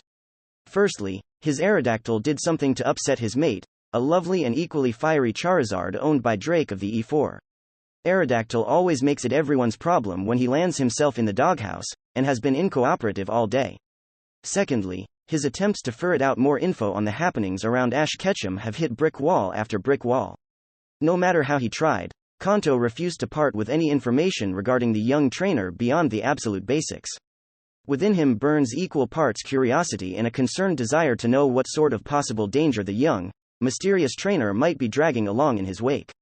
With so much else going on, Stephen's curiosity has to be left on the back burner, something the champion loathes doing.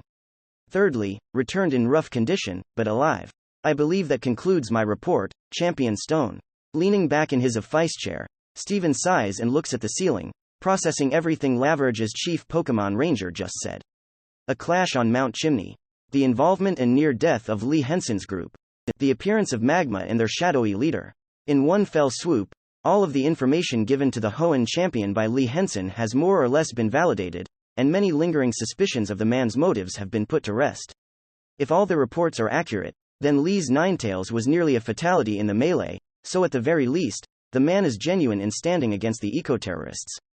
A skeptical part of him asked, well, what if he let Ninetails get hurt to throw off suspicion? What if he has another motive? For a moment, Stephen imagines Metagross in Ninetails' place, and part of his soul simply turns into a cold void, one that gnaws at the rest of his being with serrated fangs. No man bonded so deeply to a Pokémon would let them be harmed with such callous intentions. It's simply not possible. Lee reportedly refused to provide memories of the incident to a sanctioned psychic type belonging to the Laverage PD without his Ninetails present, but Brendan Birch stepped up and volunteered, providing countless precious details in his account. The boy gave them numbers, names, faces, strength approximations, Pokémon information, and verified the story shared between himself, Lee, and their Draconid friend, Zinnia.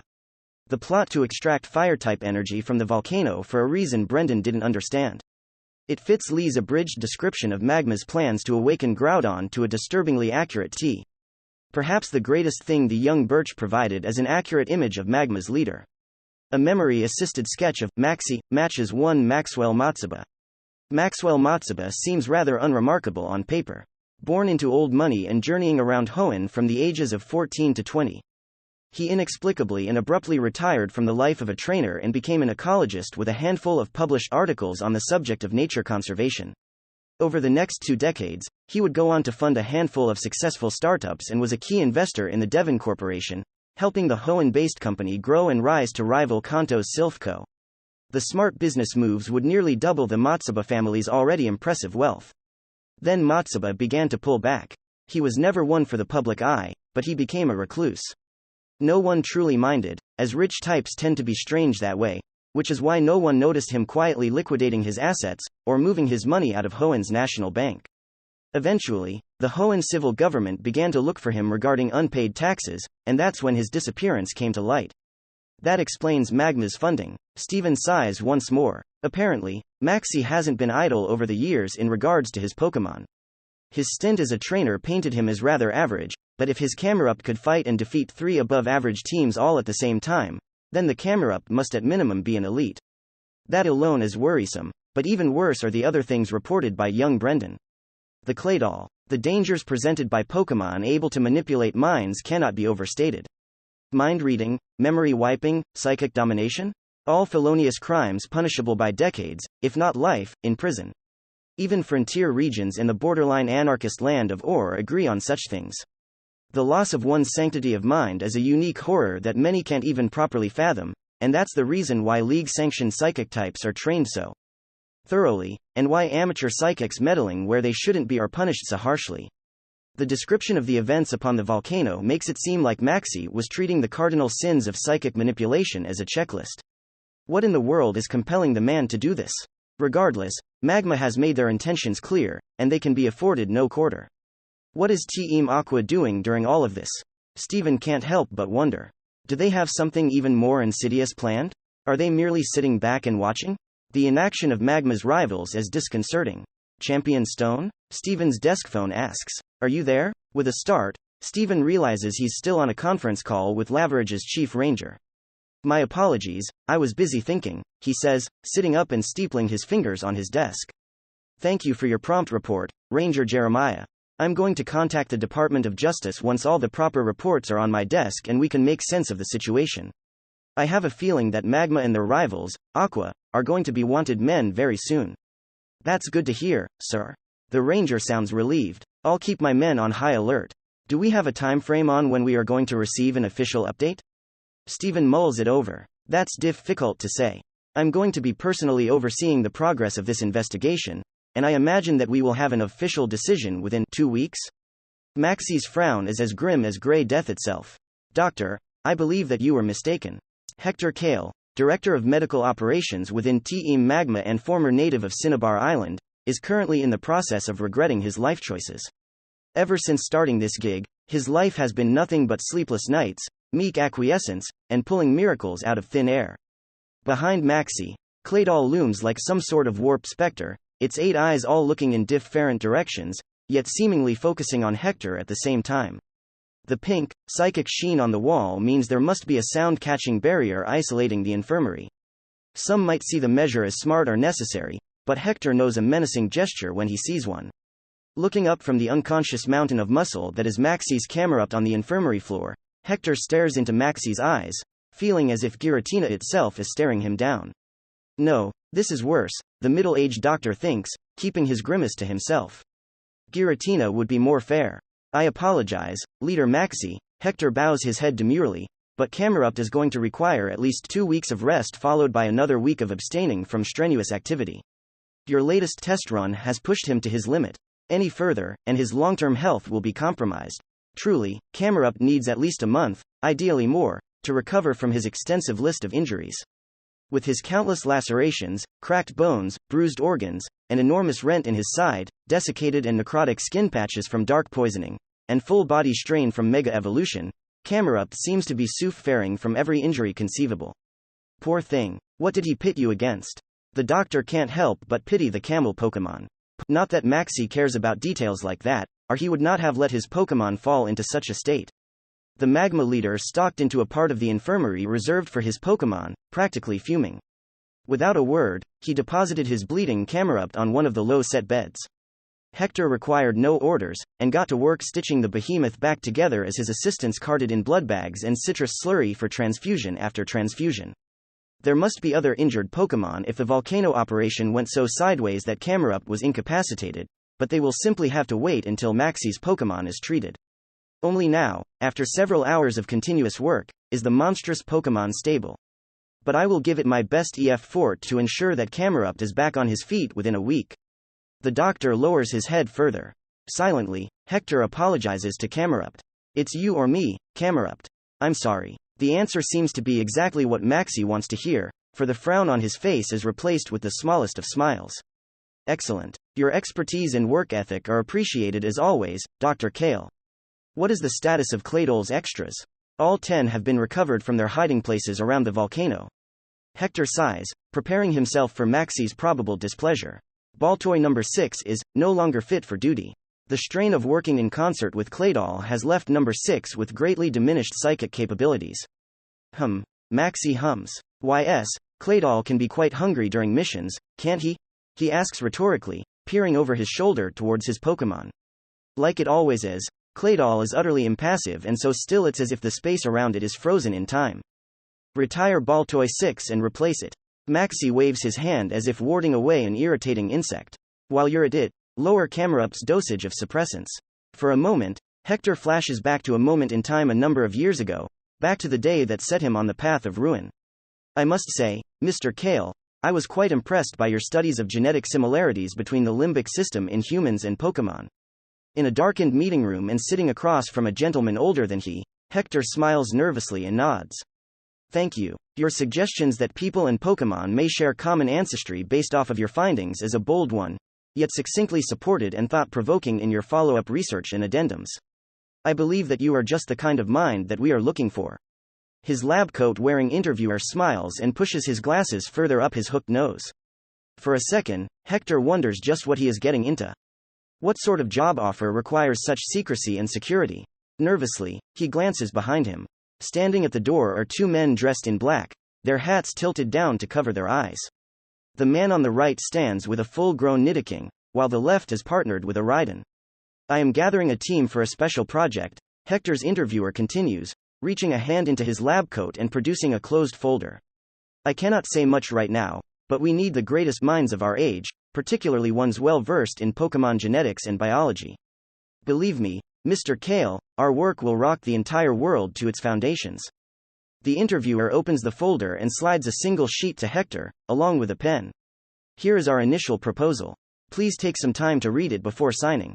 Taking the sheet, Hector scans the contents, his eyes widening into an impression of a hoot-hoot. The amount of payment for the job is simply absurd, with a multi-million credit payout, permanent benefits, a pension, and a slew of other bonuses upon the completion of the unspecified project. And equally absurd is the requirement of an indefinite NDA and XY, grade psychic block. Hector knows the capabilities of both human and Pokémon brains, and how psychics interact with both. Among that knowledge is the severity of different psychic blocks, and XY is the most severe by a long shot. Some blocks could be encoded to be unlocked at the end of a certain time frame, or be unlocked by an authorized person or passphrase. More sophisticated ones can activate and deactivate based on circumstances. XY, however, is permanent. Once in place, it cannot be removed, and attempting to break it with force will kill the secret holder. The name comes from the final steps before Z, which is shorthand for outright erasing memories. Hector's common sense tells him no, that this isn't worth it. Whatever project this is must be criminal in nature.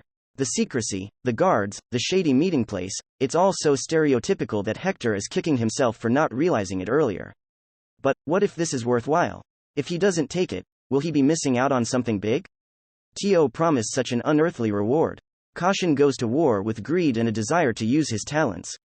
Hector hesitantly picks up the pen, only to set it back down. I'm sorry, sir. Hector shakes his head. I'm afraid I have to decline. I do, however, wish you the best of luck with your project. The interviewer frowns. Dr. Kale, I urge you to reconsider. We wish to put your talents to use for the good of the world. We intend to push the boundaries of known science within the field of genetics, and your cooperation would be of immense aid. Surely you understand? I do, Hector replies. However, I don't believe that I am the best fit for this role.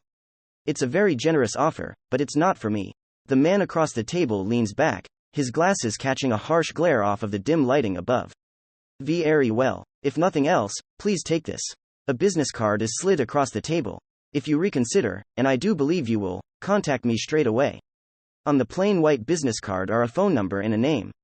Dr. Fuji 9999-4352-5677. Everything after that day immediately spiraled out of control.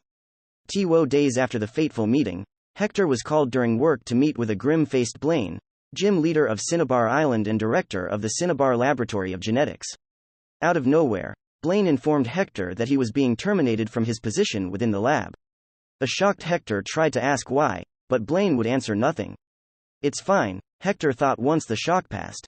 There are other jobs. No big deal. How wrong he was. Cinnabar University had an opening for a biology professor, but they rejected his application without so much as an interview. A spot was open in Sylph County for a general laboratory manager, but they shot him down within minutes of submitting a resume. Hell, an elementary school in need of a substitute science teacher didn't even call back. Seemingly nowhere would take him. Then it dawned on him just how terrible a mistake agreeing to meet Dr. Fuji had been. If you reconsider, and I do believe you will, contact me straight away. He did no such thing.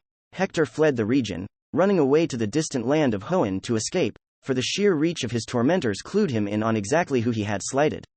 Team Rocket. Even without an official Team Rocket presence in Hoenn, the black mark painted upon him held fast, and employment was scarce.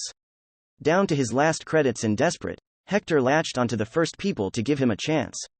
Team Magma. By the time he realized their true nature, it was far too late. All he had done was flee from one criminal enterprise into another. Now he's here, using his hard-earned skills to keep a lobotomized monster in one piece. Maxie raises an eyebrow, and Hector realizes that he's been silent for several seconds. Bowing his head once more, he speaks. "Yes, Leader Maxie. I'll make adjustments to Camerup's medication schedule." The red-clad man smiles. "Thank you, Doctor. I'll leave you to your work." With that, Maxie turns on his heel and marches out of the infirmary, Claydol floating silently behind him. As the door behind Maxie clicks shut, Hector is left alone. Only Camerup's labored breathing and the slow beep of the ECG machine hooked to the living volcano interrupt the silence. After a long moment of brooding to himself, the doctor steps over to a refrigerator in the corner, one emblazoned with a large not for food sign. Opening it and reaching in, he takes a small, unlabeled phial and holds it up to the light. The solution within the glass phial is clear as water, and no one would be able to tell just how insidious the concoction inside is just by looking. The drug within, formulated by Hector's own hands, retards the functions of a Pokémon's cerebral cortex, hippocampus, and amygdala, all areas of the brain responsible for higher thought and emotional processing. One dose reduces a Pokémon into a husk for days at a time. The side effects of long-term usage? Unknown. He turns the phial in his fingers, the chemicals within refracting the light into a rainbow. Anyone else might have been confused as to why Maxie asked for a lower dose for Camerupt, but to a man like Hector, the reason is as clear as it is disturbing. The drug isn't an end in itself, it's merely a set of training wheels for Claydol. "I'm sorry, Camerupt," the doctor whispers to himself, fling over to a cabinet along the wall. Opening it, he withdraws a clean syringe and curses himself under his breath. Not all who wear chains can be brothers. Act 2. Chapter 19 Basics of Mounted Air Transportation in Hoenn Article 1. Definitions 1.1. Flying mount refers to any living creature, Pokémon or otherwise, capable of carrying human passengers or cargo through the air. 1.2. Private citizen refers to any individual not operating a flying mount as part of a commercial, government, or military operation. 1.3. Flight zone refers to the airspace designated for the use of flying mounts, which is separate from airspace designated for conventional aircraft. Article 2. Licensing and registration 2.1. All private citizens operating a flying mount must possess a valid flying mount operator's license, henceforth known as FMOL. 2.2. The FMOL may be obtained after passing a written and practical examination issued by the Hoenn Pokémon League Air Authority, henceforth known as HPLAA, which includes both theory and actual flight experience. Click here for more info. 2.3. Each flying mount must be registered with the HPLAA, and a unique identification code must be broadcast from the mount at all times during flight. Seated against his bed headboard, Lee looks away from his laptop filled with government jargon and rubs his eyes. Lifting his hand, he looks around the near-silent hotel room. Sitting on Brendan's bed are Brendan himself, Zinnia, a black and blue Marshtomp, and Gumi. All four sit close together, comfortable and at ease. Brendan, Marshtomp, and Gumi are distracted by a colorful anime starring an Emolga on the TV, while Zinnia is impassively scrolling through her phone, occasionally stroking Gumi, who is in her lap. It's been a week since the disaster of a mission at the top of Mount Chimney, and the entire time, he's been studying and planning as he waits for Ninetales to be released from the Pokémon Center. Octillery was released after only 2 days with a several-day light-duty advisory. The octopus Pokémon has been in a quiet mood ever since, his cheery disposition replaced with something brooding and contemplative. He often stares into space with his eyes narrowed, and Lee can see the cephalopod's powerful brain turning, thinking of something. When asked, Octillery waves Lee of F. Grovyle. Lee bites his lip. Grovyle is in little better condition than Ninetales. Camerupt's lethal flamethrower burned away an enormous portion of his frontal scales and even damaged the nerves and muscles beneath. After 5 days in the care of the Pokémon Center, he was released with hair-raising scarring. On his chest, where the brunt of the attack struck him, is a starburst-like burn scar of pale, discolored scales. His neck, legs, and left arm were likewise burned, but not as badly as his chest.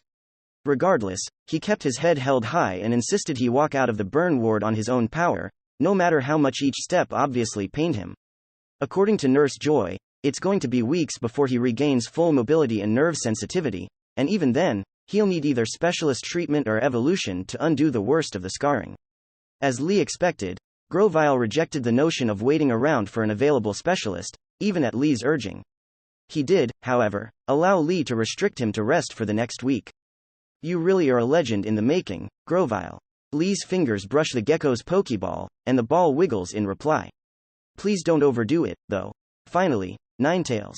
The fox was rushed into surgery upon arrival, as the Pokémon Center's usual healing machines simply couldn't deal with such extensive damage in a reasonable timeframe. Her first 2 days in the ICU were sleepless nights for Lee, as she was stuck on a ventilator and everything was still touch and go. On day 3, the center declared the worst had passed and took her off the ventilator as she began breathing on her own again. Ever since, Ninetales has spent most of each day resting, her thoughts a jumbled mess as she gradually recovers. Each time she regained a short few seconds of semi-lucidity, she reached her mind out to him, desperately asking, "Are you okay, Lee?" over and over. "Am I okay?" he answered back the first time. "I should be asking you that." Ninetales' flamethrower is thin and beam-like, slicing through the air like a hot wire, and each falling orb of lava that meets it explodes into smoke, practically vaporized. The flamethrower greedily sucks down Ninetales' already flagging stamina, but she doesn't seem to notice at all, instead shooting down everything as fast as she can. The single-minded fervor leaves Lee awed and, just a bit frightened. Try as she might, though, Ninetales is but one Pokémon facing down hundreds of falling projectiles. She destroys 100, then another 100, cutting their numbers by nearly 2/3, but by then, the remainders are just too close. One slips by, and Lee, so overloaded, doesn't realize it's bearing down on him until the flaming meteor is only 50 feet away. He looks up, his eyes wide. A gold blur slams into his chest, throwing him away, but he scrambles to his feet a second later. That could only be. The meteor strikes his savior, exploding into a cloud of sharp, superheated stones and choking ash, but the explosion does nothing to drown out the tortured cry that follows. Ninetails saved his life, and in doing so, took a spear of superheated stone to her chest, piercing one of her lungs and nearly striking her heart. If the stone had been an inch to the left, Ninetails would have been struck in the heart and killed. She would have died. The thought alone fills Lee with equal parts cold dread and burning fury. Maxie, your days as a free man are numbered. That's a promise. They got no rest after the ordeal, as the police barged in soon after, demanding an explanation. Over the next 2 days, he, Brendan, and Zinnia would be interviewed no less than 4 times by the police, the Rangers, and by League agents. Each party got the same story, one approved by Lee's lawyer beforehand. Strangely, and perhaps a bit worryingly, the expected interrogation from Stephen Stone never came. The one from Nigel. As Lee finishes explaining the volcano fiasco to Professor Birch, the other man is understandably silent over the phone line for a few seconds. The seconds stretch into an agonizing, nerve-wracking minute, and just as Lee opens his mouth to ask if Nigel is still there, a sigh answers him. Lee. Nigel stops himself short. This is. Again, he stops, sounding frustrated. Arceus, damn it, I know the last thing you want. On your plate is more shit to worry over, but if I'm being honest with myself, Lee, then I'm more than disappointed with how you handled this. YOU knew that magma would be there in force, and you didn't call for backup? YOU could have been killed. Why our Pokemon could have been killed. Brendan could have been killed. He is almost screaming at this point. What if he was killed, Lee? Do you know what that would do to me? His mother? That's not even getting into what would happen to the laboratory if our only Lab T-Rainers died mid-journey. How could you make such a stupid decision? Never before has Lee heard Nigel sound so scathing, and the words hurt all the more for it. Try as he might, Lee can't help but physically flinch at the professor's palpable anger, drawing a few stares from the people and gaggle of officers in the Pokemon Center. Tucking himself a little further into the corner he has claimed for himself, Lee clears his throat. I don't have an excuse, Nigel. Zinnia and Brendan looked to me as the leader of our little party, and I okayed all of this. I was overconfident in our abilities, and didn't want to be questioned as to why I know all that I know. Neither did I expect Magma to be so willing to use lethal force. Deciding to go in at all was stupid, let alone with so little preparation. Leaning his head back against the wall, Lee begins to consider his options for a new job, which makes his pounding migraine even worse. The blame here rightfully falls to me. If this results in my termination, and our group being broken up, I understand, he concludes, the words falling from his mouth as guilty as they are reluctant. I know I'm overstepping my bounds here, but if you decide you don't want me around Brendan anymore, can I ask you to consider not calling him home? His journey shouldn't be cut short because of something Hey. Before Lee can finish, his cell phone is abruptly snatched from him by a tanned hand. Professor Birch, Brendan's dad and Lee's boss, right? Zinnia holds the phone up to her ear and turns her back to Lee so he can't easily retake the device. I'm Zinnia Draconid, the third member of our merry little band. Don't give Lee the third degree, because none of this is his fault. I'm actually the shitty influence here. Fighting Magma was my idea, bringing Brendan included. She speaks too fast for Birch to get a word in, scowling the entire time. Lee is just being the fall guy because he's too stupid to not blame everything on himself. Zinnia, what the hell are you doing? Lee reaches for his phone, but Zinnia's free hand shoots out and grabs his wrist, halting him with infuriating ease. Give that back. Do you want me to leave Lee and Brendan alone? Say the word and I'll fuck off. Just don't try anything with them, because they don't deserve it. If you fire Lee or drag Brendan home, I know you'll regret it. You know you'll regret it. Her piece said. Zinnia thrusts the cell phone back into Lee's hand and stalks off, returning to the distant lobby seats where Brendan pensively watches. With a sigh, Lee raises his phone back to his ear and leans against the wall. I'm sorry about that, Professor. Zinnia can be impulsive at the best of times.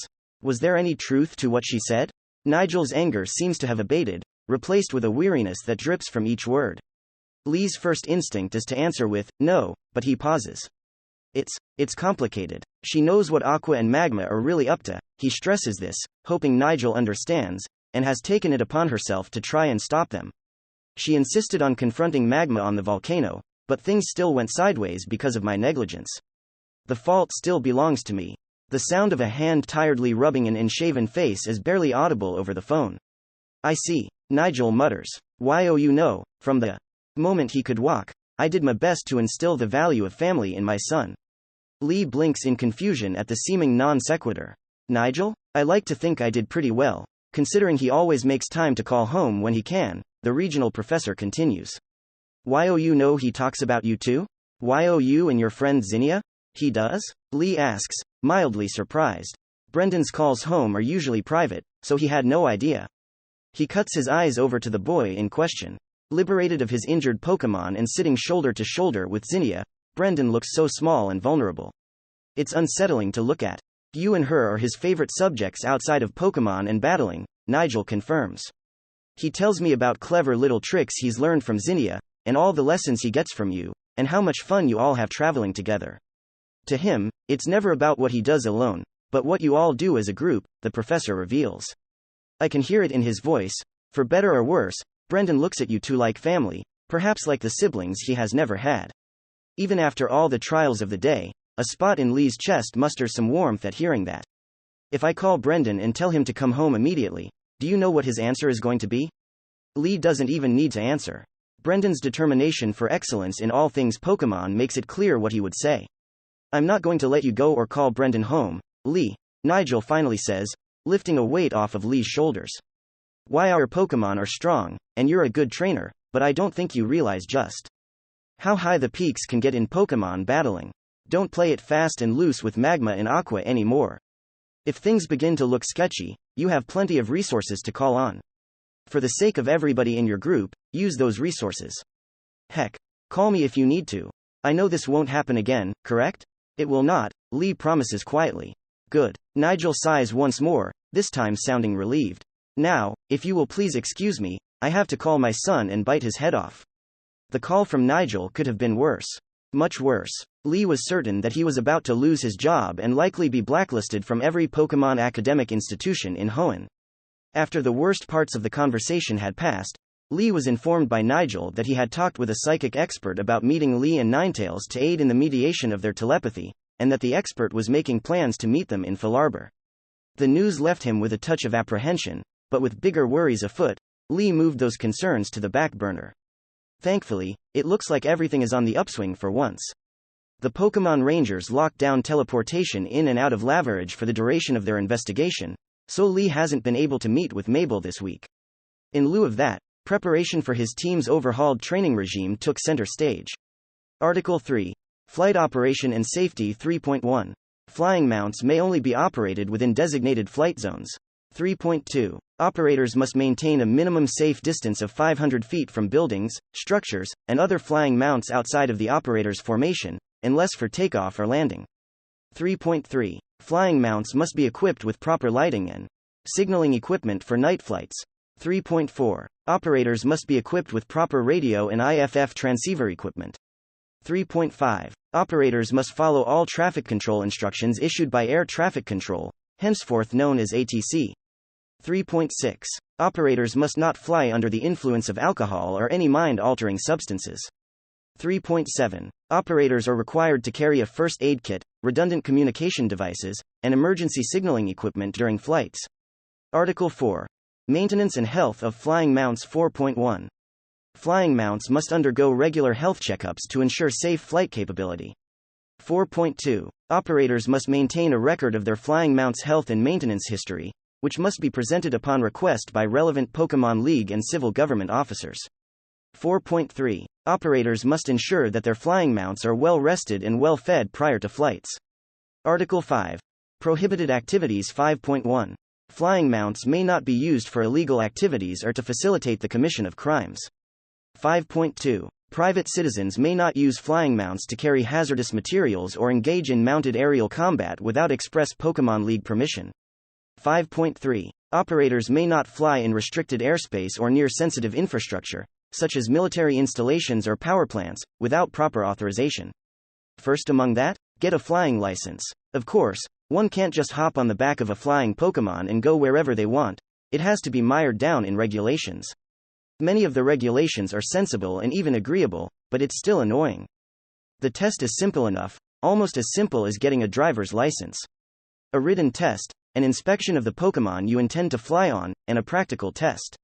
If you can prove sufficient competence in one go, Hoenn will issue a same-day license, and if not, then you're stuck with a 2-week-long course. With the license in hand, Lee will be able to fly anywhere he wishes, which will facilitate the gathering of training supplies, ease of travel, and will significantly shorten any hunts for the sixth team member that Lee is still deciding on. The sound of steel sliding across steel makes Lee smile. Looking away from his laptop again, he takes in the huge, avian form swallowing a significant fraction of the room with his darkened bulk. Out of his ball and sitting on the floor, Corviknight cuts an intimidating figure. With his obsidian armor and razor-edged wings, the massive raven is practically the living embodiment of the word ferocious, even if his temperament isn't totally matching anymore. With the rest of Lee's team sans Shinx all in states of recovery, Corviknight has steadfastly refused to leave Lee's side. Be it sleeping, out and about outside, or anything else, none of it seems beneath him, and he'll dutifully follow. With his evolution, Corviknight's foul temperament and constant fury have seemingly been abandoned, replaced with a brooding, yet patient giant of a bird. Lee still catches sneers and rolled eyes on Corviknight's face, but now they are few and far between, and never directed at Lee himself. Big guy has grown up a lot, hasn't he? Lee muses. Though big guy is an understatement for Corviknight. The raven is absolutely enormous, and it scratches Lee's kaiju itch just right. To the zoologist's delight, Corvi finally submitted to a physical without a fuss, and Lee had to stand on a park bench to measure Corvi's unreal 9'10" height. Fucking 9'10", practically 3 meters even. Corvi is over 2.5 feet taller than his species average. Hell, they had to take him to the Pokémon Center and ask to use one of their scales, which showed a whopping 351 kilograms, or just under 774 pounds. Lee can say that he is the proud trainer of a behemoth. Sadly, Corvi isn't the largest Corviknight ever, but he did snatch third place from a wild flock leader recorded to be living in Galar, who is said to be about 9'8". Not to say that Corviknight's evolution is all upsides. For one, the raven is now so massive that he has to duck his head and angle his body to fit through doorways, which is saying something considering architects often take large Pokémon into account when designing interior spaces. Battling in any confined space is going to be a chore. There is also the matter of his food intake. Lee ran the math, considered as many variables as possible, and overhauled Corvi's meals. The raven's supernatural musculature and the thick, natural armor he lugs around made exact numbers a pain, but after all is said and done, Lee came to a staggering 25,000 calories per day simply for Corvi's daily upkeep. A bulk of these calories need to come from protein, iron, and carbohydrates, and the sheer amount necessitated Lee to burn close to 5,000 credits on a pokeblock maker. Using the same space-bending tech as their bags, Silph Co.'s pokeblock maker lets trainers condense food down into dense cubes, essentially giving Pokémon a one-bite meal for quick energy and nutrition. For large Pokémon with serious dietary requirements, it can turn industrial amounts of food into a portable bowl full of cubes. Lee naturally splurged for the top model, which retains the texture, moisture, and taste of the food, and even has separated compartments so different meal components like meat and vegetables aren't homogenized into unappetizing-looking kibble. Now, preparing all the food to dump into the briefcase-sized device is a multi-hour spectacle, so Lee dedicated an entire day to just preparing 2 weeks' worth of meals for Corvi. Without warning, Lee feels Ninetales begin to stir all the way over in the Pokémon Center, and his train of thought is cut off. Slowly, blearily, the distant fox begins to regain consciousness, and unlike the previous panicked spikes of awareness, this time it's slow and deliberate. Her mind reaches out to his with a telepathic hand on instinct, and Lee quickly meets her halfway with a wave of love and concern. 9? How are you feeling, love? The vixen takes her time responding, her thoughts sluggish. Like I was impaled through the chest, she says dryly. Lee smiles even if the joke is rather grim. I'm glad to see that your sense of humor is still okay. Considering the oxygen mask on my face and how numb I feel, no doubt from painkillers, I believe my sense of humor is the only thing I have that is functional. Ninetales gives the mental equivalent of a sigh and goes quiet. Within her, a mixture of deep, existential despair and near blinding fury begin to build, like hot and cold water that refuse to mix. Most of all though, there is raw hate, so burning and hideous that Ninetales is almost quivering. Hate aimed squarely at Maxie for nearly taking Lee away, and hate at herself for failing, something Lee is all too familiar with. Lee. Ninetales' lips are pulled back into a snarl. Through her eyes, he can see her hot breath begin to warp her plastic breathing mask. Beloved, you almost, let's not worry about, almost right now, Lee gently interrupts, shutting his laptop and closing his eyes before leaning back into the headboard of his bed. He doesn't let his ace's overwhelming emotions rattle him. I nearly died. You nearly died. All of us nearly died. I'm just as furious at what that son of a bitch Maxi did, but what's done is done, and we'll simply be better next time. Lee feels phantom fur on his neck shift as Ninetails physically recoils in surprise, her rage abating. Lee, when the nurses were rushing you into the operating room and wheeling off everyone else, I was left with some time to think, Lee continues. And you know what I think? I think I'm tired of being scared, for myself and for all of you. I've been without any kind of direction because I've been too afraid to commit to a path, one that will inevitably lead us into the spotlight. I did you and the rest of the team a disservice by doing that. Ninetails is silent as Lee telepathically speaks. In the meantime, she peruses Lee's memories of what has transpired while she has been unconscious. Well, no more. If the world wants to play hardball, we're going to show them that they aren't ready for what we have. I'm drawing up plans to up everyone's training, to fill our last spot, and to take plenty of safety measures. We aren't going to get mad, we're going to get better. If Magma wants to mess around, then we'll take the opportunity to get even. On the other end of the telepathic bond, Ninetails' anger isn't extinguished, but has dipped into a cool simmer, fueled by the implication that they won't be actively pursuing Magma. Slowly, though, a proud warmth thrums through the ethereal band connecting them. Although I hate that an event like the disaster upon the volcano was the catalyst, it heartens me to see you more confident, beloved, Ninetails says, smiling. I still want nothing more than to chase down that red-headed, human-shaped filth and make him pay, though. Maxi will get his when the time is right, Lee sends back. For now, let's all recover and put this behind us. Of course, of course. Ninetails' mind reaches out, and even with painkillers dulling her thoughts, she still wraps Lee in a tight mental embrace. I love you, Lee. Lee wraps his being around her in turn, smiling. Same to you. Their serious conversation over, Ninetails' thoughts begin to drift, whisked away by the drugs in her bloodstream. She looks at the IV bag hooked to her foreleg with annoyance, silently wishing to trade the nutrient drip for something substantial to eat.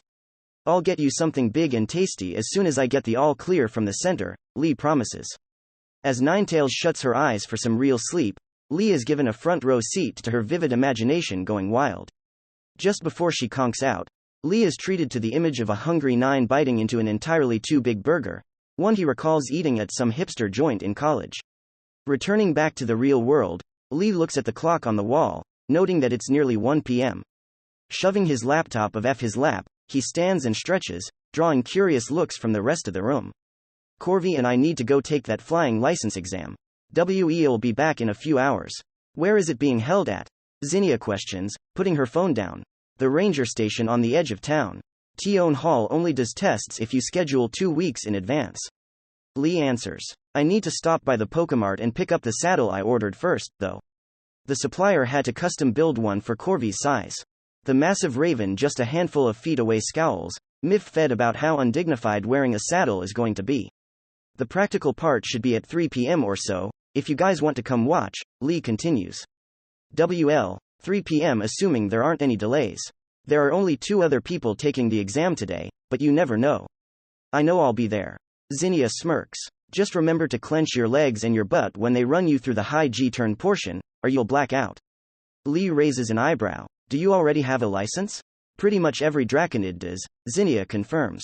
I took my test in Falarbor on one of the Flygon who live with the tribe, just like every other tribal kid. You don't actually have to have a flying Pokemon to have a flying license. Huh, sounds like fun. Count me in. Brendan chimes in, Marshtomp nodding beside him. Say, Lee, if you and Corviknight are okay with it, can I borrow Corviknight to take the test with? I may as well get it now. Corviknight shrugs, uncaring. If Corvi is okay with it, I don't see why not. Lee smiles when Brendan cheers. Better study up and book your test now if you want to get it done before we leave Laverage. I want to start making tracks north as soon as 9 is well enough to travel. Without delaying another second, Brendan digs his cell phone from his pocket and opens up the browser, making himself busy. Ready? Lee asks Corviknight. The raven stands, accidentally bonking his head on the ceiling. Here's your special order. The cheery woman behind the Pokemart counter slides a large box to Lee, one that requires both hands to pick up. I don't think I've ever seen a delivery from Wind Solutions this large before. Do you ride a dragon? She asks, badly hiding the curious look at Lee's scars. He's got the temper of one, Lee jokes, lifting the hefty cube of cardboard and turning towards the door.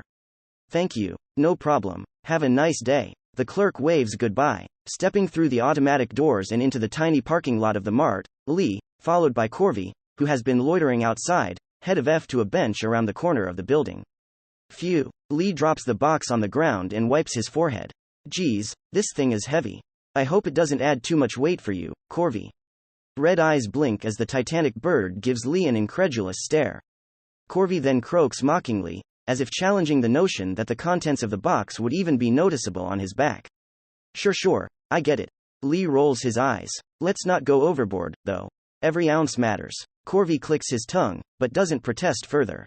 Bringing a wing forward, his steel feathers slice through the tape and metal staples holding the box together with no resistance, letting the top pop open. Lee peers inside, then reaches in and pulls out the heavy bundle within. Setting it on his lap, he pulls away the covering of waxed paper around it, pausing when a letter falls out. Picking up the paper letter, he quickly scans the contents.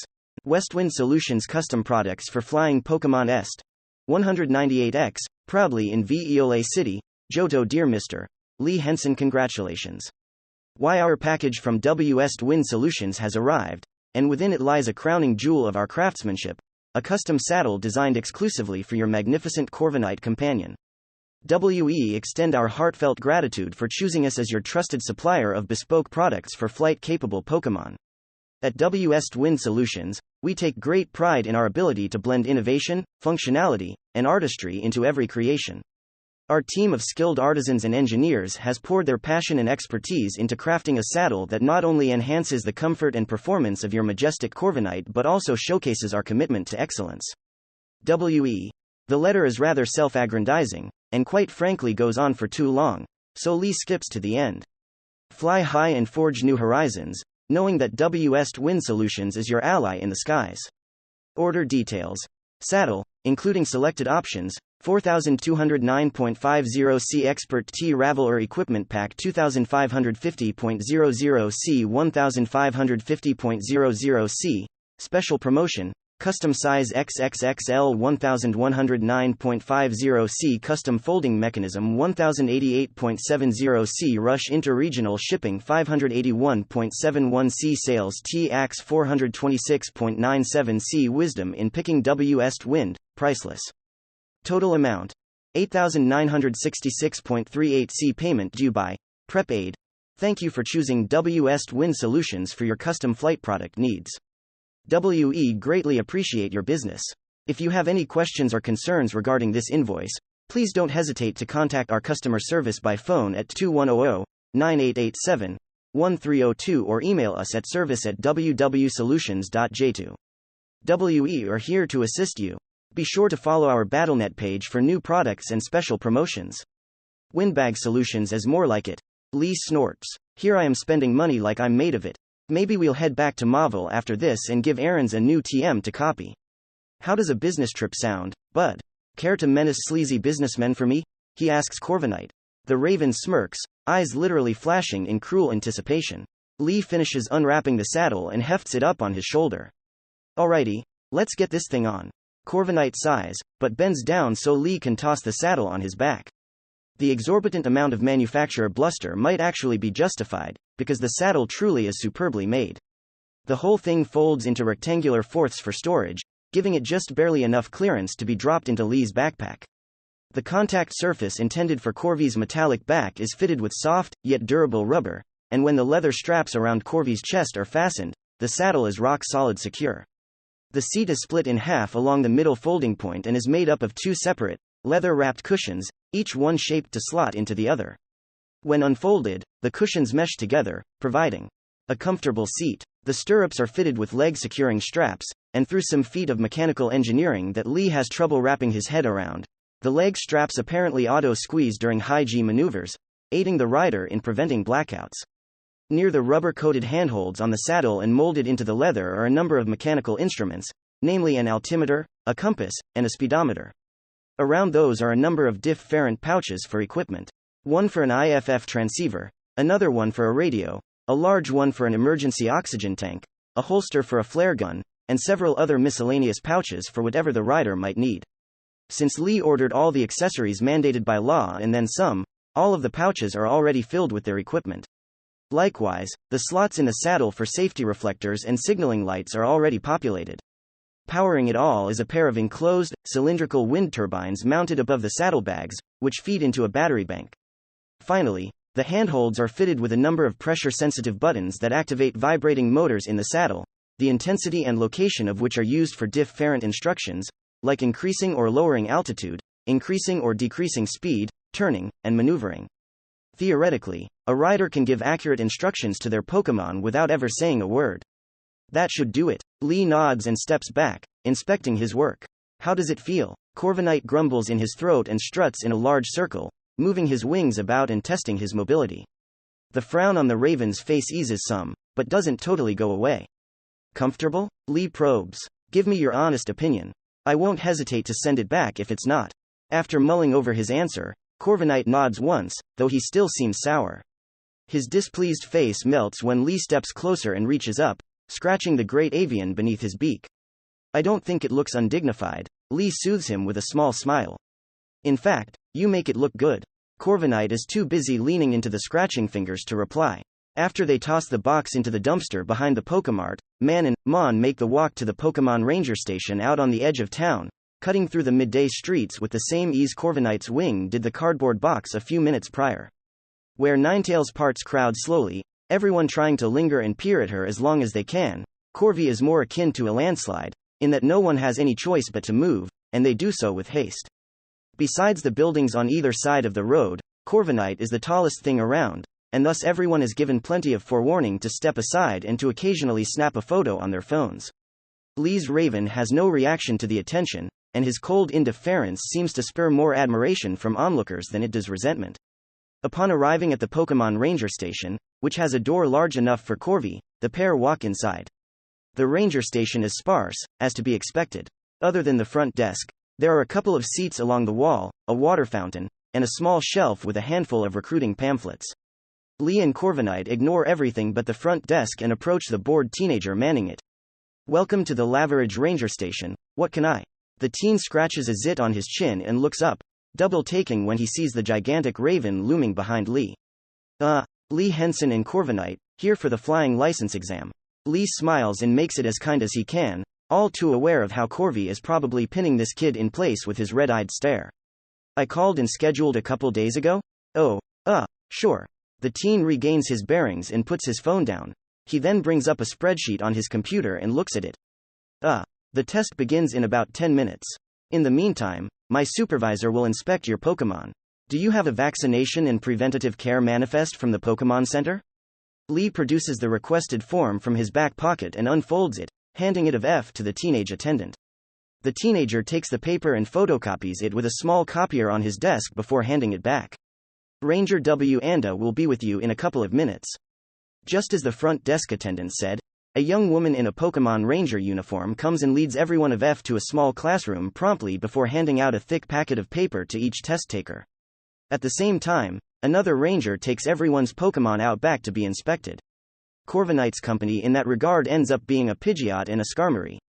The written test, for which Lee and the other two trainers are given an hour and a half to finish 100 questions, is thorough but not overly hard. It covers a wide variety of subjects, from local laws, international laws, exceptions to specific clauses in rules, identifying weather patterns, radio use and radio lingo, night flight safety, some common sense problems, and just about every subject imaginable. However, it's no big deal if one has studied an hour or two a night a week beforehand as Lee did. When the test concludes and the ranger overseeing everything collects the test packets, everyone is dismissed for half an hour as the tests are graded. The passing criteria is rather strict at 95% or higher, and if one fails to achieve a satisfactory score, they're forced to take a longer, more thorough course lasting 2 weeks. When the ranger returns, she gladly announces that all 3 of the prospective flyers passed, and their Pokemon passed inspection as well, finally leading to the practical portion. For that, all of them are led to a spacious clearing behind the station, where their Pokemon are waiting. Okay, everyone, the Lady Ranger before them calls out with a positively booming voice.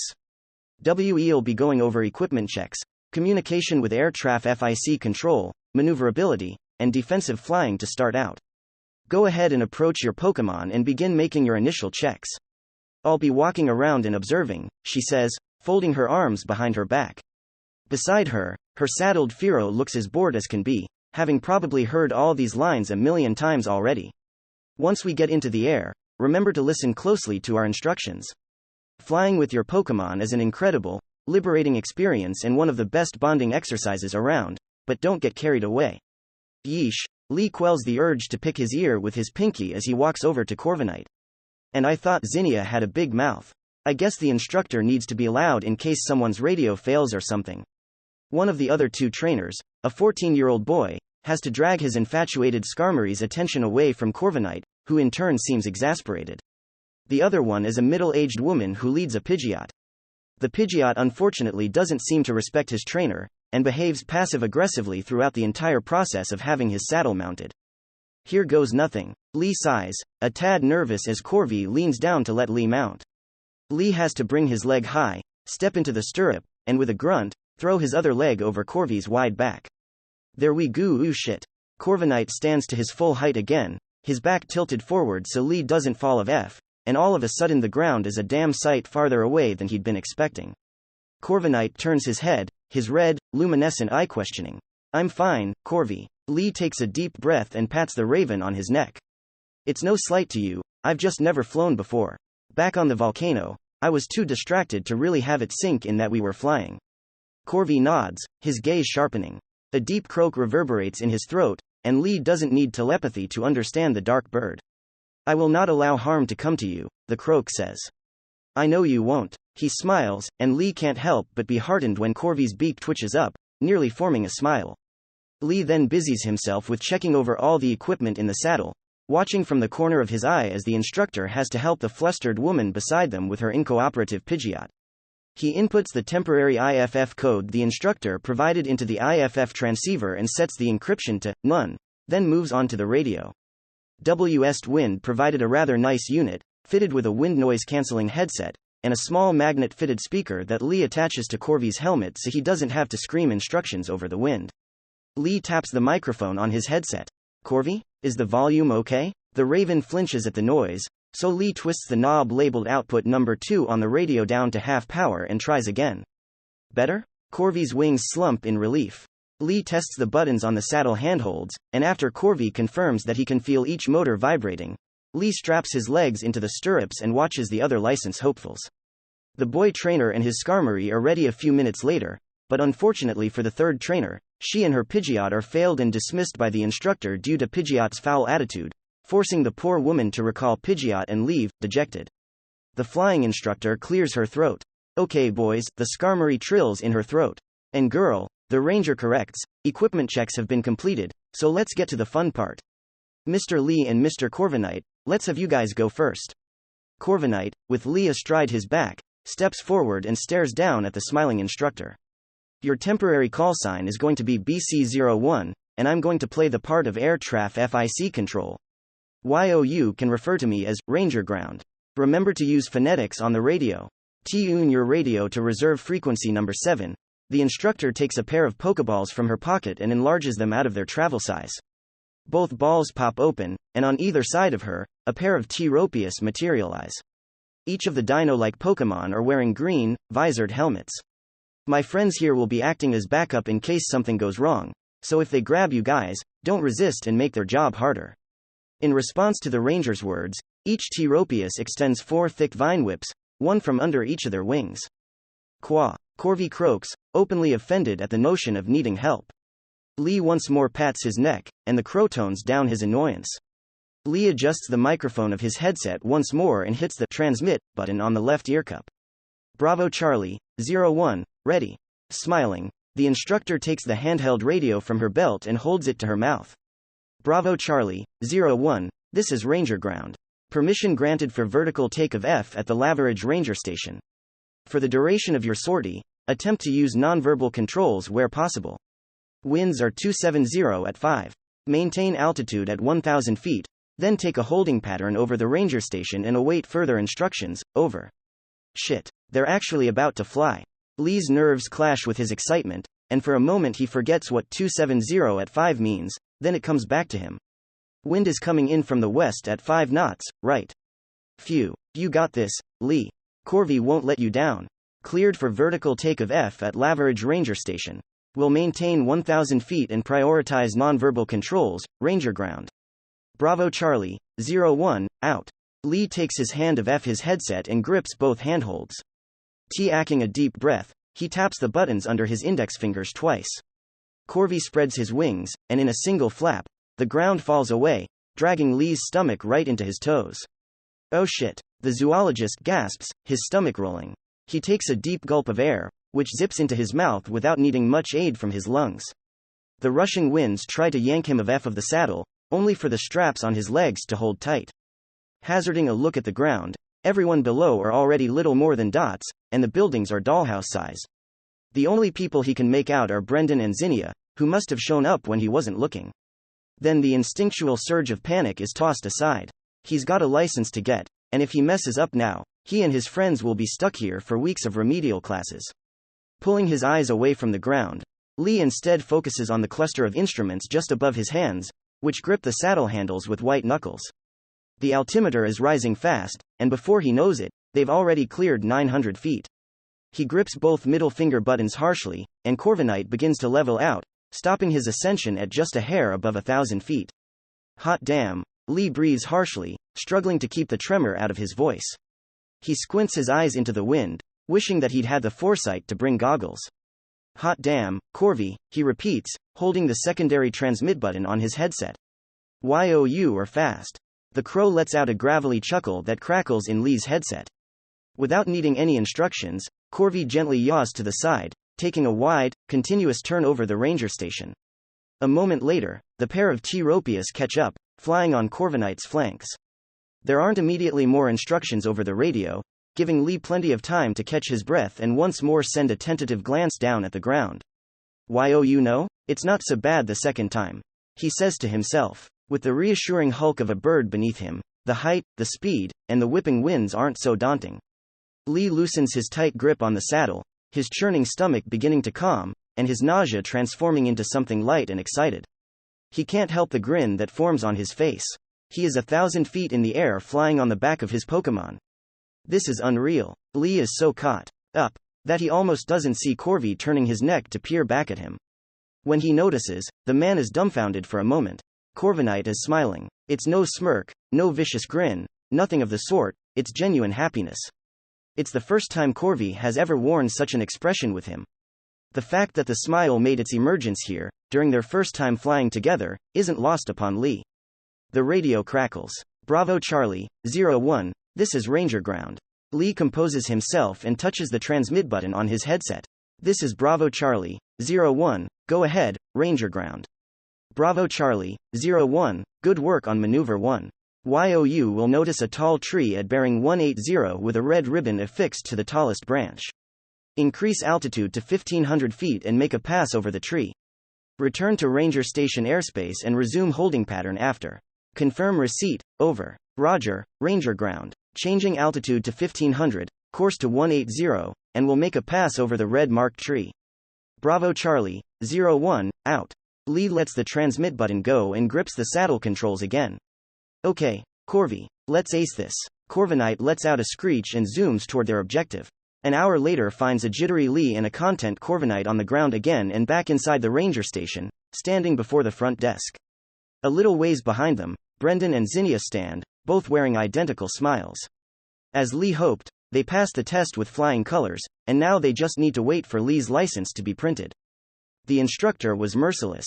After the first few exercises, she began to mix everything up, telling Lee to adjust his IFF transceiver on the fly, pull high G maneuvers that made the edges of his vision grow dark, suddenly changing her instructions, and even had her T-Ropius helpers use whirlwind to simulate inclement weather among other things. However, neither Lee nor Corviknight faltered throughout the various challenges, and they got their prize for it. With a final whine, the card printer behind the front desk goes silent and spits out a laminated card. The teen manning the desk takes the card, along with a number of printed registration documents, and hands them to Lee with a smile. Here you go, sir. Remember to keep those on you at all times. Will do, Lee grins, holding the bit of plastic up to the light. It's practically identical to a driver's license, and the man can't help but feel the same giddy excitement he felt at 16 when he got his first car. Actually, he's more excited. Corviknight is infinitely cooler and way faster than a beat-up Honda his parents bought for a pittance. Zinnia walks around the Raven, blocking of a chunk of the room, and drops her hand onto Lee's shoulder. Look at you, Doolittle. Why you've got that flyer's high going on, she smirks. I remember my first time in the air, too. It's something, isn't it? Lee gives the dragon tamer a grin. Why yeah it is. I admit I was kind of nervous at first, but looking back, it's kind of silly since Corvi had my back the entire time. He sends Corviknight a smile over his shoulder.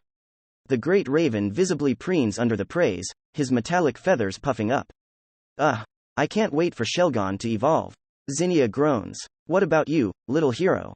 She turns to Brendan. Are you eager to try out flying? Brendan hides how nervous he is admirably, coughing once into his fist. I guess. Dad took me flying on his Flygon once, but I was really young and don't remember most of it. That's the spirit. Zinnia claps him on the back, either not noticing or not caring about his hesitation.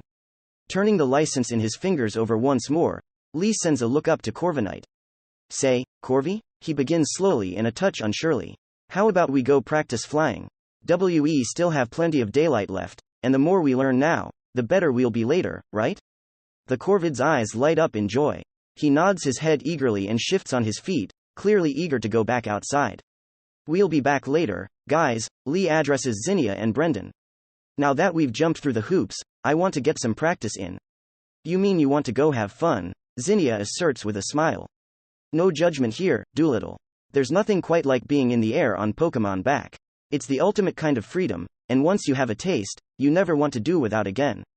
Lee scratches the back of his head and looks away sheepishly. Yeah, I admit I had a lot of fun. We'll let you know where we're getting dinner and save you some if you aren't back by then. Brendan joins in. You might want to go. Corviknight looks about ready to drag you out. And indeed, the Corvid is tapping the talons of one foot on the ground impatiently. Right, see you then. Lee turns and waves over his shoulder, Corviknight following him eagerly. Once outside, Corvi hunches over and lets Lee mount up. Once the leg straps are in place, the IFF transceiver is turned on, and the radio is tuned, Corviknight spreads his wings and shoots into the sky. As they rise higher and higher, the wind pulls at Lee's hair, face, and clothes with cold, hooked claws, but he can't keep the grin of his face. I really hope I'm not turning into an adrenaline junkie. Corvi pulls back even further once they are high in the sky, pulling a full inside loop. For a single moment, the ground is above them, then the Raven comes back down and levels out, leaving Lee with a hammering heart.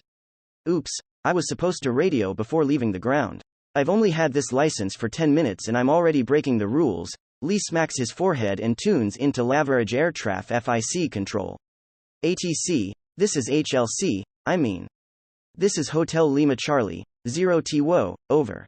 This is a bit more nerve-wracking than the exam. It takes a moment for Air Traffic FIC control to reply, and the radio sounds considerably worse than the one the ranger instructor was using. Hotel Lima Charlie, 0 TWO, this is Laverage Control, go ahead. Laverage Control, Hotel Lima Charlie, 0 TWO conducting. What's the acronym for personal flight? Lee blanks out for a moment. He's using visual flight rules, so that's what the acronym is, right? VFR flight of locale. IFF is transmitting. Requesting TRAF FIC advisories and restrictions. Hotel Lima Charlie, 0 TWO, we read your IFF. Current altitude restriction is 10,000 feet. Be advised, Mount Chimney airspace is currently restricted. No other advisories. Enjoy your flight and remember to radio before takeoff next time. Fuck. Lee twitches and takes his finger of his radio so no one hears his MUF fled curse. Thanks, Laverage Control, Hotel Lima Charlie, 0 TWO, out. With business out of the way, Lee takes the saddle handholds in his hands and grips them tight. Okay, Corvi, show me what you can do. Corviknight screeches and flares his wings, shooting forward so fast that Lee's whole body is jolted. Each flap carries them faster and faster through the air, which fights them every step of the way. Corviknight then rises, taking them higher and higher, far higher than what the exam mandated. They roll, dip, and dive with such intensity that gasps and yells of sheer exhilaration are forced from Lee's lungs. For almost an hour, Corviknight flies as extremely as he dares with a passenger, which is still pretty extreme, and when he's done all that he can, Corviknight surrenders control to Lee, flying strictly by the inputs from the saddle controls. More than once, Corviknight looks back, mystified as a grinning Lee goads him into death-defying stunts. What are you looking at me like that for? Lee asks through the crackling radio. I trust you to not let us get hurt. Corviknight's eyes flash in joy, and the Raven really lets Lee have it after that. Before long though, perhaps after only an hour and some change, fatigue begins to set in for Lee, and Corvi levels out for a calm, relaxing cruise. Taking a deep breath, Lee looks up at the clouds above, which are so close it's as if he could touch them. If they fly a little higher, he probably can touch them. Zinnia was right. There is nothing that compares to this. Say, Corvi? Lee begins, a thought striking him. When the League year is over, do you want to fly to Galar? The Raven looks back, a question in his eyes. Well, have you been back since? Lee can't quite say it. Since your first trainer died? Corvi's mood instantly goes sour, and he shakes his head in the negative. Lee nods slowly and licks his lips. Their wind burned, just like the rest of his face. I was thinking that we could go to Galar. I promised Ninetails a visit to Kanto, so why don't we make it a big trip? I'd like to go to Tio his grave, so we can pay respects. Maybe I could thank him, as well. His hostility dying down, Corviknight makes an inquisitive trill in his throat, sending Lee a curious glance. Why else? Lee smiles gently. I want to thank him for how magnificently he raised you. Why are amazing, you know that? Corviknight falters, buff fading Lee with turbulence. He turns his head away, and then nods stiff fly. Turning away however, does nothing to hide the nightly Raven's watery smile.